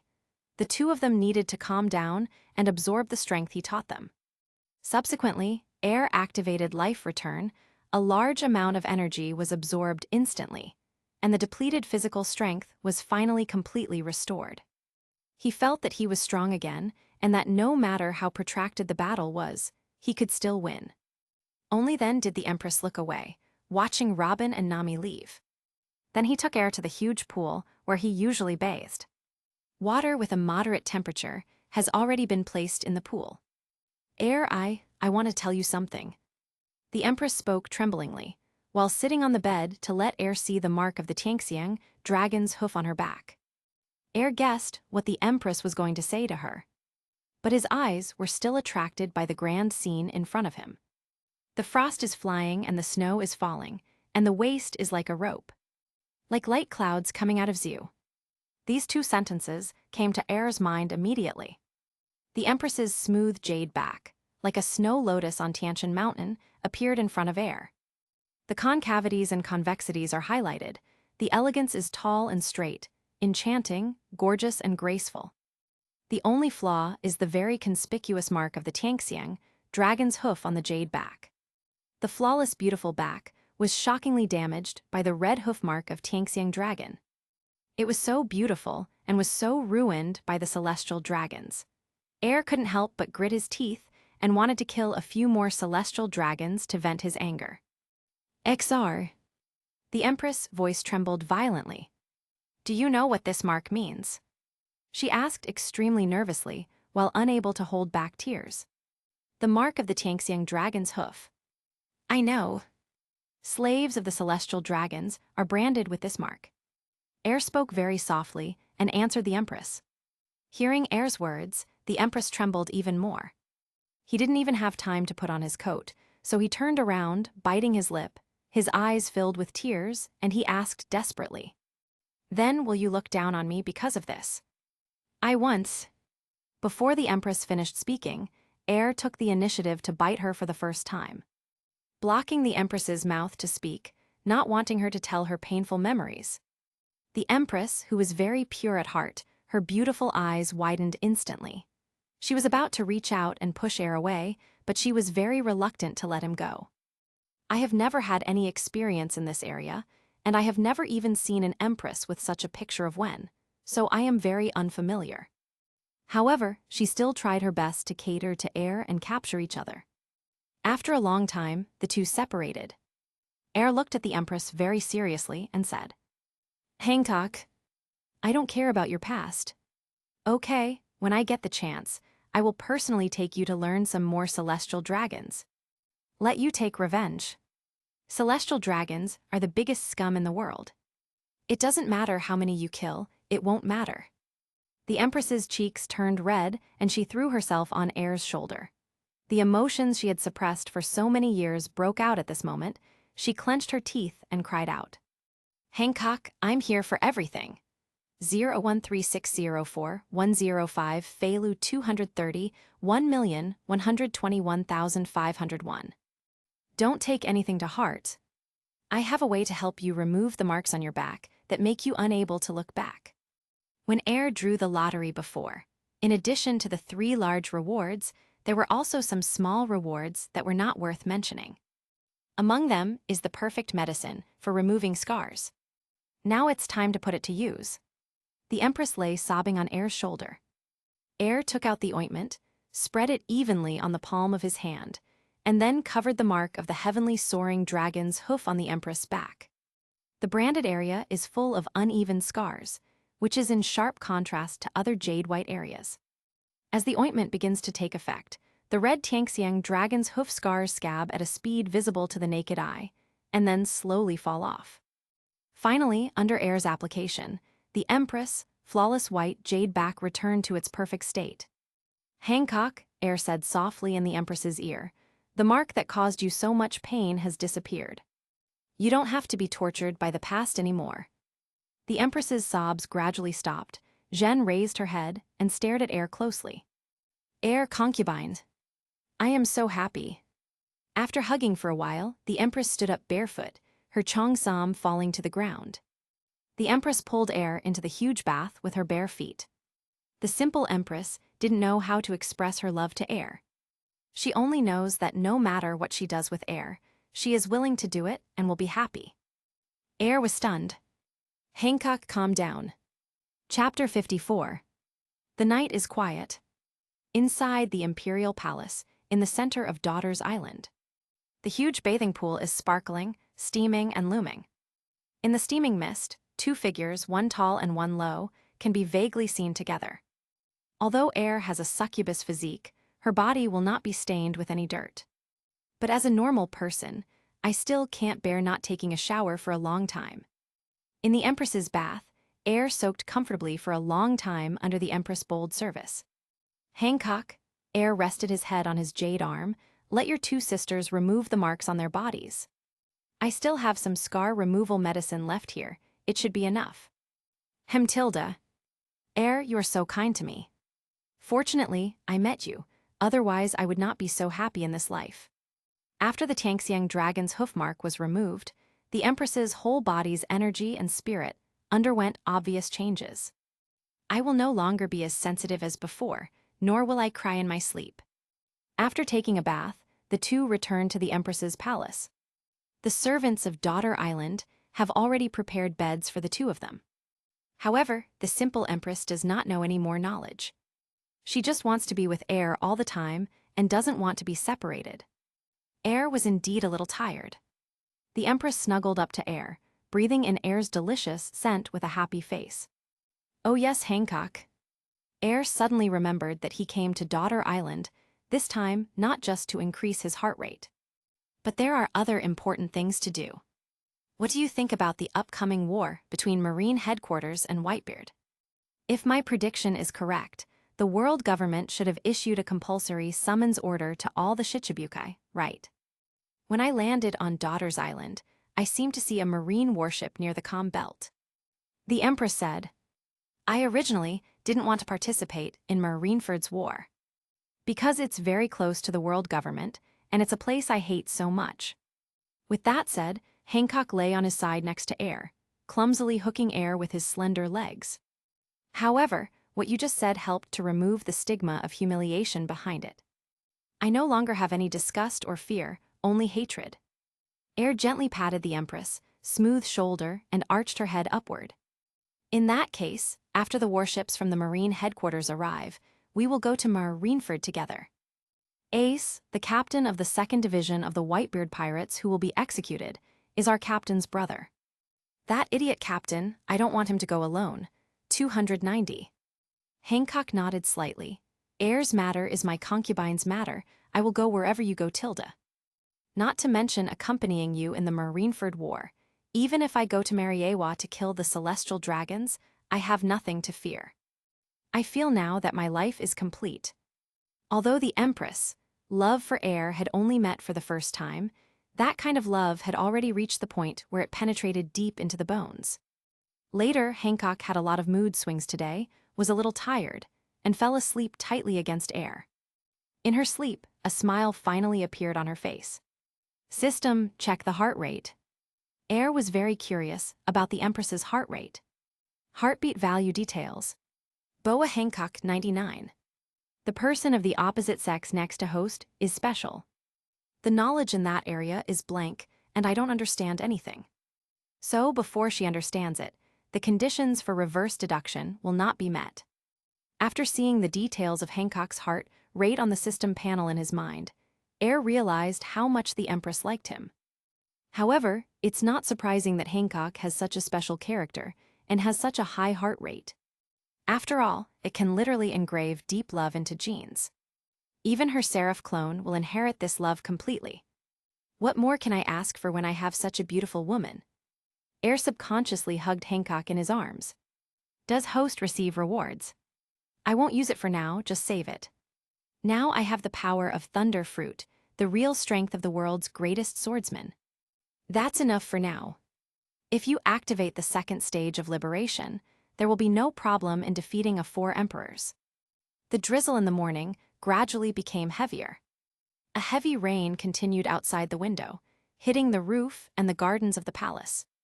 The patter of rain sounds very poetic. The sound of rain woke up Heir and the beauty in his arms. He doesn't quite understand how it can rain in a place like Calm Belt. Heir, morning, Tilda. I am so happy to be able to see you as soon as I wake up, Tilda. Hancock raised his head and looked at the cheek of his beloved, clumsily imitating Heir's gesture of kissing her yesterday. After a long time, Heir finally breathed. Seeing the Empress' coquettish and shy look, Heir said with a bad smile, Hancock, call me husband and listen. The Empress's cheeks instantly turned red, and her body began to feel a little weak. The shyness and happiness in her heart made it almost impossible for her to think, Husband. The Empress' voice sounded like a mosquito, but her words were pronounced clearly. Does this mean we are married? Air holds his forehead and jumps to teach the Empress. There is a long way to go. Air simply didn't know what to say. Well, not yet. We can hold a grand wedding later. When the time comes, Hancock, you will become the happiest person in the world, Tilda. Air is not just trying to make a big deal, but he is really planning on it. Not only the Empress, but also other confidant whose heartbeat value reached 100. Including Robin and Nami, he will give them a grand wedding. Well, I listened to Air. Hancock got up and served Air dressed. At the same time, Naval Headquarters Vice Admiral, the warship piloted by the Flying Squirrel, appeared 10 nautical miles away from the daughter island. On the warship, Flying Squirrel was on the phone with Marshal Sengoku. Flying Squirrel, have you arrived at Daughter Island? Marshal, we can already see the people on Daughter Island. However, I didn't see the pirate Empress. Sengoku has been troubled by the lack of combat power in the past few days. The Golden Lion and Zoro made a big fuss about Impel Down, forcing him to send Admiral to support. He immediately spoke. That woman must participate. She is very powerful. If you can come, it will definitely be a big help to us. The Flying Squirrel was a little unsure and said helplessly, I'm afraid that willful woman won't agree. But my subordinates will do their best to complete the mission. After hanging up the phone, Flying Squirrel commanded the warship and entered the 5 nautical miles around the daughter island. And he personally took a loudspeaker and loudly informed the soldiers on his daughter's island. In the palace, the Empress and Air had just finished washing and were preparing to eat when Granny Nu came quickly to report. Snake Princess, Marine's people are here. It's the Vice Admiral Flying Squirrel. I must be here to issue the Shichibukai compulsory summons order. Sheji, what are your plans? Grandma Nu saw the Empress, happy look and breathed a sigh of relief. Let's go and take a look with my concubine. Air, do you want to come with me? Air waved his hand. I still won't go. What a joke. If the world government knew that he was on Daughter's Island. With Air's understanding of world government, he might be able to deprive the Empress of her Shichibukai name on the spot. And there is a high probability that Marine will besiege the Daughter Island at all costs. Hancock, you go ahead, I'll just hide next to you. The Empress nodded, and she would agree unconditionally to whatever Air said. After Hancock and Granny Nu left, Robin and Nami came over, each giving Air a chicken peck. Little Air, did you feel comfortable last night? I didn't expect our Air to have such charm. She seduced the most beautiful woman in the world and was fascinated by her. It's really eye-opening for my sister Tilda. Robin held Air's arm and spoke with a chuckle. Nami held the other arm, looked in the direction where the Empress left, and said doubtfully, What happened? With how much this Empress loves you, she is actually willing to leave you alone.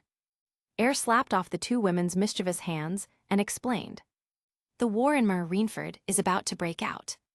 The Shichibukai compulsory summons order issued by the world government has been sent here. Sent by Naval Headquarters Vice Admiral Flying Squirrel. The 3 of us are not in a position to be exposed to Marine just yet. Otherwise, the consequences will be disastrous. Robin and Nami nodded in understanding. But we can go over and take a peek. And soon, we have to go to Marineford with the Empress. Not far from the shore of Daughter Island. Flying Squirrel and other Marine generals stood on the deck waiting for the arrival of the Empress. Because of Air, the butterfly effect has already happened. The Empress now has a lover, and she also knows that her husband is going to participate in the Xiangsheng War. Therefore, the Empress did not attack Marine at will this time, but slowly appeared in front of the Flying Squirrel wearing her black and white royal robe. Marine, what's going on here? Are you mentally prepared for the consequences of disturbing me? Although the Empress did not deliberately use the fruit's ability, the powerful charm she exuded has made all Marines lose their minds except the Flying Squirrel. The Flying Squirrel himself also spent a lot of effort to endure the evil thoughts in his heart. It's really rude to have such thoughts towards Her Majesty the Empress. However, the pirate Empress Boa Hancock will now declare the Shichibukai compulsory summons order issued by the world government. If you don't comply, your Shichibukai status will be taken away. Art. Before the flying squirrel could finish speaking, the Empress directly interrupted. Marineford's war. I am also very interested. However, I can sail the boat by myself. I am not used to sitting on your warship. Also, let the world government allow us to use vortex currents. How? After the Empress finished speaking, the flying squirrel was stunned. Is this still the rumored pirate Empress, with extremely bad character? Isn't it a rumor? How could such a beautiful person have such a legendary personality? Just like it smells. Hancock's words made the flying squirrel breathe a sigh of relief. I can make the decision and agree to all these requests. Then, I hope Her Majesty the Empress will arrive at Marineford as soon as possible. Marine is ready to welcome you. Then I won't bother you. After finishing speaking, the flying squirrel left a phone bug behind and then turned around and commanded the warship to leave. When the Empress agreed to go to Marineford, Impel Down is miserable over there. Golden Lion and Rayleigh, with Zorro in tow, broke in and advanced. Zorro fights from the first level of Crimson Hell to the 6th level of Eternal Hell. Under the guidance of 2 great swordsmen of the old era, Zorro's strength improved rapidly. Impel Down also turned into a mess. Although Magellan has good fruit abilities and is not weak in strength, it is still not enough against Golden Lion and Rayleigh. Golden Lion and his team are too mobile, and Marine has no time to support them. Except for those who were used by Zorro to practice swordsmanship, a large number of prisoners escaped from Impel Down. Among them are Revolutionary Army cadres, Ivankov, Crocodile, and Jinbei, as well as many powerful combat forces on the 6th level. World Destroyer Byandy World, Douglas Bullet, the Red Count, and other characters who will bring extreme turmoil to the sea. In this incident, Golden Lion intercepted Blackbeard's plan in advance. Many powerful prisoners were easily recruited by Golden Lion. Jai hahaha. After this war is over, I and Air's plan can begin. Whether it is the world's nobility or the dark world, they will all be in the possession of me and Air. Hey Green Algae Head Boy, you have to fight all the powerful characters here. It's only been a few days since the war started. That Ladyboy King, if nothing happens, give this green algae-headed boy an injection. I heard that boy Luffy was sent to the leader of the Revolutionary Army for training. Green Algae Head Boy, you can't be weaker than that boy Luffy. Zorro was besieged by Impel Down various ability users, swordsmen, and physical masters, and he couldn't spare any time to talk. New World. Red Hair Pirates. Shanks was stunned when he saw the news in the newspaper about Golden Lion, Rayleigh, and Zorro overturning Impel Down. This era is really going crazy. The intensity of this war is probably similar to that of the Valley of the Gods back then. No, I have to see the deputy captain. So many terrifying combat forces are attracted to this war. If I want to interrupt the war, I'm afraid I won't be able to do it. Shanks is very careful about his reputation. Yasopp said indifferently, Boss, you can arrange whatever you want. I have to send my idiot to find Luffy and the others first. If I don't let him go to Marineford, I'm afraid he will hate me, this unscrupulous father, for the rest of his life. Shanks did not refuse and allowed the 2 of them to leave. Several hundred nautical miles away from the location of the Red Hair Pirates is Barudigo, the headquarters of the Revolutionary Army. Sabo, the world's largest management tycoon, carried the water pipe on his shoulders and said with a smile on his face, Luffy, you have become a lot stronger. It's time to go. I'll go with you to save Ace. Although it didn't last long, under the guidance of Doragon and Sabo, Luffy was already very strong at this time. Ace, you must wait for us. You will definitely be happy knowing that Sabo is still alive. Luffy clenched his fists, and under Doragon's gaze, he and Sabo boarded the ship to Marineford. Dad, goodbye. When I come to New World, I will come back to you. On the boat, Luffy said goodbye to Doragi. Sai, I don't know where Air and the others are now. But it's okay. The Marine headquarters is so dangerous, I can just participate by myself. We must not put our partners in danger. Luffy was worried about Air while waiting for the crew. At this time, Air was preparing to board the Empress's luxurious ship, pulled by two sea beasts. Granny Nu looked at the Empress and said worriedly, "Be careful when you go there. Don't get hurt. You don't have to worry about things here on Daughter's Island. Shaki will be back in 3 days at most. She will help you deal with some affairs of Daughter's Island." How could the Empress care about this? The reason why she agreed to go to Marineford was just to help Air. "Don't worry, I won't let Hancock get hurt." Air is extremely confident in his current strength. Not to mention that the Empress herself is an extremely powerful pirate. Set off. Head to Marineford. Chapter 55. Damn Golden Lion. Damn Rayleigh. Marshal Sengoku has always been able to control his emotions very well. At this time, he was furious in the marshal's office. Call Sakazuki and ask him to come back. No need to go to Impel Down for support. After the meeting, Wang Brano saluted and went to do it immediately. "Garp. You guy. It's all your grandson's fault, Tilda. This incident is about to get completely out of control. When the time comes, we both have to do our best." Sengoku looked at Garp, who was dozing, gritting his teeth and wanting to punch the old guy a few times. "Sengoku, what do you mean? What do you mean it's all my grandson's fault? The Impel Down was not caused by Golden Lion and Rayleigh. What does it have to do with my grandson?" Sengoku said speechlessly. "That green algae-headed boy is not on your grandson's boat. Also, Golden Lion and Rayleigh, aren't they related to your grandson's straw hats? Celestial Dragons has called me as the marshal several times to train me."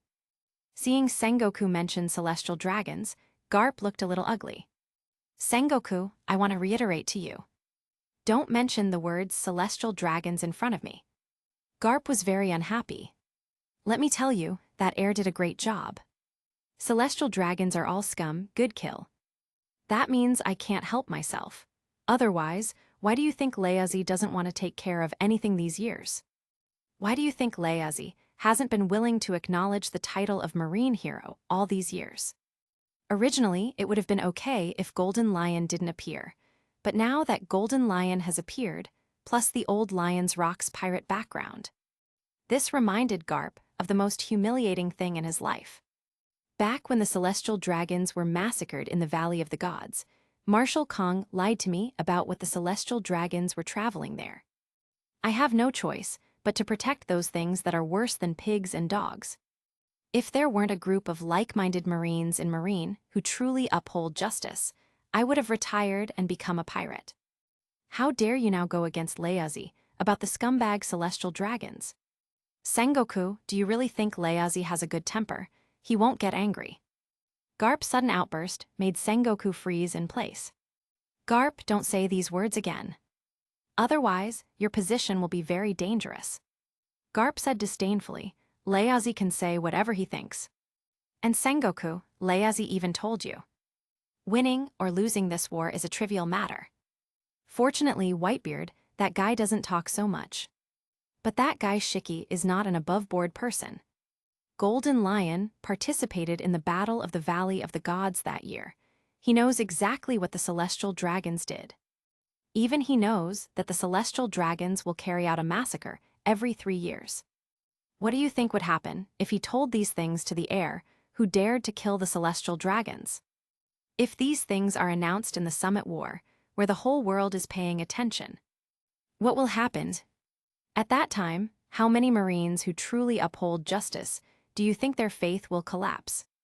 It's a good thing these things aren't exposed, and the Butcher can continue to be a Marine with the reputation of a bullshit hero. If it is exposed, I will become a complete joke. No, my existence is just a joke." After finishing speaking, Garp pulled off Marine's cloak of justice and walked away. Garp's words were like a bell buzzing in Sengoku's heart. It is indeed a big event. Compared to the outcome of the war, Marine's faith and name of justice are the most important. Then Sengoku made up his mind and directly ordered, "Branio, go tell Aokiji, Kizaru, Tensendai.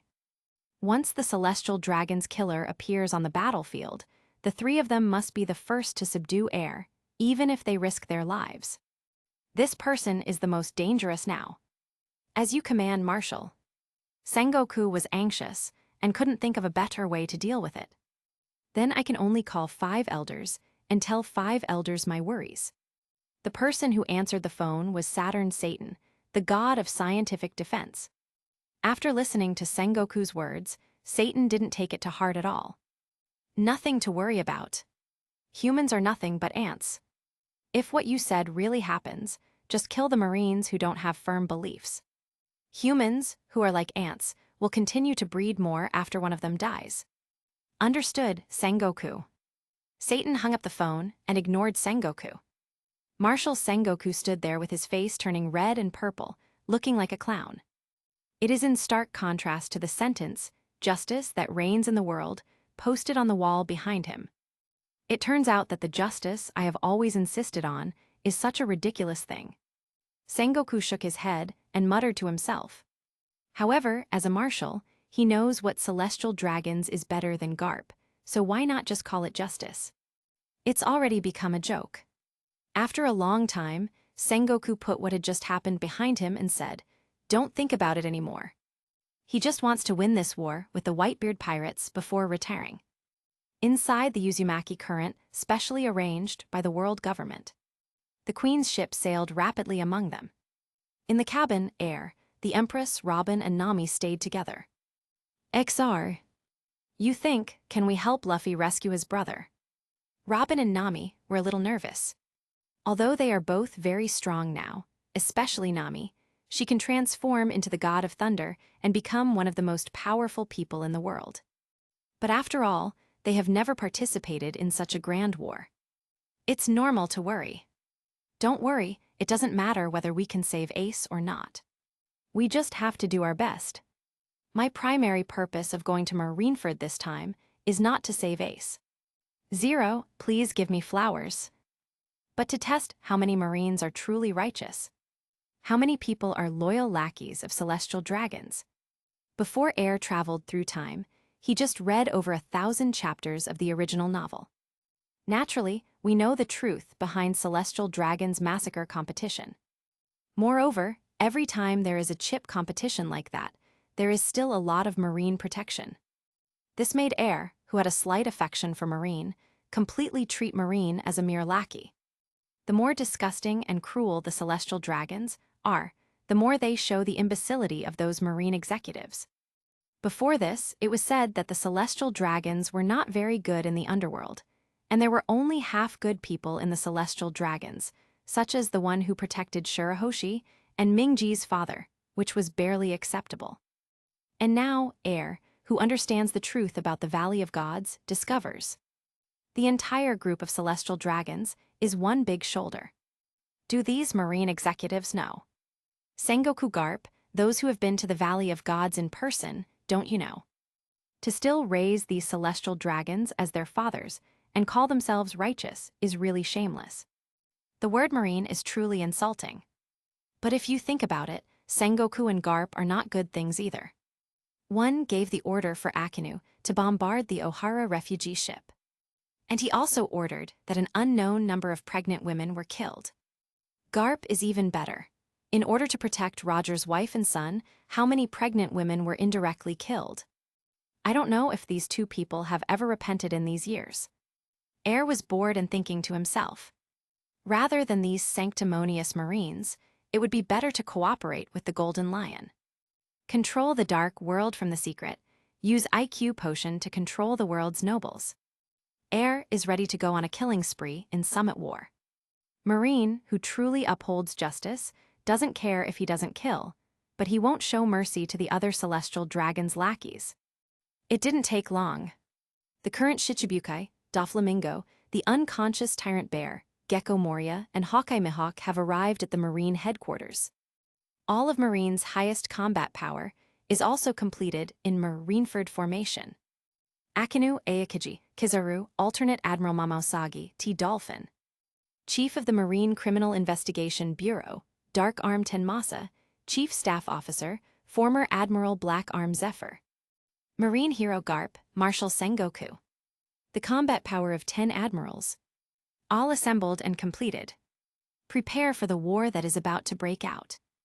At the same time, the leading fleet of the Whitebeard pirates has also arrived near the Sabyati archipelago, less than a day away from Marine headquarters.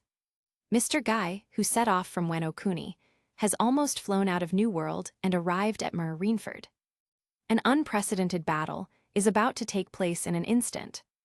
Chapter 56. South Blue.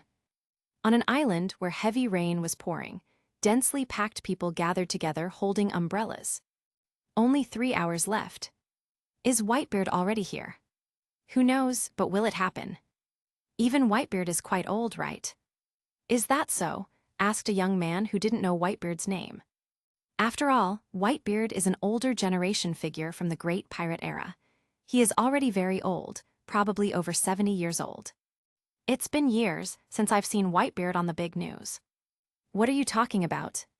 Because it is an opponent that cannot be ignored, the Marine headquarters will summon elites from all walks of life and use all their military skills to prepare for it.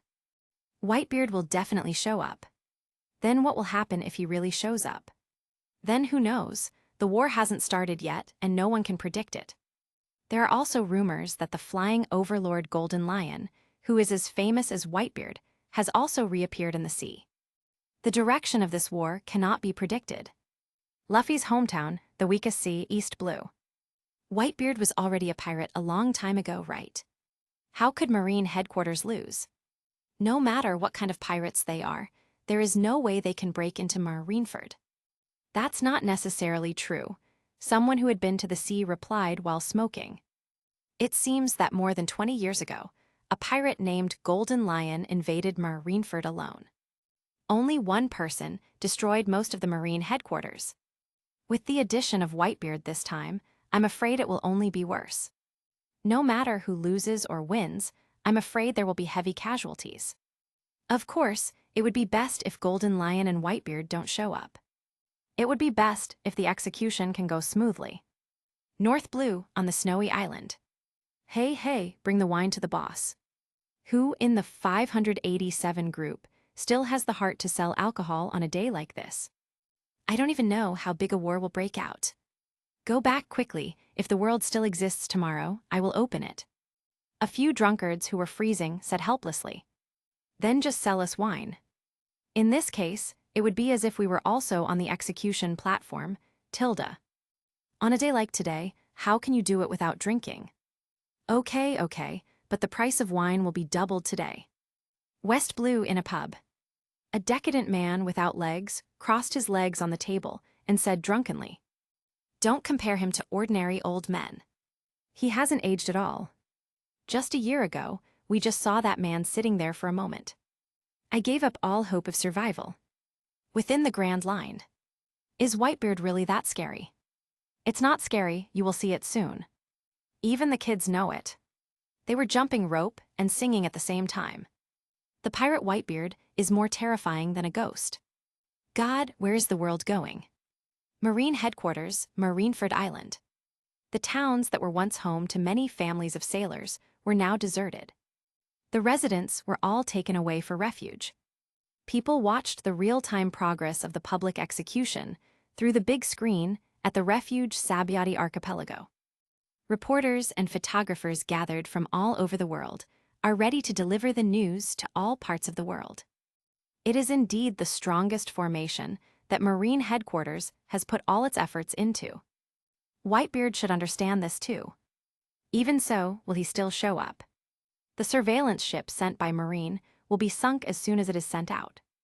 Completely unable to grasp the movements of the Whitebeard pirates, the tension permeating Marineford is getting more intense. The execution time is approaching, and it is already less than 3 hours away. In the marshal's office at the headquarters, Garp could not bear the torture of justice in his heart, and his grandson was about to be executed, and was arguing with Sengoku. I completely disagree. Is this necessary? I can't accept this.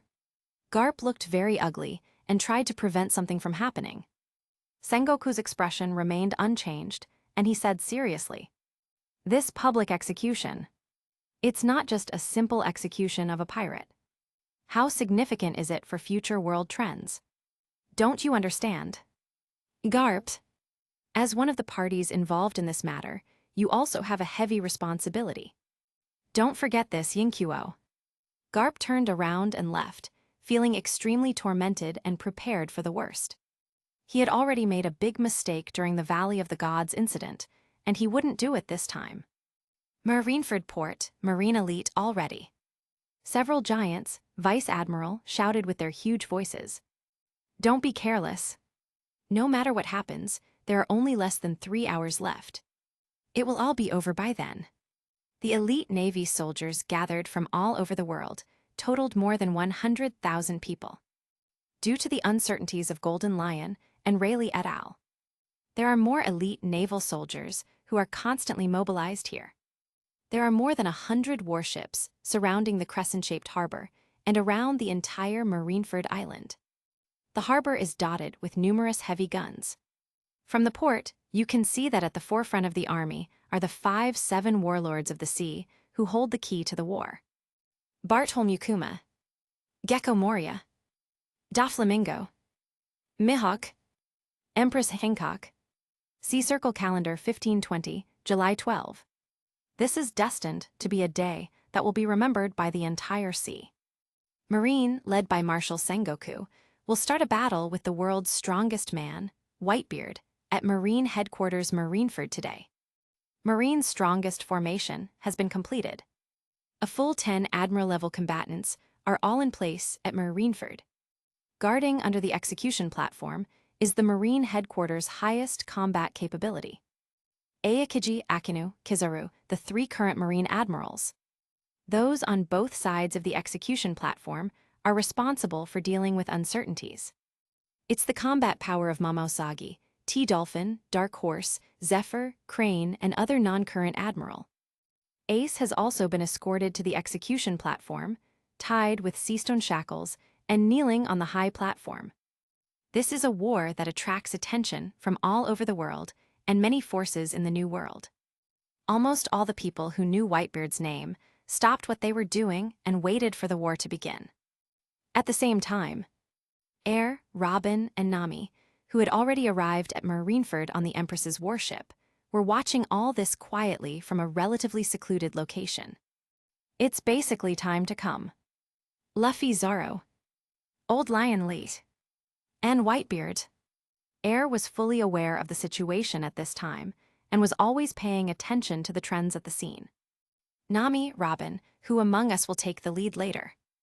Once I appear on the stage, I'm afraid all of Marine's combat power will turn to me.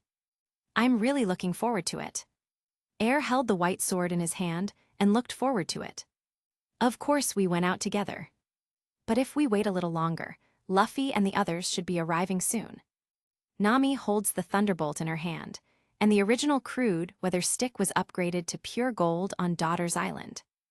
Now Nami, under the guidance of Air, has become proficient in using the ability of lightning metallurgy. Lightning strikes of 30 million volts or even hundreds of millions of volts can be easily achieved. Robin's abilities are even more terrifying. Although the Demon Sun form has not yet been awakened, it can already grow arms covering armament haki directly on the enemy. The ability of Flower Fruit combined with armament haki. He is simply the natural enemy of all those with Logia abilities. Facing Robin and Logia users, don't even think about activating a large-scale destructive form, and don't even think about elementalization. Otherwise, you will only get beat. Yeah, Luffy and the others should be here soon too. The Old Lion also called me. They have flown through the Gate of Justice. At this time, when the whole army is in full swing, no one will pay attention to the 3 people of Air. The warship that Luffy and Sabo were on was less than 30 nautical miles away from Marineford. Just then, Marine Marshal Sengoku walked to the execution platform with the phone bug in hand. There is something important that needs to be conveyed to you first. Portgas Ace. About the significance of this man dying here today. Ace, tell me your father's name. Sengoku turned his head and looked at Ace, who was tied to the execution platform by Seastone. Ace's expression changed greatly, but he soon calmed down. My dad is Whitebeard. No, Sengoku retorted loudly. Ace said equally loudly. Nothing wrong. Only Whitebeard, no one else. Sengoku did not ask any more questions, but said, We kept our eyes open and searched. On a certain island, that man's child may be left behind. We relied on the little intelligence and possibilities the CP agency had. To the newborn baby, and the baby who is about to be born. And their mother, who conducted the most thorough investigation. But nothing was found. Of course, it's no wonder. Ace, your birth was paid for by your mother's life. It can also be said to be your mother's ulterior conspiracy. She deceived our eyes. No, it's the eyes of the world. In South Blue, there is an island called Pate Lilla. Ace, your mother's name is Port Casdi Rouge. This woman's actions are far beyond our common sense. Everything was done for the sake of the child, but he let the child stay in his belly for 2 months. Then while giving birth to you, I was exhausted and died on the spot. 1 year and 3 months after your father died. The baby with the most evil bloodline in the world is born. Having said this, Sengoku looked down at Ace and said seriously, That's you, Ace. There's no way you don't know. Then Sengoku said loudly, Ace's father. It's Pirate King Gall D. Roger. When Sengoku told the news that shocked the world. Ha ha ha ha. And just then, a low sound like thunder rolling and spreading in the endless clouds. The sound suddenly shook the smoke and dust in the air for hundreds of meters in a radius. Just like real thunder. At the same time, thousands of tiny hair-like lightning flashes suddenly appeared in the air.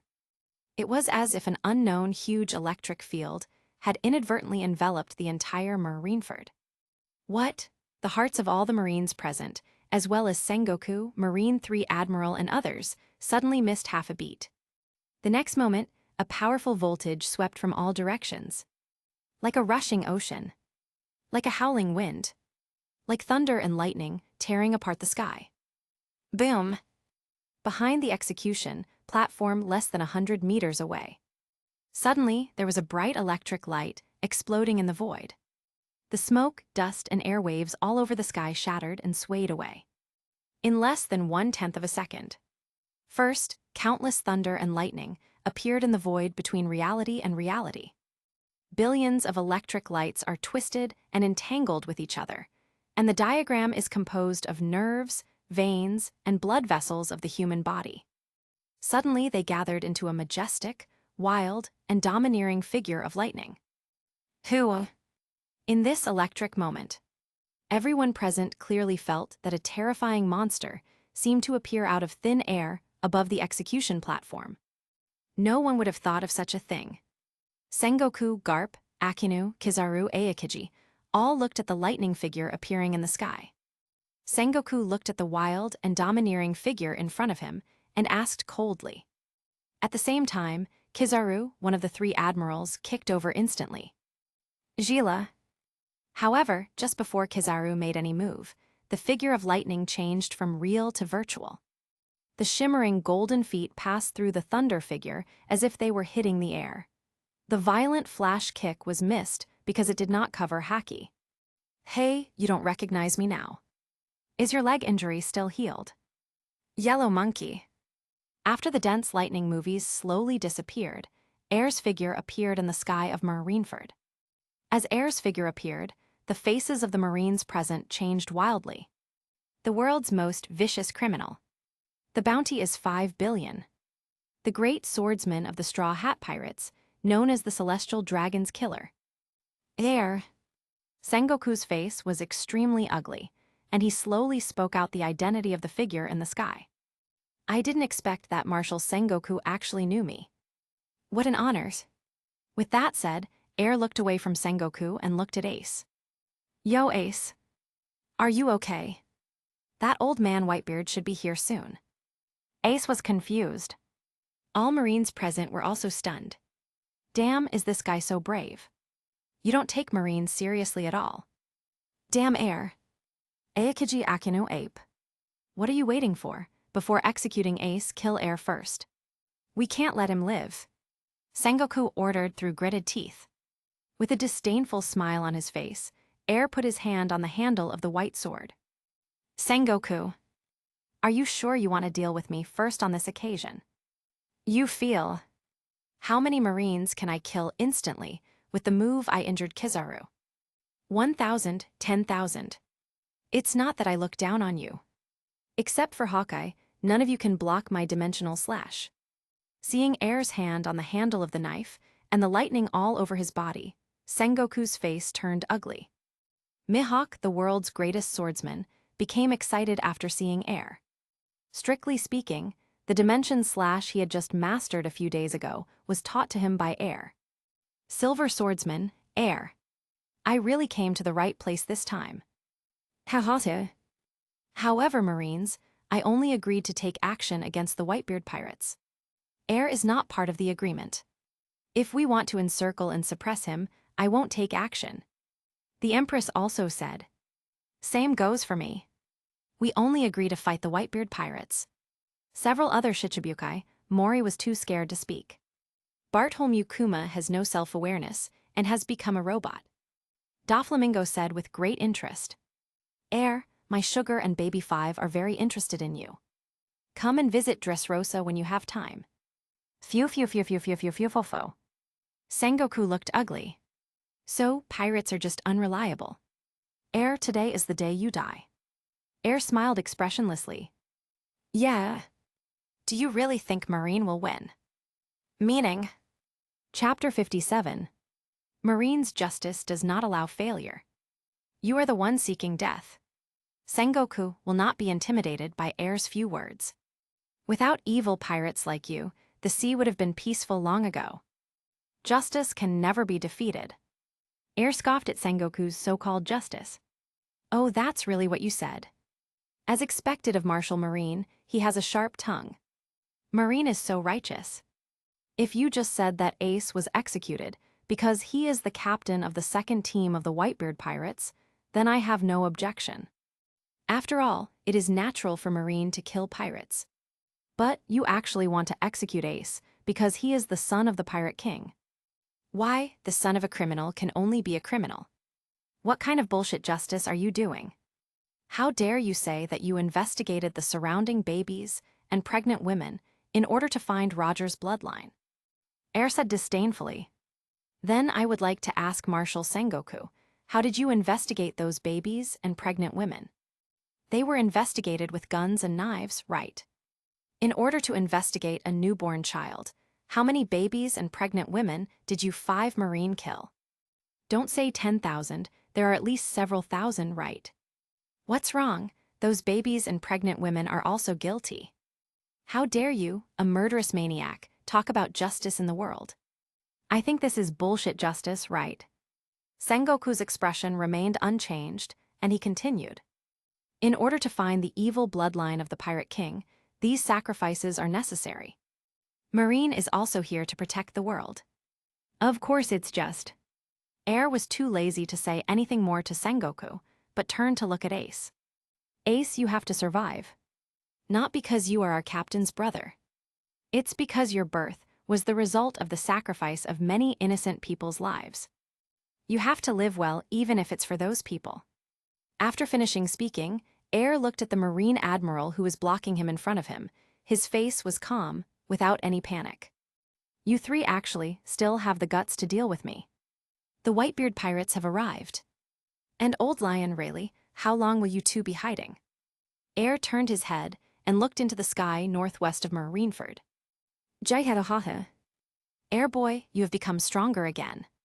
Golden Lion, Pluton Rayleigh, and Zaro appeared in the sky above Marineford. Marineford, I didn't expect Leazi to come back here again. Sengoku Garp. Are you prepared for Marineford to be completely destroyed? After Golden Lion and Rayleigh appeared in Marineford, the more than 100,000 people present became even more nervous and held their breath in concentration. Yes, it's the Golden Lion that destroyed Marineford more than 20 years ago. He is the overlord of the sea, as famous as Whitebeard and Roger. Why did he come here? And the former vice-captain of One Piece, Pluton Rayleigh. How come these 2 people, who are not weaker than the 4 emperors, came to Marineford? All the Marines present were stunned. If Whitebeard is alone, they can still calm down thinking that Marines' senior management is not weak in combat power. Now that Golden Lion and Rayleigh appeared, the Marines present did not even dare to take a breath. Sengoku looked very ugly, and he didn't know how to boost the morale of the Marines present. The Marines were not fools and could not be fooled by his few words. Especially Golden Lion's tricky devil fruit ability, which simply left Marine helpless. This Marineford, for the Golden Lion, can come and leave whenever it wants. As long as he is not as stubborn as he was when he was young and insists on fighting until the end, Golden Lion can put the Marine headquarters into a tizzy by himself. Not to mention the addition of Whitebeard and Pluton Rayleigh. Sabyati Archipelago, reporters responsible for live broadcast. Although they were all frightened, their professional standards were very good, and they immediately announced the news of Golden Lion and Rayleigh appearing in Marineford. The ignorant people all over the world, and on the Grand Line who were expecting Marine to win a big victory, all gave themselves up to despair. One Whitebeard is scary enough. Why do Golden Lion and the Pirate King's vice captain also get involved? In this case, wouldn't Marine be no match for him at all? Is the name of justice really going to be tarnished by pirates? What will this world become like? Golden Lion, Rayleigh, and Zoro came to air. Is he Roger's son? It looks miserable. The Golden Lion's eyes fell on Ace. The first time he compared Ace's appearance with his own image of Roger. The strength is a bit weak. What did that old man from Newgate teach you? Roger's son has such a good talent. It is really a waste of his talent to teach Newgate. Hey, Roger's son.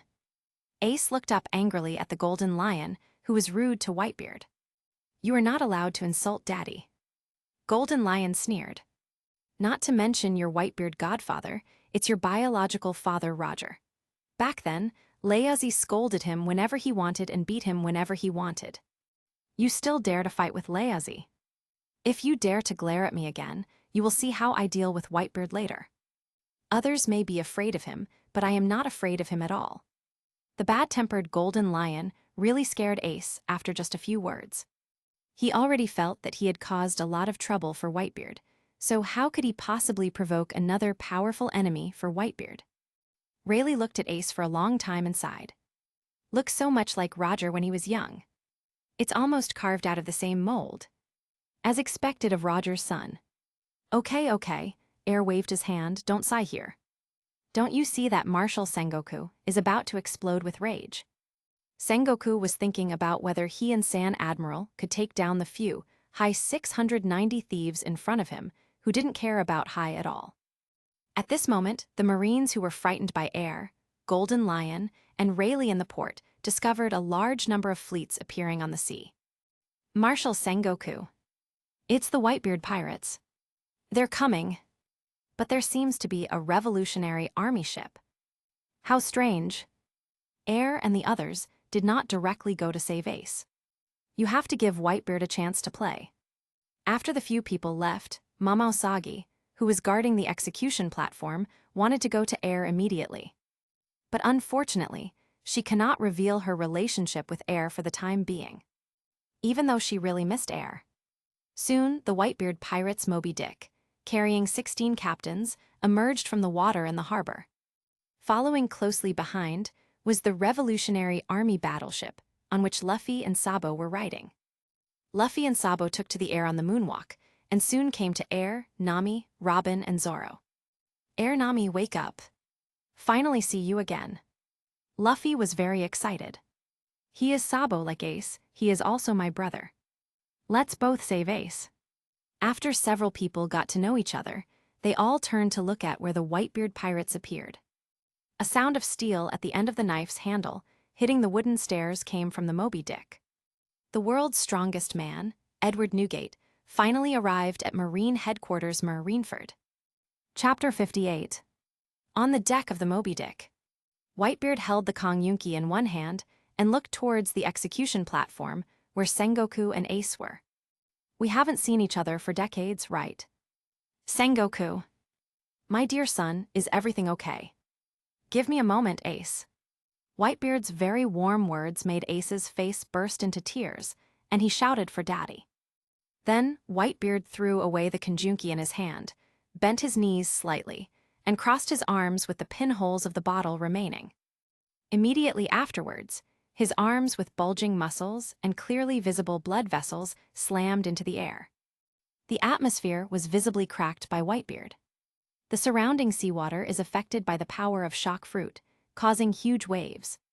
However, although this move seemed very powerful, it also made Sengoku and other Marines breathe a sigh of relief. Golden Lion slowly lifted into the air, sighed slightly, and said with great regret, "It's so ugly, Newgate. Are you so weak that you can't even use haki? Use Devil Fruit's ability as soon as you get started. This is not the Whitebeard I know, Newgate. Where's your conqueror's haki, who's as good as Roger? So many years of peace have made you weak." Whitebeard stared at the Golden Lion, floating in the air, and laughed. "Ku la la la la. Shiki, you old guy actually came here. What are you waiting for, Leazi? If you think Leazi is weak now, then give it a try."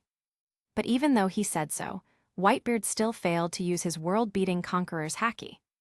It was precisely because of this that Sengoku and other Marines breathed a sigh of relief. If it were you in the past, what difference would there be between these 100,000 miscellaneous fish sailors and ants in front of you? What a disappointment, Newgate. But you are wrong. Leazi is not here today to fight with you, an old, weak, sick, and disabled person. I was very disappointed to see Whitebeard's Golden Lion again after so many years. You are too weak now. What do you mean by bullying someone who was once as famous as Leazi? While the Golden Lion was talking to Whitebeard, Sengoku whispered to the several admiral warriors surrounding the execution platform. Aokiji Kizaru, Inu letter 3005. You three, don't worry about anything and go all out to capture air. Mama Usagi, the T-Dolphin, and the Dark Horse, the three of you are here to help. I will take action myself when necessary. According to previous intelligence, Air's strength is far inferior to Admiral. You guys should go all out to capture him as soon as possible. It won't take much effort to capture Air. This way at least the celestial dragons won't bother us again. Sengoku spoke very fast and quickly arranged the tasks. After the order was given, in addition to Mama Usagi, the other 5 admiral forces quickly gathered around Air. At the same time, Sengoku shouted to the Golden Lion in the sky. "Shiki, your opponent is me. Speaking nonsense at Marine headquarters. Have you forgotten the lessons learned back then? Black Arm Zephyr, although he has retreated to the background, but this time he also participated in the battle. He took a step forward, stood in front of Rayleigh, and said with emotion, 'Rayleigh, how many years have we not seen each other? I didn't expect to meet again today. As long as I'm here, don't even think about taking care of that Air.' Although I admire his actions and courage, the duty of a soldier is to obey orders." The Golden Lion in the sky stared at Sengoku and said with interest, "Air, you can only rely on yourself this time. Although I'm very unhappy, I don't have the extra energy to take care of you when facing Sengoku. The battlefield situation is ever-changing, and Sengoku's order was issued at the right time." Although Garp was also very reluctant, he also focused his knowledge on Whitebeard, and Whitebeard could not act rashly. Many Marines present cheered when they saw the 5 admiral forces attacking Air. Kill the Air who offended the celestial dragons. Celestial dragons are the gods of this world. Anyone who offends celestial dragons deserves to die. People watching the live broadcast of the battlefield at Sabyati Archipelago also cheered loudly. Marshal Sengoku gave this order well. Compared to Whitebeard, who has not done anything for many years, this Air is the most dangerous criminal in the world today. More dangerous than that revolutionary army leader Doragon. Dare to kill 3 noble world nobles. Must kill him. Among the 5 Shichibukai, standing at the front of Marineford Harbor. After hearing Sengoku's order, Mihawk, Empress Boa, and Hancock quickly turned around and looked in the direction of Air. Mihawk slowly pulled out the black sword from his back and said expressionlessly, "I never thought Marine could do such a despicable thing. Let so many high-level combat forces besiege a young swordsman who is not yet grown up. After receiving his favor, I can't just sit back and do nothing. Although the Empress did not speak, her conqueror's haki was fully activated, and she was ready to take action at any time. Even if she risks her life, she will protect her beloved. After some intense psychological struggle, Mama Usagi put his hand on the famous sword Kinpira at his waist. He was also ready to take action at any time to save Heir's life. Hawkeye, Hancock, what do you two want to do? Sengoku, who was confronting the Golden Lion, became furious after seeing the actions of Hawkeye and the Empress, his face extremely ugly. Then he immediately gave the order. Doflamingo, stop Boa Hancock. Gecko Moria, block Hawkeye. Otherwise, you know the consequences. Moria's. Fat Mansion Moria was confused. What? You want me to block Hawkeye? Sengoku Yuhi. Ieyazu's injury hasn't healed yet. He hurts all over and has a cold. I can't stop him. Moria directly cursed Sengoku. Are you kidding me, asking me to stop Hawkeye? I can't even defeat Straw Hat Luffy. Are you going to die when you get old? Doflamingo was even more indifferent and kept laughing. It's so ugly, Sengoku. We, Shichibukai, have been ordered to become enemies of the Whitebeard pirates. It's not something you can order casually. Sengoku, don't forget my identity and want to deprive me of my Shichibukai position. You are not disrespectful. Doflamingo is not stupid. How could he become an enemy of the powerful Empress, who is also a Shichibukai, just because of an order from Marine? After doing business for so many years, he deeply understands the principle of not provoking powerful enemies casually. Marine is bound by the celestial dragons and the world government, and he is not afraid at all. But the Empress, who has all the people in the army, is extremely powerful and has a strong fighting force without restraint. If she doesn't have enough benefits, he will go crazy and take the initiative to provoke her. Once Caiyan Zhao angered the Empress.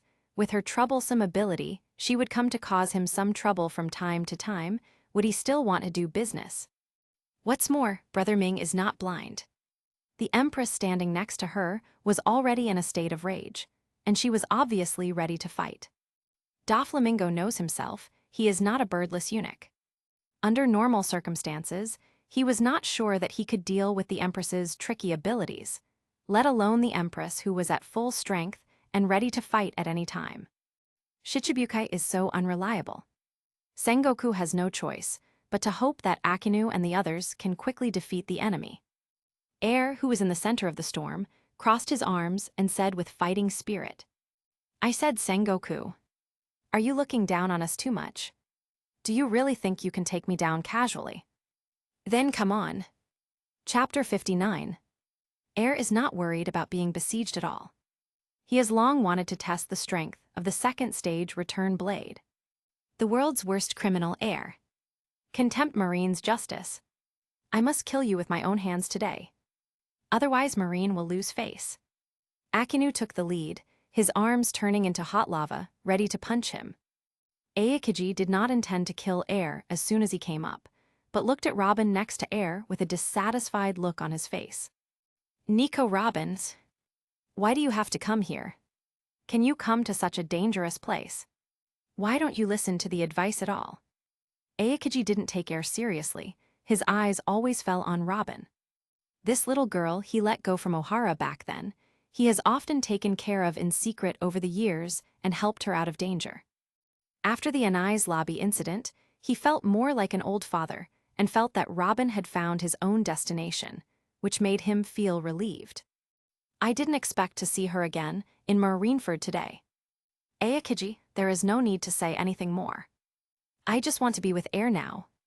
Whether it's life or death. What's more, even here at Naval Headquarters, you can't do anything to us.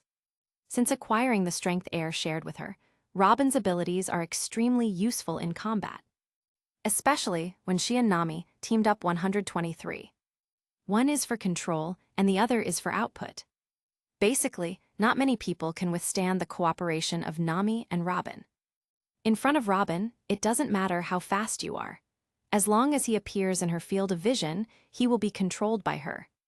If you want to kill air, you have to get through me and Nami first. Robin crossed his arms and was already in combat mode. Just you and this little girl with yellow hair. You look down on our Marine Admiral too much. Great eruption. Akinu's magma fist hit him instantly. Seeing the overwhelming magma fist attacking Nami and Robin, Luffy next to him roared with splitting eyes. Nami, Robin, air, run away. As he spoke, Luffy instantly turned on the third gear. Rubber, rubber, grizzly gun. Two huge black fists that were enlarged and covered in armament colors were thrown at Akinu's great eruption. Sabo also instantly entered combat mode, ready to attack at any time. Luffy, get out of the way first. In the stunned eyes of everyone, Nami's entire body instantly turned into fine lightning. At the same time, there is an extremely terrifying pot-lid-shaped thunder and lightning field as big as the sky. A huge electric field covering the entire Marineford battlefield was instantly formed. Nami's legs were lifted off the ground, with lightning all over her body, and she slowly flew in the air, her eyes already showing the color of thunder. After flying into the air, Nami disappeared instantly and teleported directly in front of the magma fist at a speed that even Kizaru was stunned. Moreover, at this time, Nami put her hands together and made a posture similar to Turtle Qigong. A fist-sized thunder ball crackled in the hand.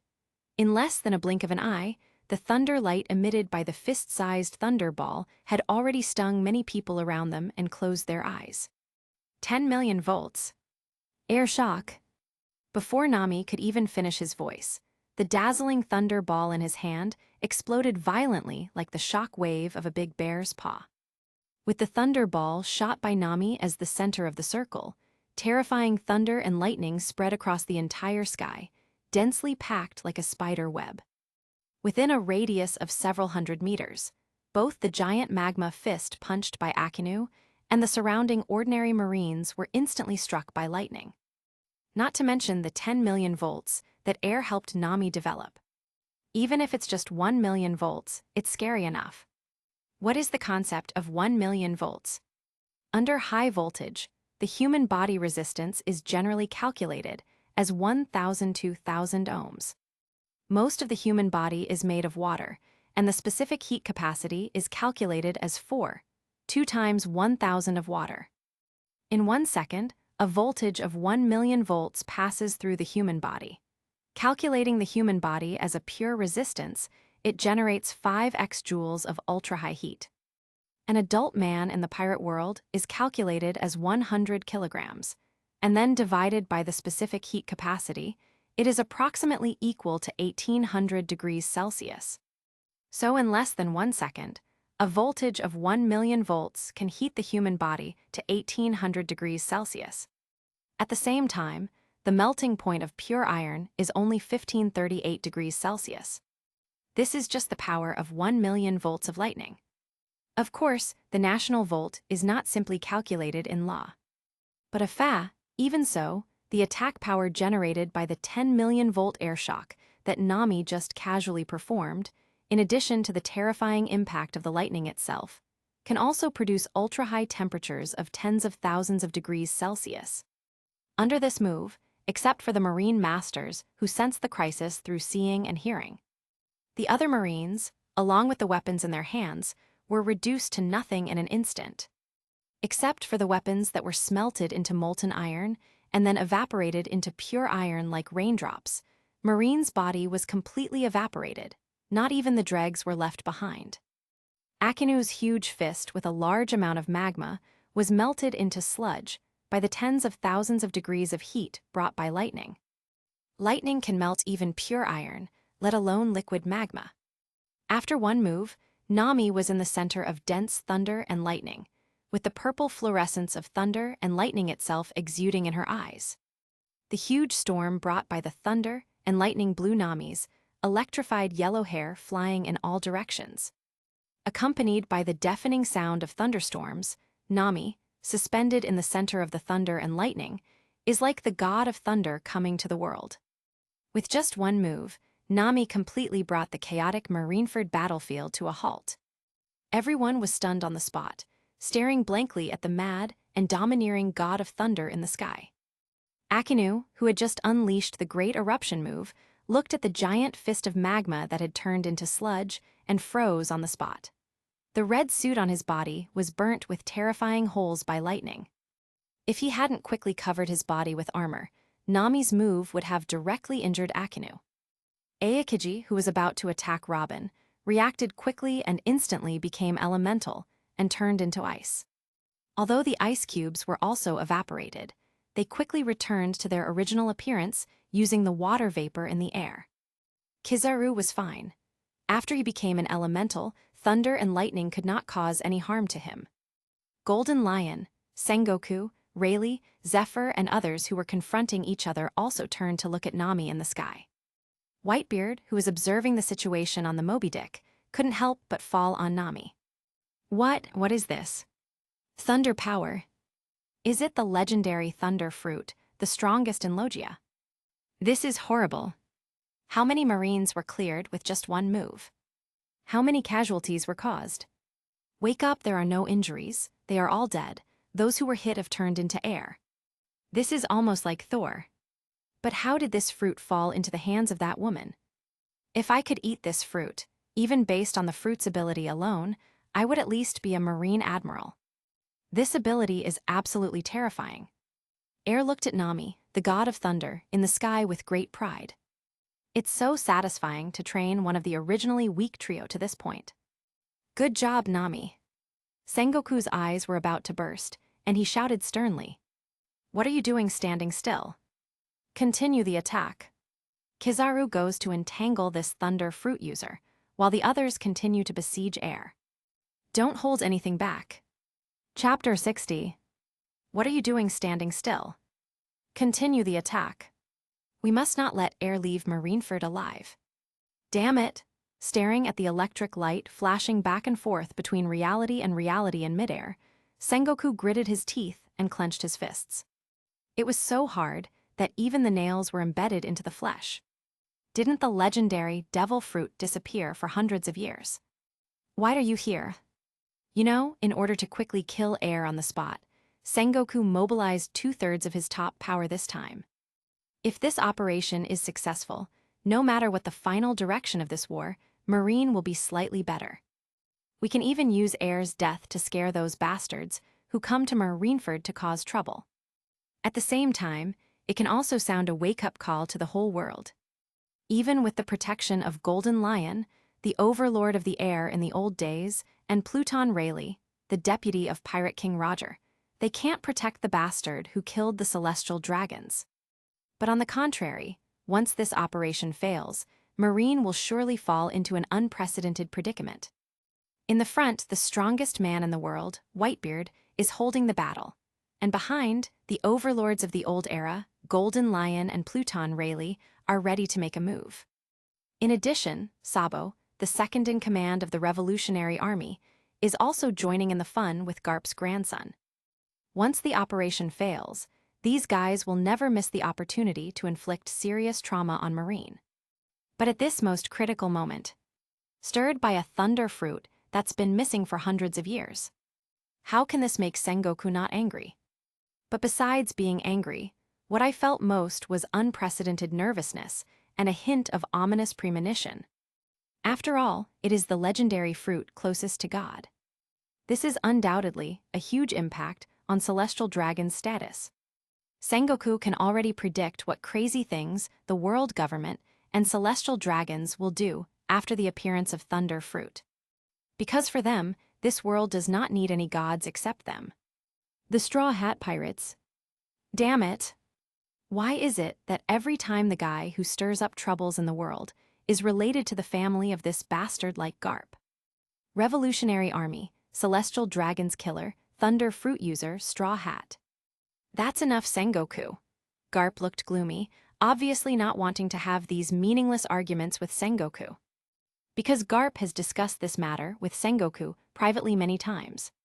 The final result was without exception. It was not that Sengoku was very angry, but that Garp successfully brought him a plaque. Sengoku, now is not the time for internal strife. Seeing that the atmosphere between the two was not quite right, The Marine Chief of Staff, he Vice Admiral standing next to him, stopped between the two. As Marshal Marine, you should put all your focus on this war instead of worrying about these trivial matters. How could Sengoku not know about his accusation? What he wants to express is definitely not to blame Garp, but to worry about what world government will do to Garp in the end. I still use the title of Marine Hero to forcefully suppress Garp and recruit Garp. I still plan to do it. The more I thought about it, the more frightening Sengoku looked at Nami. Poor Zelino, why are you still standing there? Suppress that thunder fruit user quickly. She must not attract too much attention on this battlefield, otherwise the world government guys will definitely do crazy things. As Sengoku's angry scolding sounded again, Kizaru also recovered from his brief surprise. At the same time, I developed a strong interest in Nami, a person with thunder fruit abilities. Is it the legendary fruit closest to the gods? It's really scary, Tilda. The frivolous and lazy tone, the vigilance and fighting spirit of the folder quickly attracted Nami's attention. If he had been targeted by a Marine Admiral before he obtained the thunder fruit ability, Nami would definitely be sweating. I am afraid that I will be ruthlessly wiped out in the next second. But now, with the sense of security and protection brought by thunder fruit and air, Nami looked directly at Kizaru without any timidity. I will never let you hurt air at all. As the words fell, the harsh sound of electricity sounded.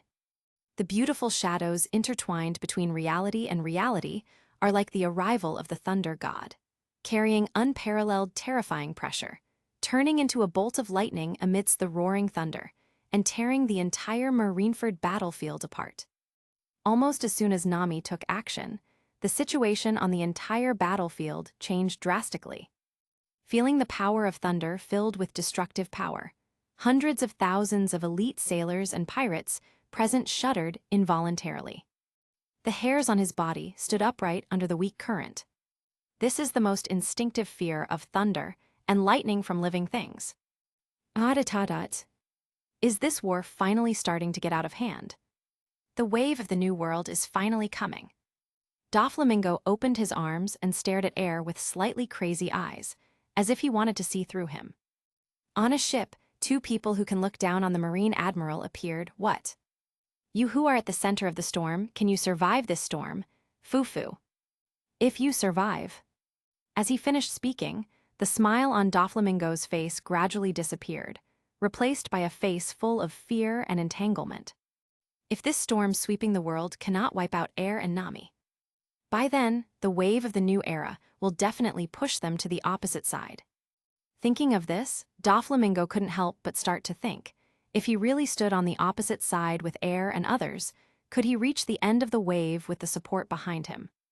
Compared to Doflamingo's entanglement and contemplation, Hancock had a faintly competitive mentality. After all, they are both women who love air deeply, although Hancock doesn't mind that there are other women around air pestering him. But seeing other women unleashing their charms in front of air, Hancock would be a little unhappy. Damn it, I really wish I could use that person as my concubine. In this case, air can focus all his attention on me. The more I think about it, the more excited I become, and the more I think about it, the more I blush. Hancock didn't care about the eyes of the people around him. He covered his red cheeks and winked at air in front of the whole world. As if aware of the Queen's abnormality, the golden lion suspended in midair couldn't help laughing loudly. As expected of you, Air, you even managed to win the most beautiful woman in the world. That's great. Amidst the laughter, Golden Lion gave Air a thumbs up, and at the same time focused his gaze on the beautiful figure flashing with electric light, and said in shock. Not only that, but even Thunder Fruit, which had disappeared for hundreds of years, was found. He is indeed a man recognized by Leazi. Golden Lion, although I hate to admit it, this old guy like you does have a very good vision, Rayleigh agreed. If nothing happens to this little guy, he may become a being more powerful than you. Not only that, the woman with Thunder Fruit will have no less achievements in the future than the current 4 emperors. Hearing this, the smile on Golden Lion's face became even brighter. You know, he originally planned to make Air his successor. If Air could be stronger than himself, he would only be happier. While Golden Lion was chatting with Rayleigh. Boom, booms, boom. Amidst the bursts of roaring thunder, Nami towered over the void like a god, overlooking all living beings like a god. Wisps of electric light floated around Nami like silk, and her hair also turned into strands of blue-white hair emitting electric light under the influence of the fruit's ability. Zero, please give me flowers 0. From a distance, it looks like a god, majestic and inviolable. Thunderbird. As the ice words without any emotion sounded, the lightning silk around Nami quickly condensed into a blue-white phoenix bird filled with the aura of destruction, and rushed straight towards Kizaru. Seeing this, Kizaru raised the corner of his mouth slightly, pushed his hand slowly, and his tone was extremely frivolous. What a terrifying move, Tilda. This move is really fast, Tilda. The power of this move is really scary, Tilda. As he spoke, Kizaru's expression gradually became more serious, and his voice became much softer. Until the sound disappeared, Kizaru's previous indifferent attitude also dissipated, replaced by a face full of fear. Watching the phoenix gradually approaching and quickly splitting into countless blue and white phoenix birds, Kizaru didn't hesitate at all and immediately turned his body into an element, trying to avoid this seemingly ordinary but terrifying blow that contained endless killing moves. Bangs, bangs, bang. The blue and white phoenix passes through Kizaru's body and makes a series of crackling sounds. So, although such an attack could not cause fatal damage to Kizaru, the slight numbing sensation caused by the electric current contacting the skin still made it difficult for Kizaru to resist. To be honest, if it weren't for the elementalization, being washed away by these endless blue and white phoenixes, Kizaru would probably be electrocuted into ashes in less than 3 seconds. After dodging the blow, Kizaru patted his collar subconsciously and then complained without looking. What a terrifying monster, Tilda. I just don't know. As he spoke, Kizaru slowly turned his head, stared at the godlike Nami, and continued. Have you ever been kicked at the speed of light? As he finished speaking, Kizaru was about to take action, but found that his body was suddenly covered with arms. Next second, before Kizaru could react, those countless arms seemed to come to life, tightly holding Kizaru and bending downwards in all directions. It looks like he is planning to use the power of his arms to bend all Kizaru's limbs and bones until they break. Seeing this, Nami turned around subconsciously. When she saw Robin's unyielding look, Nami raised her lips slightly. I won't be merciful, Tilda. Almost at the same time as the words fell, the group of blue and white phoenix birds that passed through Kizaru's body suddenly exploded in midair.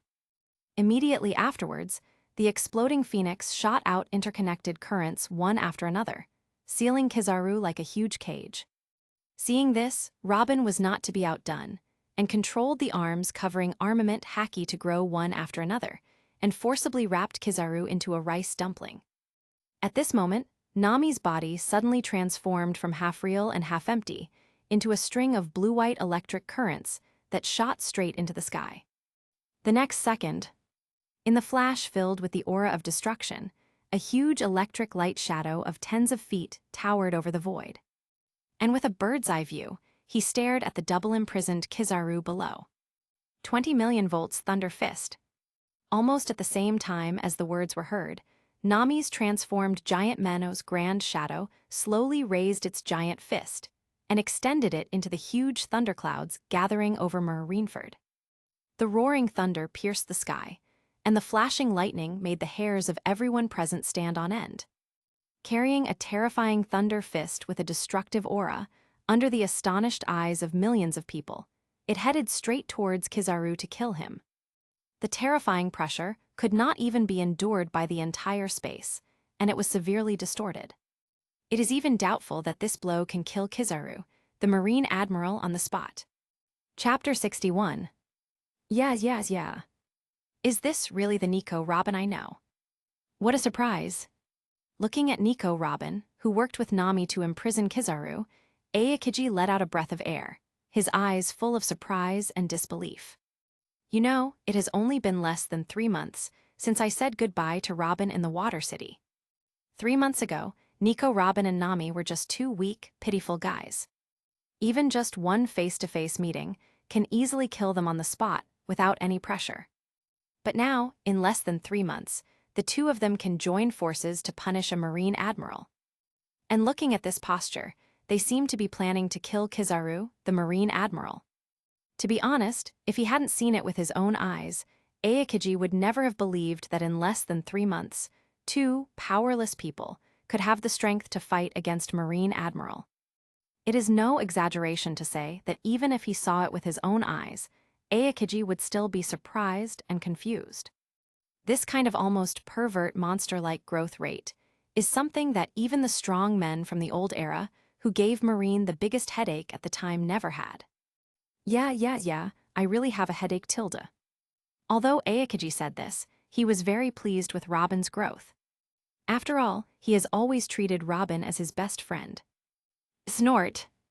As if aware of Aokiji's abnormality, Akinu, who was standing not far away, snorted coldly, his cold eyes filled with strong murderous intent and dissatisfaction.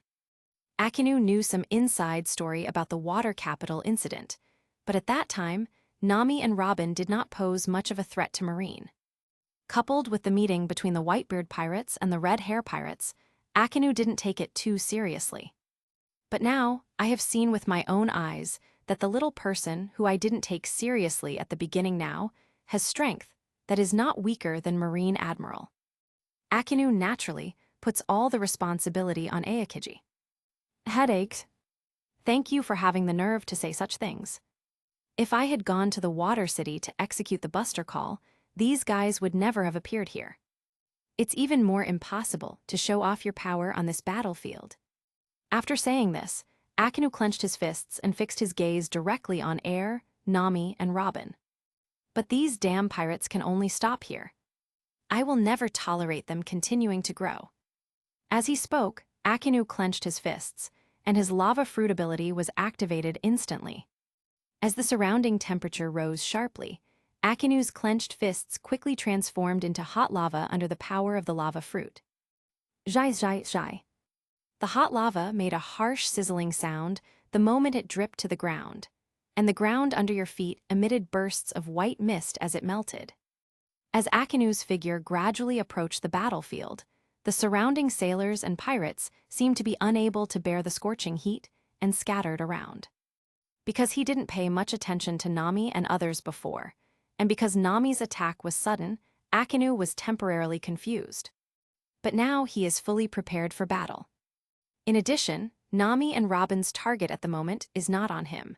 As long as they find the right moment, Red Jutsu has a 90% probability of being able to kill Nami Robin on the spot with 10 hits. As for Kizaru, he doesn't care. A failed Marine Admiral is not a qualified Marine Admiral. Besides, he didn't believe that Kizaru, who had the ability of Logia Sparkling Fruit, would die at the hands of two unknown pirates. Even those two unknown pirates now have the strength to compete with Marine Admiral.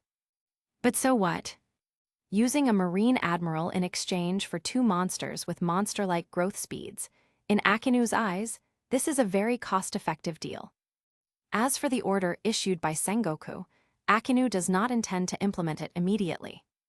Because he believes that the people who deserve to be killed on the battlefield right now, besides Ace, the son of Pirate King Roger, are Nami and Robin. One is Nami, the person with the fruit ability closest to God. One is Robin, the son of a demon who has the ability to decipher ancient texts. No matter which one it is, it has the power to destroy the world. As for Air, he just killed 3 celestial dragons criminals, but it was not enough to have the power to destroy the world. Moreover, as long as Nami and Robin are solved, and all the forces are gathered to surround and suppress Air, they will definitely be able to obliterate him. Plus, he didn't believe that a mere brat could leave this battlefield alive. So what if there are Golden Lion, Whitebeard, and Rayleigh, these 3 old guys from the old days watching covetously? Old people should behave like old people. If they dare to act rashly, he doesn't mind killing them first to establish his authority. No doubt, Akinu really has such confidence and courage. After all, this is Marine's home court. No matter how strong the opponent is, Akinu cannot show any fear or timidity. Besides, he never fights an unprepared battle. With a plan in mind, Akinu did not hesitate for a moment and immediately targeted Nami and Robin. Seeing this situation, Aokiji felt a little nervous because he knew Akinu's strength very well. On the other hand, when Air saw Akinu planning to take action against Nami and Robin, he couldn't help but feel a strong murderous intention in his heart. After all, Nami Robin is his woman. If Akinu is really injured in the slightest, Air can't be sure that he will do anything earth-shattering. But when I think about it, Nami and Chuni are no longer the same as they used to be. And Air is also very confident that Nami and Robin can definitely escape from Akinu's hands. There is even a high probability that the tacit cooperation between the two of them can severely injure Kizaru and Akinu at the same time. Thinking of this, Air also suppressed the murderous intention towards Akinu in his heart. After all, Nami and Robin also need to fight to adapt and improve their strength. Although he suppressed the murderous intention in his heart, the terrifying coercion and overflowing murderous aura that emanated from him still attracted the attention of many top powerhouses. Ku-la-la-la-las. The killing intent emanating from that kid is really surprising. Whitebeard crossed his arms, and the current battlefield situation did not have much to do with him. Although Ace is still pressed on the execution platform, it is not the time for him to take action yet. At least until the battle between Nami and Robin and Kizaru and Akinu ends. He would not rush to send out a large force to charge. Because Nami, the thunder fruit user with large-scale area of effect destruction skills, and Akinu, the lava fruit user. If there was a real fight between the two of them, only strong men at the captain level would be eligible to enter. Otherwise, no matter how much you charge, you will all be cannon fodder. Dad, are those guys really new? If he is really a newcomer, then his strength would be too terrifying, right? We haven't even entered the new world yet we dare to go head-to-head with the Admiral of Headquarters at Marine's headquarters and gain the upper hand. If this person enters the new world and is tempered over time, I'm afraid the entire new world will be turned upside down by them, right? Marco, who transformed into a half-orc, waved his wings and came to Whitebeard. His words were full of high praise for Nami and Robin, as well as predictions for the future. Ku-la-la-la-la. Marco, they are just a few brats who haven't really grown up yet. You don't need to worry about that person yet. Whitebeard still maintained his proud attitude, not caring whether Air and others would threaten them in the future. However, Whitebeard did not completely deny what Marco said. Even before entering the new world, you have the qualifications and courage to enter this battlefield, which is not something ordinary people can possess. In addition, how can a ruthless person who dared to kill the celestial dragons in public at Sabyati Archipelago be just an ordinary person? As Marco said, as long as the other party is given some more time to grow, he will definitely become a terrifying existence that cannot be provoked in the sea. However, the most deadly thing now is that the existence of the three of them has been known to the world government and Marine. According to the behavior of the world government and Marine, it is absolutely impossible for them to let Air and the others grow.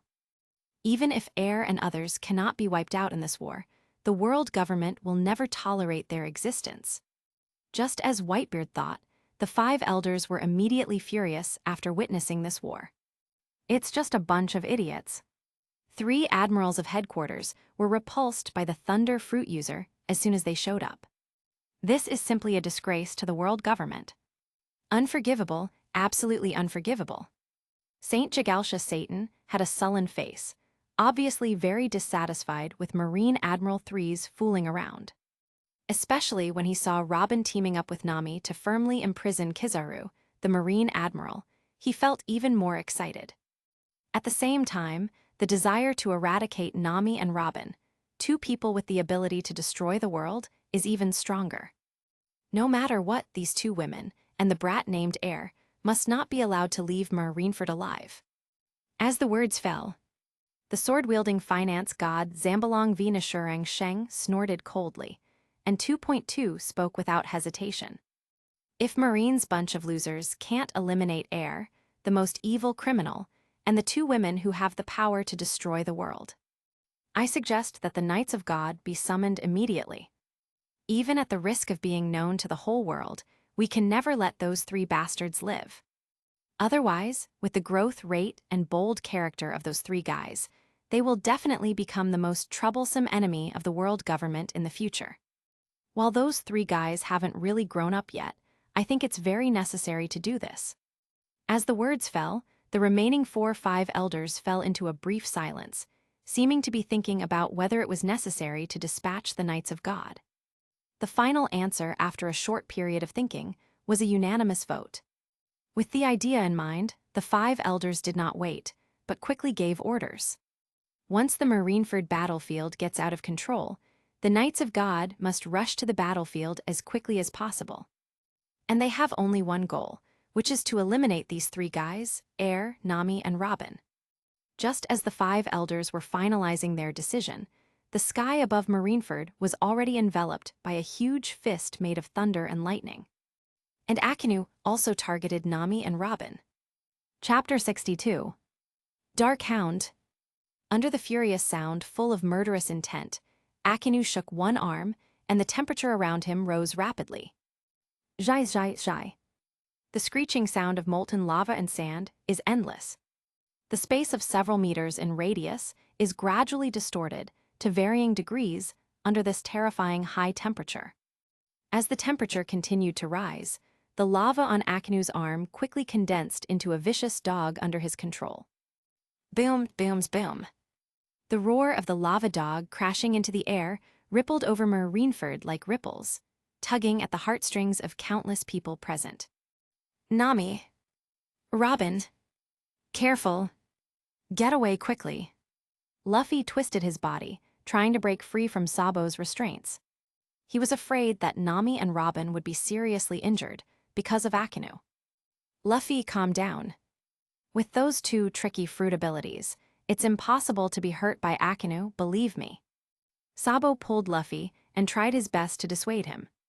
You know, even though Luffy has improved significantly during this period, he still cannot be Admiral's opponent. If Luffy were to run over, there would be only a dead end waiting for him, with no chance of survival. But at this moment, Luffy had already lost his mind due to excessive anxiety and couldn't listen to what Sabo said.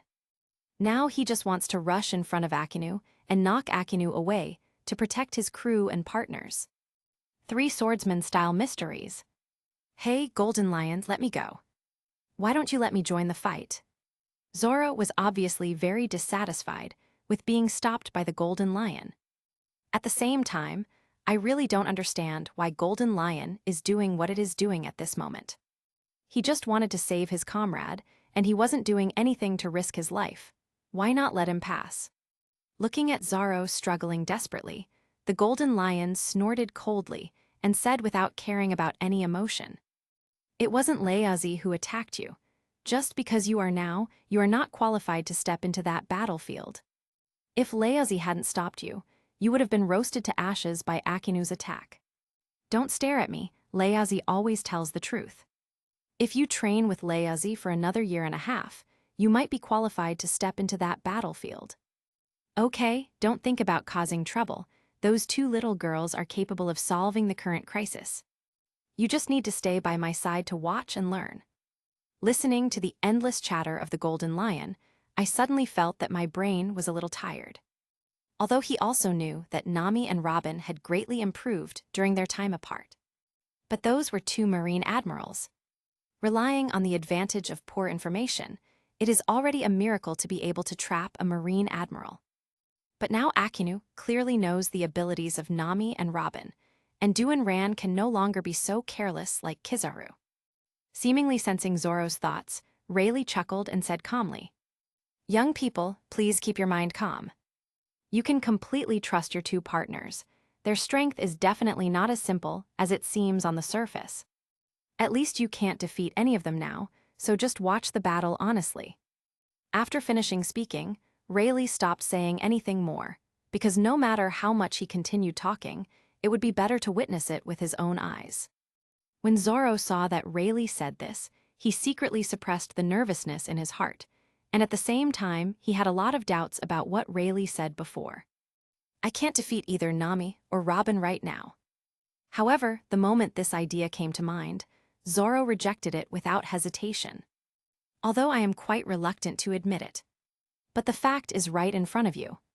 Even with the advantage of poor information and the mentality of underestimating the enemy, that the other party does not take the enemy to heart. But it is undeniable that Nami and Robin teamed up to imprison a Marine admiral, the most powerful Marine. Moreover, looking at Nami's posture, it seems that she is planning to kill Marine Admiral in front of tens of thousands of people. Ask yourself, Zoro doesn't think he can unite with someone whose strength is not much different from his own, and jointly subdue a Marine Admiral. It is even less likely that the idea of killing Admiral will come up. Without him, just because he is not too weak now. He is so weak that every time he recalls the time when he encountered Marine Admiral Aokiji on the way to the Water City and was easily killed by him, he will feel a dull pain in his chest. What happened to those two guys during their separation, and why did they suddenly become so powerful? There was more than one person who had the same doubts as Zoro. When the supernovas in the Sabyati archipelago, known as the Age of Evil, saw the Marine Admiral, whom they could not defeat no matter what, being imprisoned by the crew of the Age of Evil. Suddenly everyone felt bad. Are you kidding me? Kid's pupils were constricted, and his brain seemed to be shutting down. He couldn't understand. Why are they both supernovae in the extremely evil era? Why are the crew members of the Straw Hat pirates so tough on Admiral? This is unscientific. Logically speaking, the strongest member of a pirate group should be the captain, followed by the vice captain. After that comes the combat crew and the rest of the crew. Otherwise, if the crew is stronger than the captain, it will be difficult for the captain to convince the public. The crew is so powerful, how strong must the captain and deputy captain be? Captain Kidd, are you sure those guys are just new pirates who have not yet entered the new world? When the crew fights the admiral, I'm afraid only the red hair pirates, who are famous for their iron walls, can do it right. Listening to the discussion of the crew beside him, Kidd felt more and more unhappy because he felt that Marine was humiliating him by referring to him and the Straw Hat crew as the bad times. What are the worst times? What is a supernova? Fortunately, he thought this title suited him well before. But now that I think about it, he is as famous as a pirate group comparable to the Four Emperors. This is simply embarrassing him. If he goes out to fight with other pirates from now on, no matter how powerful he is, the other party will think that he is trash and a waste. They don't deserve to be on the same level as the Straw Hat pirates. Thinking of this, Kidd clenched his fists so hard that his nails were embedded in his flesh. What a joke! How can Leazi be inferior to the crew of the Straw Hat pirates? The sudden roar and powerful aura made Kira, the surrounding crew, and the spectators tremble. Seeing Kidd being so rude, Kira didn't speak, because he knew in his heart that no matter what he said now, he could not appease Kidd's unyielding heart. But what if you don't accept it? Is it possible that with just one roar, his strength can match the Marine's highest combat power? Stop dreaming. Not only Kira had the same thoughts and pressures as Kidd, but also the other supernovas were thinking a lot at the moment. Originally, everyone who was in the same evil era had almost the same strength, and no one could conquer the other. But now, a sudden emergence of a standout Straw Hat Pirates group, how can this prevent them from being under great pressure? You know, their thoughts and goals are all aimed at becoming the Pirate King. The legendary Thunder Fruit that has disappeared for hundreds of years. What an extremely difficult and powerful opponent. Captain Bajawi. Bang! There was a gunshot. Before the pirate could finish his words, Bajaj killed the pirate with one shot without hesitation, as if to vent his dissatisfaction and consolidate his Taoism. I don't want you to say another word about the Straw Hat Pirates. Even if the other party does possess great strength, it will never shake Leazi's dream of dominating the world. Did you hear that clearly? While the supernovas were still trying their best to consolidate their self-confidence, they were on an unknown island near Marineford. Blackbeard looked at Nami, who was glowing with lightning in the picture, his eyes full of greed and desire. Jaihadohatha. Thunder fruit, which is said to have disappeared for hundreds of years and is closest to God, is really a big surprise. Little ones, we have to set off quickly. Layazi is going to order this devil fruit. At the same time, over the sea, not far from Marineford, Kaido, who was in the form of a blue dragon, sensed the terrifying after-effects coming from the direction of Marineford, and his warlike heart was instantly aroused. Interesting, really interesting. This level of war is what Layazi wants. Wait, Layazi will be here soon. I hope that old guy Whitebeard can hold on. Looking at Kaido speeding up in the sky, the red-haired man couldn't help but feel an ominous premonition in his heart. This pressure is not from Whitebeard, nor from Vice Captain Rayleigh, nor from that guy from Golden Lion. Strange, since it's not them, then who is fighting Akinu? In a daze, the red-haired man couldn't help but think of Air's wanted notice. But then I thought about it, and judging from the information released by Marine, Air was a powerful swordsman. But obviously, this majestic and terrifying pressure is completely different from the aura released by the swordsman. Just as the red-haired man was puzzled, Beckman on the side said with disbelief after answering a phone call, "Booze, you might not believe it. That guy Luffy's crew actually got into a fight with the Marine Admiral. Even that Kizaru guy, 280, was defeated in the hands of those two crew members, and his life or death is now uncertain.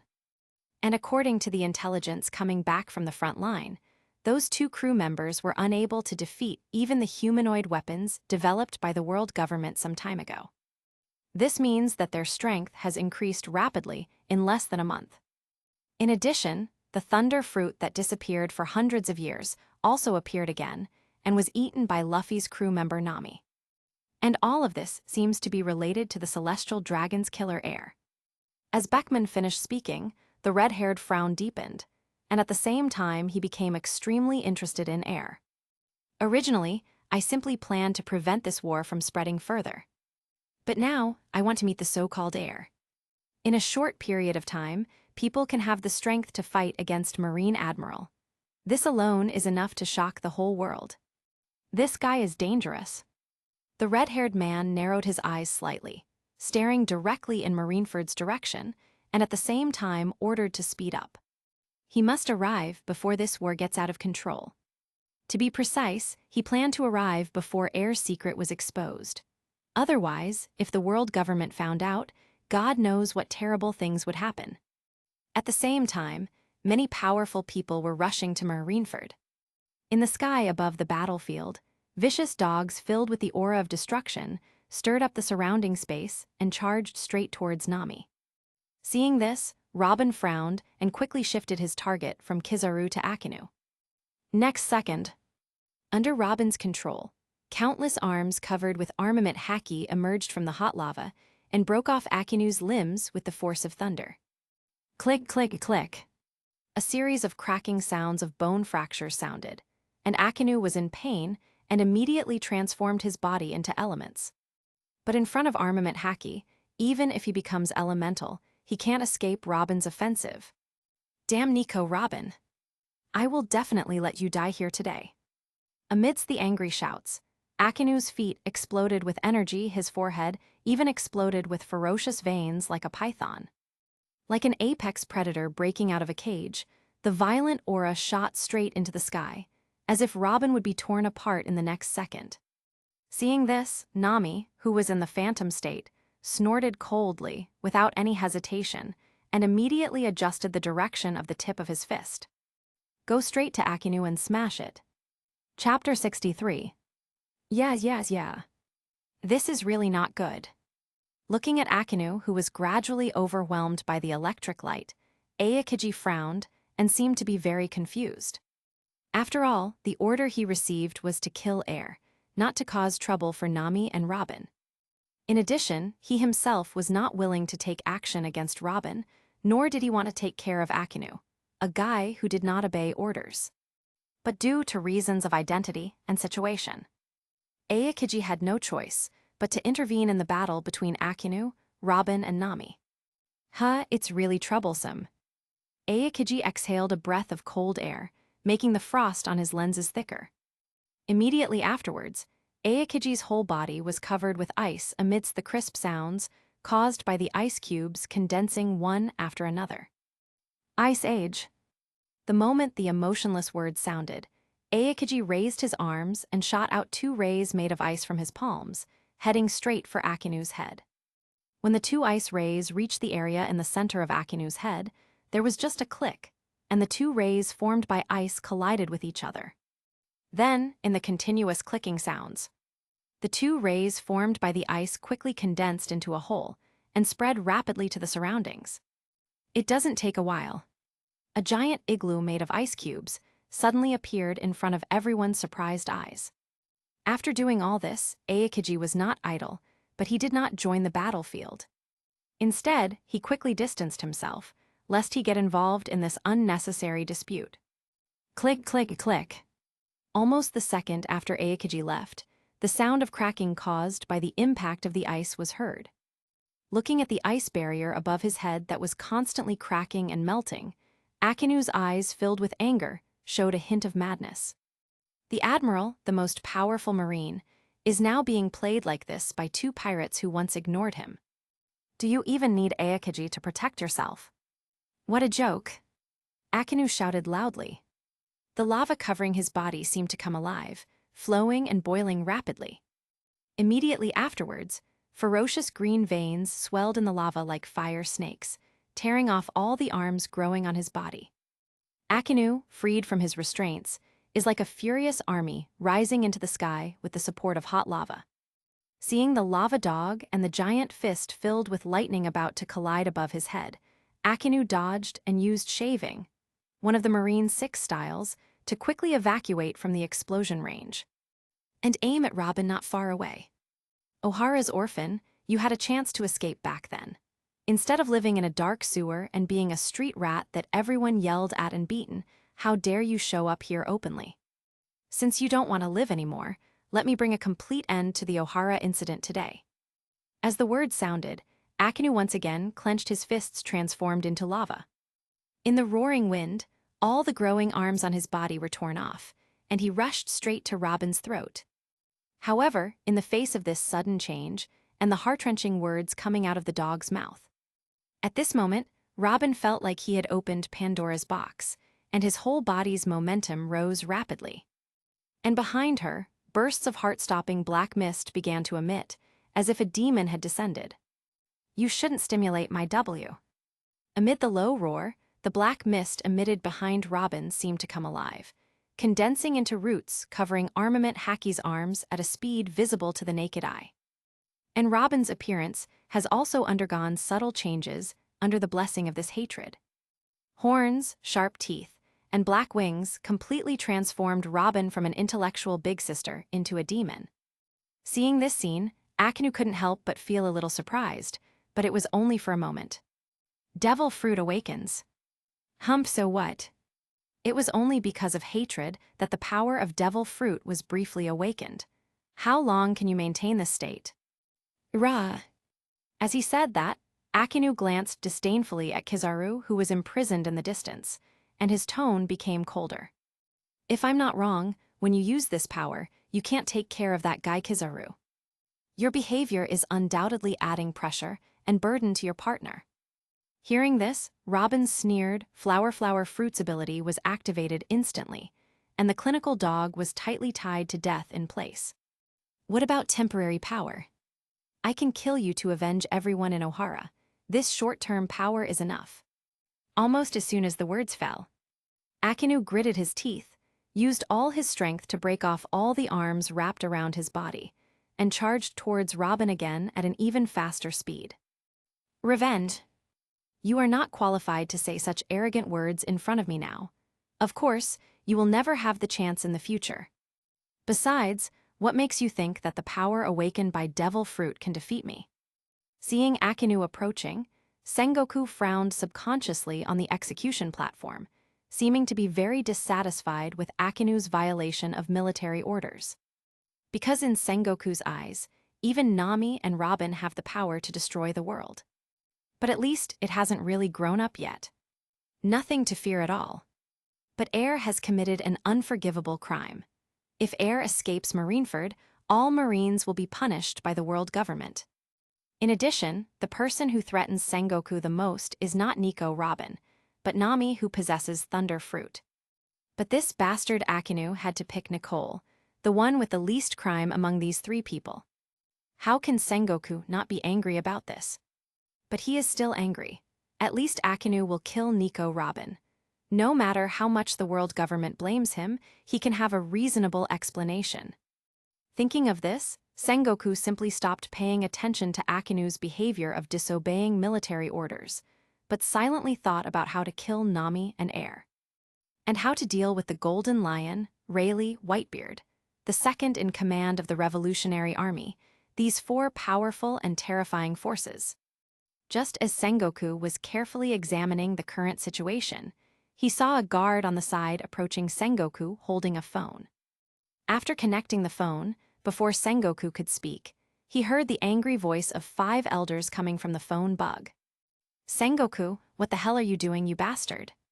Why can't the Marine headquarters, with its highest combat power, take down that damn Air?" Sengoku, who was already holding a ball of fire in his heart, was so scolded by the 5 elders that he couldn't hold it any longer. However, he did not have a fit on the spot, nor did he make any excuses for the current out-of-control situation. Because he knew it very well. Trying to explain these things to the 5 elders now will only add unnecessary burden to yourself. Seemingly seeing Sengoku's delay in speaking, the 5 elders discussed for a while and then said in a deep voice while suppressing their anger, "If you don't have the ability to control the current situation, the world government will send people to intervene." There was no discussion. 5 elders hung up the phone decisively after leaving these words, leaving no room for Sengoku to discuss.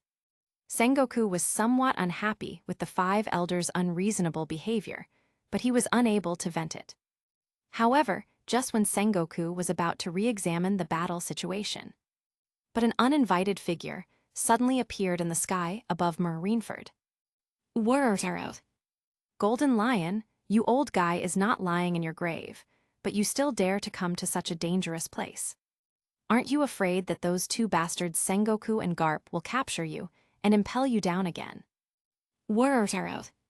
The moment the sarcastic laughter sounded in the air, Sengoku subconsciously raised his head and narrowed his eyes. "Damn it! Kaido, why is this bastard here?"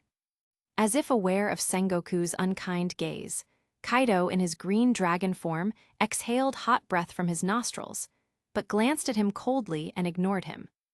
Instead, he focused on Rayleigh and Whitebeard. "Pluton Rayleigh, why do you, an old and immortal thing like you, follow the Golden Lion out of the mountains? Why do you think you have lived too long?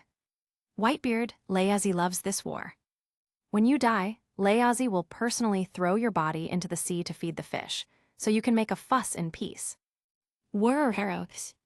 Looking at Kaido, Golden Lion, Rayleigh, and Whitebeard hovering over the battlefield, they all showed disdainful smiles. As for the nonsense Kaido said, they naturally responded, but no one got angry. It is normal for old friends to meet and fight with each other, is Zhao Zhao. Besides, they had no intention of paying attention to Kaido now. After some pleasantries, they returned their gaze to the battlefield again. The purpose of Kaido's coming this time is to participate in this unprecedented grand war. But he also knew in his heart that now was not the time to conflict with Golden Lion and the others. After the pleasantries, Kaido did not set his sights on the battlefield. Instead, he glanced back and forth among the crowd, seemingly looking for a kid that interested him. On the way Kaido is looking for it, Blackbeard and Redhair also stepped into Marineford's battlefield, one after another. Of course, it is impossible for Blackbeard to appear openly in front of Whitebeard. After all, he didn't dare to appear in Whitebeard's sight at this time, because it would be fatal. The appearance of Redhair also made this war that was already out of control become even more crazy and confusing. "Found it." At the same time, everyone turned their attention to the Redhair. Kaido suddenly shouted with joy, as if he had found some treasure. Immediately afterwards, before everyone could look back, they saw Kaido suddenly change from the green dragon form back to human form. Kaido, who returned to his human form, held the mace covering armament Haki and swooped straight at Air's head. "Kid, Layazi admires your courage. Come on, take advantage of me." Chapter 64. Whirr. With slightly excited and crazy laughter, Kaido swooped down, as if he was going to smash Air into a meat pie. And this sudden scene also made everyone present couldn't help but be shocked. Even Aokiji and the other strong men were ready to take action. He couldn't help but stop what he was doing, staring at Kaido swooping down from midair with a look of astonishment on his face. Yeah, this is really messy. Isn't that guy Kaido here to cause trouble? Why did he suddenly attack that guy Air? Damn Kaido, if Air is hurt at all, I will definitely chop him into pieces with the sword in my hand. Mama Usagi clenched the hilt of the sword tightly and swore secretly in his heart. At the same time, he also moved his feet faster, fearing that something might happen to Air. Doflamingo narrowed his eyes slightly. Shiping was really looking forward to Kaido smashing Air into a pulp. Because this is related to his future. You must know that the wave of the new era must be turbulent and bloody.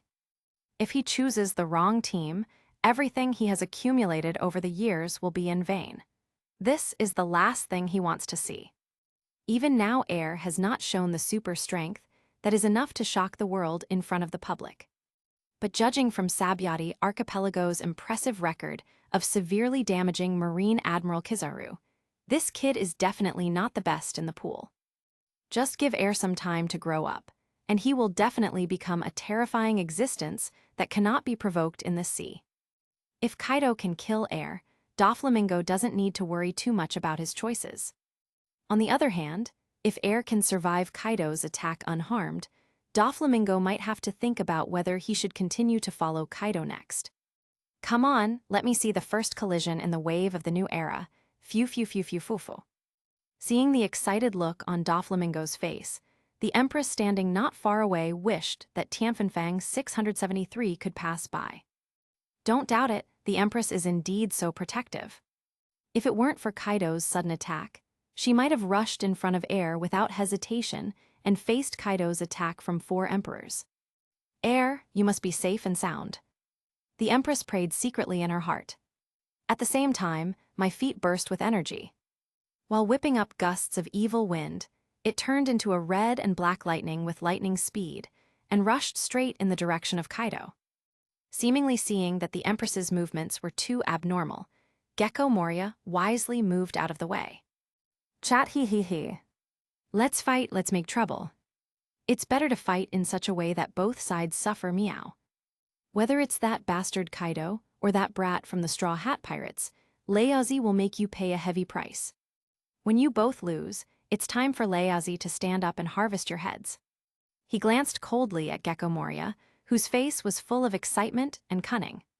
Hawkeye snorted coldly, seeming to be very disdainful of Gecko Moria's behavior of daring to shoot a cold arrow in the back. But he was disdainful. After all, this matter had nothing to do with him. Compared to Gecko Moria's little bit, what Hawkeye is most looking forward to is whether Air will use the sword style he used to deal with Kizaru to deal with Kaido. You know, he has practiced hard for that blow thousands of times, but he still can't fully master it. Come on, long-lost strong man, let me witness the horror of that blow with my own eyes. As the words fell, Golden Lion reacted so violently that veins popped out on his forehead, and his momentum climbed to its peak in an instant. Kaido, you bastard, Afai. If Air is injured in the slightest, Layazi will definitely chop off the horns on your head. Although he put down the cruel words, Golden Lion did not take any action. He seemed to be hesitating whether to save Air.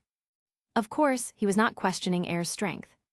But after all, the opponent is Kaido of the Beasts, known as the strongest creature in the world. If he really loses, then the successor he spent most of his life looking for will be gone. But if he takes action, there is a 90% probability that he can save Air from Kaido. But doing so will undoubtedly stifle Air's ability to respond to crises and make Air dependent on itself. And such a result is what he least wants to see. At this moment, Rayleigh, who had been silent for a long time, suddenly laughed out loud and teased Golden Lion mercilessly. "Hey, old lion, since when did you become as indecisive as you are now? And Zin, it's not like you and I don't know the strength of that little guy Air. If you don't fight with all your strength, even you or me, it's impossible to defeat that little guy Air with one blow." After listening to Rayleigh's words, Golden Lion's restless heart calmed down a little, but he was still worried. After all, Air is not Rayleigh's successor, so it's natural that he won't have back pain while standing and talking. Besides, as an aerial overlord in the old days, how could he not know what Rayleigh said? If it weren't for Air's extremely talented and powerful, and that heart and courage that are not afraid of danger, Golden Lion will not consider Air to be his successor. Damn it, Layazi still can't swallow this breath. When this matter is over, Layazi will definitely visit Wano Kuni in person. As he spoke, Golden Lion suddenly seemed to have thought of something, and his originally nervous expression suddenly changed 180 degrees. Jai Hadohatha. Damn Kaido, since you dare to attack Layazi's heir so shamelessly, don't blame Jezi for tying up your precious daughter. Hearing this, Rayleigh couldn't help but twitch the corner of his mouth. Good guy. This old lion is still as sinister as before. Jai. As the lightning flashed, Nami looked at Kaido, who suddenly attacked Air. His heart tightened and he suddenly became angry. Damn it. Didn't I say that? The guy who wants to take action against Air. Do you have to go through this test with me? In the rage, Nami was surrounded by lightning, and her hair stood up straight under the influence of the anger. The originally azure eyes also turned from blue to red under the influence of anger, and they looked very human. However, just as Nami was about to change the target of attack, Akinu, who witnessed this scene, naturally couldn't let go of this great opportunity.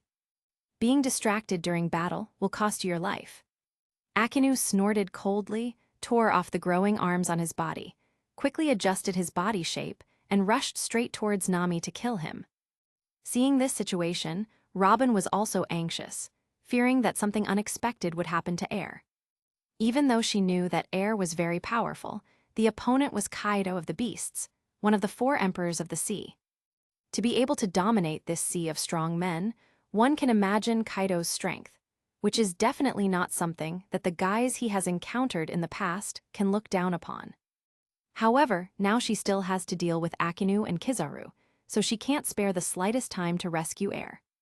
If he uses all his strength to rescue Air, Robin is absolutely sure that he can save him.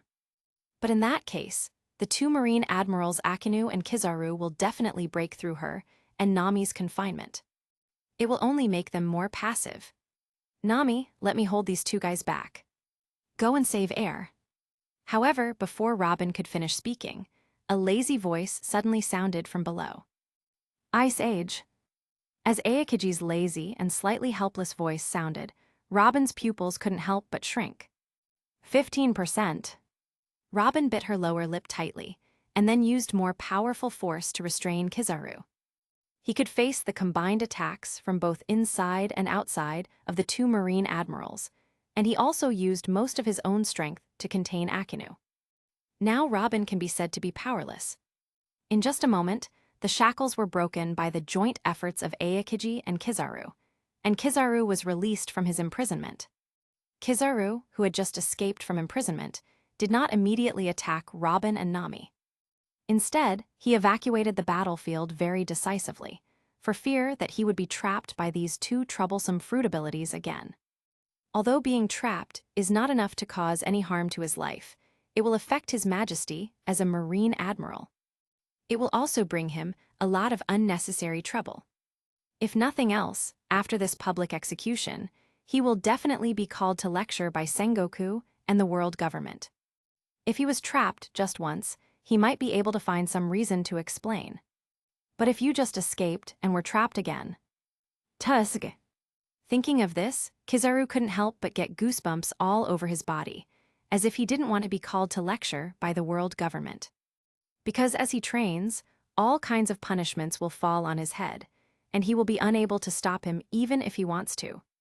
He didn't want to put aside his desperate efforts and end up being punished and reprimanded by the world government. They are really two terrible guys, tilde. I don't want to provoke those two monsters anymore, tilde. After thinking to himself, Kizaru dodged across a distance of several hundred meters and came to Aokiji's side. Watching particle beams constantly shooting from underneath you, Robin was about to defend himself, but unexpectedly discovered that all these beams of light were passing by. Seemingly seeing through Kizaru's thoughts, Robin took a deep breath and focused all his attention on Akinu and Kaido. But after experiencing this series of events, it was too late for Robin to get involved in the battle between Kaido and Air. Looking at Kaido, who was less than 10 meters away from Air, Robin's mood plummeted like a roller coaster. Thunder 8 trigrams. Accompanied by an angry shout. Kaido's arms surged like cranes.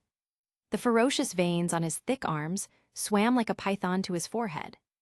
But at this critical moment, Air still stood there calmly, without any trace of panic. When Kaido was less than 10 meters away from him, Air started to take action. Originally, I planned to keep this move as a trump card, but since you want to be tortured so much, I will make it happen for you. Chapter 65. Click, click, click. A little cold light flashed through. The air around Air is like flowing water, flowing countercurrently from bottom to top, forming a semi-cone-shaped protective cover around it. Next, the originally invisible Air, under the influence of countless black mist, shot straight into the sky like one black blade after another. The terrifying coercion of Ziaya made the hundreds of thousands of elite sailors and pirates on the entire battlefield feel weak in their legs, and their whole bodies could not stop trembling. Fear. Fear surges from the bottom of my heart like a tide. That is fear from deep within the soul. Yeah, that guy is really a monster. He has such terrifying pressure at such a young age.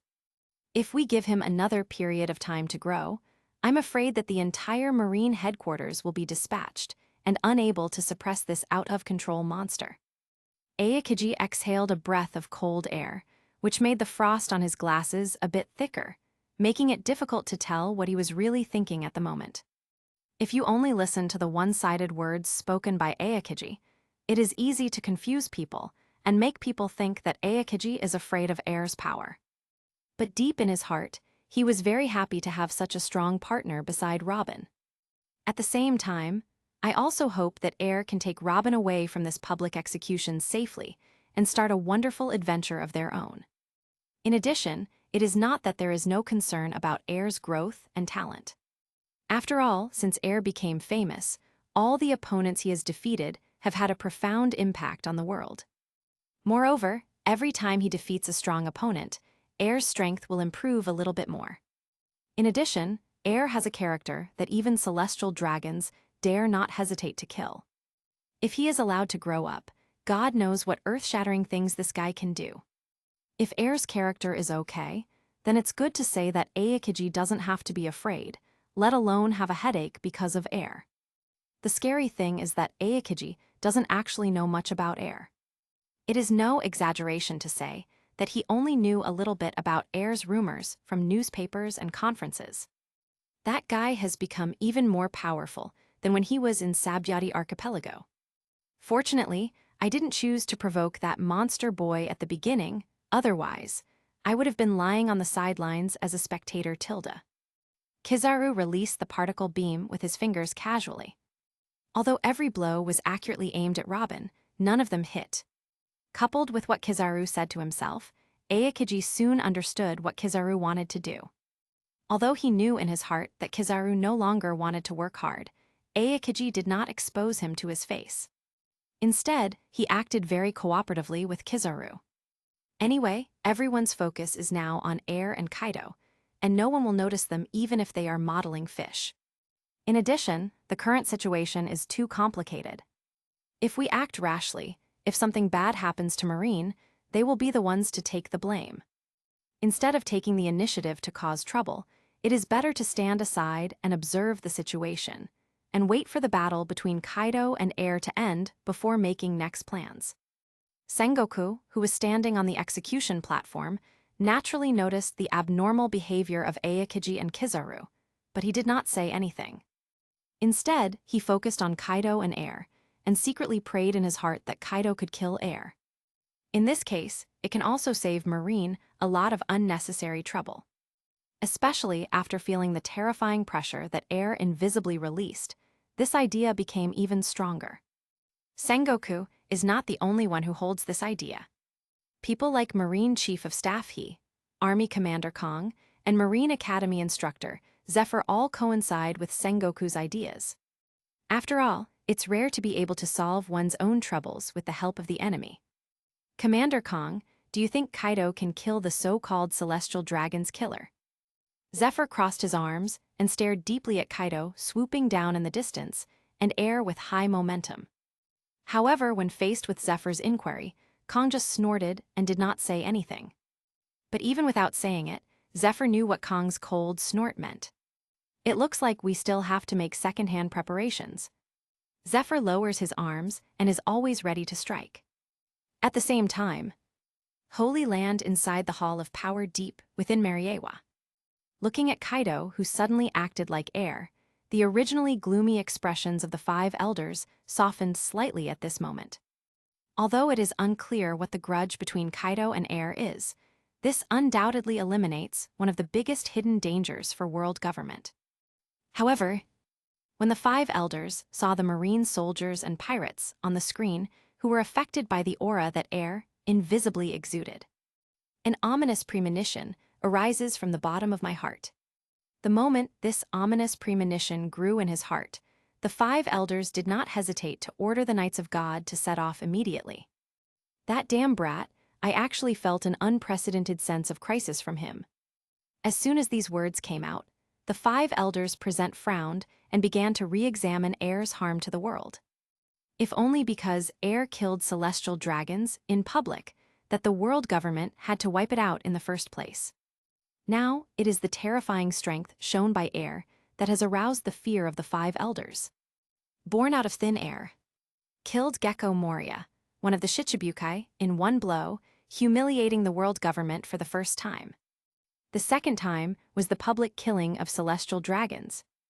And with an astonishing, terrifying sword style, he severely damaged Admiral Kizaru, the most powerful marine.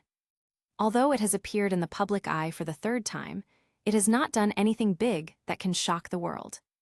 But the ominous feeling in their hearts told them. In the next few dozen seconds, this brat who killed the celestial dragons and committed a heinous crime will shock the world 10 more times. Although they don't know why they have such thoughts, it does not hinder their determination to obliterate air. Just as they ordered the Knights of God to take immediate action. The battle between air and Kaido also quietly kicked off. Faced with the sudden and terrifying pressure of air, not only did Kaido show no fear at all, but he showed a more enthusiastic expression of anticipation. 013604-105, Feilu 230, 1,171,241. Thunder 8 trigrams. The name of the move sounds. Kaido's arms shook, and then he raised the mace above his head with overwhelming force. Immediately afterwards, the screaming evil wind of Vice Admiral tore the air, making bursts of heart-stopping sound. Within less than 10 meters from air, just like an apex predator breaking out of a cage, it emits invisible violence and evil energy, and it bursts out from Kaido's body like a torrent. Countless and terrifying dark red lightnings formed, with Kaido as the center, spreading overwhelmingly in all directions. After feeling the brutal, violent and terrifying pressure, air is not to be outdone. 0, please give me flowers. As soon as he thought about it, Bai Dao Rai, who was superior to the supreme sharp sword, instantly emerged from the void. For a moment, while holding Bai Daoji tightly with both hands, the aura emanating from air's body has also undergone earth-shaking changes. It feels like a demon god killed out of a mountain of corpses and a sea of blood, his whole body filled with destruction and ultimate brutality. If it weren't for the image of a little boy being deeply ingrained in everyone's eyes, I'm afraid everyone would regard air as an out-and-out demon. However, even so, many people still hallucinated under the influence of that violent aura when they looked at air. That guy is simply a devil.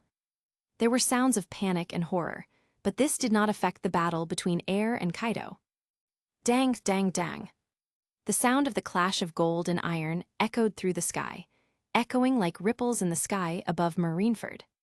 Countless heart-stopping dark red lightnings bloomed in the midair at Marineford like fireworks. The aftermath of the collision between the mace and the white sword Day, and the gusts of evil wind, blew countless marine soldiers and pirates staggering here and there. Even many marine vice-admirals could not withstand the aftermath of the battle between Kaido and Air, and spat out a mouthful of blood on the spot. Snort!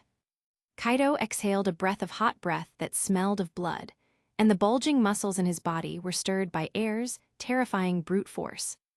The mace held tightly in his hand was dented, and deformed little by little as Bai Daozhai pushed forward slowly. Kaido noticed this and couldn't help but look shocked. It seems that he can't believe that this little guy in front of him, who is no taller than his own legs, actually contains such terrifying power. But after the shock, there was an even more fanatical fighting spirit. If Kaido only planned to defeat Air at the beginning, let them see their own powerful strength and join them willingly Beast's pirates. After all, no matter how strong Air is, he is just a brat who has just emerged. There is no need to use all your strength. But now, after actually fighting against Air, Kaido realized how naive his previous thoughts were. However, just when Kaido was about to release his full strength, he knocked Air away with one blow. But I never thought that Air would be one step ahead. Warm-up is over. As the words fell, Air suddenly exerted his force, and Kaido and his mace flew several meters away.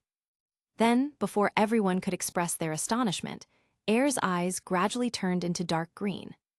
And around him, like a raging wave, dark green and dark air waves emerged from bottom to top. As the air waves rolled violently, Air was quickly wrapped in it, forming a dark green oval ball. Second paragraph. Liberation. The moment a hoarse voice like a devil from hell came out from the dark green ball, the sky suddenly turned dark. Boom! A sound like the explosion of an intercontinental missile exploded in the air above Marineford. The strong wind was like a hurricane, with Air as the center, roaring towards the surrounding area. Looking at the little boy with horns on his head and a pair of black devil wings spread out in front of him, everyone present could not help but show a look of horror. D-stroke B, D-stroke BA. What exactly is it? Oyat. Chapter 66. That guy's appearance. Zoan demon fruit power. Looking at the little devil boy, kid, and a group of supernovas floating in the air above Marineford in the picture, they immediately blurted out. But don't wait until the words fall. Everyone seemed to have thought of something in a daze and shook their heads, showing a look of surprise and confusion. As we all know, Zoan devil fruit can cause strange changes in the body of those who eat it and gain powerful experiences. But Air's demonic appearance is obviously completely inconsistent with the form shown by Zoan after transforming into a beast. It is quite similar to the awakening posture of the flower fruit ability user. X1. That guy also awakened devil fruit's ability. This is indeed possible, otherwise it would be impossible to defeat Kaido, the Emperor of the Sea. With this thought in mind, the mentality of Kid and others relaxed a little for some reason.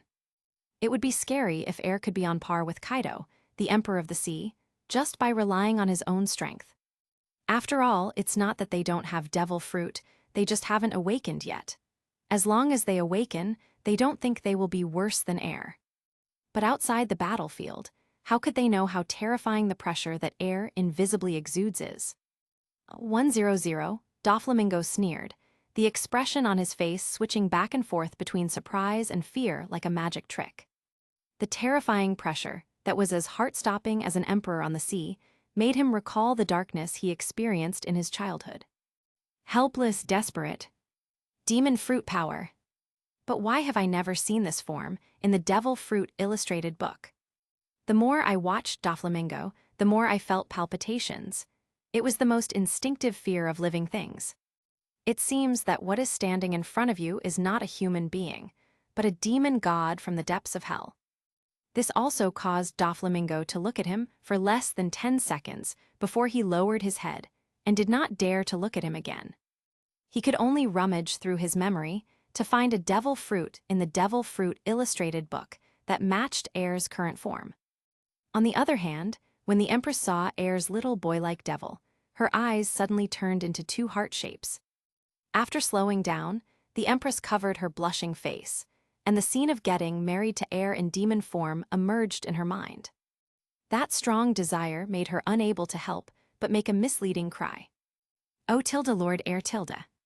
However, no one paid attention to the Empress in this situation. Because for all the men present, the terrifying coercion released by Air brought back the most terrifying memories in their hearts. Women, without exception, imagine the wonderful scene of having sex with Air in their minds. Yeah, what on earth did that guy do? Aokiji shook his head, and the look in his eyes when looking at Air became subtle. It was obvious that he felt deeply fearful because of the brief dark memories before. Can it affect inner abilities? It's really terrible tilde. Kizaru stopped what he was doing, his flirtatious tone mixed with a little fear. After all, this is just the coercion released by Air unconsciously, and it can directly affect him, the admiral with the highest combat power in the naval headquarters. If this was done on purpose. DIUT. Looking at the marine soldiers and pirates covering their heads with ferocious expressions on their faces, Kizaru couldn't help but take a deep breath, and at the same time, he became more determined to fight. Joke. He didn't want to provoke a monster that could affect the entire battlefield just by meeting him. As if aware of Kizaru's thoughts, Akinu, who was struggling to get rid of Robin's entanglement, suddenly became angry. At the same time, he is even more determined to kill Air. This has not yet fully grown up, but it has such terrifying strength and methods.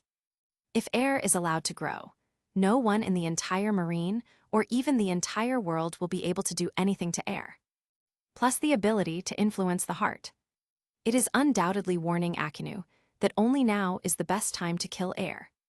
Akinu, who had the idea, broke free from Robin's shackles and shifted his target from Nami to Air. And how could Nami and Robin get what he wants? Although they were also caught up in the scene of in-depth communication with Air at the beginning. But they have experienced it personally in reality. So I don't have too many memories of the fantasy scenes, but I plan to put these memories in reality. Robin, let's do it quickly. I feel like my heart is about to burst out. It's really unbearable tilde. Hearing this, Robin nodded and didn't say anything more. Because she was afraid that as soon as she opened her mouth, she would make some strange noise. I didn't expect that little Air was hiding quite deep. Even Leazi didn't know that he was not a demon fruit power. RTU. As he spoke, Golden Lion glanced at the battlefield with his peripheral vision and said in wonder, "Rayleigh, have you ever heard of devil fruit, which has the power to affect people's minds on a large scale?"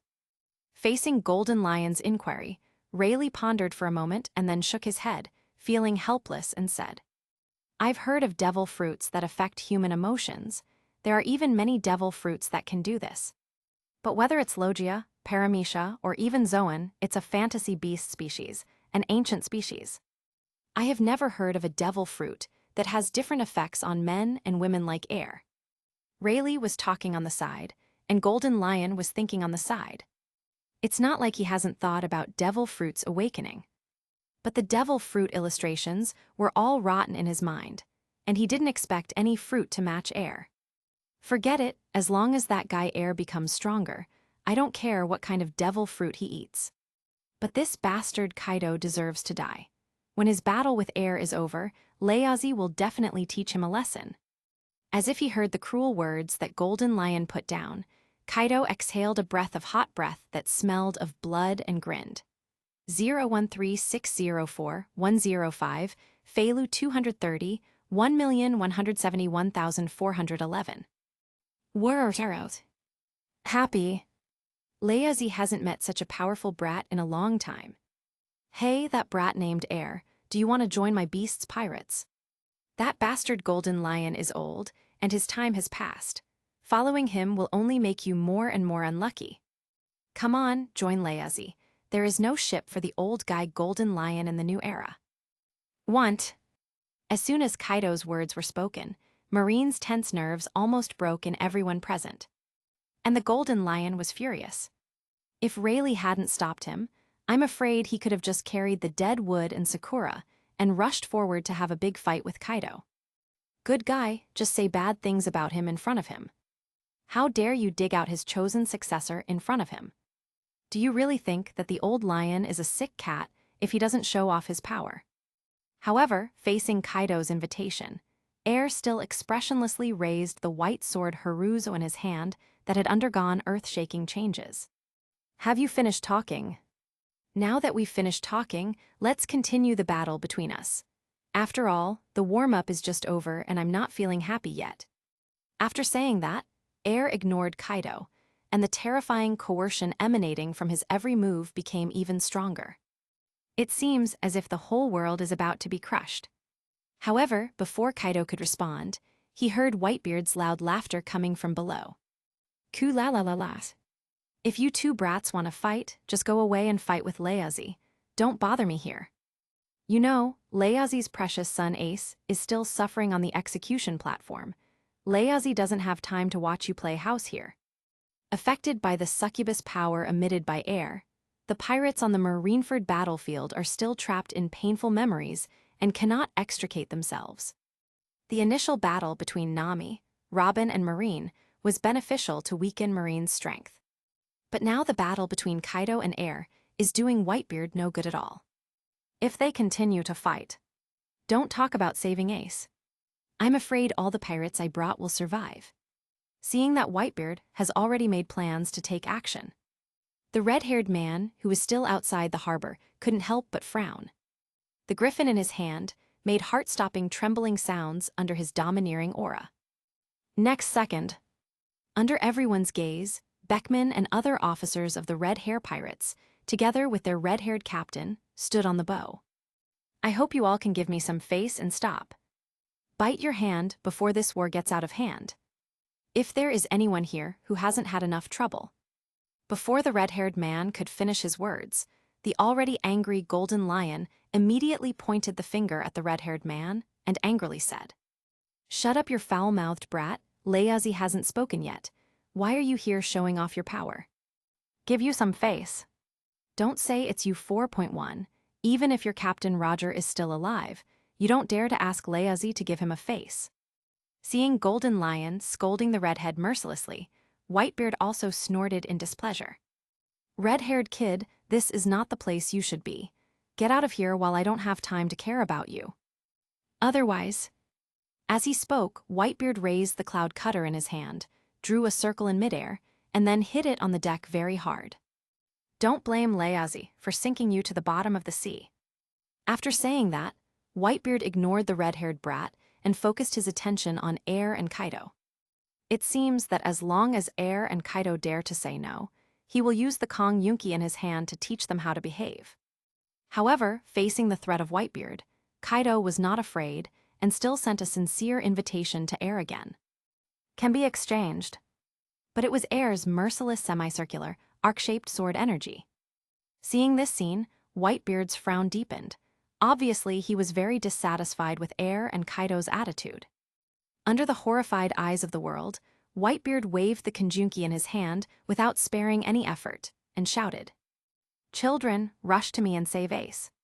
As the roar of anger rang out, Whitebeard instantly activated his shock fruit ability, trying to blow Kaido and Air away. Chapter 67. The sudden riot on the battlefield made the people all over the world who were watching this public execution feel their hearts tighten, and the blood in their bodies rushed straight to Tianling Gai like a countercurrent. Upon seeing this, Sengoku on the execution platform immediately shifted his focus from Air to the Whitebeard pirates. "Sengoku, hurry up and execute Ace, a bastard with Roger's blood flowing through his body." Kong crossed his arms and stared deeply at Whitebeard on the Moby Dick, his slightly hurried tone mixed with a little anger. You know, the battle between Air and Kaido has reached a fierce stage.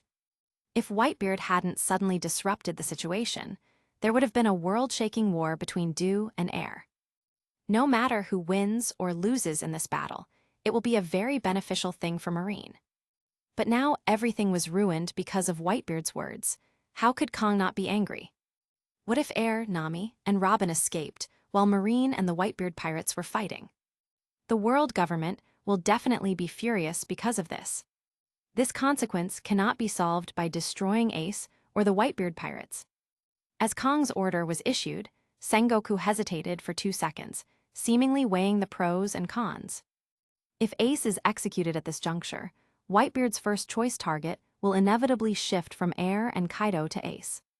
By then, the entire war will be completely out of control. But if the execution is not carried out now, it will be difficult for Sengoku 05 to guarantee whether Ace will be rescued by the forces present in the end. You must know that Marineford is now full of major forces, and a little carelessness may cause a catastrophic disaster.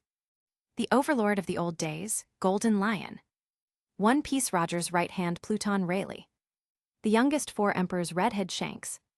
The strongest creature in the world, Four Emperors Kaido. The world's strongest man, Four Emperors Whitebeard. No matter which one of these superpowers is taken alone, it can cause incalculable disasters to the entire world.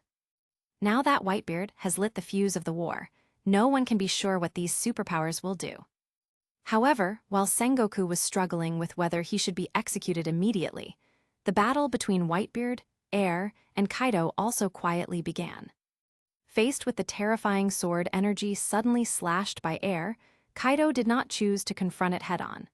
Instead, he adjusted his body shape to avoid the blow before making his next plan. Because he has already noticed Whitebeard's murderous intention against him and Air, if he takes Air's blow forcefully, he will easily give up the initiative. Although he is a madman who is keen on fighting and magnificent wars, he is not a fool.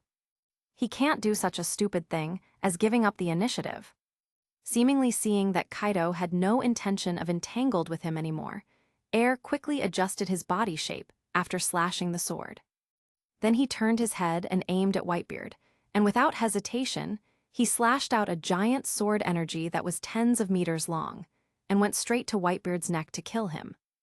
After doing all this, Air did not stop what he was doing, but under the influence of one of Marine 6 style's shaving. Like lightning, it spanned a distance of tens of meters and struck Akinu's path again with an even more terrifying semicircular arc-shaped sword energy. The moment the sword energy was formed, Air used his strength again and came to Robin's side with lightning speed. Robin, you and Nami evacuate this area first. The battle that is going to happen next is no longer something you can handle now. After leaving these words, Air flew straight into the sky with the demonic black wings behind him, so fast that it even produced a sonic boom. Air's target this time is not Whitebeard, nor Kaido, but Admiral Akinu, one of the most powerful Marines. After all, the hatred between him and Whitebeard and Kaido is not too serious now, even though he was already involved in the center of the storm. But it wasn't enough to cause him any harm. However, Akinu, a cold-blooded and ruthless guy, actually planned to chop off his own head. If this potential threat is not eliminated first, then God knows whether this insidious guy will secretly cause a fight with Kaido and Whitebeard. In addition, Akinu is less than 100 meters away from him at this moment.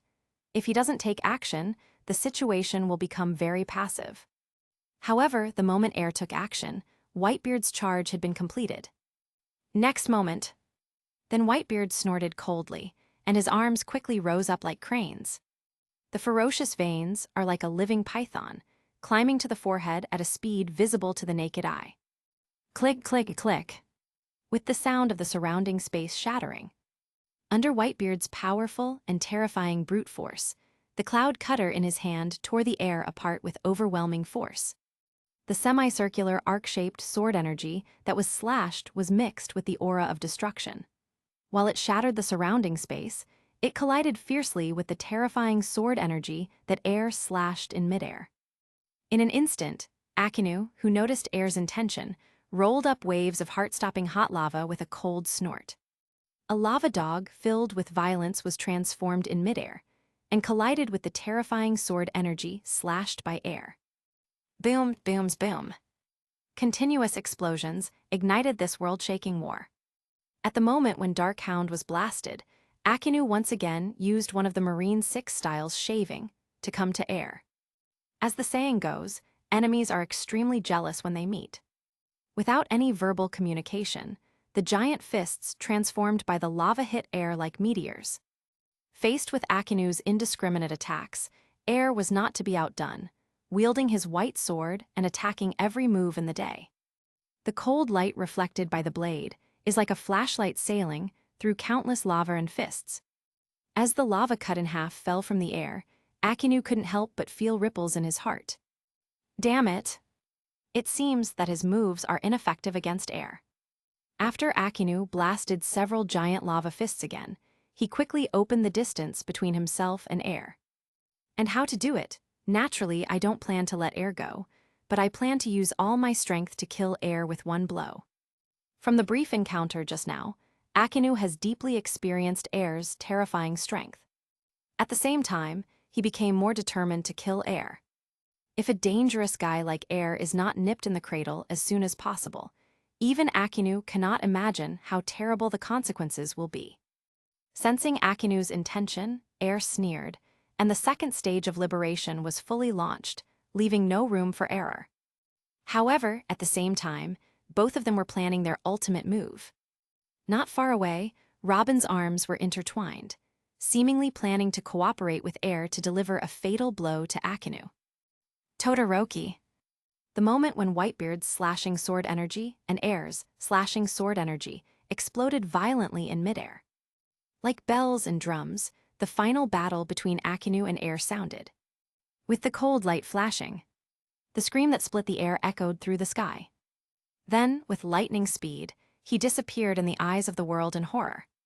On the other hand, Akinu, just when he was about to take action, was instantly entangled by countless arms growing from the surface of his body. Although it took less than 3 seconds to break free under Akinu's brute force, he lost the best opportunity to make a move. Nico Robin, you deserve to die. With an angry shout, Akinu quickly elementalized himself and tried to escape from the attack range of the sword energy at an extremely fast speed. However, even though he was very fast, he still could not completely escape the attack range of the sword energy. A touch of bright red spreads to the sky with the evil wind. Akinu groaned in pain, covering the bleeding area on his lower body, and struggled to stabilize his body in midair. Seeing the blood seeping out from between his fingers, Tianchen looked at Robin with eyes full of resentment and anger. You deserve die, ah. As Akinu roared word by word, 740. In the next few seconds, the entire Marineford battlefield seemed to be at a standstill.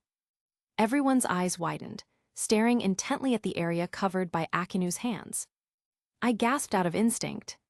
How painful does this have to be?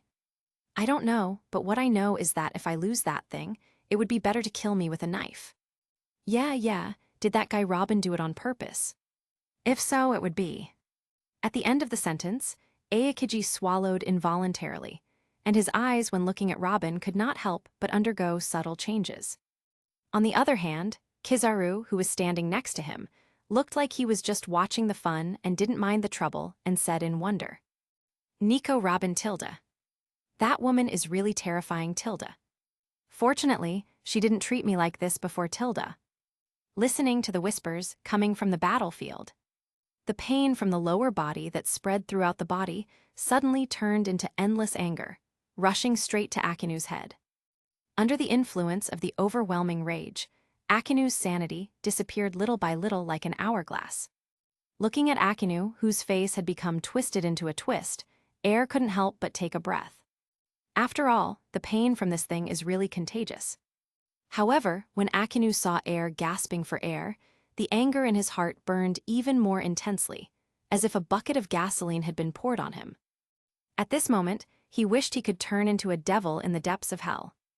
Peel away the skin of Air and Robin little by little, and let them feel the pain and shame they are suffering now. The very next moment, this idea came to mind. Before Akinu could do anything, he heard the Golden Lion's undisguised sneer coming from below. Jai Hadahatha.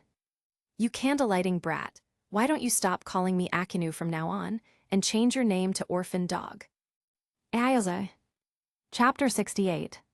The golden lion's sneer was like the last straw that broke the camel's back, causing Akinu, who was already on the verge of collapse, to completely lose his mind. Especially the last sentence of the solitary dog is like a sharp thorn, piercing deeply into Akinu's heart. The pain of mourning is irreconcilable. The monstrous rage is as real as the substance, and it is vividly reflected in the giant fists that are transformed into the sky from the hot lava.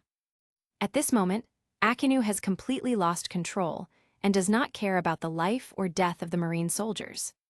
A giant fist of lava, like a meteor, crashed down from midair. In just a few seconds, countless marine soldiers and pirates melted in the high temperature. Seeing Akinu losing control, Sengoku frowned deeper on the execution platform. Sakazuki, calm down. There was a hint of anger in the extremely serious tone, obviously because of Akinu's reckless behavior. Although losing the qualifications to be a man in public can indeed make people crazy and out of control. But this is a battlefield, not a place to vent your anger. Especially since the Whitebeard pirates have launched a general attack on the execution platform. At this juncture, it is absolutely impossible for Akinu to continue to act recklessly. Seeing that Akinu had no intention of stopping, Sengoku no longer hesitated and immediately issued the next order one after another.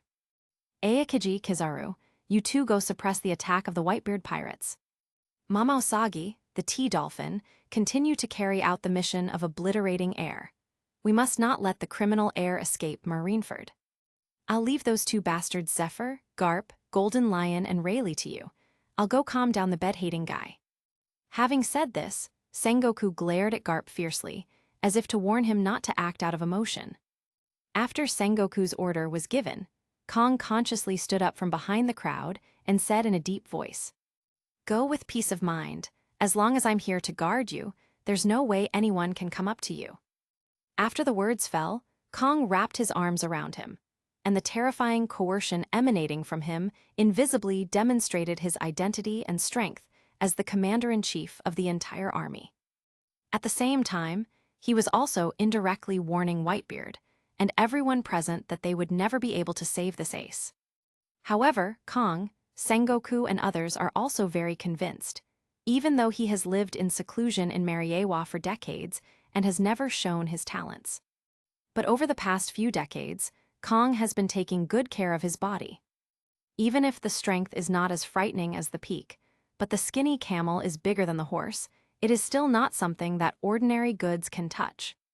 Seeing that the guy guarding the execution platform was replaced by the former Marine Marshal Kong, Whitebeard frowned, then laughed loudly and said, "Ku la la la la. Kong, you're an old guy with one foot in the coffin. Don't come out and embarrass yourself.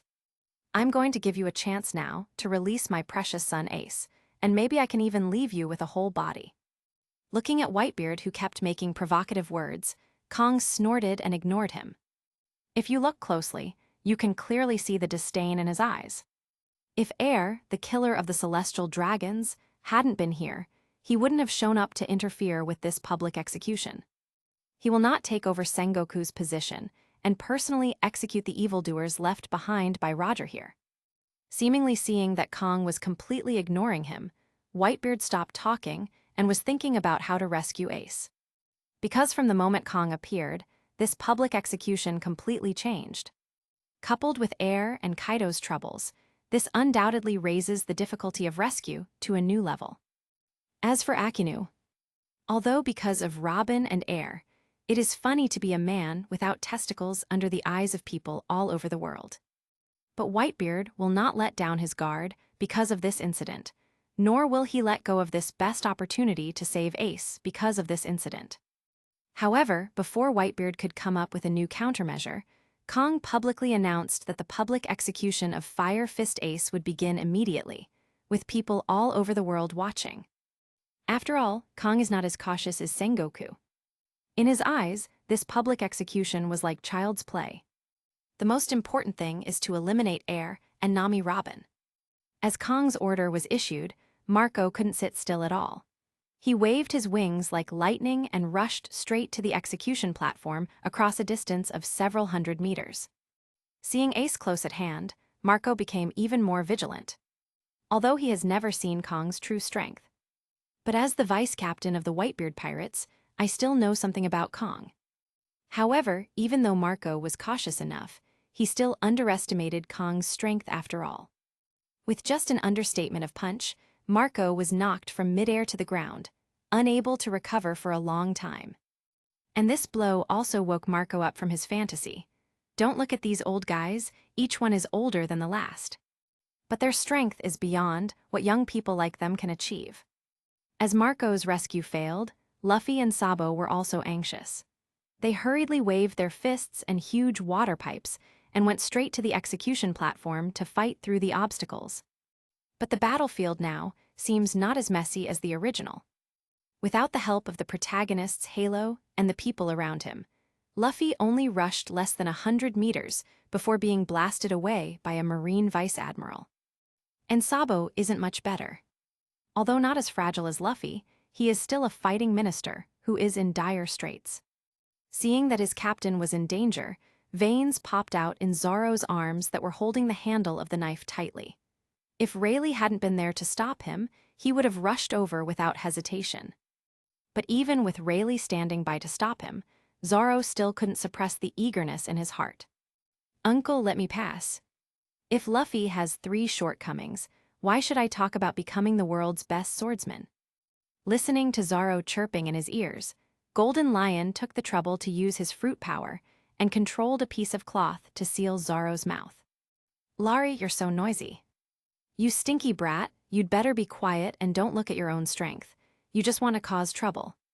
After scolding Zoro, the Golden Lion turned and left without looking back, regardless of Zoro's mood at the moment.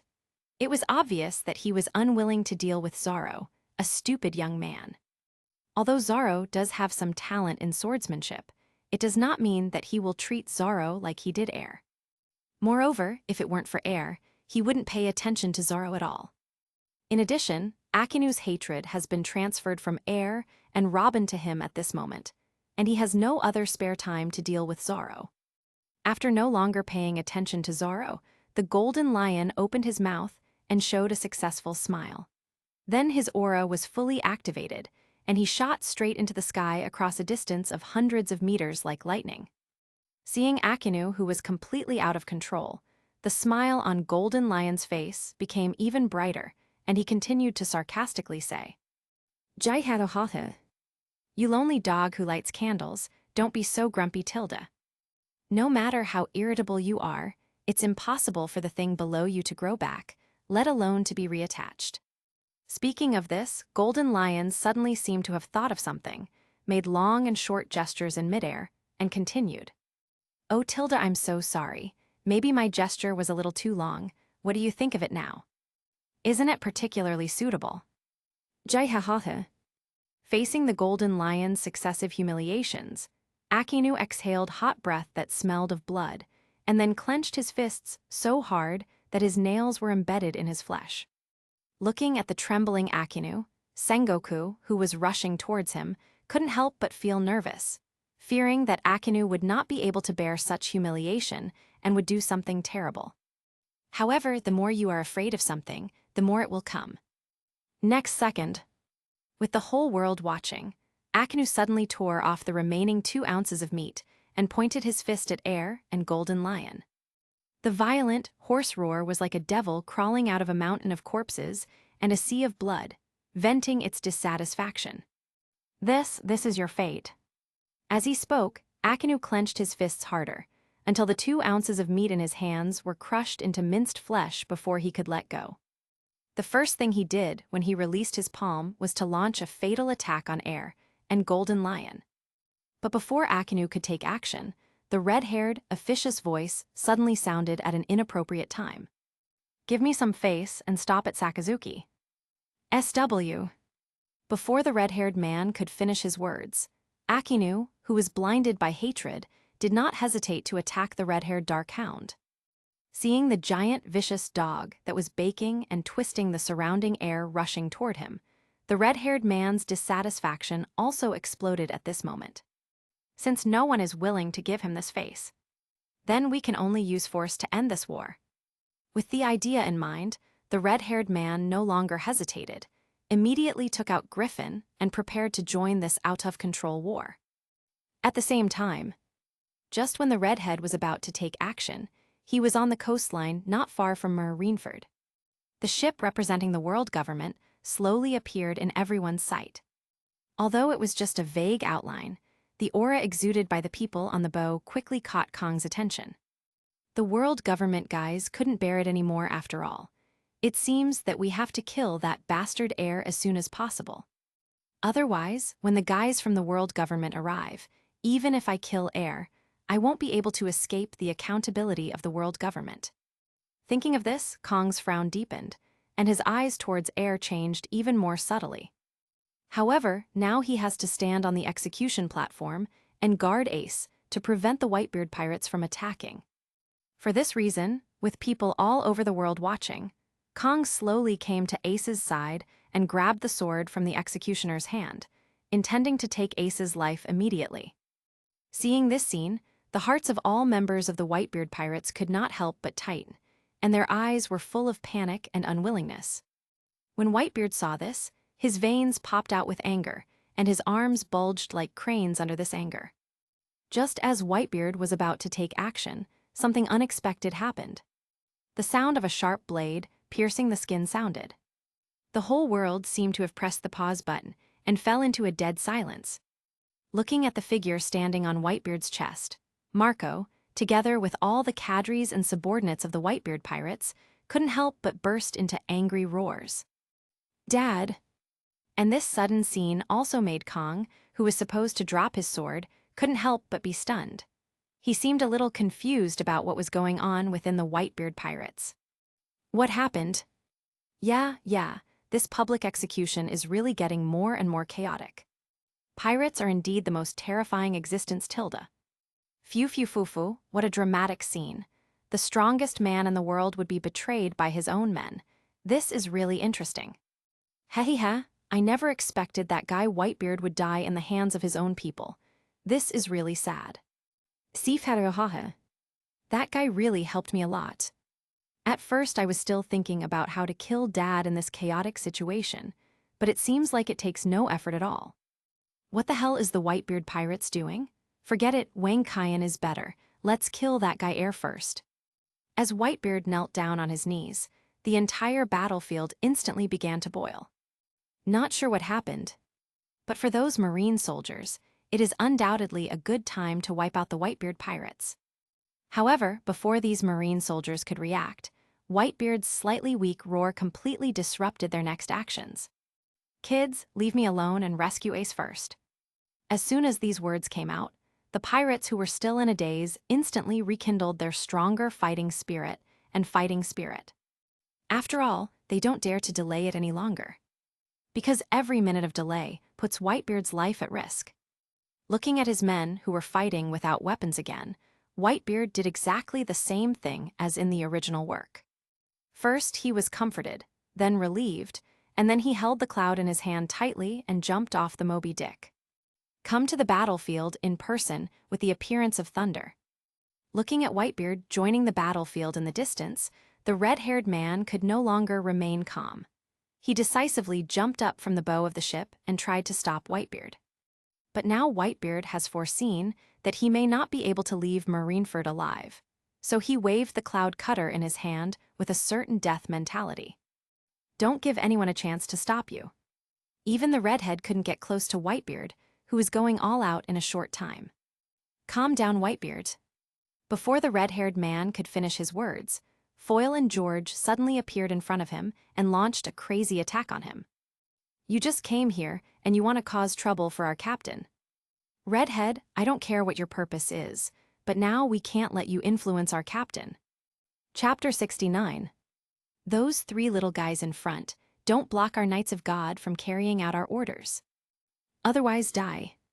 The cold tone gives people an undeniable sense of power. And the aura exuded by that group of people seemed to be the final countdown for the red-haired people. looking at the people in front of them who are gorgeously dressed and exuding the aura of strong men. Foyle and George looked at each other, then retorted with a beard. "Hey, who are you guys? Could it be that he is also the one who is looking for trouble for our captain?" "That's enough, no matter who these guys are. As long as Diamond George are here, no one will bother me." Looking at the two people in front of him who were eager to try, the red-haired man narrowed his eyes slightly. The terrifying conqueror's hacky moved instantly and said coldly with a very strong attitude, "This battlefield does not welcome interference from world government guys. Leave here, otherwise don't blame me for being ruthless." "He is ruthless." Among the Knights of God, a shorter member of the Knights took a step forward, holding his stomach and crying. "Currency sign Aya. This is the funniest joke I've ever heard." As he said that, the laughter of the member of the Knights stopped suddenly and was replaced by a look of disdain. Emperor of the Sea, red-haired Shanks. "I'll give you a piece of advice. Our target mission is not you now, so don't provoke us. If not, we do not recommend that you be tried in this dirty place for obstructing the Knights of God from performing their mission. Now get out of here. Don't dirty our eyes." As soon as this statement came out, all the members of the Red Hair Pirates were dissatisfied, and they all clamored to pull out the tongues of the members of the Knights of God. But Beckman, who knew part of the inside story, and some important cadres 540 were silent at the moment, seeming to be waiting for the red-haired choice. However, before the red hair could make a decision, a middle-aged man with a moon hairstyle slowly walked out of the Knights of God. After the red-haired man saw the person coming clearly, his expression was suddenly shocked. The originally frightening conqueror's hacky was put away in an instant. "Why does this guy like you appear here? What do those guys from world government want to do? Tell me, commander of the Knights of God, Saint Fegelind Garin." Faced with the red-haired question, Fegelind Garin Sheng just glanced at him coldly and did not respond directly to the red-haired man. Instead, he condemned very coldly. "Red-haired Shanks, the Knights of God do not need to report to anyone when doing things. Even if there is, you're not qualified." As he spoke, Saint Fegelind Garin looked at each other with cold eyes and the red hair, and continued, "Well, I don't want to take action now. I'll give you 3 seconds to get out of my sight. Otherwise, I will kill you on the spot for obstructing official duties. Are you clear, you brat?" After saying that, Fegelind Jylin Shengsi pushed the red hair aside without mercy, and then led the members of the Knights of God to stride forward in the direction of air. The marine soldiers and pirates blocking their path all turned into blooming blood flowers in an instant. Seeing the people of the Knights of God drifting away, the red-haired man felt as if he had knocked over a 5-flavor bottle. On the other hand, Hua Jian and George were immediately filled with rage after witnessing the Knights of God slaughtering their men. The two looked at each other, without any verbal communication, and attacked the members of the Knights of God in perfect agreement. But it's just a face-to-face effort. The two captains of the Whitebeard pirates flew upside down like kites, with broken strings, in the hands of the members of the Knights of God. The roar of the two hitting the ground instantly attracted the attention of all the powerful men present. Seeing the two captains being knocked away, Marco, who was still fighting with Kizaru, suddenly stopped what he was doing and rushed straight towards Foyle and George from midair. After Whitebeard saw the familiar face of Saint Fegelind Garin, he also stopped what he was doing and sneered unkindly. "Ku la la la la. Long time no see, Fegelind Garin Saint. But now Layazi doesn't have time to catch up with you. After all, Layazi's son Ace is still suffering on the execution platform." As Whitebeard finished speaking, Saint Fegelind Garland snorted coldly, stared deeply at the largest scar on Whitebeard's chest, and sneered mercilessly. "Whitebeard, you should be glad that the target of my visit this time is not you, otherwise." As he spoke, Saint Fegelind Garin sneered, slowly made a disemboweling motion in front of his chest, and continued, "If you don't want to leave another scar on your chest, please make way for me." As soon as he said this, the smile on Whitebeard's face gradually disappeared, replaced by a face full of hostility and displeasure. At the same time, Whitebeard and Fegelind Garin Saint were confronting each other. After the Golden Lion forced Akinu back, he noticed the movement below, and the smile on his face gradually disappeared. Next second, don't wait for everyone to react. Golden Lion clenched his fists without hesitation and used the power of lion fruit to control the sand around Fegelind Garin Saint. The roar of the lion filled with violence echoed through the sky. The giant lion's head transformed from the sand, with lightning speed, instantly submerged Whitebeard and the entire Knights of God. The sudden scene instantly plunged the entire battlefield into deathly silence.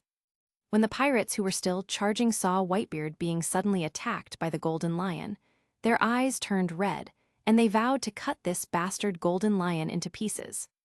When the Marine soldiers saw this, they took this opportunity to quickly wave the weapons in their hands, ruthlessly harvesting the lives of the pirates one after another. Looking at the battlefield that was immersed for a moment and became even more heated, Aokiji Afdibi, who was still entangled with the captain of the Whitebeard Pirates division, subconsciously exhaled a sigh of relief. Then he put his hands in his pockets and stared deeply at the giant stone pillar rising into the sky in the center of the battlefield. Yeah, these guys are really messing around. Do you want to destroy the entire Marineford by making such a big noise? That old guy from Golden Lion is so arrogant. He actually dared to attack those guys from the Knights of God in public. Phew, I just don't know if those 5 old guys from world government will be furious after seeing this. Knights of God, how come the lackeys of the world government have joined in? What a bad luck. Chat he. It seems like this public execution has completely changed. I have to leave sometime soon. Leazi doesn't want to deal with the world government guys. The trump card of world government, the Knights of God. I really didn't expect that the world government would actually let them join this war. This reminds me of a major battle 38 years ago. Forget it, as long as those guys don't affect my plan, even if they kill everyone present. It has nothing to do with Leazi. Maza. At the same time, everyone was attracted by the appearance of the Knights of God and the chaotic battle between Golden Lion and Whitebeard. On the execution platform, looking at the members of the Knights of God who were imprisoned by the Golden Lion with sand, and the most fishy man in the world, Whitebeard, Kong couldn't help but frown, and a strong sense of foreboding arose in his heart. You know, the Knights of God represent the face of the world government, and they were stabbed in the back by the Golden Lion just after they debuted. If the 5 old guys from world government saw this, he would be the one to bear the blame for any punishment or reprimand. But before he could react, he saw Saint Fegelind Garin, who was sealed in a stone pillar, scanning the battlefield with cold eyes. He didn't take Golden Lion's attack seriously at all. After a quick glance, Saint Fegelind Garin suddenly seemed to have found some treasure, and his eyes suddenly lit up. Found you, the rumored killer of celestial dragons. As the words rang out, Saint Fegelind Garin suddenly exerted his strength and broke out of the stone pillar in just a few breaths. Click, click, click. Almost at the moment, Fegelind Garin's saint broke through the stone pillar. The sound of shattering space in the surrounding area echoed. Looking at the space that was cracking like a mirror with a radius of tens of meters, Fegelind Garin snorted coldly. He didn't need to guess to know that Whitebeard was also breaking through the stone pillars. However, Fegelind Garin's saint is not in the mood to have any entanglement with the 2 old guys Golden Lion and Whitebeard at the moment. Instead, he stared straight at the little devil boy in midair. Celestial Dragon's killer heir, you look like a funny clown. Have you guessed that I will come to harvest your life? Are you specifically using it to hide yourself? If so, then this is really a stupid idea. So stupid that even if I kill you, I will feel sick tilde. During the conversation, the aura of Fegelind Garin, saint gradually underwent earth-shaking changes, and the majestic pressure spread rapidly to the surroundings at a speed visible to the naked eye. In just a few breaths of time, countless marine soldiers and pirates were knocked unconscious by his incomparable conqueror's haki. And that terrifying conqueror's haki, after being released on a large area for a moment, seemed to come to life, gradually gathering in the surprised eyes of everyone, until it condensed into 2 red streams of light, attached to the western sword in the hand of Saint Fegolin Garin. Conquerors entangled. Golden Lion recognized this move of Fegolin Garin Sheng at a glance, and at the same time urgently urged, "Little heir, run away that guy." However, Golden Lion has not yet finished speaking. Then I saw the figure of Saint Fegolin Garin, spanning a distance of several hundred meters like lightning, suddenly appearing behind Air. Go to hell and repent. The so-called killer of celestial dragons. Chapter 70. Go to hell and repent. The so-called killer of celestial dragons. At the same time as the voice sounded, Air looked at Fegolin Garin Saint, who was approaching him quickly, and Air ignored Akinu's overwhelming attacks. Instead, he quickly withdrew from the attack range, raised the white sword that changed in his hand, and prepared to fight Fegolin Degolin Sheng head-on. Tusk. Next second, the corners of Saint Fegolin Garin's mouth curved as he sensed Air's intention.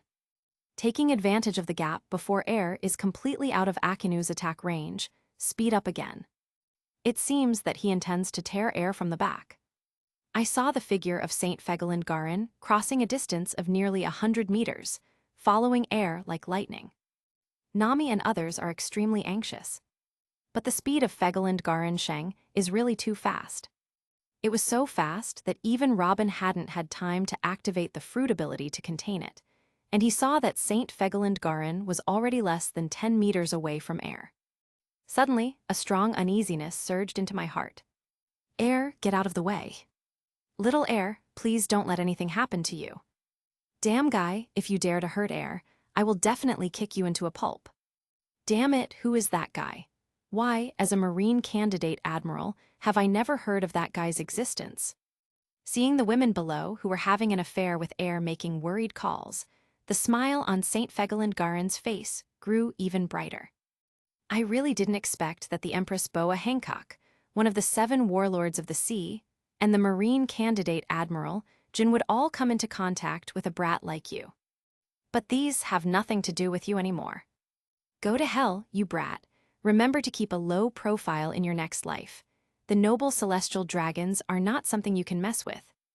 As the words fall, Saint Fegolin Garin raised the long sword wrapped around Conqueror's Haki High, whipped up gusts of evil wind with a devastating force, and slashed straight towards Air's neck. In an instant, the screaming wind roared in, sending out a series of violent explosions in the air.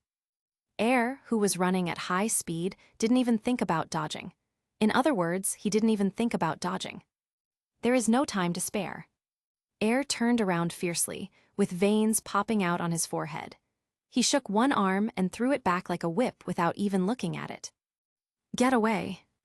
Gold and iron are intersecting, and violent winds are blowing in all directions. Clang! The deafening sound of gold and iron clashing between the 2 sharp blades echoed throughout the island. Seeing that Air still wanted to resist, Fegolin Garin Sheng couldn't help but snorted coldly, and then shook one arm, and the ferocious veins climbed up along the arm as if they came alive. The Conqueror's haki, wrapped around the blade, flows rapidly like water under the sudden force of Fegolin Garin Saint. The red-black lightning emitted swords straight into the sky, as if it was about to tear the entire space apart. Facing the sudden force of Fegolin Garin Sheng, Air, who was liberated in the second stage, seemed to be unable to hold on, and the sword began to tremble uncontrollably. Seeing this scene, the gloomy expressions of the 5 elders who were far away across the ocean gradually improved. That kid is really a monster. After fighting for such a long time, I still have the energy left to compete head-on with Saint Fegolin Garin. So what about monsters? They will still die in the hands of Saint Fegolin Garin in the end. This is what you get for standing up to the world government. Just when the 5 elders were feeling happy that Saint Fegolin Garin was about to eliminate Air, the heinous criminal. Financial martial god Isenbalin V. Nashu Langsheng suddenly frowned and looked at the scene in front of him in disbelief. That guy. How come? As the words rang out, everyone heard and shouted. But I saw Air in the picture suddenly erupting with an even more terrifying force, and then with a devastating force, he slashed Saint Fegolin Garin away. St. Garen's face was livid after he was knocked away. He seemed to have never expected that air actually hid such terrifying power. He never thought that his fatal blow would be cracked by air in this way. At this moment, air's eyes turned cold, and he threw the white sword in his hand like a javelin. Immediately afterwards, air's figure disappeared from the place like a ghost, turned into a white lightning, and rushed straight towards Garen's saint. And the white sword thrown in the hand, the cold light split the air, and disappeared under the gaze of the whole world. Just looking at it makes your eyes sting. There is no doubt about the power of the white sword thrown by air. If it falls on the body of St. Garen, it will definitely penetrate the whole body with flesh and blood. Hey, Commander Garen, your performance is too bad, isn't it? Stop talking nonsense and fight as quickly as possible. Almost at the same time, air took action. Below the battlefield, the eyes of the Knights of God were extremely cold, giving the impression that their temperature had dropped. Not a moment's hesitation. The member of the Knights of God, who kept saying that he wanted to fight quickly, immediately used shaving and moonwalk in Marine 6 styles to rush straight to air with lightning speed. Sensing the strong, murderous intent coming from below, air, who was running at high speed, immediately waved the demon wings behind him. While adjusting the direction, clenched your fists and swooped down with overwhelming force. Looking at air swooping down, the member of the Knights of God snorted coldly, not taking air seriously at all. However, just at the moment when he raised his right arm to counterattack with the idea of killing him in one strike. Crackling. In a series of crackling bone cracks, the member of the Knights of God roared in pain, his eyes suddenly changed, and there was no trace of his previous unruly look. Before he could moan again, scarlet blood was swaying freely in the evil wind. Then, under air's majestic brute force, it flew hundreds of meters away, and did not stop until it continuously smashed into 2 rows of buildings behind Marineford. In an instant, the whole world fell into deathly silence.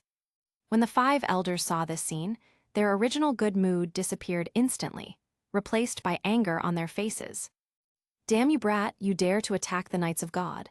It's a heinous crime. No matter what, we will never let this bastard leave Marineford alive. We must eliminate this scourge at all costs. 17. Just as the 5 elders were furious, St. Garen and the other members of the Knights of God were shocked when they saw this. Knock away the white sword thrown by air. St. Garen stared at air with a livid face. At this moment, he wanted to tear air into pieces. You brat, you succeeded in exciting me. Boom! In the dark and gloomy sky, a flash of lightning suddenly flashed. Suddenly, the whole world fell into deathly silence. Garen's saint is as terrifying and coercive as Shura, as if he is going to tear the whole world apart. One stone stirs up 1,000 waves. Seeing the angry look on the face of Garen, the golden lion gave air a thumbs up. 0, please give me flowers. Then, a terrifying and violent aura rose into the sky like an apex predator. St. Garen, if you want to move air, you have to ask Leazi if he agrees. Ku la la la la. Garen's saint, golden lion, have you 2 bastards forgotten what Leazi said? With a deep roar of anger, Whitebeard shook one arm and punched Rywota's stone pillar into pieces. Seeing the angry Whitebeard, St. Garen frowned slightly and said coldly without giving in at all. Get out of here, Whitebeard. Leazi has no time to deal with you idiot now. As soon as the whole story came out, Whitebeard was completely furious. You know, he never thought about getting involved with these guys from the beginning. He just wanted to save Ace. Ku la la la la. Since all of you are going to stop me from saving Ace, then come on and make this storm even more intense. Amidst the laughter, Whitebeard's arms bulged like cranes, and the hideous veins seemed to represent his anger. It extends all the way from the arms to the forehead. Next moment, a terrifying coercion that was nothing like the golden lion suddenly arose and quickly spread to the entire battlefield with Whitebeard as the center. See this scene. Sengoku, Garp, Aokiji, Kizaru, Kong, Zephyr, Rayleigh, Kaido, and a series of other strong players also did not hesitate to push their own momentum to the peak. Even Luffy, counting conquerors haki, and under the influence of his own aura, unconsciously burst out his own conqueror's haki. Boom! Under the influence of several conquerors, haki, and his own strong aura. The whole island was shaken like an earthquake. Several 100-foot waves were set off on the sea, washing away countless marine creatures floating on the sea and even the corpses of sea kings. And this is not the impact caused by the collision between these conquerors' haki and his own powerful aura. Nami gritted her teeth and used all her strength to stabilize her body without falling. At the same time, she stared at Air's figure in the distance with great anxiety. However, in Conqueror's haki, Air collided with his own powerful aura in the center area. Faced with dozens of Conqueror's haki attacks from top experts, there was still no emotion on his face, and he seemed completely unafraid of any accidents that might happen to him. Just when the Conqueror's haki of the top experts and their own powerful auras are about to collide in the central area where Air is located. Air's eyes turned cold. The black-green light produced by the second stage of liberation suppressed all the auras like a barrier and resisted them all. Zhai. In the gap between the collision of several terrifying pressures, hundreds of red and black lightnings pierced the sky. In an instant, there was lightning and thunder, as if the whole world was about to be torn apart in this invisible collision. Boom! The sound of breaking through the sky was heard at the moment of the explosion. A terrifying and powerful wave exploded in the center of the island, and the violent winds destroyed half of the houses on the island. Even the marine headquarters in the center of Marineford Island was mostly destroyed by this terrifying evil wind. The terrifying air waves that shot straight into the sky penetrated the clouds and exploded twice in the air. The strong winds caused all the dark clouds to disperse, allowing the sun to shine on the sea area again. At this moment, the whole world fell into deathly silence. After people all over the world witnessed all this, their blood boiled instantly and their breathing became rapid. Countless people are wet with sweat at this moment, and even if they rest their screens, they can still feel the terrifying pressure. It is a river of fear coming from the depths of their souls.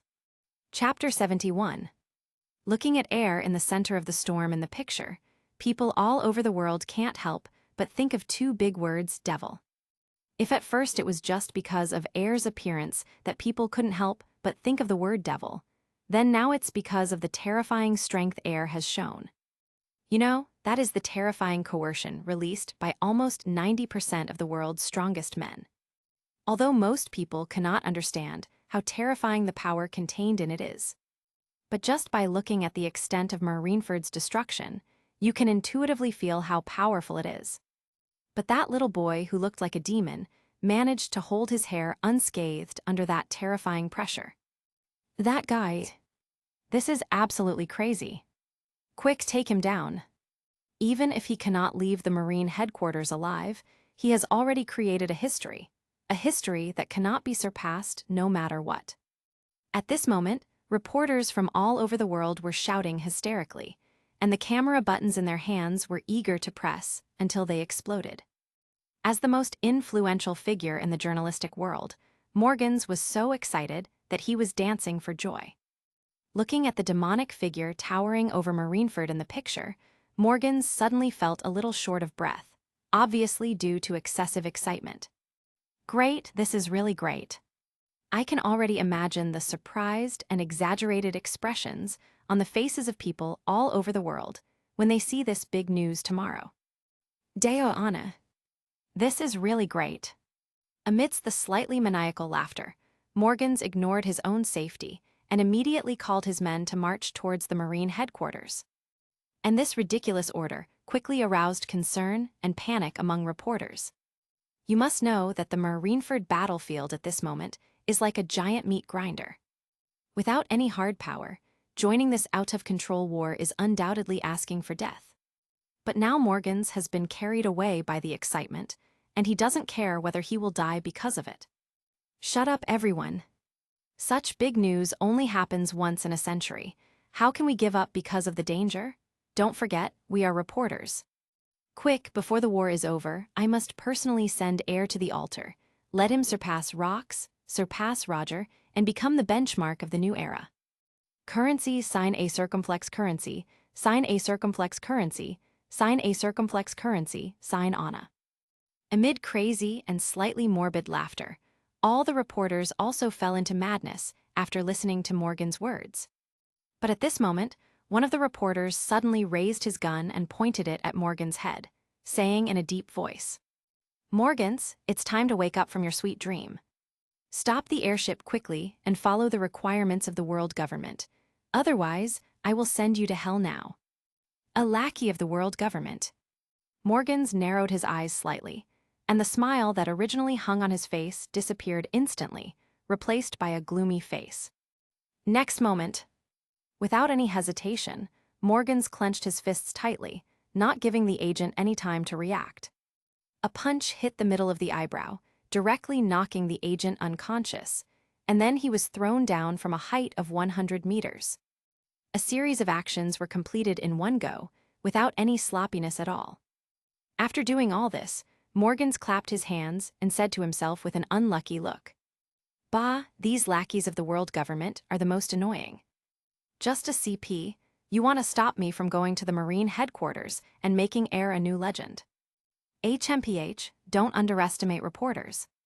While Morgans rushed to the battlefield, the member of the CP organization used his last breath to report the matter to Cypherpol. After many layers of approval, when it was delivered to the 5 elders, roars of anger suddenly resounded throughout the entire Hall of Power. Looking at the demonic figure arrogant in the picture, the 5 elders' faces were ashen, and strong murderous intent burst out from the inside out, shrouding the entire Mariewa sky. Damn the press, damn air. The first-generation Anakiri held tightly in the hands of Saint Isambalen V. Nesjuro, with such overwhelming anger that he wished he could immediately appear in Marineford and chop air into pieces. Beyond rocks, beyond Roger. If this guy really lets that guy Morgans build up his momentum, the whole world will fall into chaos again. Recall the hole the Rocks pirate dug in the Valley of the Gods, and the era of great pirates started by Roger. Saint Isambalen V. Nastrolang couldn't help shouting angrily, "What on earth is that idiot Fegelind Garin doing?" If it weren't for Saint Fegelind Garin, Air's influence would never have reached this terrifying level. Amidst the angry shouts, the other 4-5 elders all chose to remain silent, seeming to be thinking about how to quell the riot. But no matter what he does, Air's influence has formed an indestructible shield under the collision of several powerful conquerors' haki and his own powerful aura. Even killing Air will not help. After all, the shadow of a person is the name of a tree. Even if Air dies, the reputation this war brought to him will not dissipate in a day or two. What's more, now that the whole world has seen Air's unique figure through the camera phone, even if they want to use the method 38 years ago to erase the Marine headquarters from the sea map, it's still impossible to hide everything. Unless all the people in the world who know about this matter are wiped out, no matter what angle, Air's crime of causing trouble at the Marine headquarters and bringing down the Jukai can't be covered up. But this is obviously impossible. After a long silence, seeing that none of the other 4 people were planning to speak, Saint Isambalen V. Nashu Lang snorted coldly, his tone full of decisive killing intent. "If those 2 idiots Kong and Fegelind Garin, Saint can't kill that brat Air. I propose to use that thing." As soon as these words came out, the other 4-5 elders couldn't help but frowned, as if they were thinking about whether it was necessary to use that. If used, it is indeed possible to eliminate Air without fail. But everyone on the Marineford battlefield will also die because of this. By then, without Marine's suppression, the entire sea will still fall into endless chaos. But if it is not used, if Air leaves Marineford alive, the consequences will be unimaginable. You must know that Air's reputation and harm at this moment have far exceeded that of the Emperor of the Sea, and can even be compared with the top figures who started 2 eras. Let's put this matter aside for now, if the Knights of God and Marine cannot take down this scourge. As they spoke, the 5 elders looked at each other. Although they didn't say any words, it could be seen in their eyes. If the Knights of God and Marine fail in their mission, they will definitely use that thing without hesitation. That weapon that can destroy everything.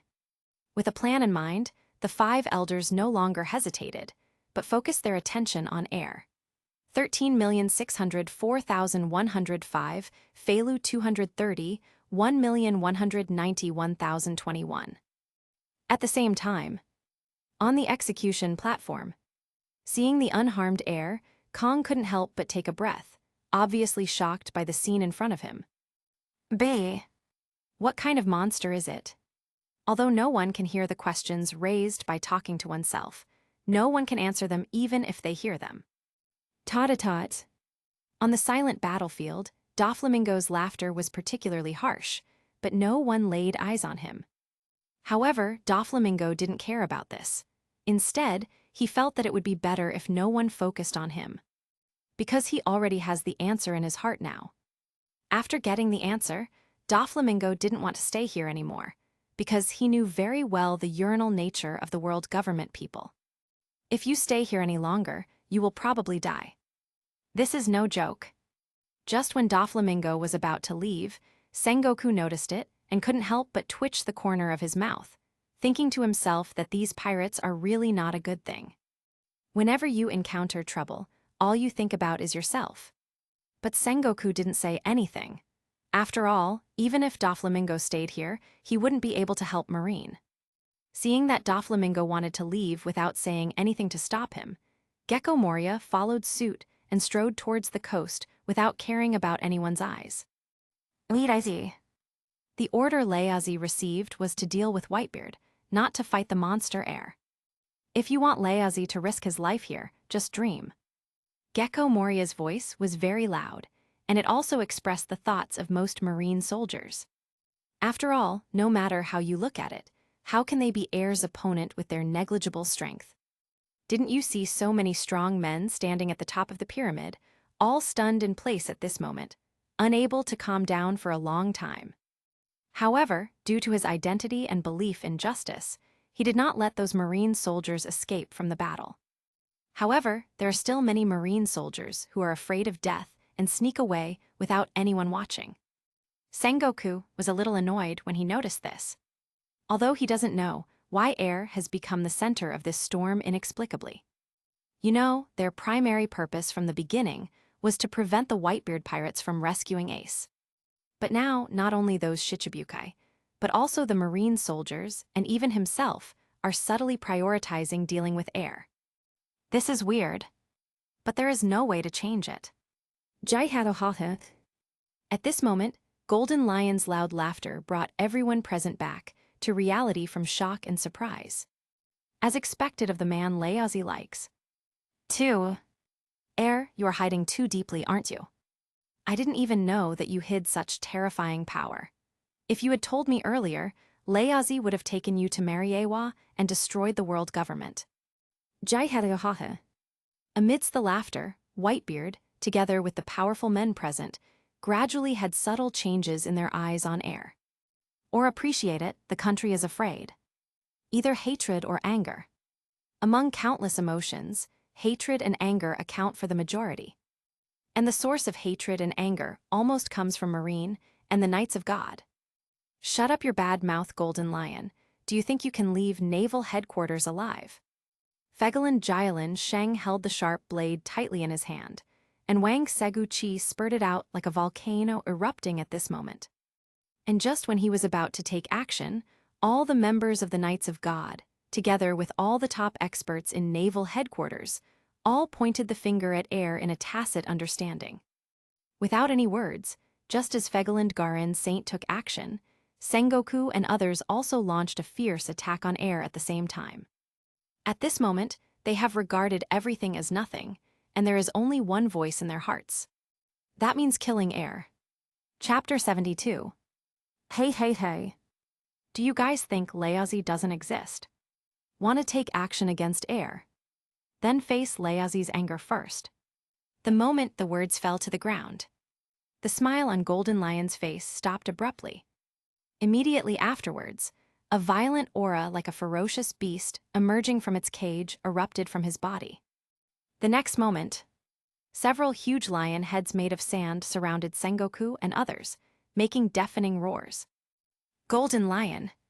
Sengoku slowly turned his body around, clenched his fists calmly, and said with a very strong attitude, "Isn't it good to just be a legend? You have to jump out and die." "Okay, what nonsense are you talking to that old guy?" One of the members of the Knights of God stood up, pointed at Sengoku, Garp, and others, and ordered in a very unfriendly tone. "You and you, go and kill that bastard Golden Lion. If he gets in the way of our commander, I will approve it together with you." As soon as he finished speaking, a terrifying pressure like a shura rose into the sky, and a red stream of light slowly wrapped around his arm along the blade. Although Sengoku and others were ordered by this member of the Knights of God, they felt somewhat unhappy. But as a force directly under the world government, they can only dare to be angry but dare not speak out. After releasing the mission, the member of the Knights of God roared angrily and used the sharp blade wrapped around Conqueror's haki in hand 5 to rush straight towards Air's neck. Boom! The sound of the wind is so strong that it is soaring. Facing the members of the Knights of God who rushed in first, Air's childish face couldn't help but show a trace of anger. Although the Knights of God are the ace force of the world government, they have the supreme power to approve celestial dragons. Even most of the members of the Knights of God have the qualifications to become kings, and they are also proficient in Conqueror's Entanglement, a standard equipment for top powerhouses. But even such a force has strengths and weaknesses, and it is impossible for everyone to be at the same level as the general. As for the member of the Knights of God, who was the first to charge forward, he could clearly see it from the aura he invisibly exuded. This guy is incredible, but he is only at the level of an average emperor's deputy. Sensing the strength gap between the opponent and himself, Air put away Bai Dao Zai, his eyes filled with murderous intent and disdain. Next moment, Air opened his palm as big as a futon and held the member of the Knights of God's fist as if it was attracted by a magnet, preventing him from getting any closer.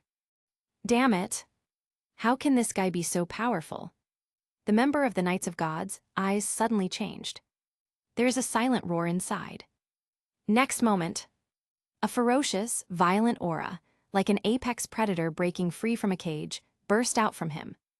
Just when the member of the Knights of God raised another arm with bulging veins, he was about to cut Air in two with the sharp blade wrapped around Conqueror's haki. The whole material Air took the lead. The tyrannical and brutal force is transmitted through the arm to the tip of the palm. Click! A series of sounds of bones and flesh exploding. The whole body of the member of the Knights of God seemed to vibrate dozens or hundreds of times in that instant. The pupils are full of disbelief. Such a majestic force was simply unbearable for the member of the Knights of God. All of a sudden, the entire right arm of the member of the Knights of God seemed to have burst apart, and blood spurted out. And from top to bottom, there were several horrific cracks with bones visible. Next second, under Air's violent and arrogant thrust, the arm tendons and the cold white bones are exposed from the broken skin of the elbow. Under the pain caused by the explosion of bones and flesh in his entire arm, the face of the member of the Knights of God was twisted into a ball. A trace of bloodline oozed from the gaps between the terrifying and ferocious teeth, and was finally thrown away by Air like a dead dog. Seeing this scene, Saint Fegelind Garin became even more angry. This was the second time that Air seriously injured a member of the Knights of God. If Air is not killed, there will be endless punishment waiting for him back in Mariewa. You really deserve to die. Fegelind Garin's saint roared, and the sharp blade wrapped around Conqueror's haki in his hand, as if feeling his anger, formed a stream of light at a speed visible to the flesh. In the shocked eyes of people all over the world, Saint Fegelind Garin appeared behind Air across a distance of several hundred meters like lightning. This time, Saint Fegelind Garin did not say a bunch of nonsense like before, but decisively raised the sword in his hand and slashed straight at Air's neck. Sensing the strong, murderous intent coming from behind, Air felt a chill in his back. Without any hesitation, he immediately raised his white sword and slashed towards the rear. Dang! The deafening sound of the clash of gold and iron echoed like ripples over Marineford. Countless red and black lightnings seemed to tear the entire sky apart, raging overwhelmingly towards the surroundings. The situation before me was the same as last time. St. Fegelind Garin was even more annoyed, and the sharp blade in his hand began to tremble under his arrogant power. He didn't want to let Air take advantage of his carelessness and escape from his hands again. Facing Fegelind Garin Sheng's renewed strength, the white sword in Air's hand was trembling to varying degrees at this moment. Looking at Air, who was struggling to resist Fegelind Garin's saint in midair, Whitebeard couldn't help but feel a little doubt in his heart. You know, Air was able to ignore the collision of several conquerors' haki a few minutes ago. 13,604,105, Felu 230, 1,191,191.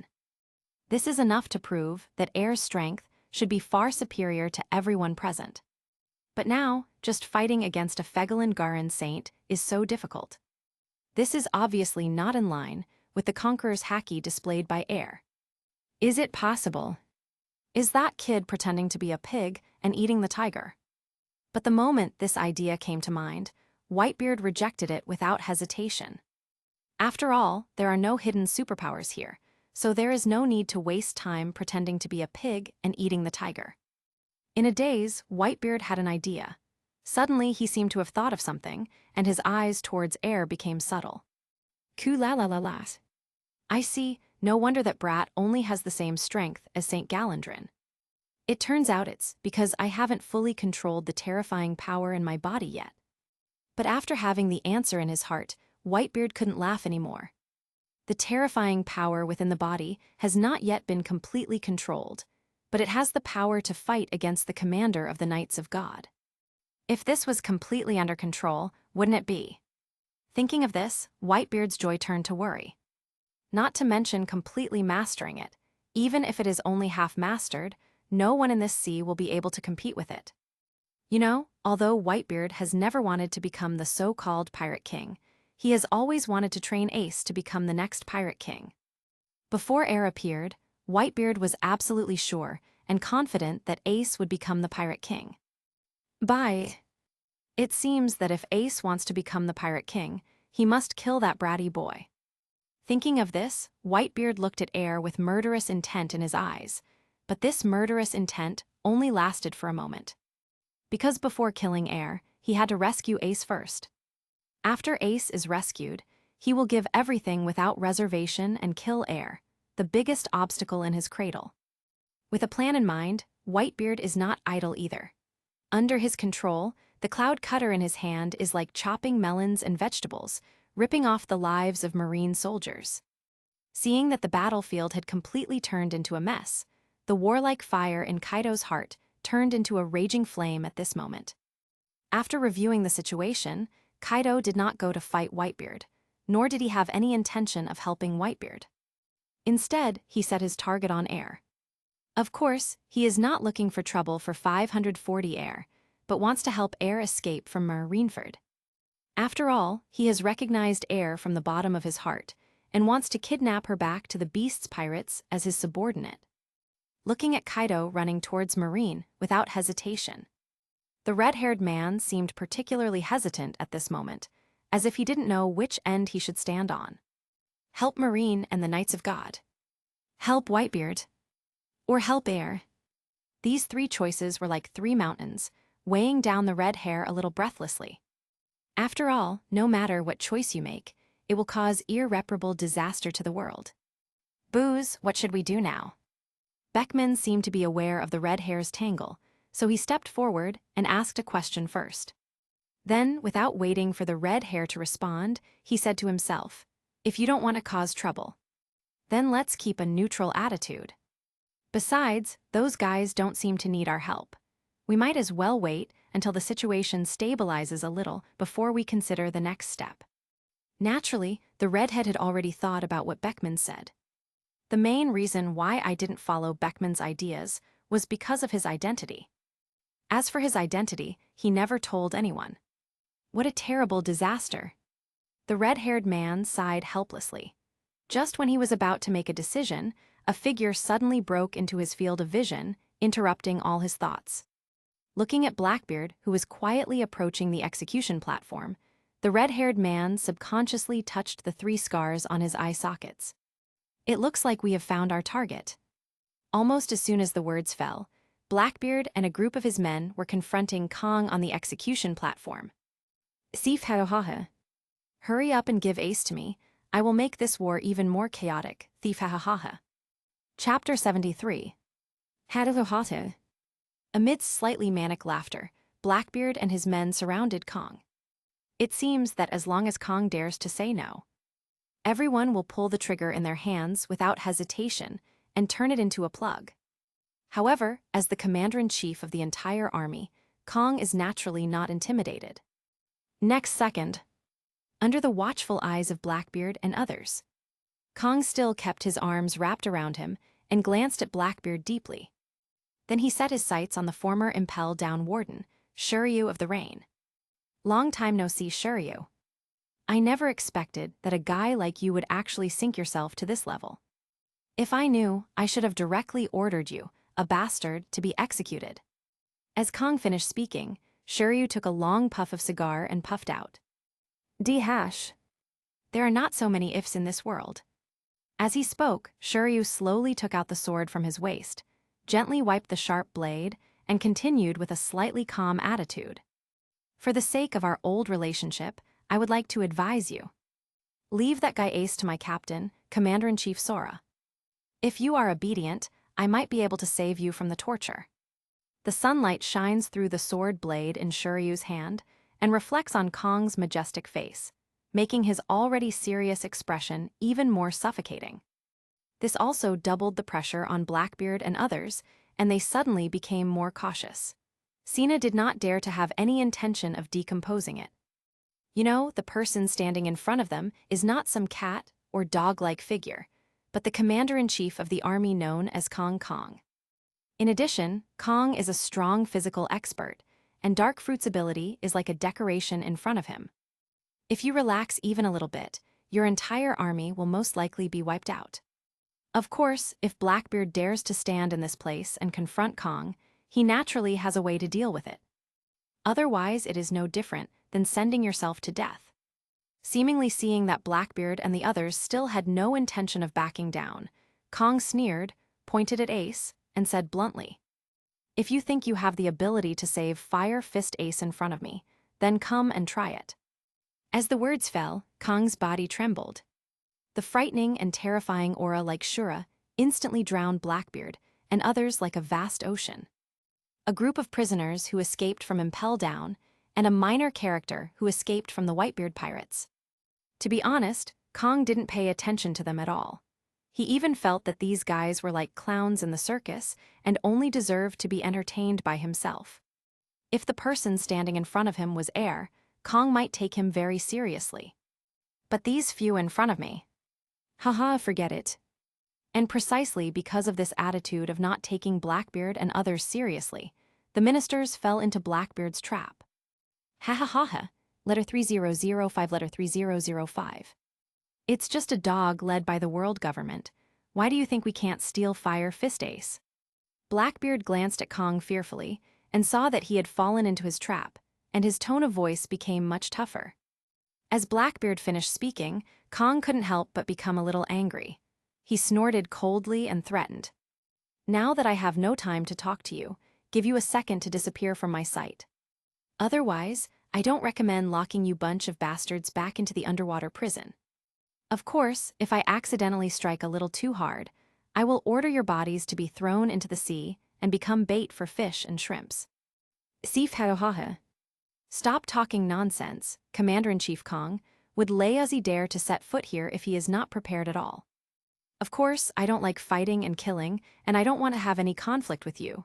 17. As long as you give Ace to Laozi, I can guarantee that you will not be missing an arm or a leg." Blackbeard, "You bastard are really looking for death." Hadohata, "Are you looking for death? Just give it a try." After a fierce verbal battle, the tension between Blackbeard and others and Kong became even more intense. It seems like a war will break out in the next second. Seeing the domineering Blackbeard on the execution platform, the red hair pirates looked at each other, and without any hesitation, they immediately went straight to Blackbeard under the leadership of the red hair to kill him. When Whitebeard saw Blackbeard, the creator of the storm, he became very happy. Click, click, click. A series of heart-stopping cracking sounds, like magic sounds, resounded throughout the sky above Marineford. Next moment, in the horrified eyes of the world, Whitebeard stood upright with the cloud cutter in his hand beside him, and then stretched out his arms, and at the same time, a pair of arms quickly swelled like a crane. The roots are like the ferocious veins of a python swimming, and they seem to be alive at this moment, climbing up to the center of the forehead at a speed visible to the naked eye. As the muscles throughout his body trembled, Whitebeard clenched his fists with all his strength. Click! A crisp sound, like a wave before an avalanche, stirred up the entire snow covering the top of the snow mountain. Every sound of a mirror shattering represents a crack in a space being blasted by the power of shock fruit. And as this crack continues to grow, the power generated is also increasing, affecting the entire Marineford battlefield. The shock wave generated by vibrating space is invisible and qualityless. All you can see is several shrieking evil winds tearing apart the ground and heading straight for the execution platform with the terrifying power of destroying everything. See this scene. Sengoku, Zephyr, and others looked at each other and rushed to the center of the battlefield without hesitation, using themselves as human shields to work together to neutralize Whitebeard's terrifying offensive. And it's because of their choices. As a result, Air, who was fighting Fegeland Garin Saint, suddenly felt a little relieved. At the beginning, under the constant interference of Marine and members of the Knights of God, the one-on-one duel between Air and Fegeland Garin gradually evolved into a multi-person siege. This also caused Air to be attacked from both sides. He was suppressed by Fegeland Garin for a long time and was unable to adjust his condition. Now that Marine has evacuated because of Whitebeard, this is undoubtedly equivalent to indirectly helping Air breathe a sigh of relief. 13,604,105, Felu 230, 1,191,331. After waving the white sword Huru to repel Fegeland Garin Saint, Air quickly adjusted his body shape and flexibly avoided the collective siege of the members of the Knights of God. At this moment, Air just wants to quickly evacuate the battle range and break the phalanx of Marine and the Knights of God. Only in this way will it be beneficial to his battle. Otherwise, what if you want to fight against the entire Marine headquarters and the Knights of God with one person's power? However, when Saint Fegeland Garin saw this, as the commander of the Knights of God, how could he not see through Air's smallness? However, he did not take action to stop Air, nor did he bother to use that method to stop Air. Because after the previous battle, Fegeland Garin Sheng thought that he already knew Air's strength very well. Although it is not so powerful that it is terrifying, there is no doubt that Air has squeezed into the top of the pyramid. Even so, in the eyes of Saint Fegeland Garin, he still felt that he was confident enough to kill Air. For this reason, the moment he noticed that Air wanted to get out of the fighting range, he decisively chased after the doctor without hesitation. And this happened to fall into Air's trap. Although he was unable to attack the entire Marine headquarters and the Knights of God head-on, Air still had enough confidence to deal with a Fegeland Garin Saint. As long as the most difficult Saint Fegeland Garin is defeated, the remaining members of the Knights of God are like tofu dregs in Air's eyes and can be easily killed with a flip of his hands. As for the group of top powerhouses at the Marine headquarters, they are restrained by Golden Lion and 3 helpers, Rayleigh and Kaido. Defeating them is only a matter of time. But just when both of them have their own evil intentions, they are thinking about how to put the other party to death. Blackbeard, together with his accomplices, used some despicable means to blast Kong away from the execution platform. Amidst the laughter, Blackbeard grabbed Ace's neck and screamed at Whitebeard. "Whitebeard, I order you to arrest that Thunder Fruit user otherwise." "The one who paid for it," said. Blackbeard tightened his grip on Ace's neck, leaving no doubt that Ace would be completely dead in Blackbeard's hands in the next second. Seeing this scene, everyone in the Whitebeard pirate group looked at Blackbeard with hatred and anger in their eyes. "Teach, please release Ace quickly, otherwise we will never let you off lightly." Marco waved his wings angrily, wanting to rush in front of Blackbeard and tear him in half. Faced with Marco's threat, Blackbeard laughed loudly, as if he liked seeing Marco's angry look. However, he did not pay attention to Marco, but stared at Whitebeard with burning eyes, and once again put down his cruel words. If Whitebeard doesn't follow his orders, then wait until Ace collects his body. A sudden scene. All the strong men present subconsciously stopped what they were doing and looked at Whitebeard with strange eyes. Some are angry and confused. But the most common thing is to take pleasure in others' misfortunes. Even Kong, who had just regained his balance, couldn't help but be stunned when he saw Blackbeard threatening Whitebeard. They seemed very confused. What on earth were these pirates doing? After hearing Blackbeard's screams, Air's murderous intent condensed into reality. "Eat melon and eat it on your own head. Can this be tolerated?" Chapter 74. Ku la la la las. Whitebeard laughed, his tone gradually becoming more and more frightening, and his own momentum reached its peak at this moment. Like an unspeakable mountain, it weighed heavily on Blackbeard and the others, causing their breathing to become short in a short period of time. It is precisely because of this frightening aura that the fear engraved in Blackbeard's DNA surges in his heart. At the same time, this also forced Blackbeard to tighten his grip on Ace's neck. Looking at the livid Ace, Whitebeard clenched his fists hard, wishing to chop this bastard Blackbeard into pieces right away. But the current situation forced him to lower his proud head, and he could only smash all his anger into pieces and swallow it in his stomach. "Teach, if you don't want to completely anger me, I advise you to put Ace down. If Ace dies in your hands, even if the entire Marine headquarters is razed to the ground, I will smash you into a pulp." As Whitebeard's threatening voice sounded, the originally suffocating aura of terror slowly subsided like a tide. Blackbeard, who felt that he had escaped from hell, also cooperated and released his palm. After all, this is their only bargaining chip. As Whitebeard said, if Ace dies in his hands, there will only be a dead end waiting for him. It wasn't until the suffocating aura of terror completely disappeared that the arrogance in Blackbeard's bones was revealed again. "Sif haohaha. Whitebeard Layazi, as you said, either you can capture the Thunder Fruit user. Either you wait to collect Ace's body. I only give you 10 seconds to think about it. If you don't agree, I will return Ace to Marine." As Blackbeard finished speaking, Nami, who was struggling with Akinu, couldn't help but frown. 127, although she is not like before, she can't walk when she hears the name of 4 emperors. But I still have lingering fears. After all, he is the most powerful being among the 4 emperors. If you say you don't panic, that's all lies. What's more, Akinu is still waving his giant lava fist to launch fierce attacks on himself. And Robin is fighting Aokiji. As for Air, as long as there are no more strong men to attack, Nami feels that it is a good thing to thank God. Damn it! I didn't offend that Blackbeard. Why did that guy drag me into it? There was a hint of anger in his complaining tone. It was obvious that he felt very unhappy because he had been pulled into the center of the storm for no apparent reason. But he was unhappy because, after all, it had already happened to him. Even if he wanted to hide and escape, it would be of no use. Why? What a hassle. With a sigh, Nami controlled the power of thunder and lightning, neutralizing all the attacks launched by Akinu. Then he used Thunder Fruit's ability to quickly evacuate Akinu's attack range and came to the Empress' side. After all, she didn't think she had the strength to face a Marine Admiral and a Sea Emperor.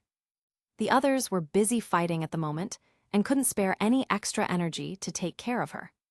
Looking at Nami, who suddenly appeared next to her, the Empress, who was still immersed in her fantasy about Air, suddenly changed her face and accused her unceremoniously. "What are you doing here? Go away quickly, you will disturb me to see Master Air Tilda." Seeing the nymphomaniac look on the Empress's face, Nami couldn't help but twitch her mouth. She was obviously speechless by the Empress's love-minded behavior. Please. This is a battlefield like a meat grinder. Why can you still stand so calmly on the battlefield and act like a nympho? After secretly complaining, Nami stretched out his hand and waved it in front of the Empress, smiling and saying, Sister, please don't be a nymphomaniac for now. I have a little trouble now, and I need you to help me solve it. Moses. Seeing that the Empress still maintained that damn nymphomaniac look, Nami was completely speechless. Although she didn't really want to ask the Empress for help. But on the entire battlefield, the Empress is the only one who has the strength to compete with the Marine Admiral and the 4 Emperors. And the most important thing is, among all the people I met on the entire battlefield, the Empress was the most laid back. In addition, Nami doesn't know who to find to fight against a strong Marine Admiral and 4 Emperors. Only Hijig. Just when Nami was still speechless, Akinu, who had lost his target, locked his eyes on air angrily.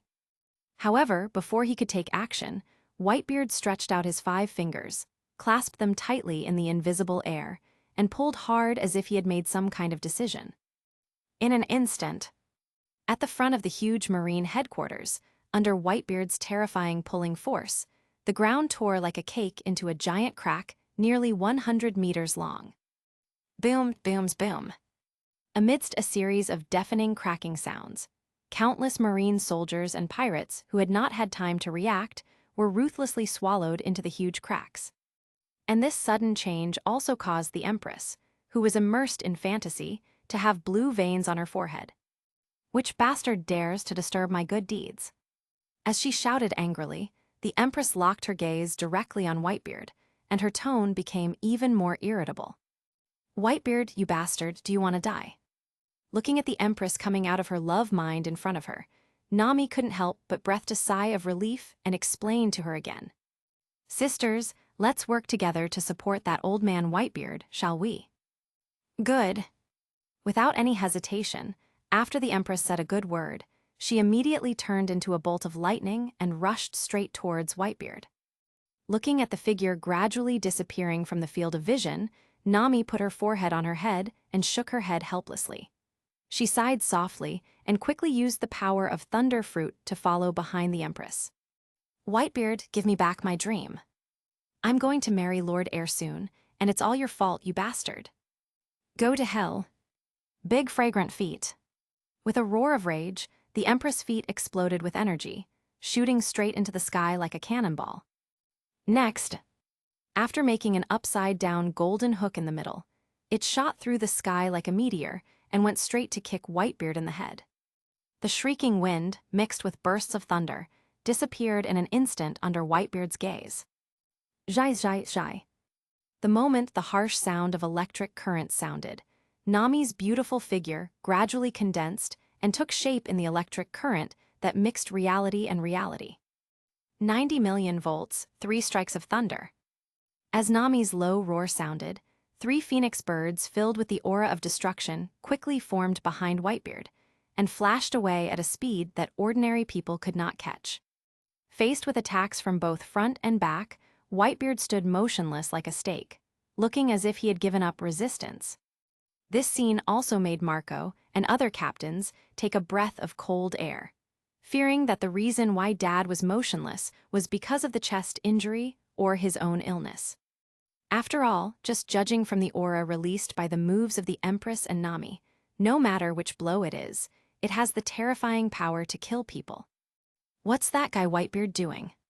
Shiryu puffed on his cigar. Although he asked a question, his tone was very calm. It's like being an outsider. On the contrary, the fighting champion Burgess was staring at the figure that was gradually being swallowed by the lightning with a look of gloating on his face, and laughed. Captain, do you think that guy Whitebeard was so frightened that he stood motionless? Ha ha ha ha. It seems that, Captain, your plan may have to be rearranged again. Sorry, I was just joking, don't look at me like that, Captain. After being glared hard by Blackbeard, Burgess suddenly became more honest and did not dare to speak nonsense again. Seeing that Burgess had become honest, Blackbeard no longer focused on him, but was thinking about why Whitebeard did this. X15. In a daze, Blackbeard suddenly seemed to have thought of something. His eyes suddenly changed, and he was about to throw the ace in his hand away. And the moment Blackbeard threw ace away, a strong sense of crisis instantly overwhelmed him like a tide. Dang, dang, dang. Sensing the crisis, Shuryu immediately drew his sword from his waist and fought with the evil figure. The sound of the clash of gold and iron resounded. Everyone in the Blackbeard pirates also saw clearly the face of the visitor at this moment. 4 Emperor's red-haired Shanks. When did you touch that guy? Captain, Beckman and the guys are coming too. Captain, we seem to be surrounded now. Tilda. Listening to the murmurs ringing in his ears, Blackbeard looked at the red-haired man with murderous intent in his eyes. At this moment, he wanted to cut the red hair into pieces. You know, Whitebeard has already followed his orders and launched an attack on Nami and others. In just a few minutes, he can get the legendary Thunder Fruit. At the same time, you can kill Whitebeard with Vice Admiral in the process of exchanging hostages with him, and get the Shock Fruit. And all of this. But the success fell short because of the appearance of red hair. Even his last bargaining chip was thrown away from the execution platform in his dodge. If he waits for Whitebeard to free his hands, he will definitely die. Just when Blackbeard was still thinking about how to deal with the current situation, a huge explosion in the distance instantly brought him back to reality. Seeing Whitebeard submerged in the lightning, everyone present couldn't help but be shocked. Even Marco, who rushed to save Ace, couldn't help but be stunned in midair for 2 seconds. But before he could scream, he heard Whitebeard's demonic laughter rang out from the thunder. Ku la la la la. Red hair, Leazi owes you a favor. Now that Ace has been rescued, guys, follow my orders and evacuate the Marine headquarters immediately. Go back to the sea,